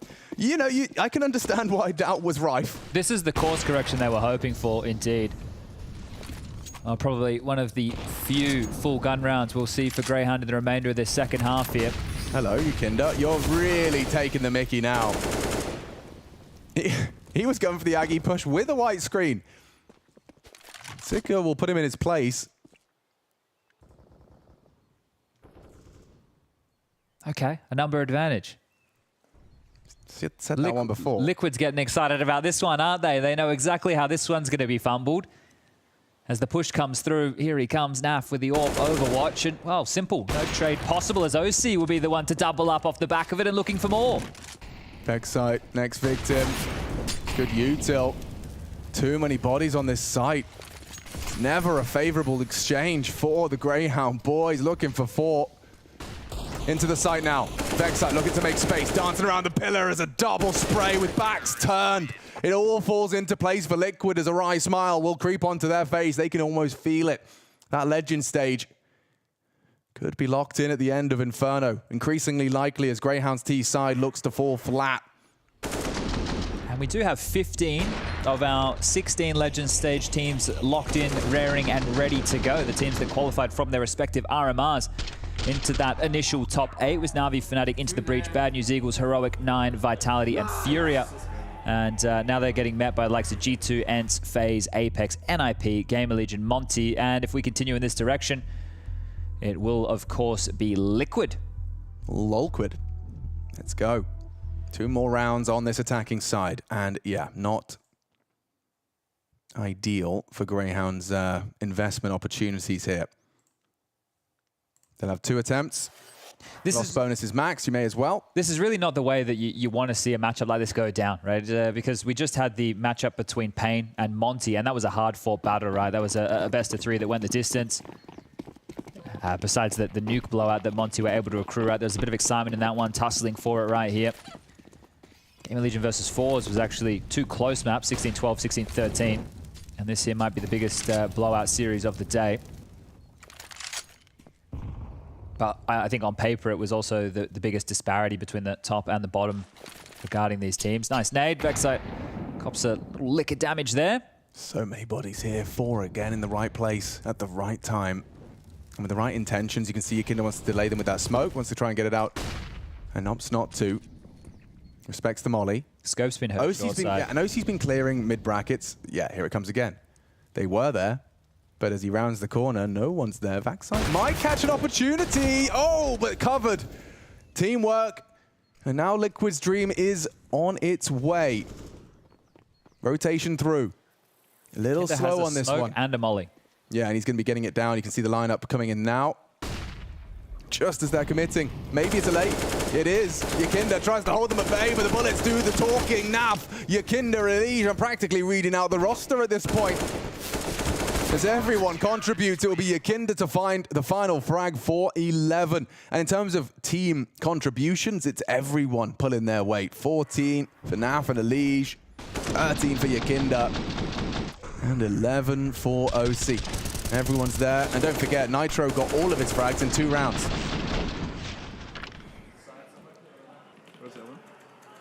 Side somewhere? I don't know. Oh, I mean, every time you tune into those comms, you can just kind of hear the loss of hope. Yeah. And understandably so. You know, you can dismiss Anubis. It was a close one with some really brutal losses at those break points. But here, hasn't felt close at all. Hasn't felt close at all. No, and I don't think they've earned themselves anywhere near a big enough buffer. 11-4, all that's available. Consolation going into that halftime break. You've noticed as well, like Nitro's been doing a lot of util early in the apartments. We first saw that nade incendiary combo bedroom. Now he gets that deep smoke. But look at that. Look at Banana. There's full info on Banana, right? Yakinda, thank you very much, Chev. You're doing a fantastic job. As always. There's absolutely no reason not to be blocking A, because it physically can't be B. So you would use everything you have to block them at A for as long as you can. And then you got someone like ENCE who's probably tasked with taking a little bit of a containment towards that Banana push. But the info's there. They've been read like a book this entire half. You can just see the rotations on point here. Liquid had no issues. I'm sure they'll have no issues here as well. Yeah, that's a lovely start. Nitro securing it for the boys as Liquid just trotting in this final round towards 12. It is very horrible scenes for Greyhound fans around the world as Liquid, they know 12 is plenty, and they'll be finishing it off in the next half of play.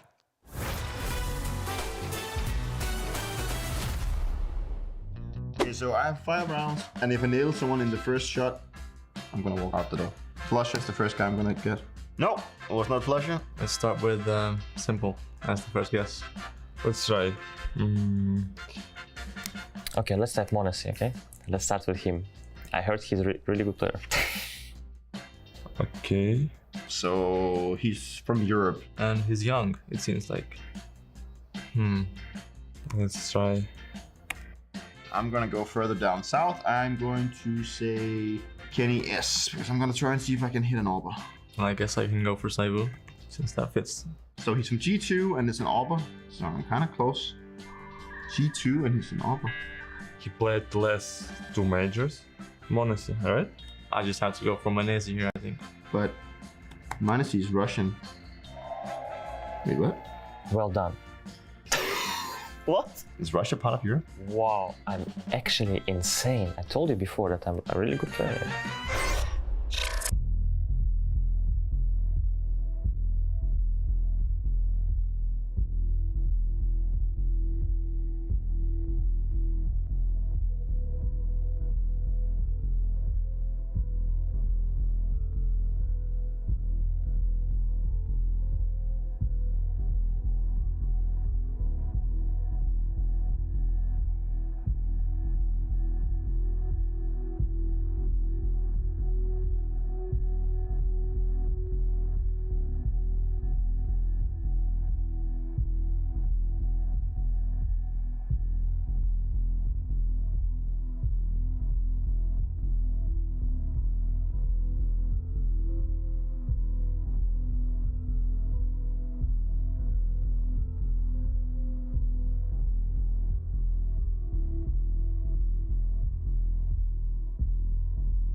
We're back in business, folks, and Liquid seems to have returned to their form as Greyhound are down in the dumps and facing what most would consider imminent defeat. Liquid looking to secure that final spot, the 16th seat at the table of the Legends stage. This is Counter-Strike Global Offensive's final major. CS2 waiting in the wings, the only major of this year. And Liquid were right up for debate. They were brought down 0-2. They were in a corner and have fought their way to this position. On the other side of things, Australia's hopes and dreams, it's Greyhound, and have not been able to keep up with the individuals of Liquid. This is their map pick. They're just going to go out apps. They're so noisy. Look at the odds. 1-20. Holy moly. Okay, well, there's 4 here. A headshot from Liaz would be nice, but look at the movement. Great shot. does combine with Vexite as he taps another head. It's 2 dead. Nitro back and fighting as there you see the USPs connecting. A double from Liaz, a double from Vexite, and they just need to do that for the rest of this half. All right, well, haven't completely given up hope just yet, have they? It was a little bit messy on the way out. Good movement there from OC on the entry. Liaz course corrects Vexite as well. A couple of pot shots at opponents not looking his way. So they do take care of business. That's it. Where's the util, sir? Bang! And at least keeping the spirits high here. You gotta. Yeah, I think being in a situation like this, it's never fun. Never fun at all. But at least, and I don't want to speak too soon, they should get this conversion. There was no plant, which means Liquid aren't going to buy in the box. They're pesky, and a triple nade from Sicko. Okay, that's not too bad, is it? I don't know how many of those we've seen. That's the first for me. Triple nade.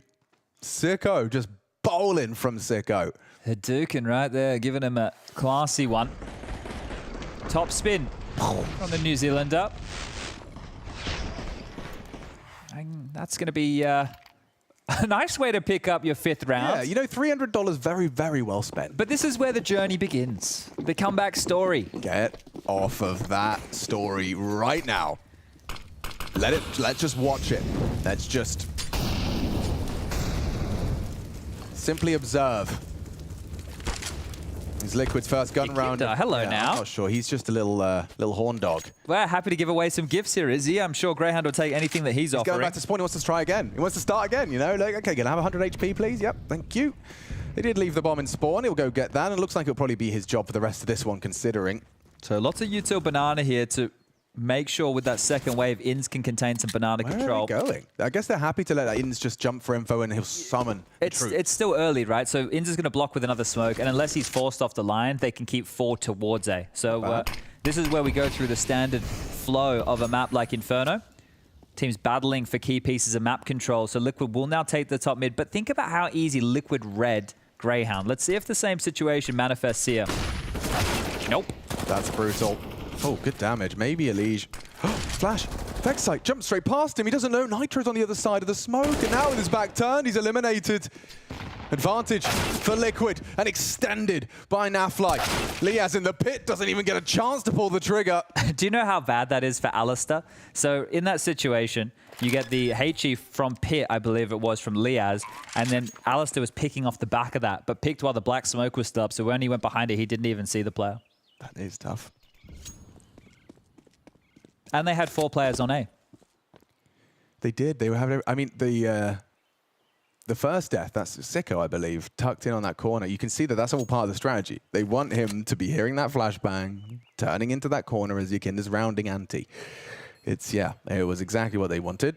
So that's it, right? They pared 2 players perfectly through the smoke on that understanding. And sure, there's a chance they might get doubled up or it might work against them here, but it was an idea that panned out. So OC and Yakinda, even though they were the walking wounded, they're all good in the hood.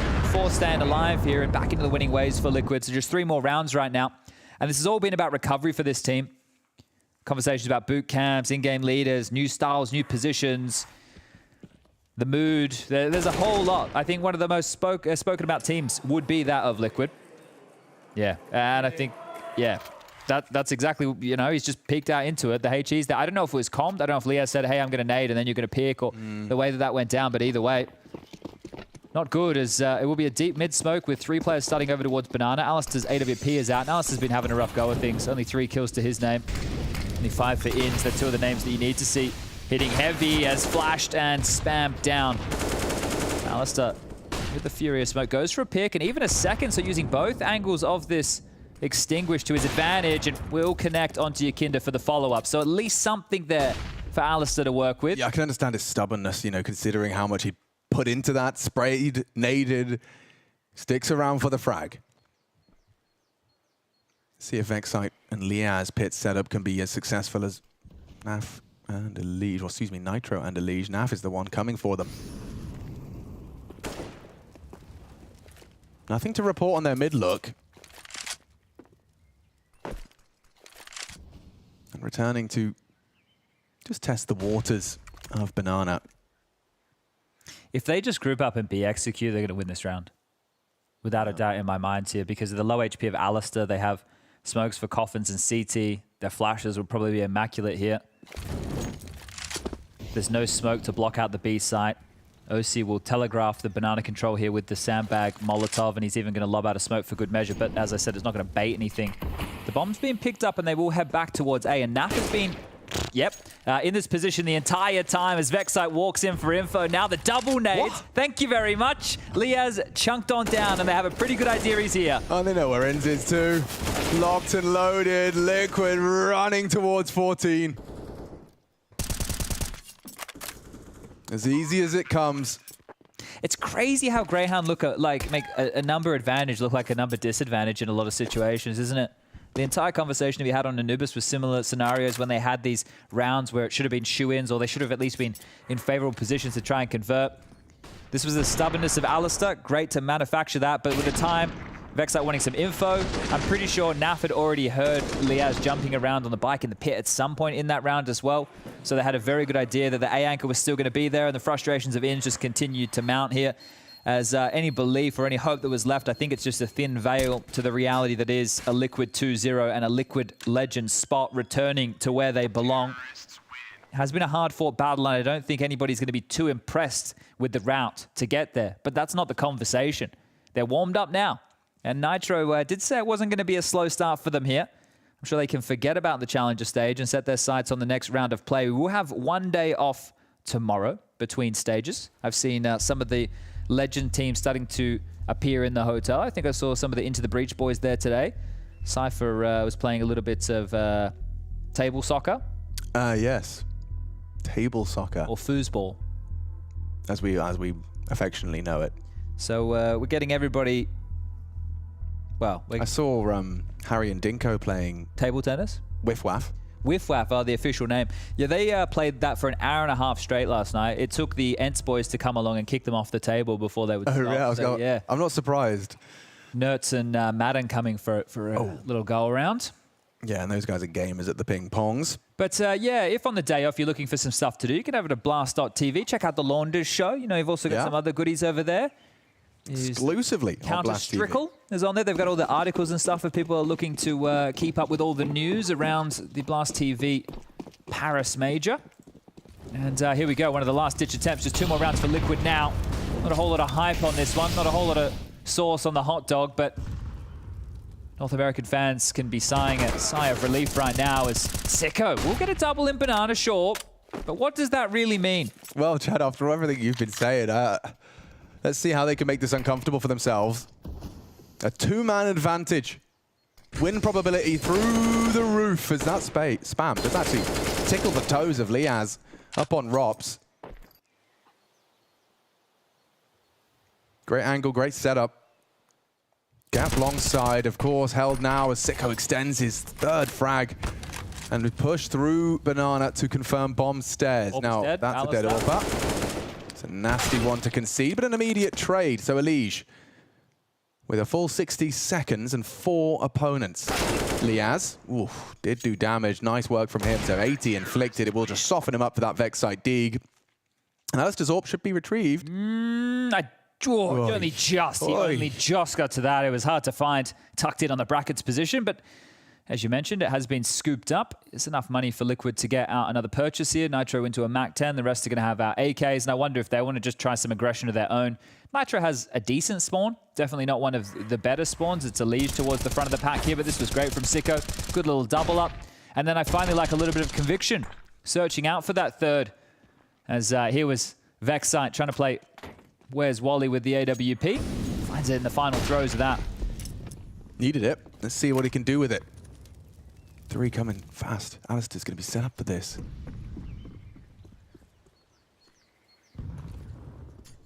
Can't miss. What a damage. They heard the scope, I'm pretty sure. I mean, right, so... it's horrific. It makes me sick to my stomach. Vexite has to save him, but Nitro's got the AWP now. And I think, that scope sound just marks the end of this one. At least the round for sure. You just saw them hightail straight back. HG flash, round over 15 secured, and a 2v3 A retake. Dude, the Look at Yakinda. Watch this. He hits that, you reckon? Oh, he's the one-tap Little special. Oh, okay, long-range spam. Quite the opposite of a one-tap. Equally as beautiful to watch. And Sicko. Do whatever you want. Yeah, you should fun. save, but do whatever you want. It doesn't really matter. Kinder's already trying to find him on that B site. Oh, Naf. I think he caught a whiff of him. Yeah, he did. He spotted him. He's a-coming. Just looking to take everything away from Greyhound here.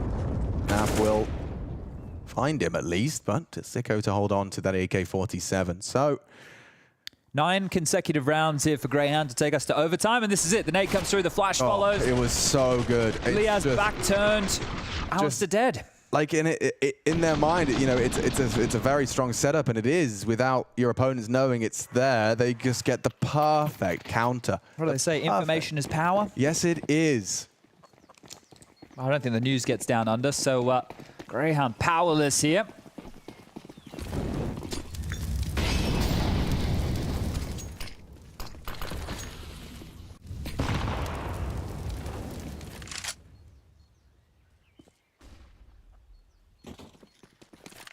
Kinder on the warpath, looking to close. Will round 22 be the last Greyhound play here in Paris? Long way from home, but Liquid looking to send them back. Only 2 players on A here. Yeah, Naf looking to strike in unison with Nitro and Elige from this long side. All that space in the world. Hiding in the smoke is Alistair and ENCE to support, but here they go. Distraction. Alistair slinks through, uses the opportunity to get into the site, but now in the sights of Naf, and perfect work from Nafly. Liaz, good one on the Deke. Vex site stubborn with the M4. Good trades. They get into the site with the advantage, and OC and Yakinda still cooking up a trouble. Looking for answers. Liaz hits it. Thought OC had him. So did I. So the bomb at Yakinda's fingertips now. And with 30 seconds left, it's likely he's going to have to just take these fights, take this 1v2. I say as he's going to be heard in reporting that he is pegging it. Charging straight to... Oh, yeah, does that misinformation flow? It's ENCE. Good response. Yakinda, he gave it a good go, trying to exploit. But that's the 7th for Greyhound. I wonder if they've humbled Liquid enough right here. I think with the 1900 lost into the next, they should probably opt for a force buy right now. It would also be a good time just to take a timeout, just to have the conversation about what you have and the best way to use it. You get out 2 AKs, 1 for Yakinda and Elige, and they've just been purchased up here. The rest can get out Tech 9s, Mac 10s, something in between. Plenty of util as well. OC eventually buys into a P250 with some Kevlars. It's still a very dangerous round for Greyhound as they work on whatever they can here. A deep HE, and we'll soften up Yakinda. Hasn't stopped him before.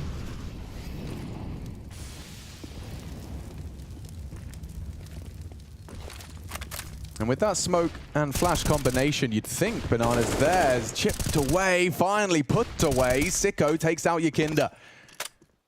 More pressure mounting.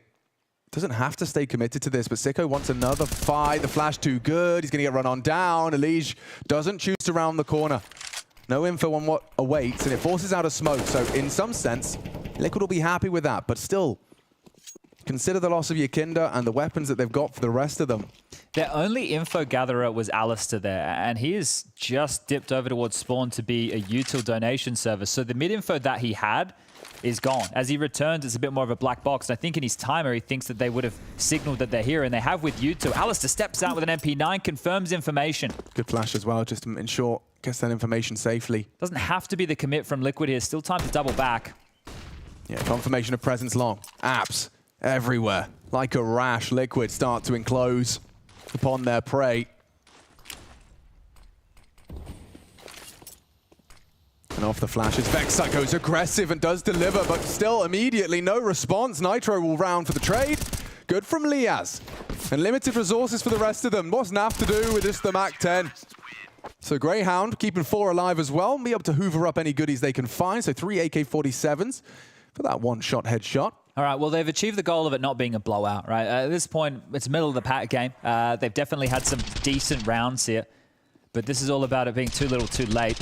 Yeah, I mean, when 15 is just found so early into the half, you can't help but feel it's going to start feeling like a cosmetic comeback. I think it's all about which adage prevails. Better late than never, or the other one that I forgot? Better late than never. Certainly one to keep our eyes on, but willfully hoping that that is true. Yeah, I mean, I do have a romantic bone in my body, but everyone loves a good underdog story as well. Greyhound. I suppose that could be Liquid's in the next stage of play as they go up against all the other Tier 1 teams. Maybe they won't be the favorites in every single matchup they've played like it has been throughout this Challenger stage. Yeah, that's true too. You look at their run, right? Yeah, can you reiterate? It was Fluxo, Cole. That's the best of threes. Yeah. They lost to Apeks and they lost to Forze. And then, oh, here we go. Will Liquid close this out? Have your say. Blast.tv. Thank you. Yeah, important. Let us know what you're thinking at home. Make sure your vote counts. Okay, Vexite. One. And it's a spray into the second as well. He did damage. And it should just set up Liaz for the silver platter finish. 1-2, and not quite number 3. 16 HP though, Alistair. He's got information that he hasn't advanced into the A site. Sicko's got his wrap back brackets, so the only blind spot is to whether or not he's slinked towards the B site through that arch. Hoping they give him a fight. Alistair on the jiggle. Next one should be successful, and there you have it. A 9th accrued. All right, gets his hands on one of those AK-47s, and I'm sure he'll be lobbing one over there and pulling out his AWP weapon of choice here for the primary AWPer of Greyhound Gaming, Alistair. But on the other side, that same conversation not to be had for OC. It's going to be 5 AKs for Team Liquid as they get back into the buys and still trying to keep his voices, Alistair. Or trying to lose it. All right, well, into this buy round, do Liquid have any particular scenario of how they want to close, or they just want to default and hope to punish some of the mistakes that they see Greyhound making?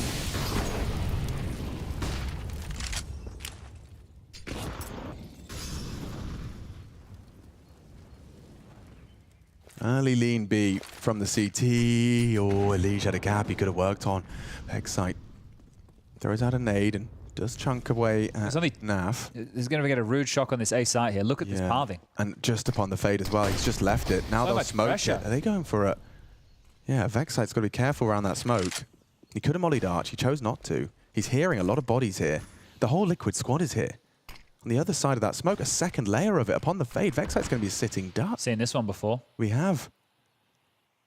Oh, perfect. Elige can't believe his luck. Right on the money with his crosshair placement. Just Liaz here. The rest are rotating in. Can he have his moment in the sun? In the pit position. He's going to get run at. Nafly down. Chasing him from every elevation, every angle. Liaz just needs one more. Nitro does not allow it. And now Greyhound. Surely this is where it all ends. ENCE doesn't seem to think so. That bomb is going down. The presence from Alistair in that pit position gives a little hope. A little inkling of something. Smoke on ENCE could perhaps draw attention. Alistair doesn't want to be the first one to make the move. That's the attraction towards long side. And the flashes make it clear. That's the push. They need one now. OC does deny, and it's running out of time, running light of everything. Greyhound eliminated. And Liquid, they do survive back to back to back best of threes to keep their head above water. They will advance to the Legend stage. Has that been enough to revitalize Liquid for them to be a threat in the next stage of competition? Because their path, the scalps they've taken, you'd say it's pedestrian. But given the ramifications, the losses they conceded, Liquid, this was just about survival. This was about saving face. Yeah, weathered the storm here, but going to be happy with how they picked themselves up and put themselves back together. 2 dominant victories on the trot. Complexity picked up and thrown out of the event, and Greyhound the same. Leaving a wake of lower seeded teams was Liquid, but regardless, our top 16 for the Legend stage of the Blast TV Major is complete, and the heartbreak of Greyhound is the final victim. Yeah, it's going to hurt. Liquid reminds me of what I was like when I had a day job. I knew I had a job to do, and then I'd procrastinate until I almost missed the deadline, and then I'd quickly get the job done. That's kind of how I define Liquid in terms of their style in tournaments. I don't even know if their sentiment is shared on that. I just think they flirted with an incredible amount of danger, and once they were out of the fire, they realized they probably had a couple talks, and then they just put in the efforts. And once they've reached that level, we realized that the competition that was in front of them on that path back to the Legend stage was not up to par. This was Liquid definitely overtaking both Greyhound and the Team Prototype in complexity relatively easily. But Prof, they were so lucky. Like, they had such a bad start, and then they were so lucky. And this Greyhound match, like, it was handed, Legends was handed to them on a silver tray. They were gifted and the easiest run that they could have gotten, I believe. So, but still, you gotta beat who's in front of you, the classic whatever that people say. And they did do that, and they did it against Greyhound quite convincingly in the end. Was a pretty not interesting match to watch, unfortunately. Greyhound did do something, but not enough to get anyone excited. This is the thing about the major, right? The best of ones, you can get a little bit excited. If you're a Greyhound fan, you start believing, and then obviously when it gets to the best of threes, it changes up a little bit. Now, Massive actually is with Greyhound right now as we say goodbye to them and send them back down under. Yeah, thank you very much over at the desk. I'm here with Seiko after a, I'd say, heartbreaking loss, if I'm not completely mistaken. A 2-3 run here at the major. Was that in line with your goals here? I wouldn't say we had like many expectations. Like, we know we're good enough to go through if we play well, but we're just making too many mistakes, which is just not good enough at this level. So, yeah. And tell us about what you guys expected when you came here to the Blast TV Major here in Paris. What did you set your goals and what did you prepare for? I mean, like, we wanted to go through the next stage. As I said, we knew we were good enough if we just play well enough. So, yeah, I'm not too sure. Like, it is what it is. Yeah.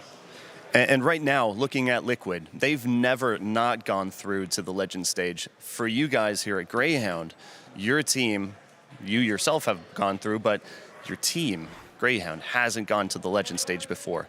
How does it feel right now, looking at it was so close? It obviously sucks. Like, it would have been nice to go through for the last CSGO Major. We almost did it in 2019 when we lost to Vitality as well in the 2-3 game. Yeah, I mean, nothing to say, it just sucks, but it is what it is. And looking back at the match, Yakinder in his pre-match interview, he said, "We want to win hard." Did you guys feel that? Yeah, I mean, they played well. It was a good game from them. And yeah, I don't know. Well, thank you so much, Siko. Back to you guys at the desk. As I said, we say goodbye to Greyhound, but of course we do get to celebrate. If you are a Liquid fan, they're going through, and I do feel like the last CSGO Major would not have been complete without Liquid in the Legend stage. Yeah, you're absolutely right. It is one of the mainstay, one of the names that we want to see in Legend stage. I just wanted to quickly add, of course, unfortunately for Greyhound, this looks very insufficient against Liquid. I just think stylistically, it's a super complicated matchup for Greyhound. Like, we know, we've seen plenty of examples in that very game where they played a fast Counter-Strike, the in-your-face Counter-Strike. They're going to try and take the fight to you. I think that is Liquid's game. That's how they appreciate it. Men like Elige and Yakinder love these aim duels. You're trying to fight them at their own game, and this was not really going to happen. If anything, NIP's game is one that could be full of regret for Greyhound. I think what Siko was saying, if they play their A game, they could go through. I think, yeah, they could go through if they get a good matchup, but do they deserve to go through? Are they playing a game, a level of Counter-Strike that is deserving of a Legend stage? I don't think so. Unfortunately, for all my loving for the Australian scene and the players down there, it's simply not moved from a point. You know, back in the day of JKS and Azar, like upgraded with some European imports, that kind of a style of CS we haven't seen from an Australian team in years. Sorry, I'm struggling because I'm watching the team, and they rough images this is too, so right? It's so difficult when you see how sad they are, because this is, I mean, this is it. This is the pinnacle of Counter-Strike, and losing out this is rough. Yeah, and their experience, I can tell you subjectively as a player, is really far away from the look that we give to here on the desk. Like, we try our very best to paint a rightful picture of what these players are going through, and we stand here and we talk about Liquid Greyhound and how this should be a pretty clear-cut matchup, and Liquid are here, and they just did it. And for us, it's just a day at the office. But if you're Greyhound, notwithstanding the situation, you do enter this game with the hope that something can happen, like with the hope that on a very good day, suddenly maybe you can push them off the comfort zone and you can see yourself in the Legends. You catch yourself thinking about it. So we do have to respect on a human perspective that yes, it remains disappointing, remains a loss, and these images remind us of that. Someone who looked very sad yesterday, almost close to tears, but is smiling today, Elige from Liquid. He is with Massive right now. Thank you so much, guys. Right here is a true winner. Lige, you've been through a lot of ups and downs with Team Liquid, and this almost ended for you guys, but you took down Greyhound, and now you're through to the Legends. How does it feel? It feels really good. I think that after the first day, everyone obviously, and rightfully so, was criticizing us, and we were feeling horrible about it. We were not playing like to the potential that we know that we could be. So for us to bounce back like day after day, and especially yesterday against Complexity and today against Greyhound, I think that we showed that we're supposed to be in this next stage, and we have a real shot at this tournament. Yeah, and you mentioned it yourself because you guys had a rough start to the week, 2 best-of-1 losses, but once we got into the best-of-3s, it kind of just got the ball rolling after I'd say, iffy start against Fluxo. But what went wrong in the beginning of the week and what went right going forward? I think it was just a combination of like nerves and pressure, because I think that we played really well at the boot camp. I think that our comms and everything and just the decision making that was happening when we first started just wasn't as clean as it should be and it could be. Even when we got into the best of 3s against Fluxo, we didn't play very well at all, and it was just a continuous like wake up call that we had to just like keep focusing up. Have faith in ourselves that we know like what we're doing, just play exactly how we did like in practice. And I think that, next stage we're gonna have to keep displaying that and keep getting better. And just looking at your legacy here in CSGO, this is the last CSGO major ever. We're going to be looking at CS2 soon enough. You have never won a major. You've won a Grand Slam, but you've never lifted the major trophy. What does that kind of mean to you, and does that put extra pressure on your team right now? Yeah, I mean, it would mean a lot for me and for the team to win the major. It's the one thing that we haven't been able to do. And I know that it looks really far out of reach right now, but it did for C9 as well in 2018. So I think that anything is possible. We can get there. I think we have the capability to be there, and that's what we're going to keep trying our best and playing as well as we can to make it happen. And what's next for you? We're going to Disneyland. Let's go. All right, Disneyland. Who does not love that? And Elige, just to round things off, on Blast.tv, the viewers can ask you guys questions, and we have one right here. Maybe slightly contentious, but who's going to go 0-3 in the Legends stage? I mean, I don't really know. It's going to be a really tough shot because, you could pick people that are going to narrowly make it to the Legend stage, or you can pick someone that hasn't had any playtime since, the last tournament that they played in. I don't know. I'm going to be the bad guy no matter who I say, but I don't know. I'll go with Apeks. I'll go with Apeks, even though we lost some. I don't know. I'm just saying it. I'm going to be the bad guy no matter what, but that's what I'll go with. It's not going to be Team Liquid? Of course not. Of course not. We already showed that we're on the up and up. Yeah. We went up really down, and now we're climbing up, the staircase up. Good. Always good with some confidence going into the Legend stage. Back to you guys at the desk. So many things to save just in case different things happen so that we can put them all out there. Anyway, let's move on. Liquid is through. They're going to Disneyland, and then they're going to head to the Legend stage. You know what? I'm actually very happy about this Disneyland idea. Yeah. I actually am. If you want Liquid to play better Counter-Strike, I think the last thing they need is to play Counter-Strike. That's not what's happening. It's not what this is about. They don't need more practices. They probably need to have a hell of a good time together, ride a couple of the roller coaster, have fun. Hey, throw up a little bit if you don't like these, but laugh together. You like have roller coasters? No, I get scared fast. I don't like vertigo on multiple levels. Psych! Here's Liquid's results. I also want to go to Disneyland now. You can go to Disneyland. We have one day off. I might just go to Disneyland by myself and Liquid. I can't believe he picked Apeks for 0-3 and not Into the Breach. Into the Breach is the obvious 0-3. Well, we have you on air, on record now. I'm just saying it. They are the obvious 0-3. I'm not saying I'm going to pick them, but they are the go-to, I think, for most people. And picking the team that beat you 0-3, that's kind of BM. About you? I feel like that's kind of BM, and I'd love to see a rematch in the Legend stage. I kind of respected it though. I was like, good. You know what? Own that. I'm impressed. This is it. We have all of the teams that are going through to the Legend stage. This will be the last teams to go through to a Legend stage in a CSGO major. Are we happy with the lineup that's going to be representing this game? Yeah, I'm hella happy. Honestly, I'm super happy. We have our 16 contenders, not contenders anymore, actually Legend stage, 8 of the Legends waiting for them there. And I think the fact that some of the names that were already waiting, the likes of Bad News Eagles, the likes of Into the Breach, Health Fnatic, make it quite an open situation. It's not a clear-cut case of who are the 8 teams we'll have in the playoffs. Yeah, I think the one team that is missing from the Challenger stage is Mouz. I think they're definitely a team with Frozen and Exertion that deserve to be here. Obviously, some of the teams that didn't even qualify for the majors, like Cloud9 and Astralis, that couldn't even make it here. So that's kind of sad to see them miss out, but that's old news now. OG, maybe. Forze, maybe. But I think it's fair to see them not go through. They had their chances and couldn't prove. Yeah, if anything, the Forze disappointment is Zorty fanboy right there. Sorry, I just had to put it out there. You know, it was on my heart, it was heavy on my shoulder.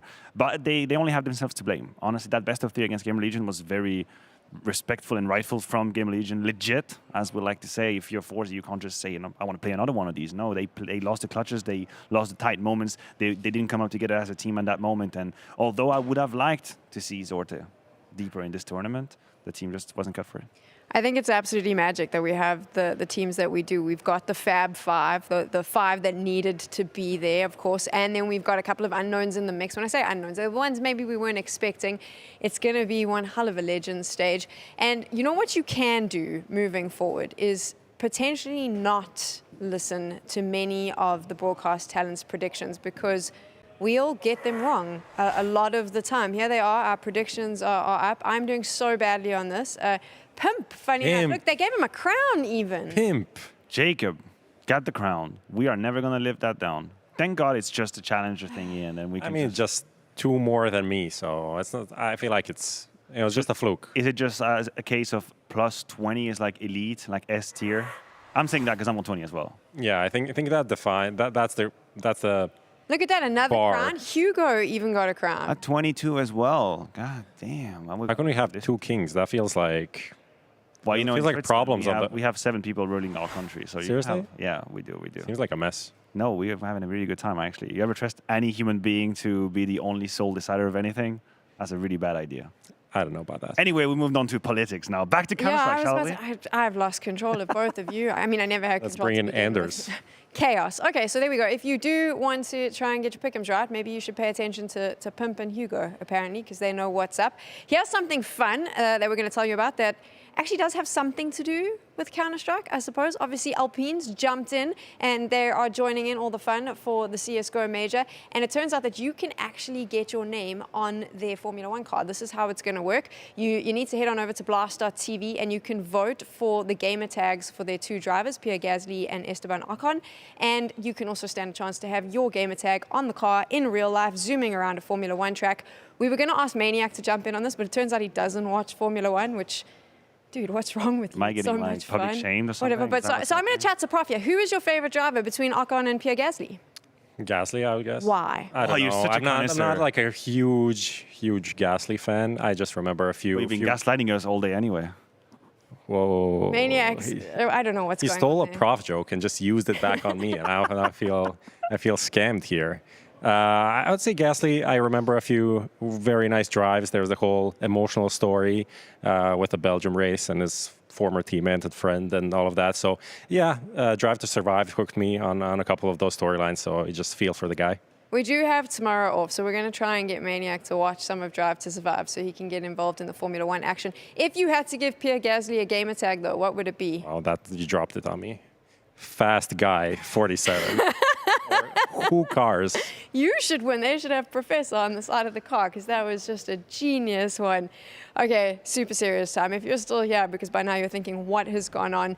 You're very smart to stick around, because we have the Legend stage matchups. You're getting the first look. Here they are, gents. This is it.